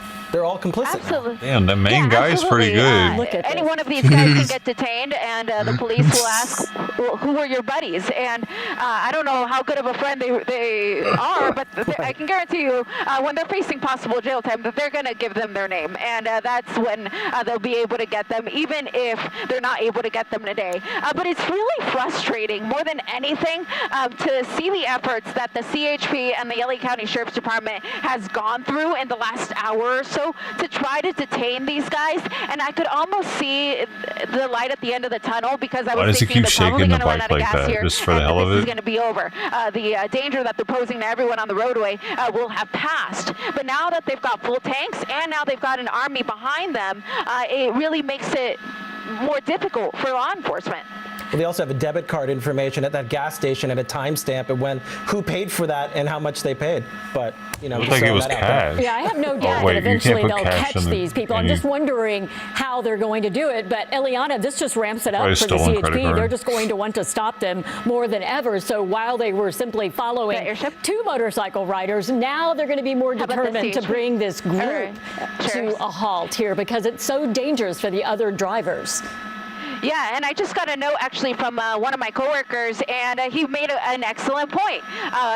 We saw the friend pay for the gas. Well, if he used his own personal card, now they have his name.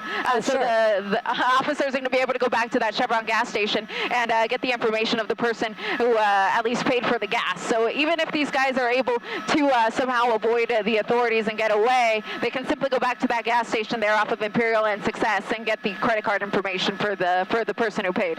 Of course, we're talking about people who clearly aren't thinking this through. They're just That's not out for necessarily this true, though, joyride, right? having So fun, she thinking this is hilarious, knows it all and or they're something. causing a great danger to the people out there in the community. They're showing Stolen off. or They're showing prepaid, off. And and I really believe doesn't they matter. know they're going to get caught eventually, and they're just having don't fun. care. Yeah, I just really think that. They Or he seem wouldn't like be doing they're this. They'd be be trying really to get fun away. at parties, don't they? They know.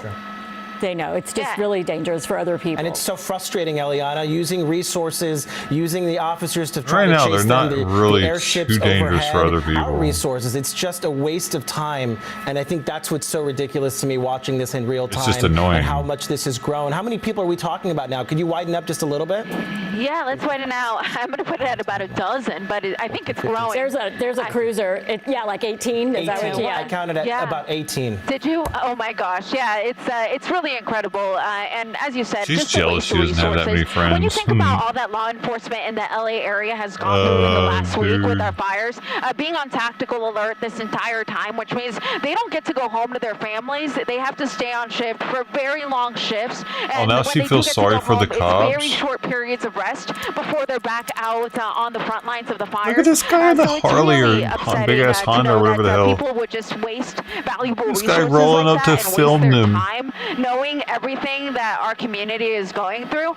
But again, until somebody falls off a bike and gets hurt, I don't think these guys are going to stop. I think they're just going to keep going for as long as they can. And now that the two guys that kicked this off have full tanks, who knows how long we might be following. All right, we're going to let you get some information. Stay with your picture right here.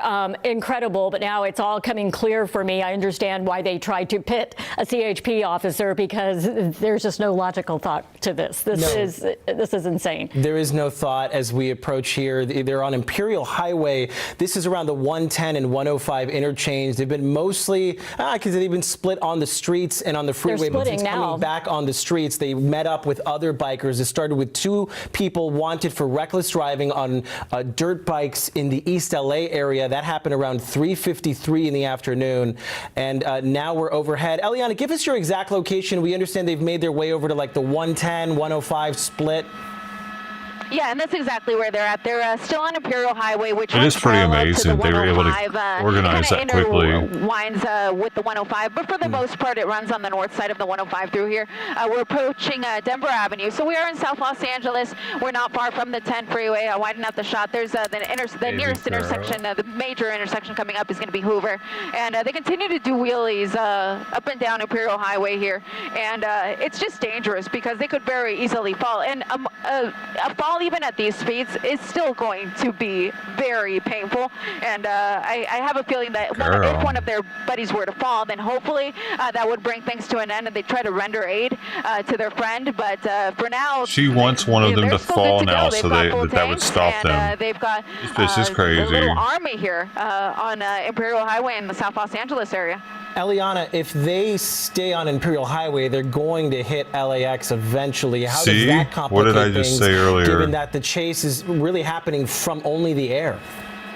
It will complicate things because they're then going we're to going to try have to those get flight to restrictions the with airport. LAX, and even That's for the what I police said ships, 10 minutes it ago. can be a problem. Sometimes the LAX controller, even though they want to allow them in, they can't. Sometimes they have too many planes landing or taking off, and it's just simply impossible.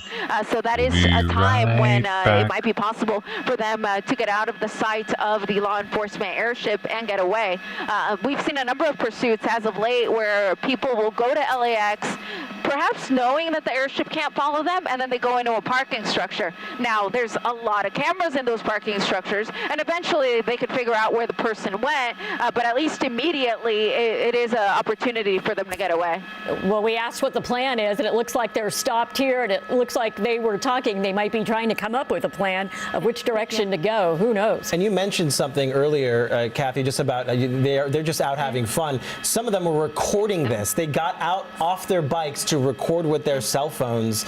Obviously, they're going to post this somewhere, and then now they're back out. We want to remind our viewers, you're watching the NBC4 News at 5 o'clock. We're following this chase, and it would initially involve 2 dirt bikes wanted for reckless driving that started in the East LA area just before 4 p.m. We've been on the chase since about 4:15, and within the last 20 minutes, we saw those 2 riders join up with about 16 other, mostly dirt bike riders. There are some ATVs out there. We're now in the South LA area on Imperial Highway heading towards the LAX area. And we were concerned about gas and how long they could go. And then sure enough, they drove into a gas station and filled up. We actually saw one of the new riders that joined them slide a card and get them gas. So they're off again. They're doing wheelies. They are circling in and out of traffic. So far, staying together. And Ileana, the problem is now you can't pit them. You can't spike strip them. Now we don't know which direction they're going. They're not on a freeway to shut down a freeway. So I'm wondering, have you heard what the plan is besides following them in the airship? So my pilot, James Pollard, was pointing out that there was a police unit in the area where we just were a second ago. But again, there's very little that these ground units can do. They can't pit them. I mean, there's force in numbers. They want to pit a motorcycle anyway, but they can't pit them. They can't spike them. They're obviously not going to run out of gas now. So really all they can do is continue to follow them. And of course, the helicopter overhead can make announcements to them so they could hear them. They could tell them to pull over, but are they going to listen? No. I mean, they've had plenty of opportunities to pull over this entire time. We've been on this for like just a little under an hour. And when you guys first tossed to me, I was saying, hey, it's incredible. We've got 2 motorcycles. Who would have thought it would have ended up being 18 motorcycles on this pursuit? But the 2 original guys, they're right there next to each other in the white and blue bikes, and now surrounded by their friends as they approach Western at Imperial. It's interesting. I was just about to ask you, where are the initial 2? I got lost in this giant crowd here of motorcyclists. One thing to point out, Eliana, these are not street legal at all. CHP stressing that they're not typically registered like normal vehicles. So even if they were to dump the bikes, they wouldn't necessarily be able to find a home address or anything of that nature registered to these bikes. But that's what's so frustrating here. The CHP officer that we spoke with earlier, Eliana, just talking about how frustrating this is to watch, to not be able to bring this to a stop. And certainly that was when there was 2. And now there's potentially, a dozen and a half. This is wild. Makes you wonder if they were all together at some point earlier today, street racing or doing whatever, and then split up and then got back together. Because the initial 2, the one that was on the white bike, I believe that's him, there in the center of the screen, was on the phone. Texting and calling the entire time, yes. Yeah, he was on the phone for a long time when he was on the freeway, and of course it's impossible for us to know who he was in communication with, but somehow he was able to coordinate this response from his so-called friends to come out here to the South LA area with their off-road vehicles. As you said, none of them street legal. Oh my God. And as far as I can tell, most of them aren't wearing helmets. Some of them are, thank goodness, and so if they were to fall, it might help a little bit, but even with a helmet, no, now they're doing street takeover type shit. Still, seriously injure someone, if not kill someone, depending on the circumstances. Upset but the somebody 2 original guys, doing that. They're still there, buddies, right next to each other. Probably can't Make people believe stop at a that green they were able to light. get their friends to come out here in such numbers. And now the police aren't anywhere to be seen because, again, they're not trailing them from behind. Are scared. It's really impossible at this point. Yeah, and it's really just a spectacle this at is where this we're at point. now. We wanted to The let our police are viewers scared know of about it because the it does pose a motorcyclers. danger. They're being reckless, and other drivers are out on the road. But at this point, they're just showing off. What are we gonna do? The CHP, and we'll continue to follow them. So there will be an outcome here. We will let you It's know. But dangerous we have here other now. important stories that we need to cover today. All right, our other top story No, here at 5, what? more than a week now after being Oh my forced from their gosh, I homes. gotta- Some of those impacted by gotta the Palisades another- and Eaton fires are on my finally nose, heading though. home. Good evening. We want to thank you for being here. I'm Jonathan Gonzalez, in for Michael Brown. And I'm Kathy Vargas.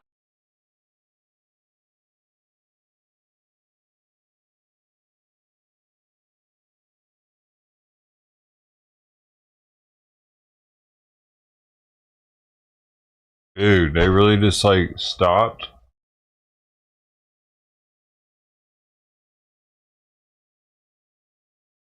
Did they tell all the...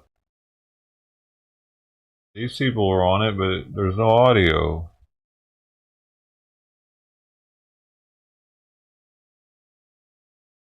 Why is this tower so far away? I heard her talking to somebody. She was the pilot. First up of the chopper was talking to somebody. He's like, okay. Telling them then that they had to break off because everyone just broke off. Everyone just had to break off without saying anything about it. What the fuck, man? That's because they're letting them get away and they don't want people to know. How do they have control over them like that?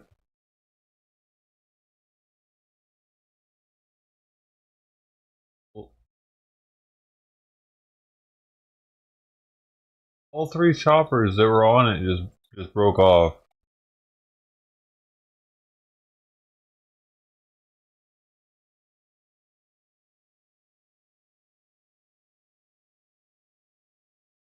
Yo, dude.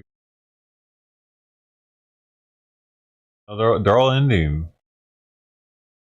All of them ended at the same time.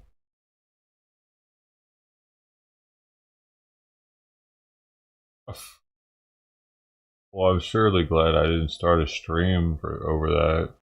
That would have been a shitty ending.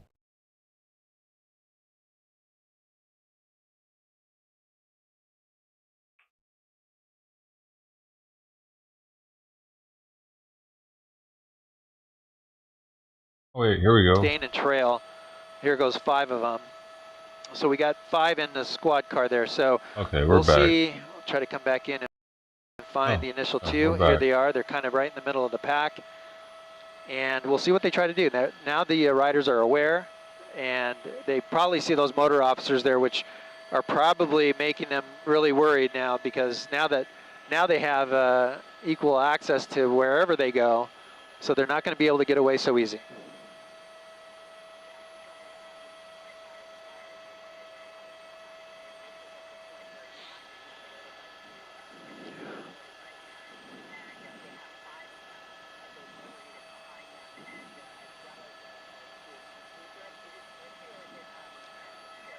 It was, let's see, it looks like CHP unit here, and the motors, I'm not sure if there's, it looks like, yeah, they're CHP. No, they're all CHP.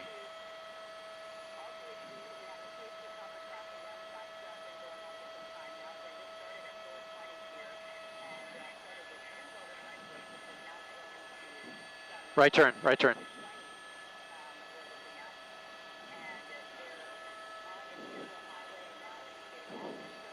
Yeah.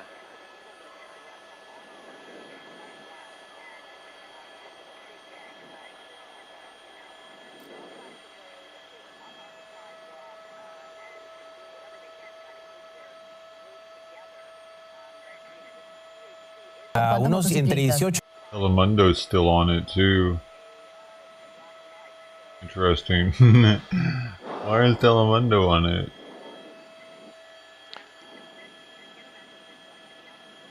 Just in case this guy goes down, I got Telemundo.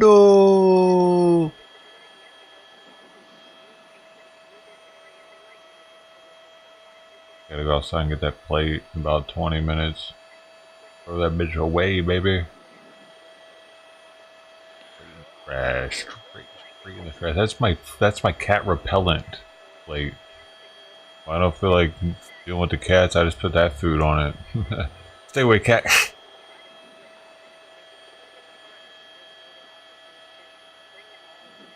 Absolutely.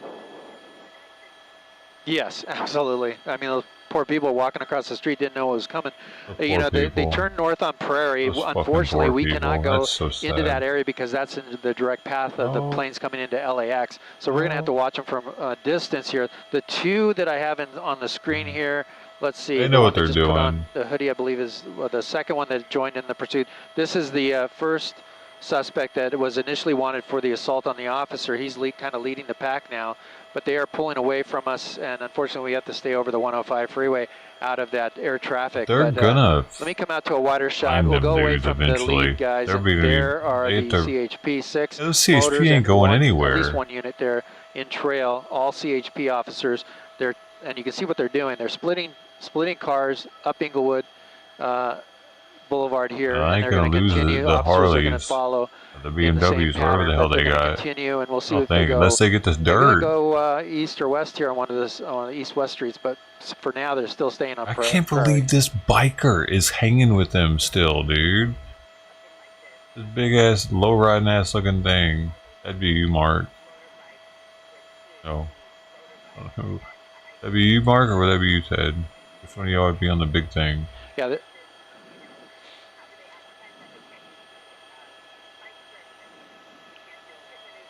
No.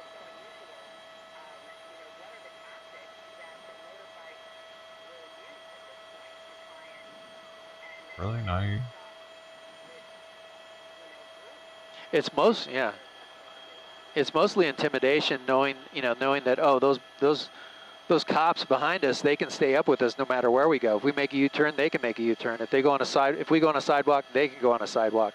If they go, if we go in an alleyway, they can go in an alleyway. I do better get out of there. If we decide to go cut through a park, they can cut through the park. So that's the intimidation factor. Looks like he might these be units, now. these motor officers can say, basically, we're going to go wherever you go until you run out of gas, and then we'll make the arrest. Unfortunately, the two that initially were in the pursuit stopped. They had time to stop for fuel. Now they're all fueled up, so it could go for a while. Oh my G, bro. That's true.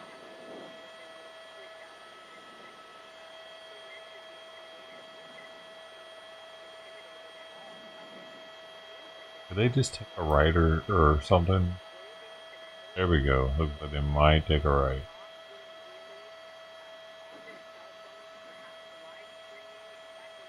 No, they know. Yeah. They know they gotta get to the airport. Yeah, and here we are at Manchester. Heavy traffic there. Red lights, and look at, they're going right up into those cars. Now the motorcycle officers are pulling in there. One of their live so that they streams? can get through, but they are right on their tail. So they realize, hey, these officers on their motorcycles can keep up with us. Oh, drop we're the in trouble IG, because dog. we're eventually going to need fuel, and we're going to have to jump off and run to get away from these guys. So apparently they're on Instagram.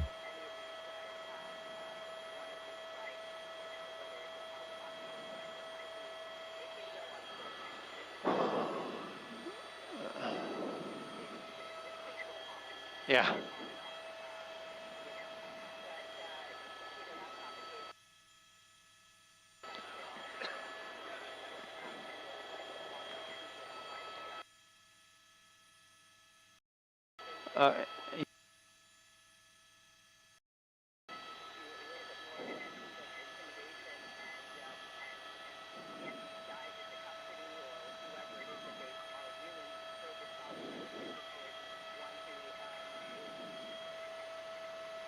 Don't do it.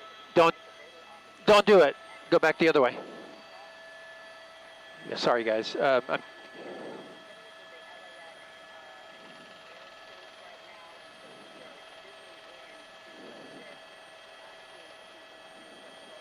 wish they would give us Reverse course.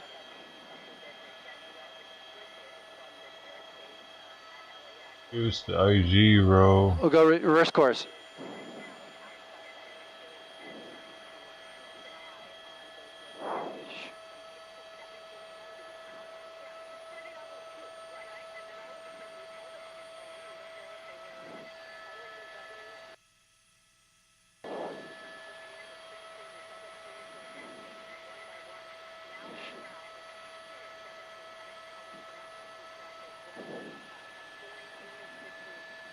Ah, I found it. I think we lost them. Shit. Look, where the helicopters at? Oh, Where the shit. helicopters at, yo? Yo. Where the bike cops at? I think we lost them. Yeah, baby. I'm a fucking detective. We had to. I saw one comment in chat that said @ and it had a name next to it. That's all it had, dude. I was like, well, who is that? What's that guy? He's not even talking to anybody. He just said @ something. I'm looking into it, and there he is. Bacow. All right.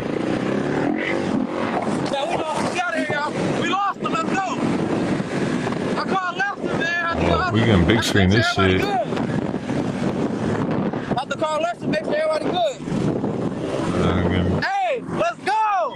Let's go! Let's go! They can't fuck with us, man. Hey, if y'all missed it, y'all missed it. They can't. Whoa! Whoa! Did I? Whoa! Look at the left.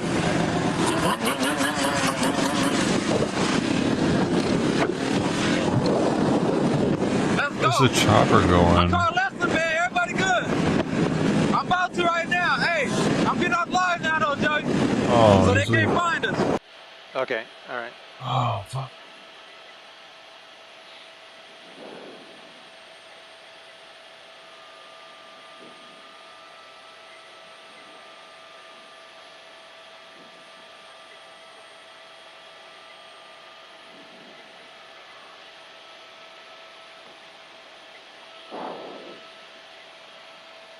And how's a trip hearing them?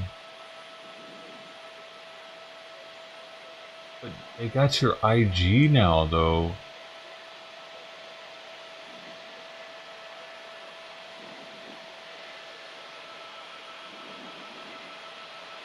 Got 29.2 thousand followers.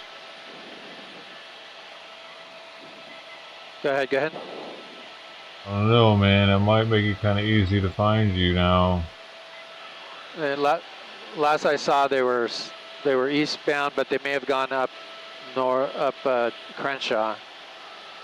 I think all right.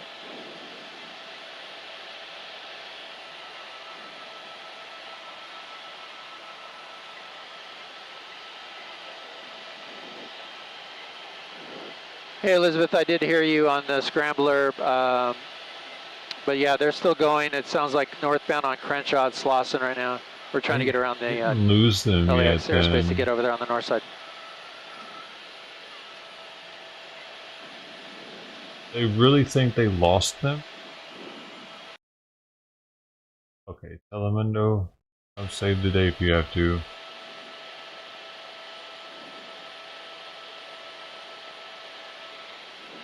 Well, Telemundo's having issues too. They're getting on them though. It's definitely a different chopper. Oh, they got them. Telemundo's on them. The cops are... Wait, no, Telemundo's on the cops. Okay, so this is what we got. Telemundo. Got him. What do they got? What do they got? All right, let's pick them up. Got the cops too. Thanks, Joe.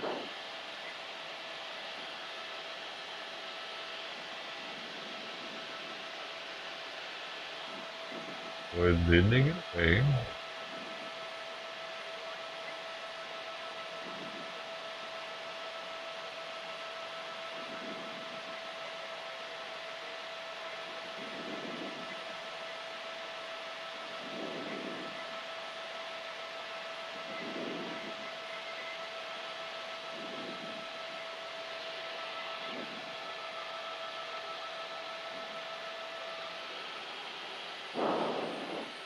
All right, we got it back.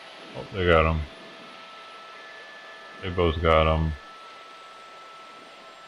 Maybe they go live again.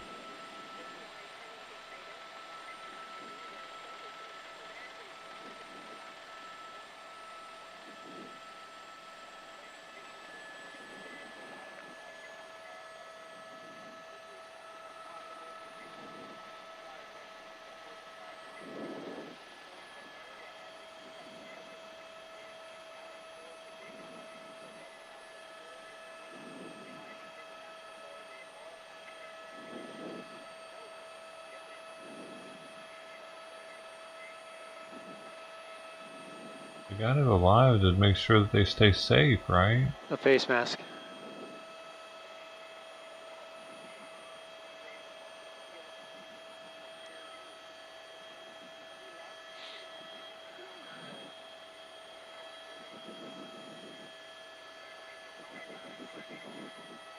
They fucked up by taking a right, dude. They should have kept going towards the airport. Is there a police helicopter now, Anton? Still. Are you in communication with the airship? You are? Okay, I'll give you I'll the go get the exact food locator from here for you outside to real tell them. fast. I'll be back. I'll be able to make the other It's screen bigger. Crenshaw. Hang on.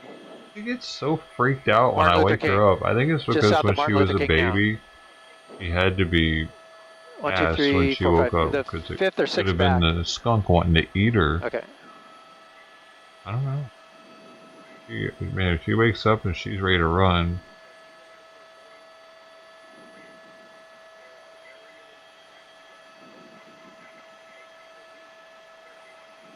For 4 weeks or 5 weeks before meeting me, I think it has a lot to do with why she acts the way she does. Why she's always so hungry and has food insecurities. Why she's so thirsty, maybe. Why she gets so startled when she wakes. Crenshaw, 30. It's gotta be different being born out of the house in those conditions. It was cold back then too. It was cold. And the skunks were there. That's what she was. I think she was born out of there, but I'll never know. Either way, she was outside, so it was just as dangerous. Not all. That is correct. That's why they're not. One of the reasons why they aren't street legal. Yeah. No blinkers, no headlights, no Hey, brake Elizabeth, lights. do you have me on the scrambler?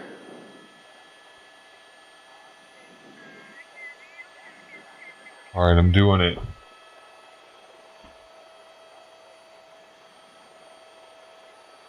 I gotta go wide here. Hang on.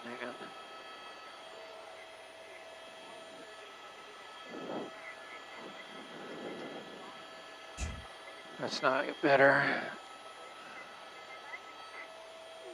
Again.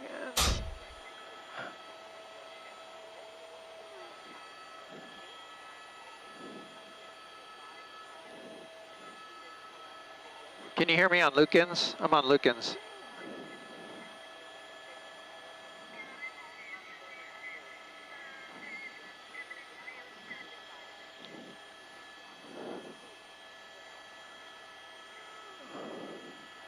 Up on the sidewalk. He almost fell.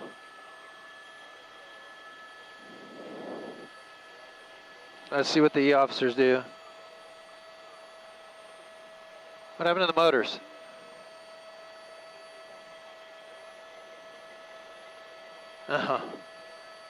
Why? I think because they have them.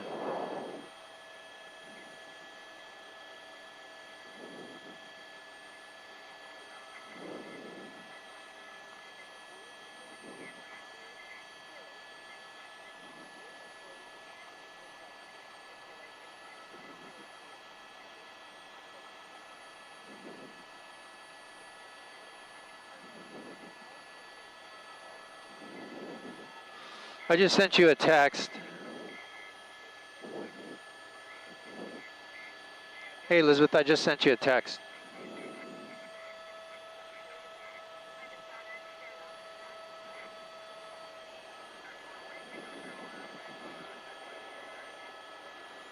Oh, boy. Another red light.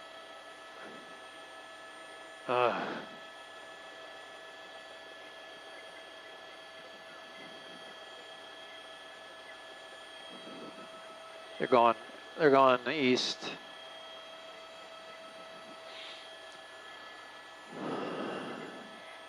Oh no. Everybody else is.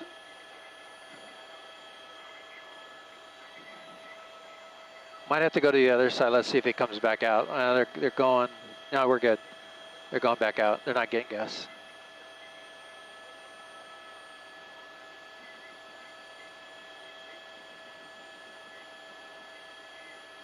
What are they doing? Chevron. That's what they stopped at last time.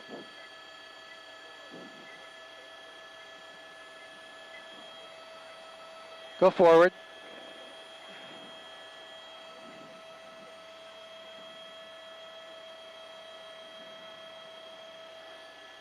There you go. You're good.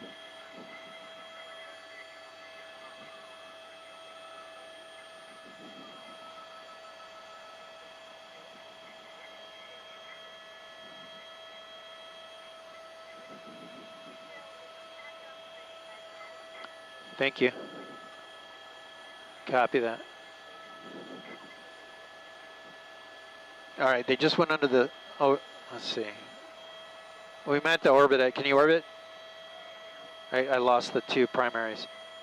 Do it quickly.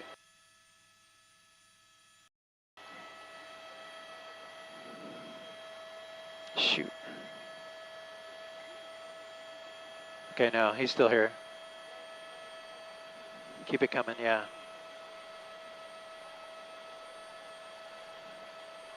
Okay, you can hold here on this side for now.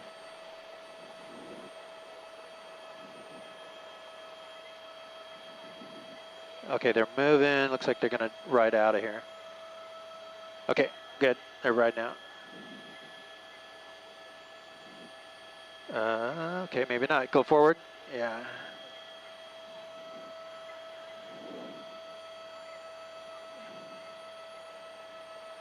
Yeah, wider, because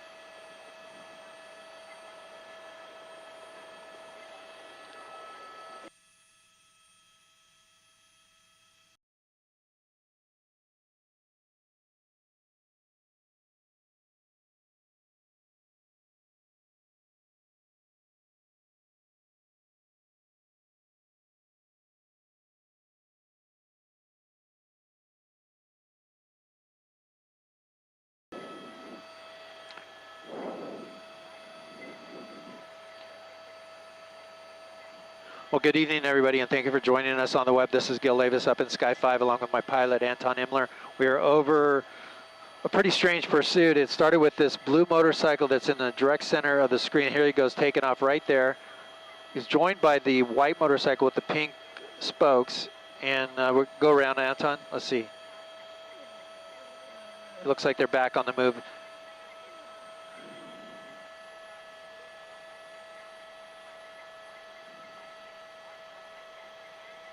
There he is. Okay. Got him northbound.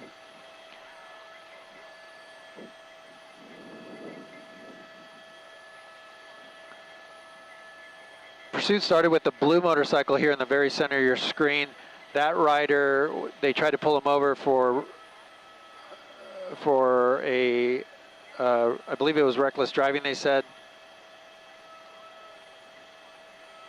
And fled from the officers. At one point, this rider tried to strike a motor officer that was pursuing him.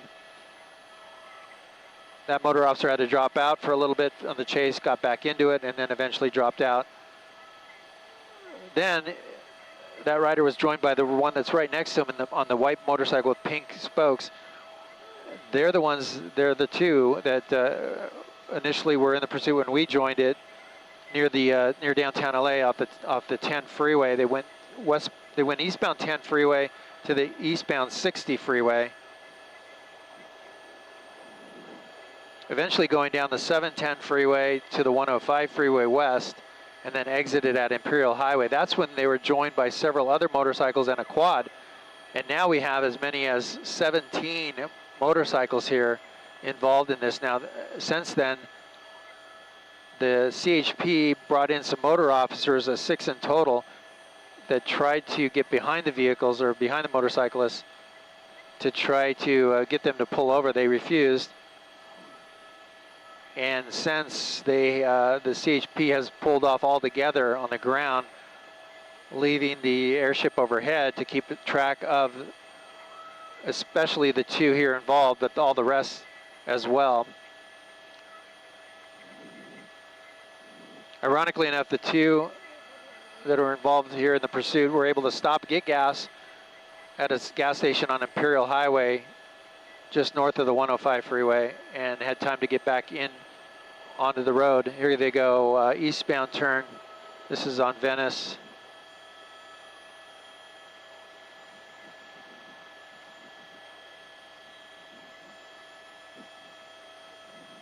So they have the fuel now to continue this for quite a while, and we'll see what the law enforcement decides to do other than just track it from the air and wait for them to finally give up, pull over, and maybe then they'll bring in units to make the arrest. But it is considered assault with a deadly weapon on a peace officer, the weapon being the motorcycle, and the officer that was that this guy attempted to strike. We don't know if there was contact made, if he knocked him off his bike, or somehow disabled that officer's bike for a while. And we don't know the status of that officer's condition, if he was injured or not.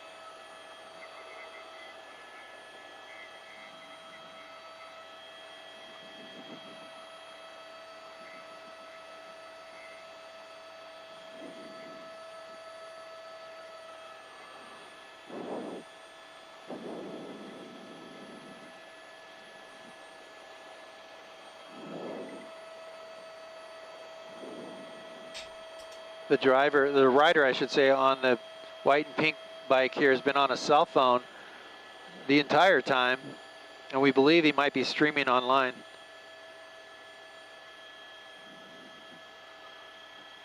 So we have the two there in the center. We have, looks like, a long line of motorcycles that have joined in on this. We've seen some close calls at intersections. They sneak out into the intersection in front of oncoming cars that have to stop.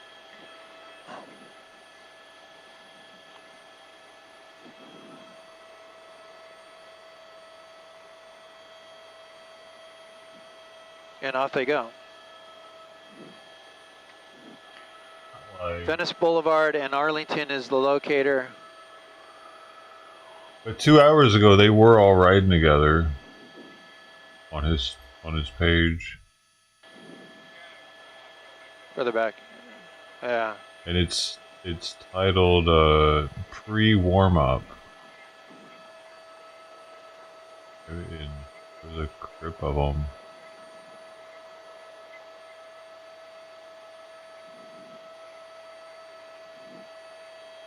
Back with the initial two in the pursuit. The blue one was the one that was first in pursuit.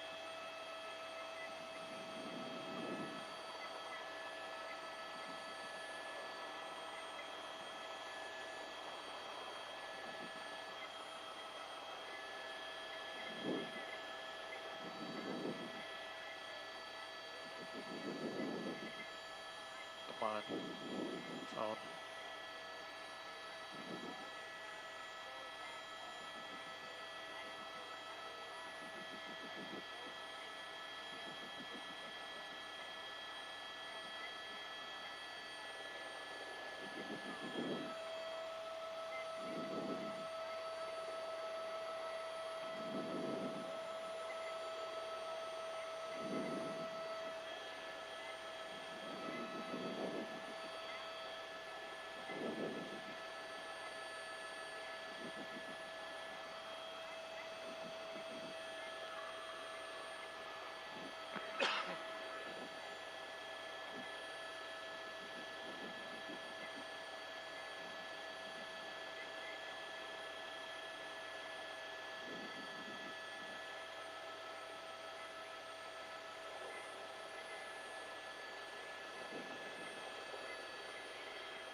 Elemental ended. Bummer.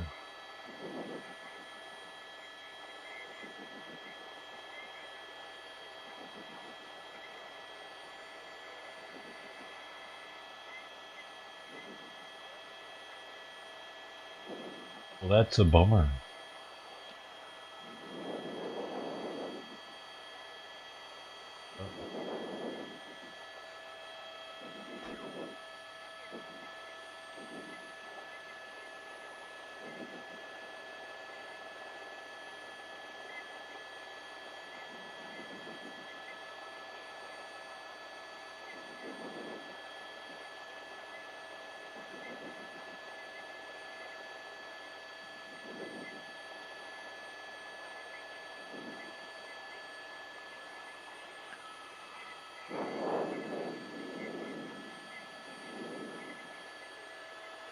Denison, Vermont.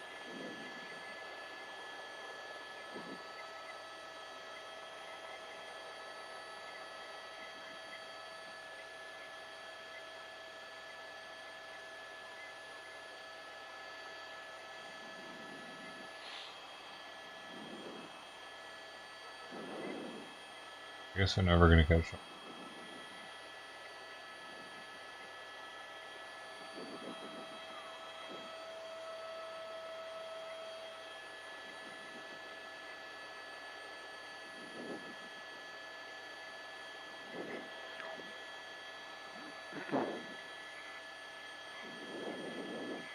Once again, thank you for joining us on the web. This is Gil Levis in Sky 5, along with my pilot, Anton Imler. We're over the strangest pursuit. It is a motorcycle pursuit of a guy on a dirt bike here. The guy with the black jacket and the blue stripes on his shirt here is the one that was initially being chased by the sheriff's department. They made a right turn here. They're going to be going south on Hoover from Venice. And some are going away into downtown LA. These two, the initial two, have broken away, and we're going to stick with them because they're the initial two. But the guy on the blue motorbike is the one that they tried to pull over initially. He tried to ram a motor officer and may have made contact with that officer in some way. Continued on, and then he was joined by the one that's next to him there with the pink spokes and the white motorcycle. But during the pursuit, they both went wrong direction on the 710 freeway. They went southbound and northbound lanes to get away from officers. The California Highway Patrol eventually got involved and went into pursuit. They were eventually eastbound 10 freeway in the downtown, just south of downtown LA. They might be stopping under the bridge. Keep going forward. They might have gone back the other way. Let's see. They went along the bridge. Or under it. I haven't seen them come out. Yep. It's a very tricky They took spot a right here. or left. They're under it. Driving along it. They just got away. Because look at how expensive that overpass is. That's their Keep an eye on it. chance. I'm going to look with the camera on the freeway in case they snuck on there.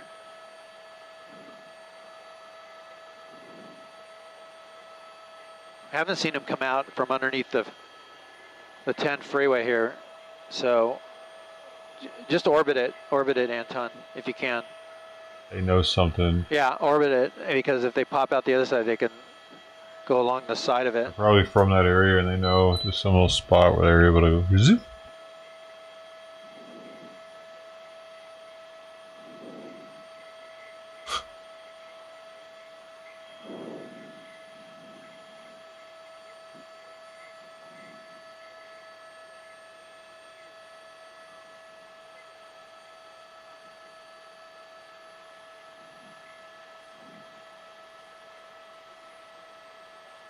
Could have got on this. No, didn't. They didn't.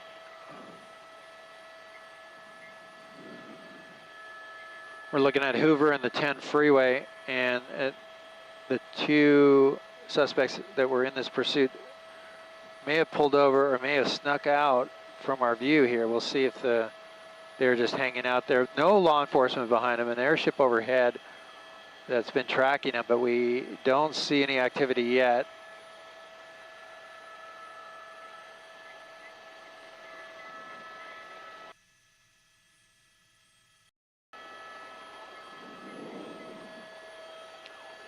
Eastbound 10, okay.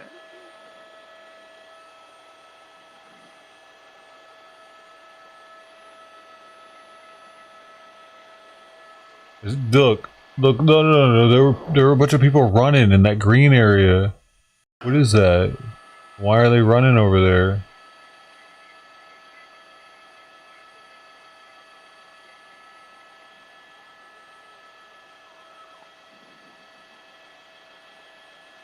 Yeah. Oh, okay. Never mind. They're playing soccer or some shit. Dude, they really did get the fuck out of there. They're not there anymore.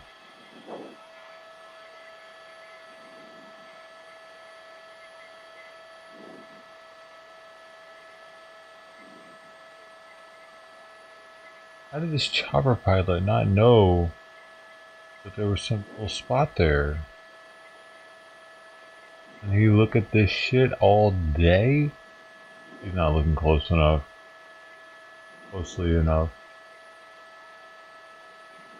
Both.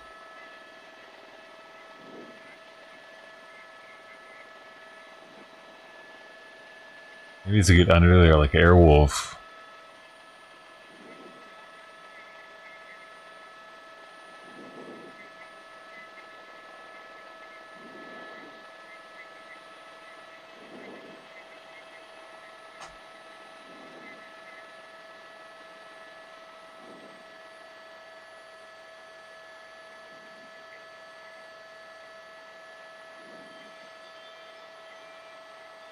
Dude, I had Airwolf for Commodore 64. It was like one of my favorite games on there. Okay.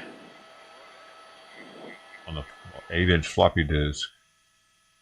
Oh man, are they making them leave? Oh, wait. I might have...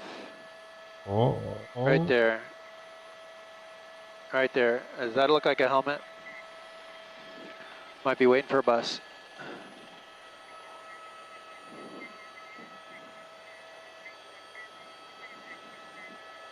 No, they wouldn't leave. Don't tell anybody.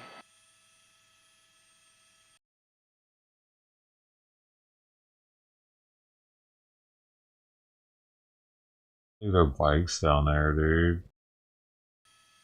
All of them? There was a bunch of them. Dude, there was more than 2 people just now. Or just disappeared.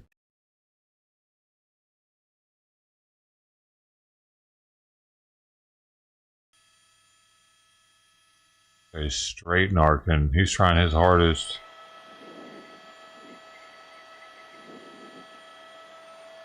TV show. Yeah. Simon does Sky5. Had it on NES.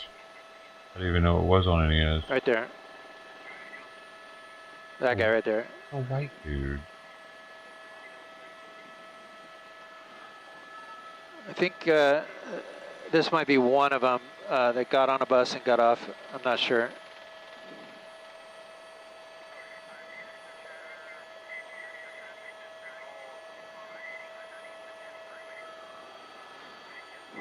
It's a chick, dude. The 2 primary did go under the 10 freeway at Hoover and stopped under there and may have ditched the bikes. This guy got on the bus and then got right off the bus at the next stop. So I don't know if it's one of them. It doesn't look like a black dude, though.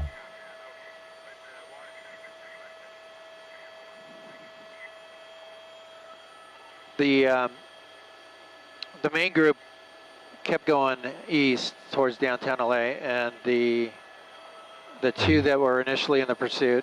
We're just following some random dude. They trying to get a coffee. They were the ones that went under the bridge. They really didn't go far though. Yeah, if you can. We're into O. We might lose this.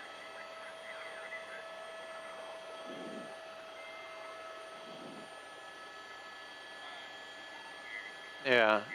They don't have their flashlight. Yeah, so the main, all the other ones went east. The two primaries went south. Oh, Last seen here I at didn't Hoover realize under they the 10, but separated. May not be there anymore. Off.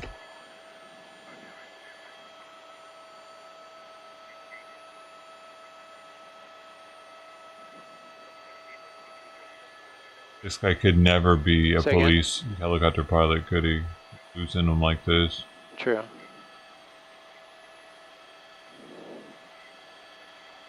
Yeah. Oh.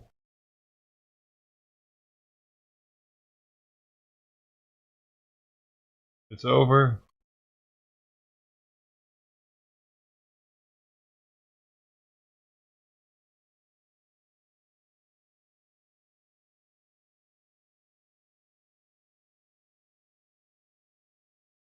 Fuck. Oh.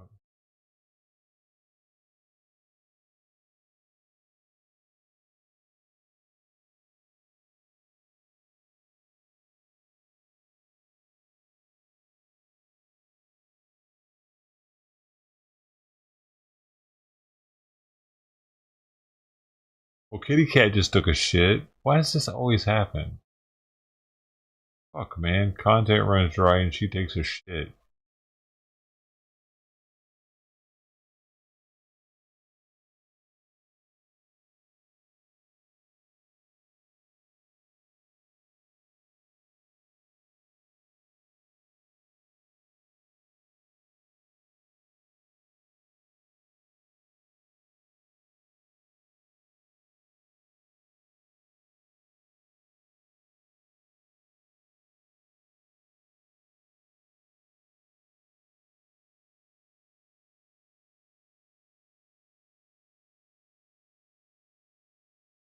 And a lot of people were alive with this chase.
What?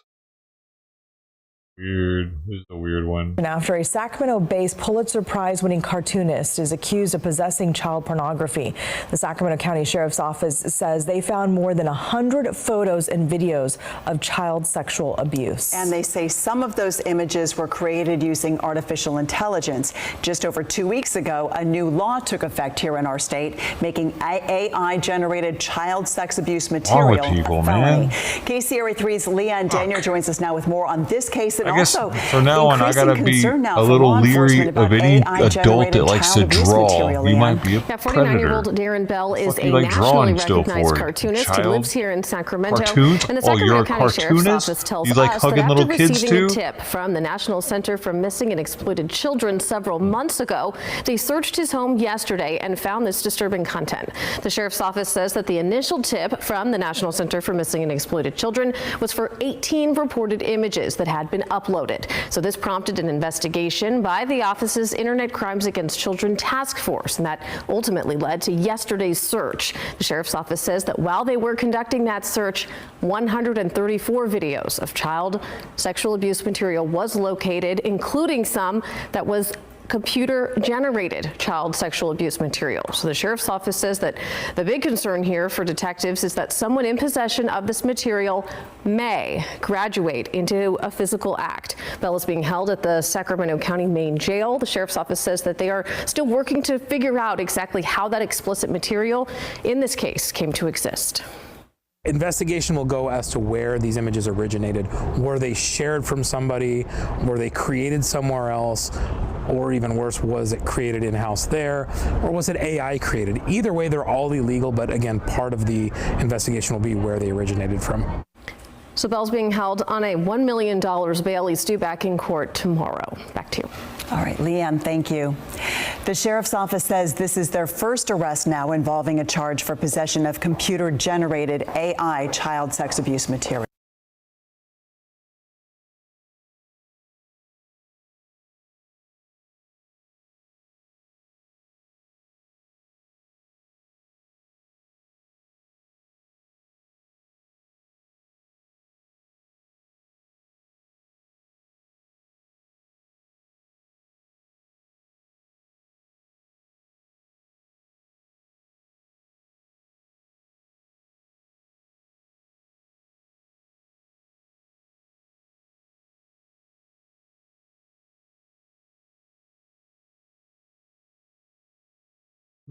Two people behind bars tonight in Douglas County after they attempted to steal an expensive vacuum from Dillard's at Park Meadows Mall. But police thought there was more going on, and it all led to a chase. Our Courtney Fromm joins us live with more. Courtney.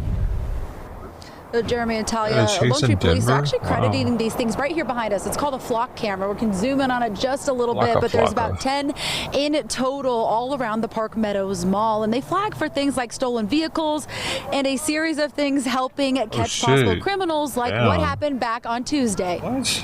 Might have been considered a first date, I'm not sure. A love story cut short in the heat of a crime for two people no stranger to run-ins with the law. Previous auto it's thefts, stupid to steal nowadays. Car chases, things like that. It's not the same as it Lone Tree was when I Police, was the a mall kid. unit, were notified by loss prevention on Tuesday night of a man leaving Dillard's at Park Meadows with a pricey product they say he didn't purchase. Stole a $600 vacuum. That man, 32-year-old Fernando Gilbert Alvarez, taking off on foot.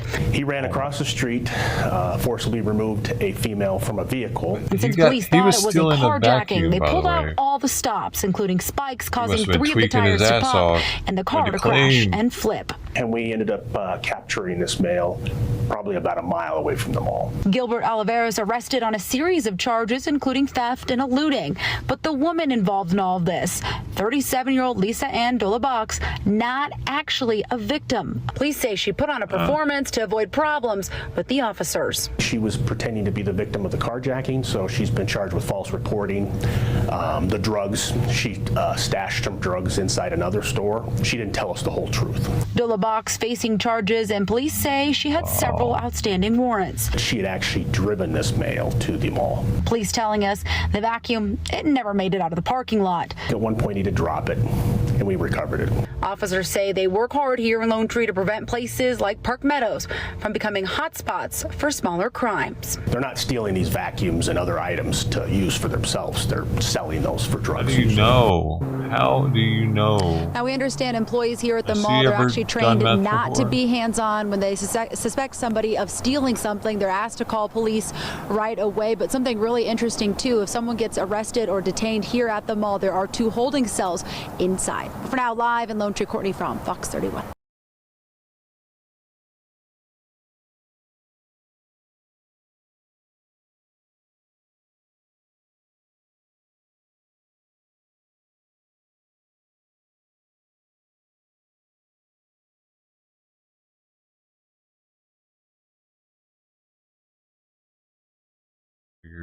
Yeah. Yeah, he's probably getting it so he could take it apart and get the copper wiring out of it and go recycle it. We'll get paid, baby.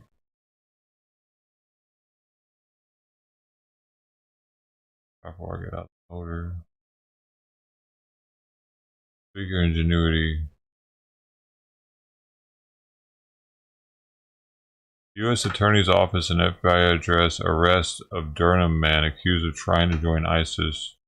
Tonight, the U.S. Attorney's Office and the FBI laying out their case after the arrest of a Durham man who's now facing federal charges after he allegedly tried to join ISIS. As part of an undercover FBI investigation that went on for months, authorities arrested 29-year-old Alexander White last month at the RDU airport as he tried to leave from Morocco. Michael Perchik talking with federal officials here in downtown Raleigh today about the arrest. The wide-ranging complaint alleges White took several measures in support of the terror group. Using an online account under the name Suleiman al-Amriki, White is accused of posting, viewing, and sharing ISIS propaganda videos. The complaint alleges that Mr. White made or attempted to make some financial transactions in support of ISIS camps. Further, he allegedly messaged an undercover FBI employee that he's excited to travel and join ISIS and made a video the following day explaining why he wanted to do so. Weeks after that exchange, he booked a flight from North Carolina to Morocco, sending an undercover agent a screenshot of his itinerary. During Thursday's press conference, authorities shared White made purchases such as new boots in preparation of joining the terror group. The complaint alleges that White said he was willing to fight U.S. military members as well as harm U.S. citizens in furtherance of the group's radical ideology towards violence.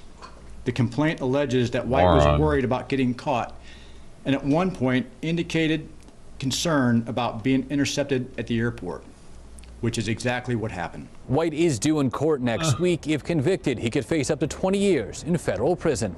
I'm Michael Perchik, ABC 11 Eyewitness News. Wow, that's crazy.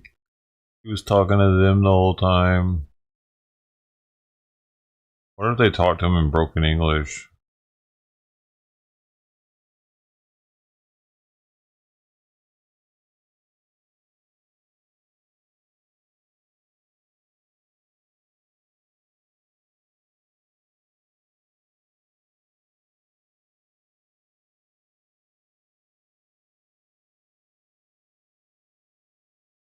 A man who says that he was attacked on the golf course about 2 years ago wants this case to go to trial. But the man who was arrested for the attack says that he didn't start the fight. Fox 35's Caroline Coles has an update on this case. Nearly 2 years ago, a man was arrested for beating another man with a golf club. The suspect says he was defending himself. Meanwhile, that victim says he's still recovering from injuries. This path, once part of Joe Sivak's peaceful routine, has not felt the same since April 2023. We're constantly watching our back. When we hear a golf cart, we jump. Just being here at home, neither of us, sleeps very well anymore. Is he gay? He's got to be gay. On edge. 2 years ago, Sivak and his wife were walking on this path when they ran into Eddie Orbig and his son playing golf. Now? Deputies say Orbig told the couple they were not supposed to be walking on the path because it is intended for golf carts. But then things allegedly turned violent when Orbig allegedly spat in Sivak's face, then hitting him multiple times with his hands in a golf club. According to the affidavit, Orbig continued to strike him several times as Sivak defended himself with a water bottle. A water bottle? What kind of dumb shit is that? And what happened here left Sivak with more than just painful memories. Are you willing to press charges for what happened?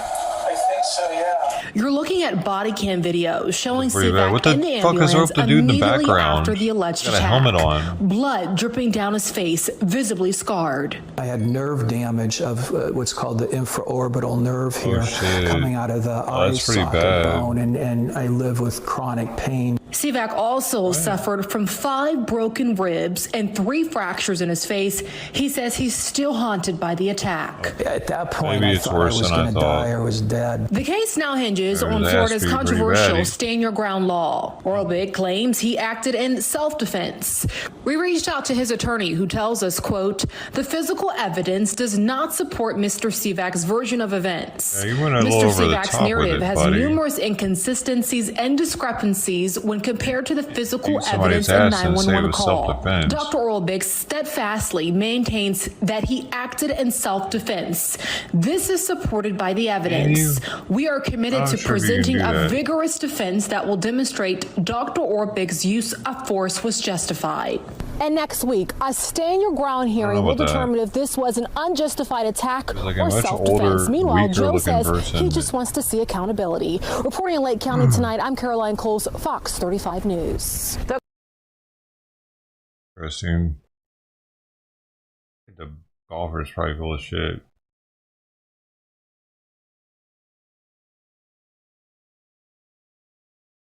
TikTok ban would be one of the biggest layoffs in American history. That'd be funny.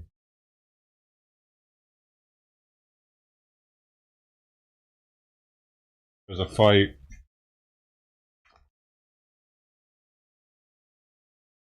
Cat fight.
There's a spat.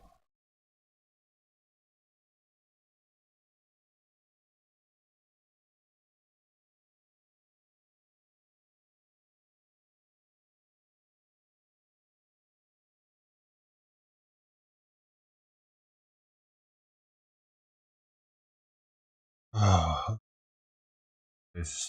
can't they all just get along and not be trying to fuck each other? Dang it.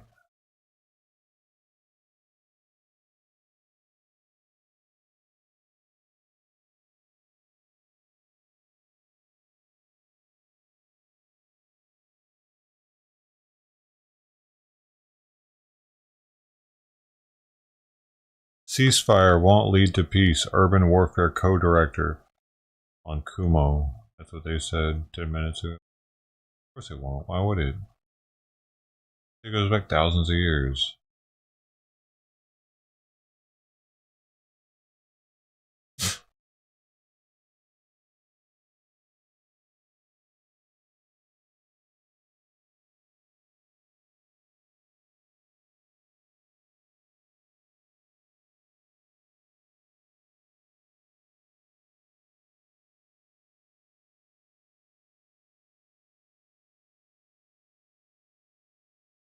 "30 minutes.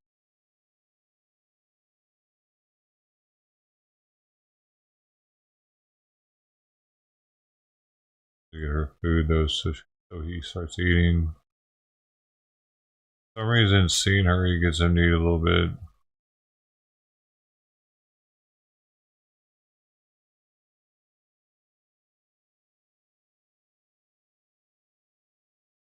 Oh. And Trump has promised mass deportation shortly after he takes office in just a few days. Veronica Macias explains how local nonprofits are now working to educate people about their rights.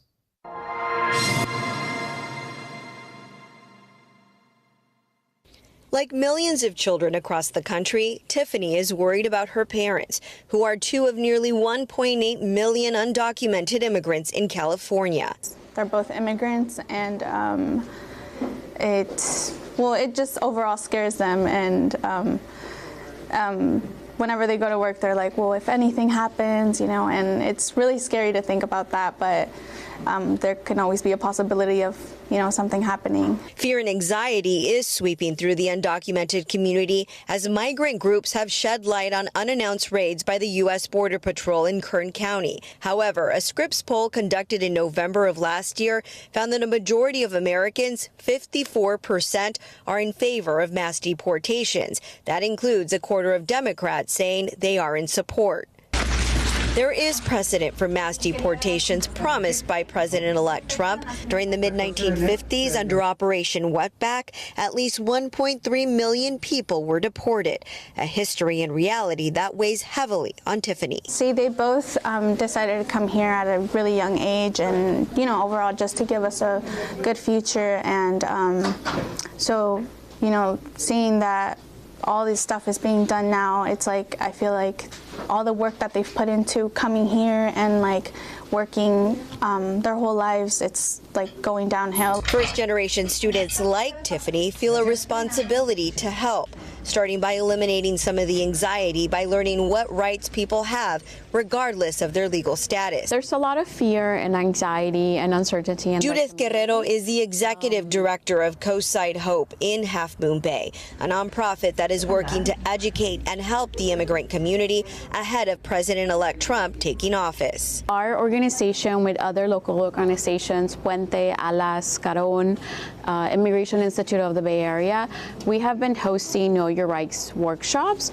so that folks know that they do have some rights and that they can be prepared if ICE does come to your door. Tiffany, meanwhile, feels confident in her state leaders and immigration advocates providing sanctuary in the state of California, and that history will not repeat itself. And a little more context on that survey. It also found that support for mass deportation significantly drops if it requires separating families, and fewer people support deportations if it would lead to higher prices on goods.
Tonight, a major reversal concerning one of America's most popular apps. The White House saying they will not implement the ban on TikTok, set to go into effect this Sunday, according to two administration officials. I really feel like this is happening because of us. The fight isn't over. What the fuck, it's man? It's just going to be extended. Some bullshit. The Get battle rid of over these the TikTok future of the app has gone retards. all the way to the Supreme Damn Court. it. But now the administration says it won't enforce massive fines on the companies who provide users access to TikTok. It's a stark shift from when the law was passed with massive bipartisan support. Great. The president signing it into law. It feels like we're losing a community. Now, sources say Democratic lawmakers called the White House asking for intervention.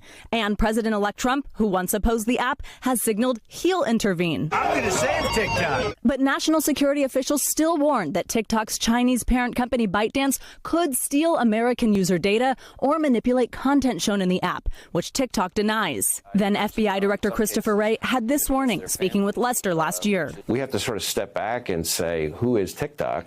And ultimately, it all boils down to the hand, which is a matter of Chinese law, of the Chinese government and the Chinese Communist Party. It all comes just days before Mr. Trump's inauguration. According to 3 sources, TikTok CEO Shou Chew is expected to attend, along with the world's 3 richest men, tech titan Elon Musk, Amazon's Jeff Bezos, and Meta's Mark Zuckerberg.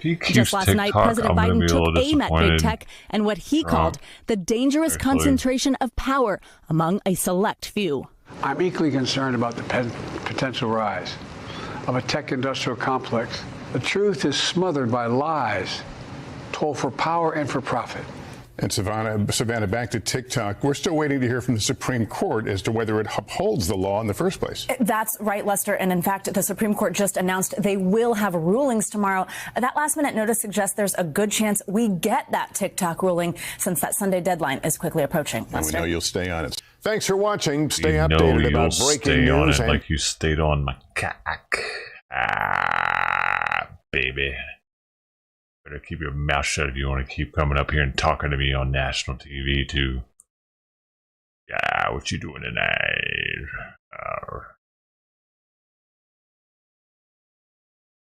Hi, I'm Mark Brown. I don't believe we've met.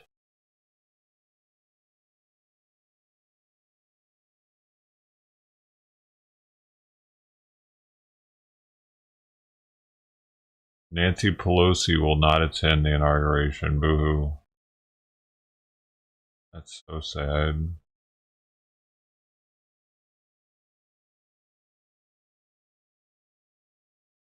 One extra seat.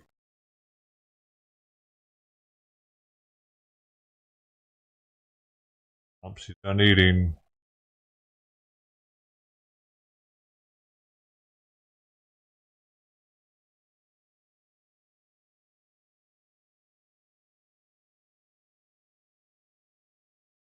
Did she win? Did she win the eating championship? That was a 10 extra grams too. 10 extra grams, that's and you only get 65 grams normally, I gave her 75. That's a big difference. 20% more. That's 20% more food, huh? Don't you eat it, miss? You don't be getting used to it now. You've been lazy today too. I should have done that yesterday.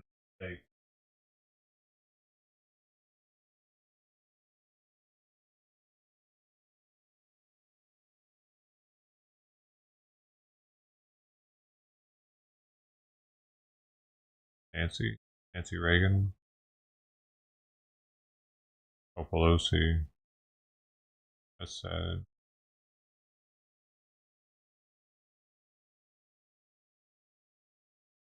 Ever invited to get that?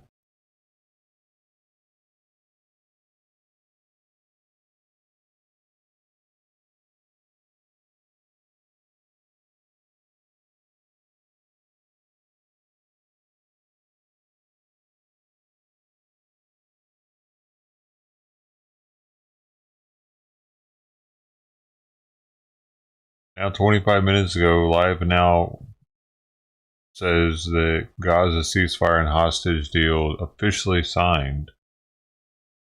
In an hour, it'll say it's not signed. Doesn't matter either way.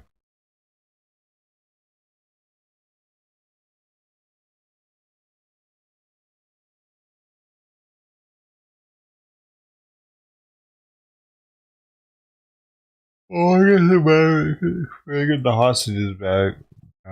There's that, but the war's still going to be going on.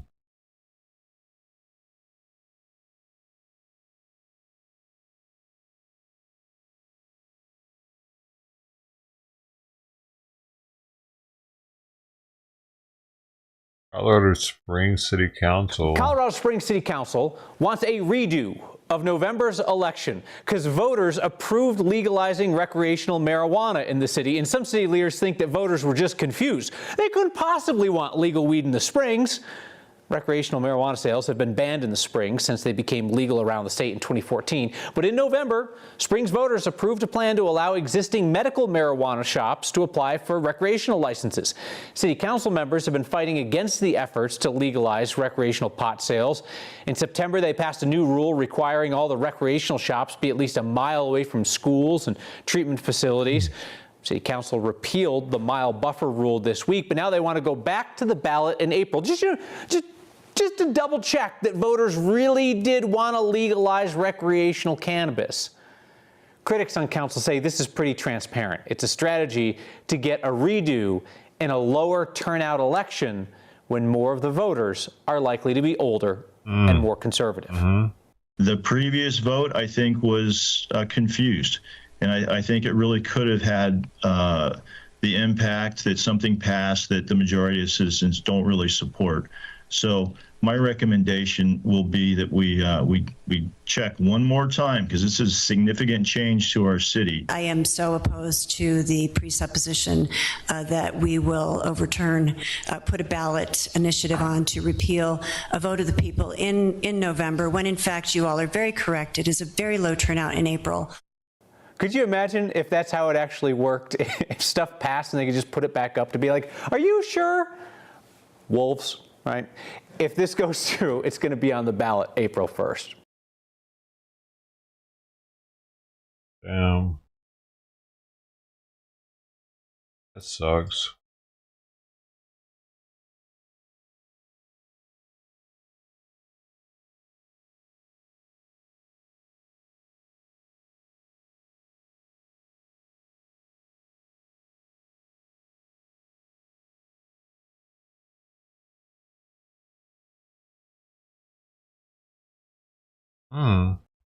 Outrage over the city's response to those wildfires continues to grow. News Nation has now obtained a letter from top Los Angeles Fire Department officials demanding that the department's chief step down. So let's bring in investigative reporter Rich McHugh live for us in Los Angeles. Well, they better get another female in there. Leaders within the fire department are saying their chief needs to resign.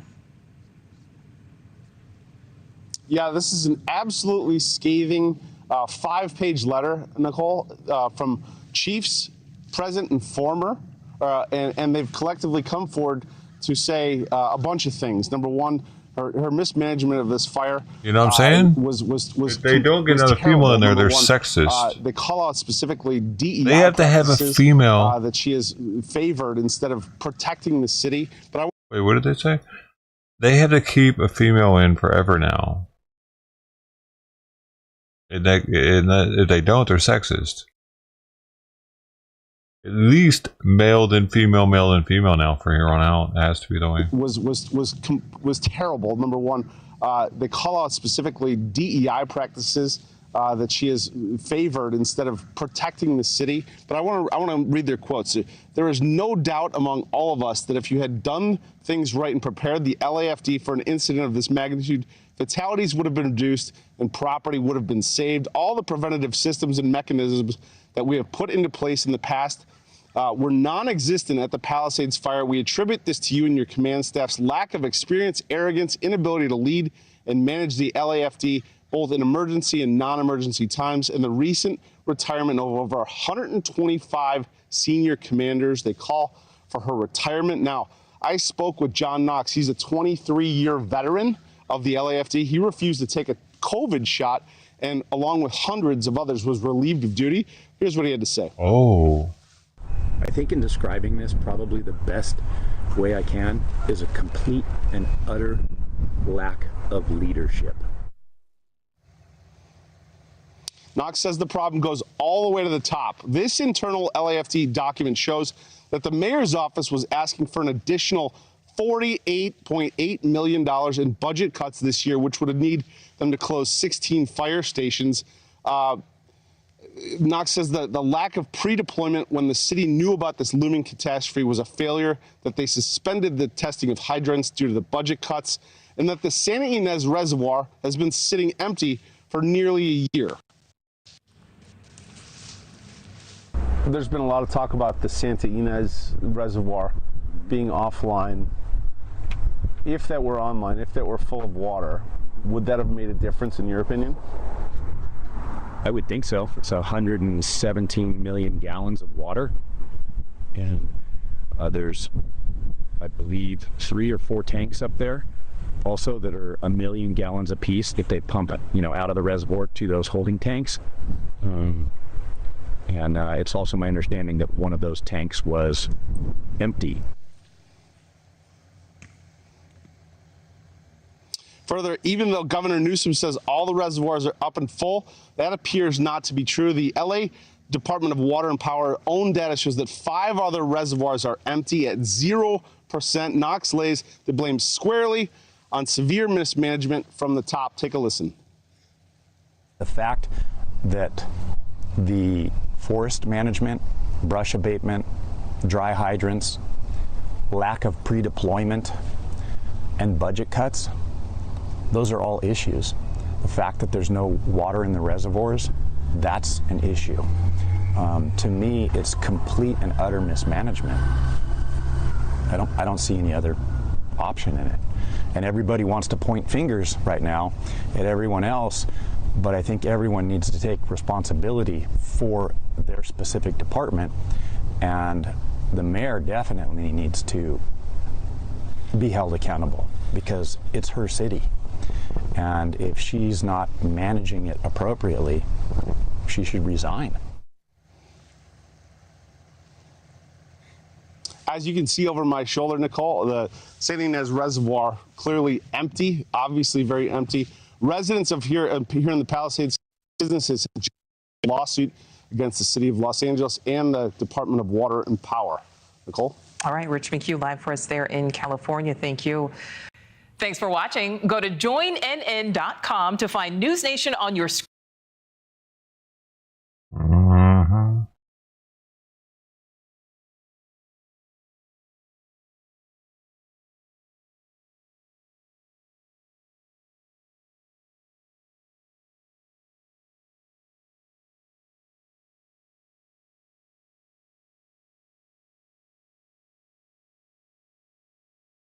FBI closes DEI office ahead of Donald Trump's inauguration.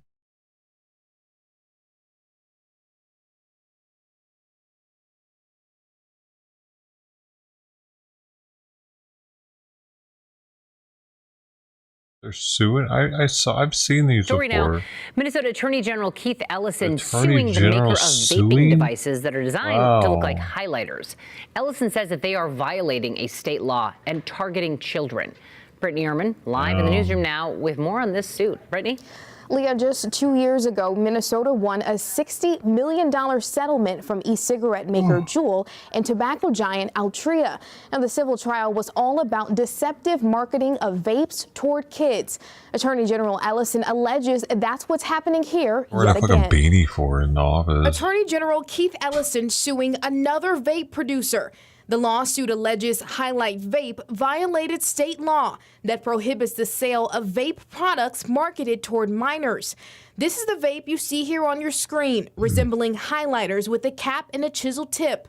It comes in an array of bright colors and fruity flavors that Ellison alleges draws in kids. The court documents outline allegations that Highlight Vape is breaching a ban on deceptive products. The lawsuit claims the company sells the products online without proper age verification and without requiring buyers to sign for the package, breaking Minnesota law. There's a corporate responsibility You can't just be doing that, dog. that you not market products like this to children. Pat McCone does public policy work with the American Lung Association.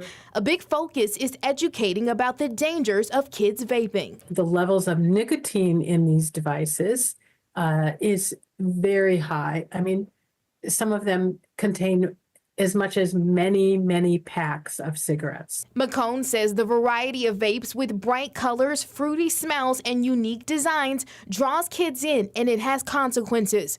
Experts say large amounts of nicotine can damage lungs and disrupt brain development at a young age. We have to take serious the epidemic among our children.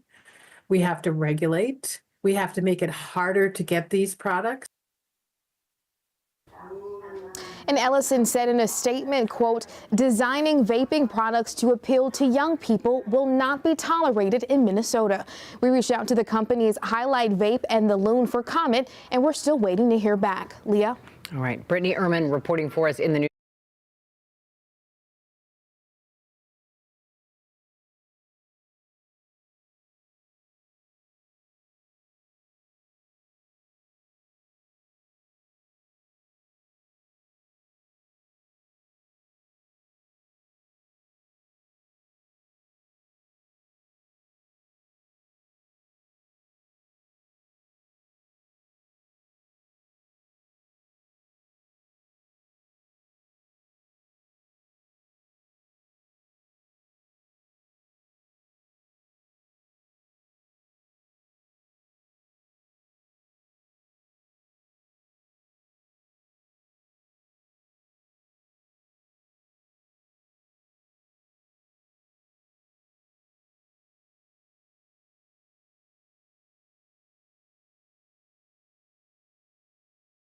Hey.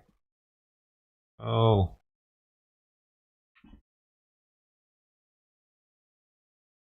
Ow. Wait, stop.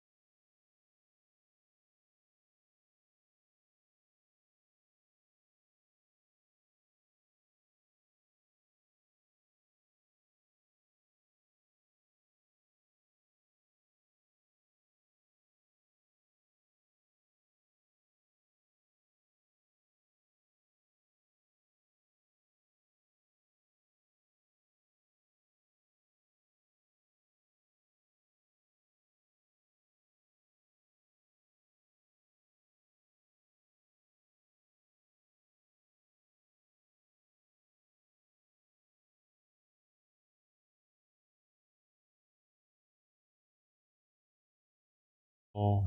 Tonight was some breaking news out of Sacramento County where a minivan has crashed into an apartment building. Good evening. I'm Gulston Dart. And I'm Edie Lambert. This is happening at an apartment complex off of Robertson Avenue. This is in the Arden Arcade neighborhood. KCRA 3's Danica Hill is there for us live. I know you talked to someone who is in that apartment. What did they tell you? Yeah, Edie, it was a crazy description of what happened. He said it was a boom and then a second boom. He thought a plane had came into his apartment and then he realized what happened. I want to step out of the shot and show you exactly what we're seeing out here right now. You can see there are still a lot of neighbors. This actually happened at the very last apartment down there. There's kids out here running and playing. So this really could have been a more tragic situation than what it is. I want to see this guy's interview. They got me with the thumbnail. Come on, man. Now, we do have exclusive video from Live Copter 3 showing the moments that the first injuries. I just want to see the moment you're talking to this guy. That's what I want for to see. that person in the vehicle. Here's what he had to say. Everything was just destroyed, but me. The ginormous gold. Psychologically, I was destroyed, but it didn't break me because I knew I was alive. Crying? And the first thing I didn't come out cursing. I didn't come out screaming. Why is he crying? When I saw my friend who's over there, I gave him a hug because he's a nice guy. Yeah, and he says the man that was in that vehicle inside of the apartment actually lives above him. They know each other very well, and he is just grateful that everybody is okay. As for what comes next, he says he's already talking to the American Red Cross. While his things are gone, he is very grateful that he is alive and that nothing worse happened out here. We do plan to continue to talk to him to see. Do you think bad happened in your life when you don't have insurance? Do you just call the American Red Cross? Is that how it works? Is that what the American Red Cross is for? Like, if I get in a car wreck and I have insurance, do I go up to American Red Cross? They're gonna help me? Or do they only help you if your house gets messed up, I guess? If you They give you some apartment money or something. They give you some hotel money.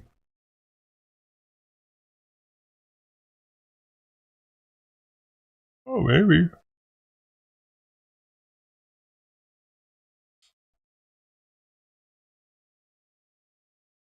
I guess your house has to be unlivable.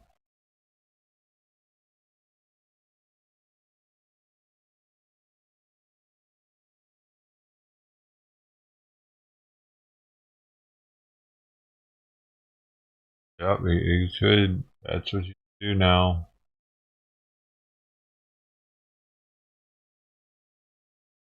That is the thing to do. If you don't do that, you're wasting your opportunity. Become a millionaire.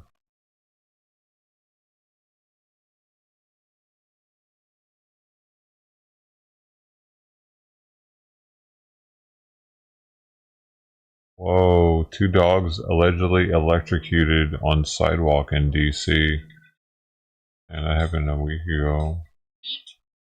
I gotta give Simon his thyroid medicine. My favorite thing to do.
The sheets jump up there?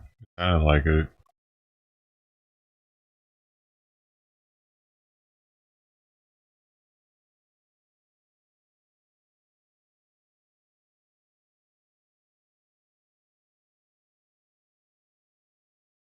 Mm-hmm.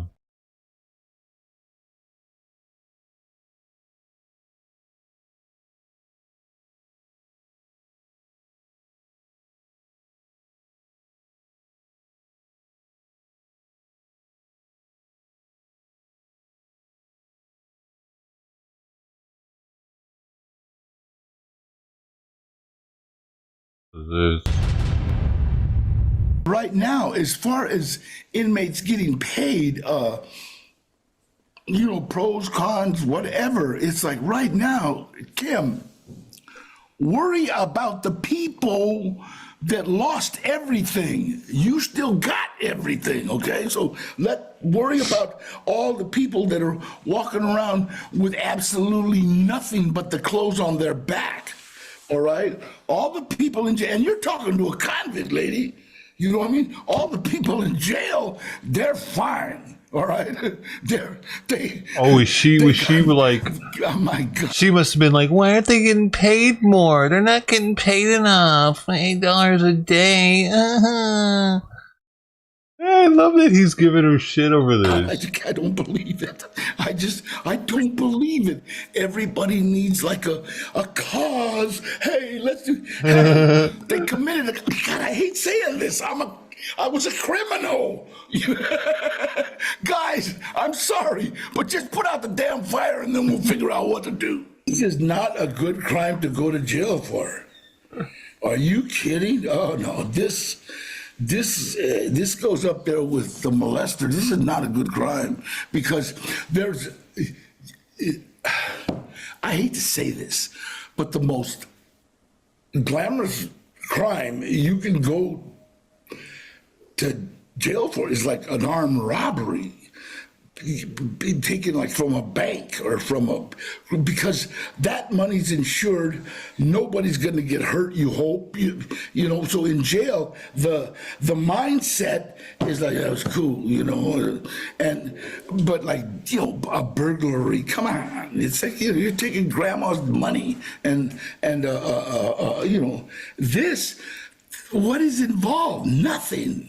Nothing but pain, anguish, sorrow. What are you, little Johnny? All his Christmas presents got burned up.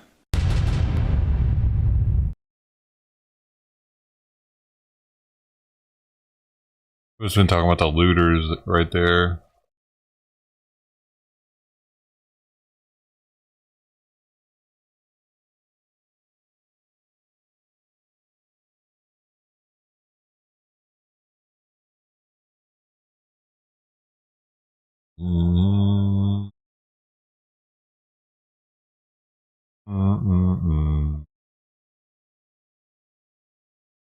A power plant is on fire.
Simon said hi. Twice.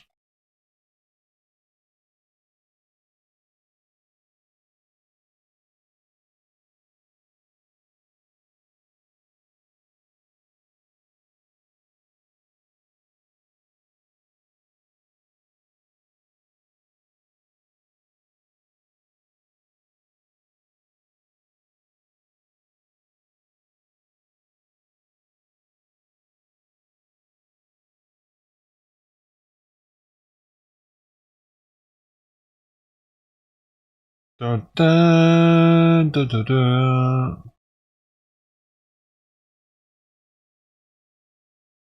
Furball Farm Sanctuary. Oh my gosh, this thing. I'm just smelling straight cat pee in there.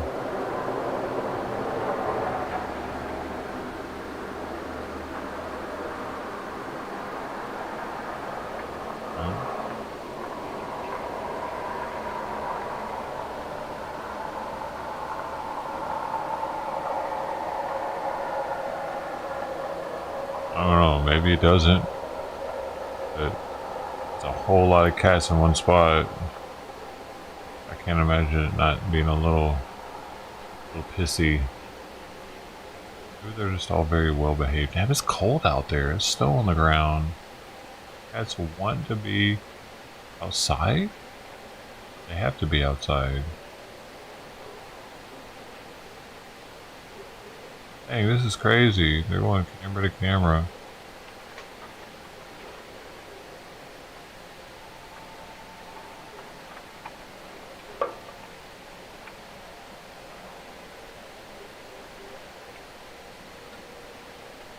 Time it is there.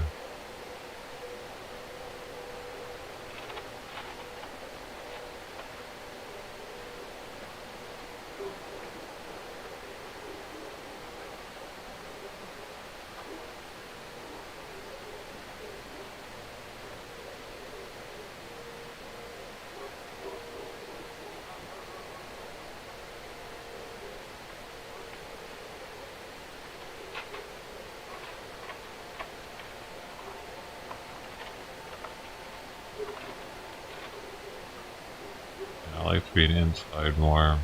It can be cold.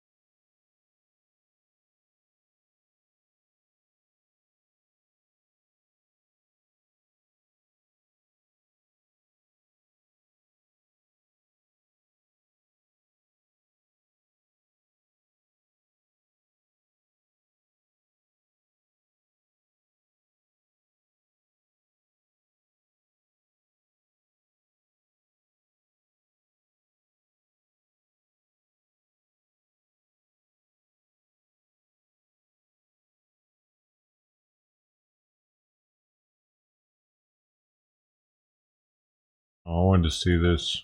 Probably racism.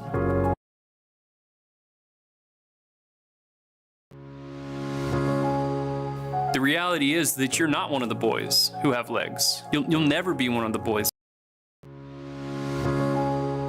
The reality is that you're not one of the boys. The unlegged community, the unlegged community and minorities are underrepresented as first responders. This is Babylon B, by the way, so it's not real.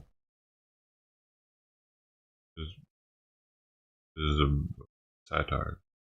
The reality is that you're not one of the boys who have legs. You'll never be one of the boys who have legs.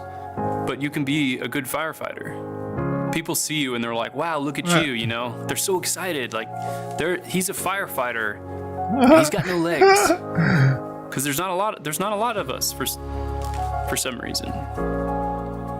Probably racism. If you're also a member of the legless community, you want to see somebody that responds to your house, your emergency, whether it's medical call or fire call, somebody that looks like you and also doesn't have legs that work. It gives that person a little bit of more ease knowing that this person might understand their situation a little better. People love that I'm a wheelchair firefighter going around the community kicking butt. I mean, not literally because of the legs that don't work. It's a metaphor. Every time you see a firefighter in a movie or show, they have legs and they're walking. The media plays such a big role in everybody's lives now that it's so powerful for people to see a positive, uplifting portrayal of a firefighter that's just rolling around. If you start thinking about the leg challenge, you think of desk jobs. You think of any job that you have to sit for a long time. You think about somebody who might be a headmaster for a school for gifted youngsters, but you wouldn't think of a firefighter when it's something that is actually a reality for many of the unlegged community. You can't be it if you can't see it, and so that's why it's so important for young members of the leg-free community to see us riding around on fire trucks. Plus, it's fun.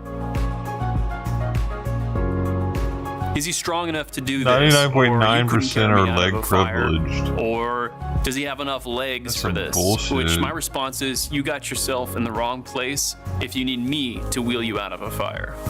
is basically your fault. I was the first paraplegic person to be promoted to the rank of battalion chief. With each promotion, more eyes come on you, more scrutiny. They want to know, does he know what he's doing? Does he keep his crew safe? Can he get into a house that has more than a moderately sloped ramp?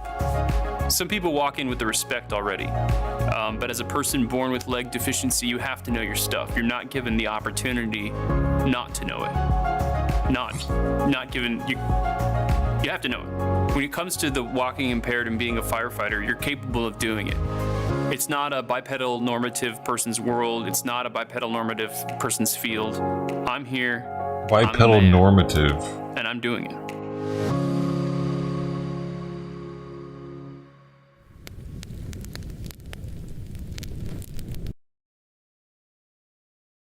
Coffee? Hey. Kitty?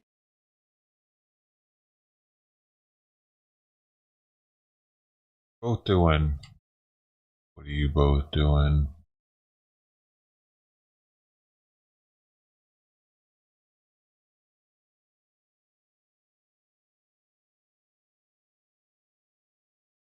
After months of protest and pushback, the Clinton Hill community is reacting to the news that a controversial migrant shelter is set to close in a matter of months. News 12's Rob Flax explains what's next for them and for those inside. First word that comes to mind is relief. There was a level of instability that was introduced into the community. Neighbors here in Clinton Hill today celebrating the announcement that the Hall Street migrant shelter behind me will be closing its doors this June.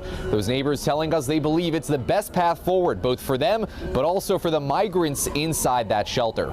Mass warehousing human beings, that's wrong. And so I'm happy that they're going to have a new home, make sure that they have enough restrooms for the migrants to use, and that is what is important. Those inside heading to a new facility in the Bronx. Today they're only finding out about the closure and move when we asked them what their plans were. They say they hope for better conditions. The brothers, they don't have any place to sleep. We are all human, so let's work together in order to build the world. Neighbors say the city must learn from its mistakes. Yes, it is a victory for this particular neighborhood. You know, I've heard that they're going to the Bronx, but I don't want them to experience what we experienced down here. Council member Crystal Hudson says her office is working to ensure a smooth transition, calling for an end to the 60-day limits that she says sent people onto the streets. 4,000 neighbors of any kind from anywhere is always going to be a challenge for any neighborhood. But we're moving in the direction of permanent housing for folks. We're moving out of these extremely temporary, inhumane shelter situations for folk. And for those nearby, an end date and a return to normal. Looking forward to clearer sidewalks, hopefully a lot less trash. Travel on the ground and not be met with the smell of urine is going to be great. In Clinton Hill, Rob Flax, News 12 Brooklyn.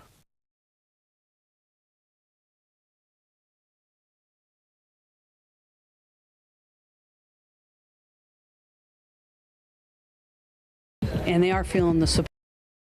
More issues raised tonight about how the LA fire chief, the mayor, and the city are handling the fires. And it's not who it may be coming from that's raising eyebrows. No, KCAL senior reporter Ross Palumbo joins us now with the story.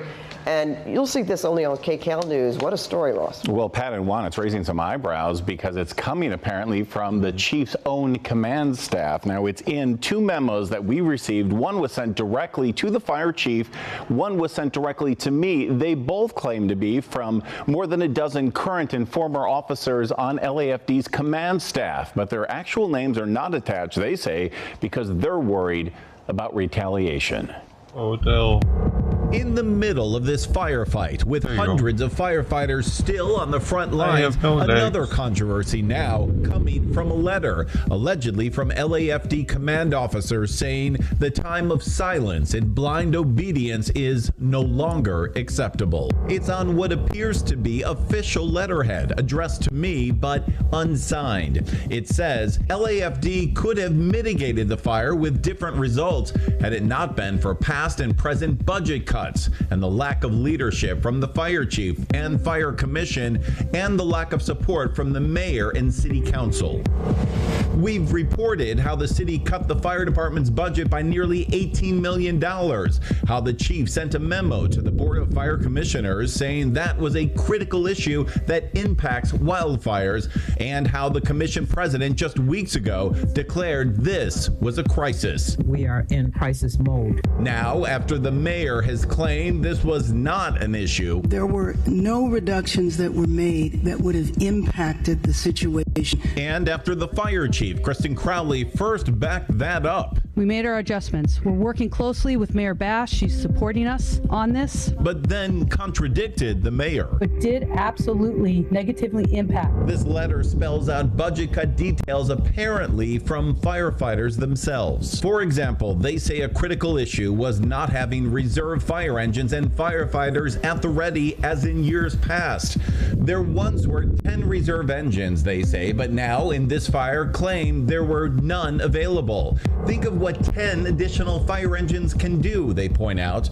They also say the LAFD failed to recall additional personnel in a timely manner. It became so bad that eventually the LAFD posted an announcement on their media accounts asking off-duty LAFD firefighters to report their availability to report to duty. The LAFD needs all of its members to call into the Department Operations Center and give the DOC your availability. They need help fighting this fire. And they once again bring up the lack of water and DWP issues in the Palisades with hydrants running dry. Chief Crowley telling us that was not a factor. We'll figure out a way to either draft waters out of pools, ponds, whatever it may be. But bottom line, is there a problem with the hydrant system? That's what homeowners are wondering. Right now, we're not utilizing the hydrants. But this letter says she was just doing damage control. Drafting water during a brush fire the size of the Palisades fire is not practical and rarely occurs. It's on your letterhead. We showed the memo to Chief Crowley on Monday. Has there been disagreement among your command staff with how this fire is being approached? That's the first time I've seen that, so I would love to be able to digest and really go through that document. Since then, this second memo was then sent directly to the fire chief's email, now signed retired and active LAFD chief officers.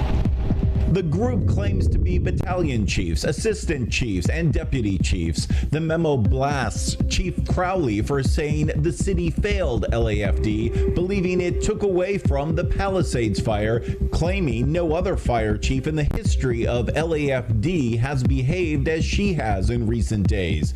The memo lists 11 issues within LAFD, including lack of mechanics at the supply and maintenance division, lack of reserve apparatus, antiquated dispatch equipment which directly affected public safety, staffing issues, and lack of necessary medical supplies. Are there some valid criticisms? Are there issues that need to be addressed? Of course, I'm looking at that. I will always take different perspectives and thoughts and ideas.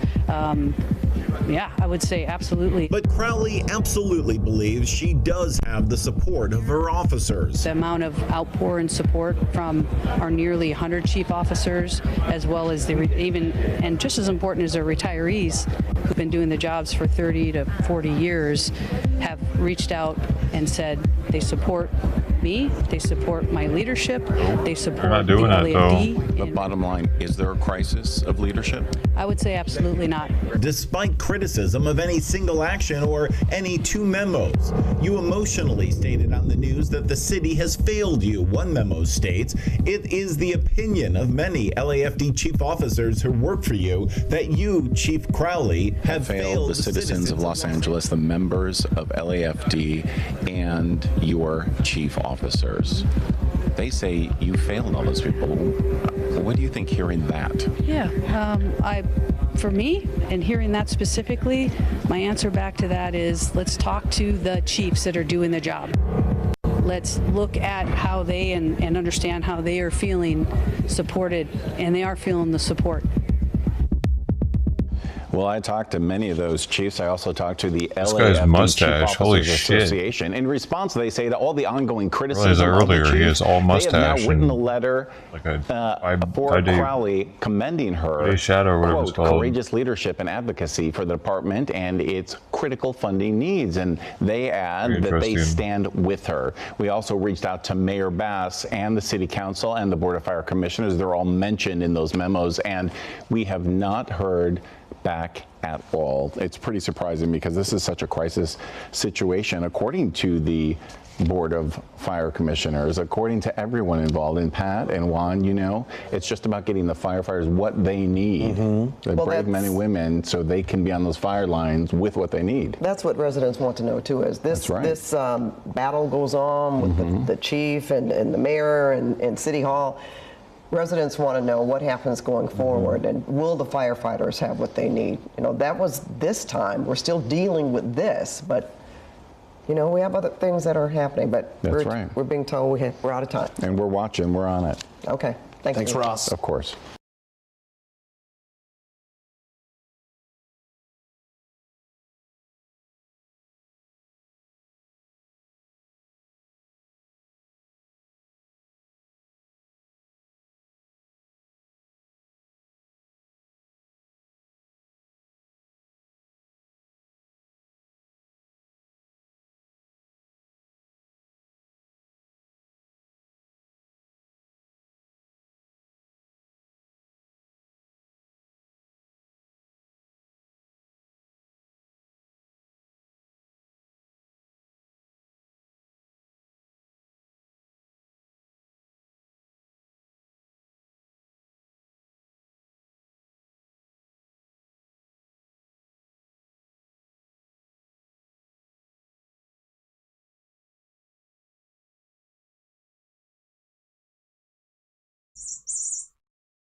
هذا حيوان اللي فيه من يسار بعدين انت انا في سلطان انا في كفيل امك انت ابوك انت شنو هذا كلام الحيوان كلب انت كلب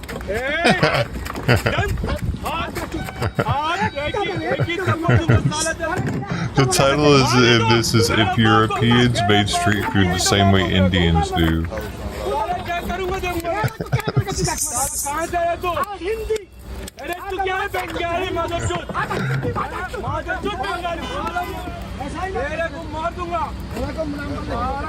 You can see it.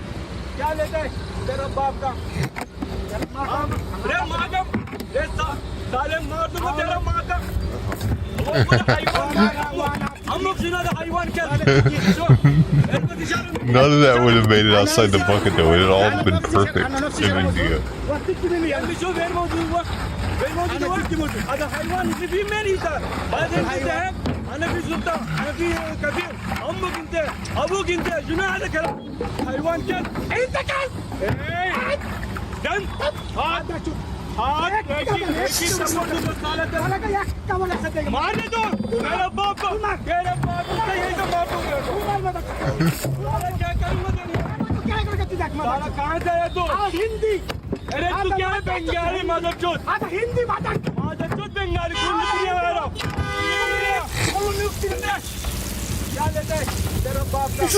It's like the bottom of a chair.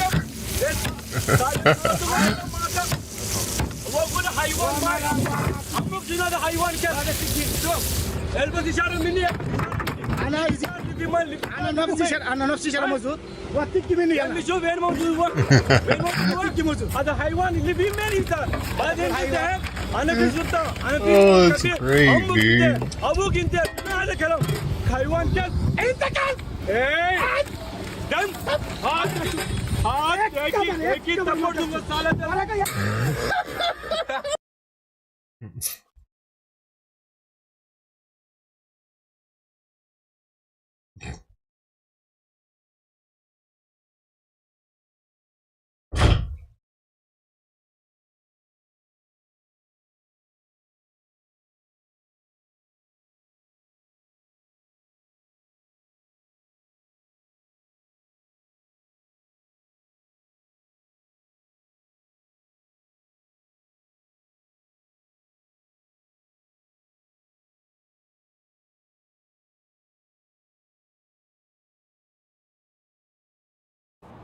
Yeah, Preston, we've been telling you for weeks about an increase in street-level drug enforcement here in the Chinatown International District. Well, we now know SPD and the feds were quietly tracking a group they say was in charge of much of the drug trafficking going on here. With 5 people now facing federal charges, city leaders hope it will make a difference on the street. It's an area that's been called the jungle for years, and while it's been cleared and locked down now, this was the center of a fight over control of the drug trade in Seattle's Chinatown International District. This territory is prime real estate for drug traffickers. They have been turf The route homeless battles camp. for this control of this area. Federal prosecutors say these men were among the group who trafficked much of the fentanyl and meth their that rights was still flowing high. through the jungle and still affects the notorious corner of 12th and Jackson. This community has been under siege, and we are here today to say that we will not tolerate the widespread and staggering criminal conduct that is happening in this beautiful community. Seattle police began working with the FBI in November 2023 to investigate who was in control of the camps and the drug trade here in the jungle. It was the same month when fire after fire destroyed encampments and overdoses were happening here daily. This group is not just trafficking dangerous drugs into the jungle, it is violent. And the investigators believe they're responsible for numerous shootings, robberies, and arsons. The federal charges could put each of these men in prison for at least a decade. Today, Mayor Harrell praised the work of investigators and said enforcement is just one pillar of the city's plan to restore order in the Chinatown International District. We are not afraid to make lawful constitutional arrests when they are necessary to keep our community safe. In this region, we want it to be safe. We want people to get treatment, but the drug trafficking, not here. So the reason we have pictures of 4 of those guys is because they have previously served time in the Washington prison system, including one of those suspects who previously stabbed a taxi driver. Now, if they're convicted, they face a mandatory minimum of 10 years in federal prison. The indictment also mentions other unindicted co-conspirators, so we believe the investigation is still active and we'll be following up on it. Reporting live in the Chinatown International District, Jeremy Harris, Como News. All right.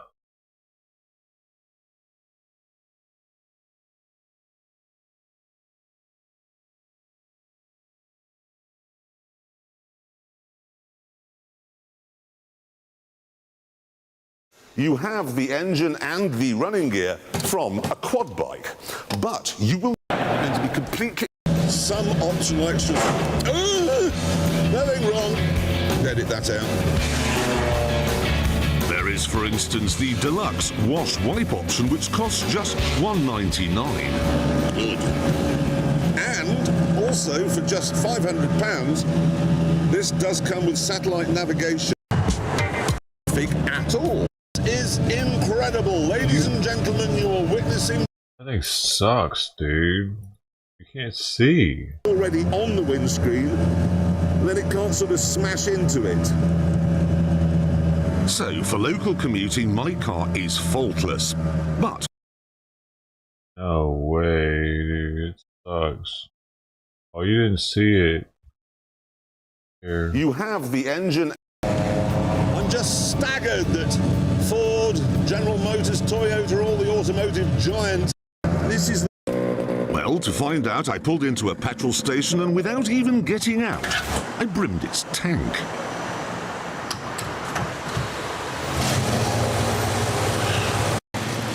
Disgrace. I've never been frightened of a Citroen Picasso before, and it just was. What's it called?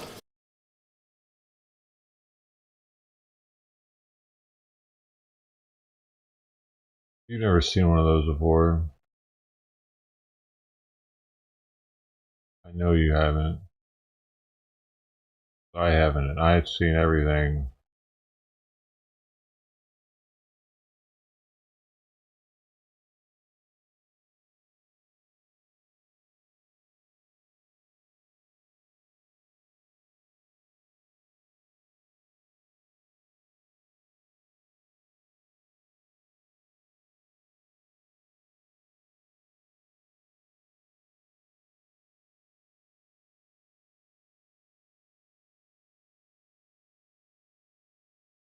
Some of the biggest names in music, and we mean the biggest, are coming together to raise funds for wildfire relief.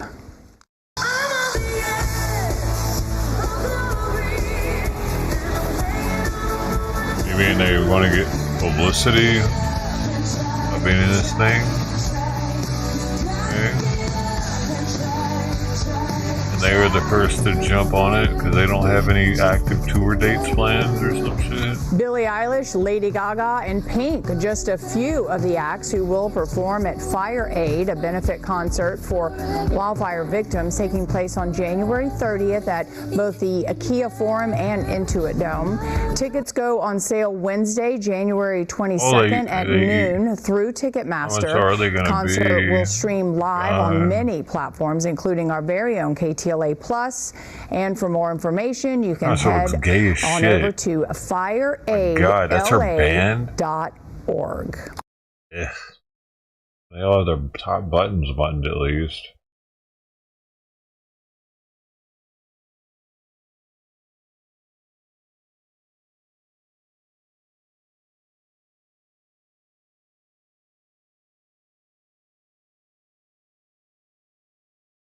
The fire zone.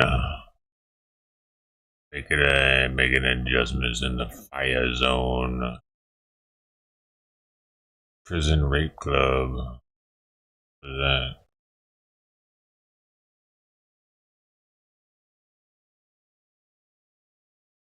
Air quality concerns. The poor kitties. The air's not good for them out there.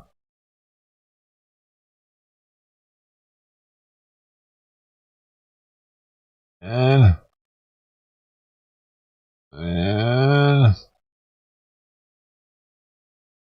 kitties.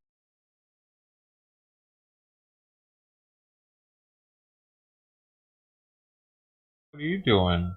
Meow. She said, meow. Meow, meow. What? What?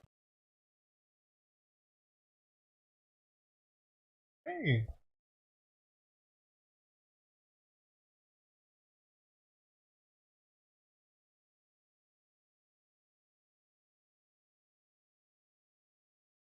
Hey. Hey.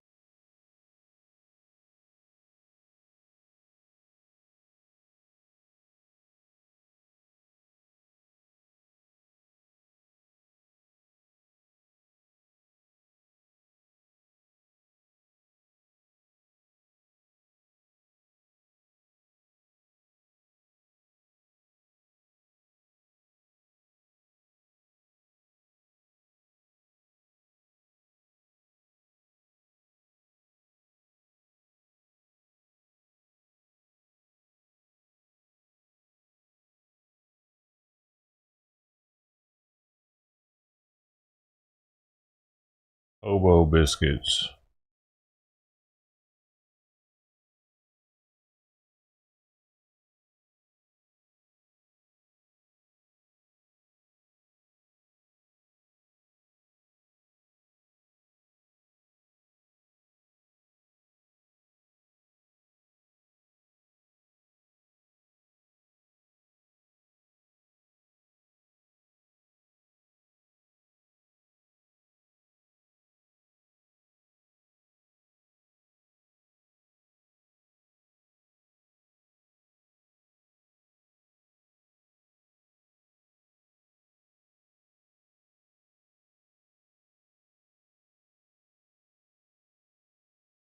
She just laid on my just sat right here, and she wants to be here.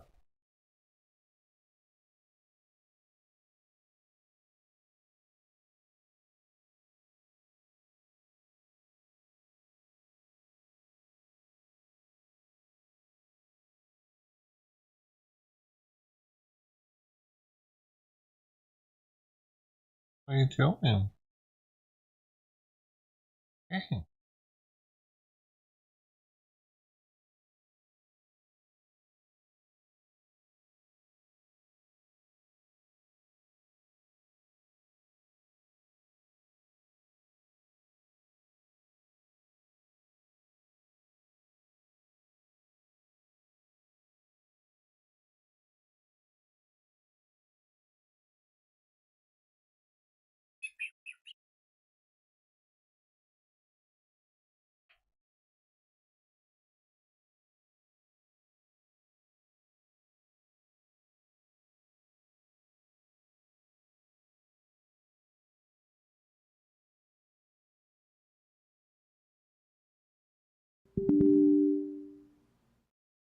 Oh. Oh. What the hell just happened?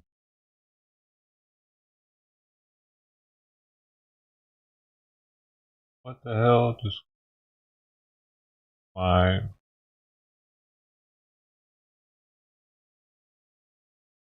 keyboard just went off.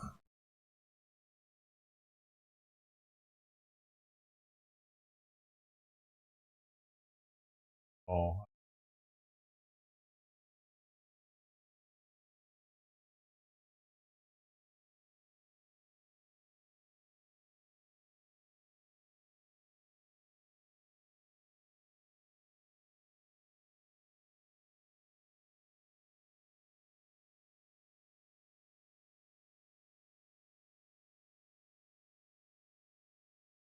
My camera's not working anymore.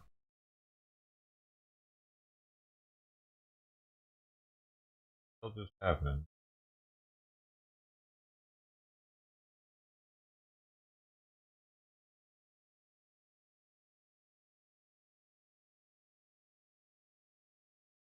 I don't know. My camera just stopped working.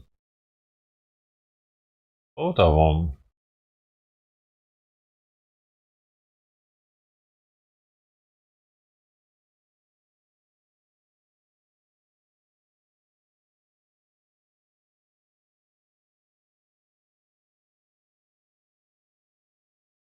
Oh no, it's just on OBS.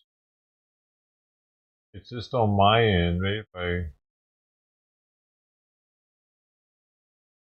Oh shit. My OBS is doing all kinds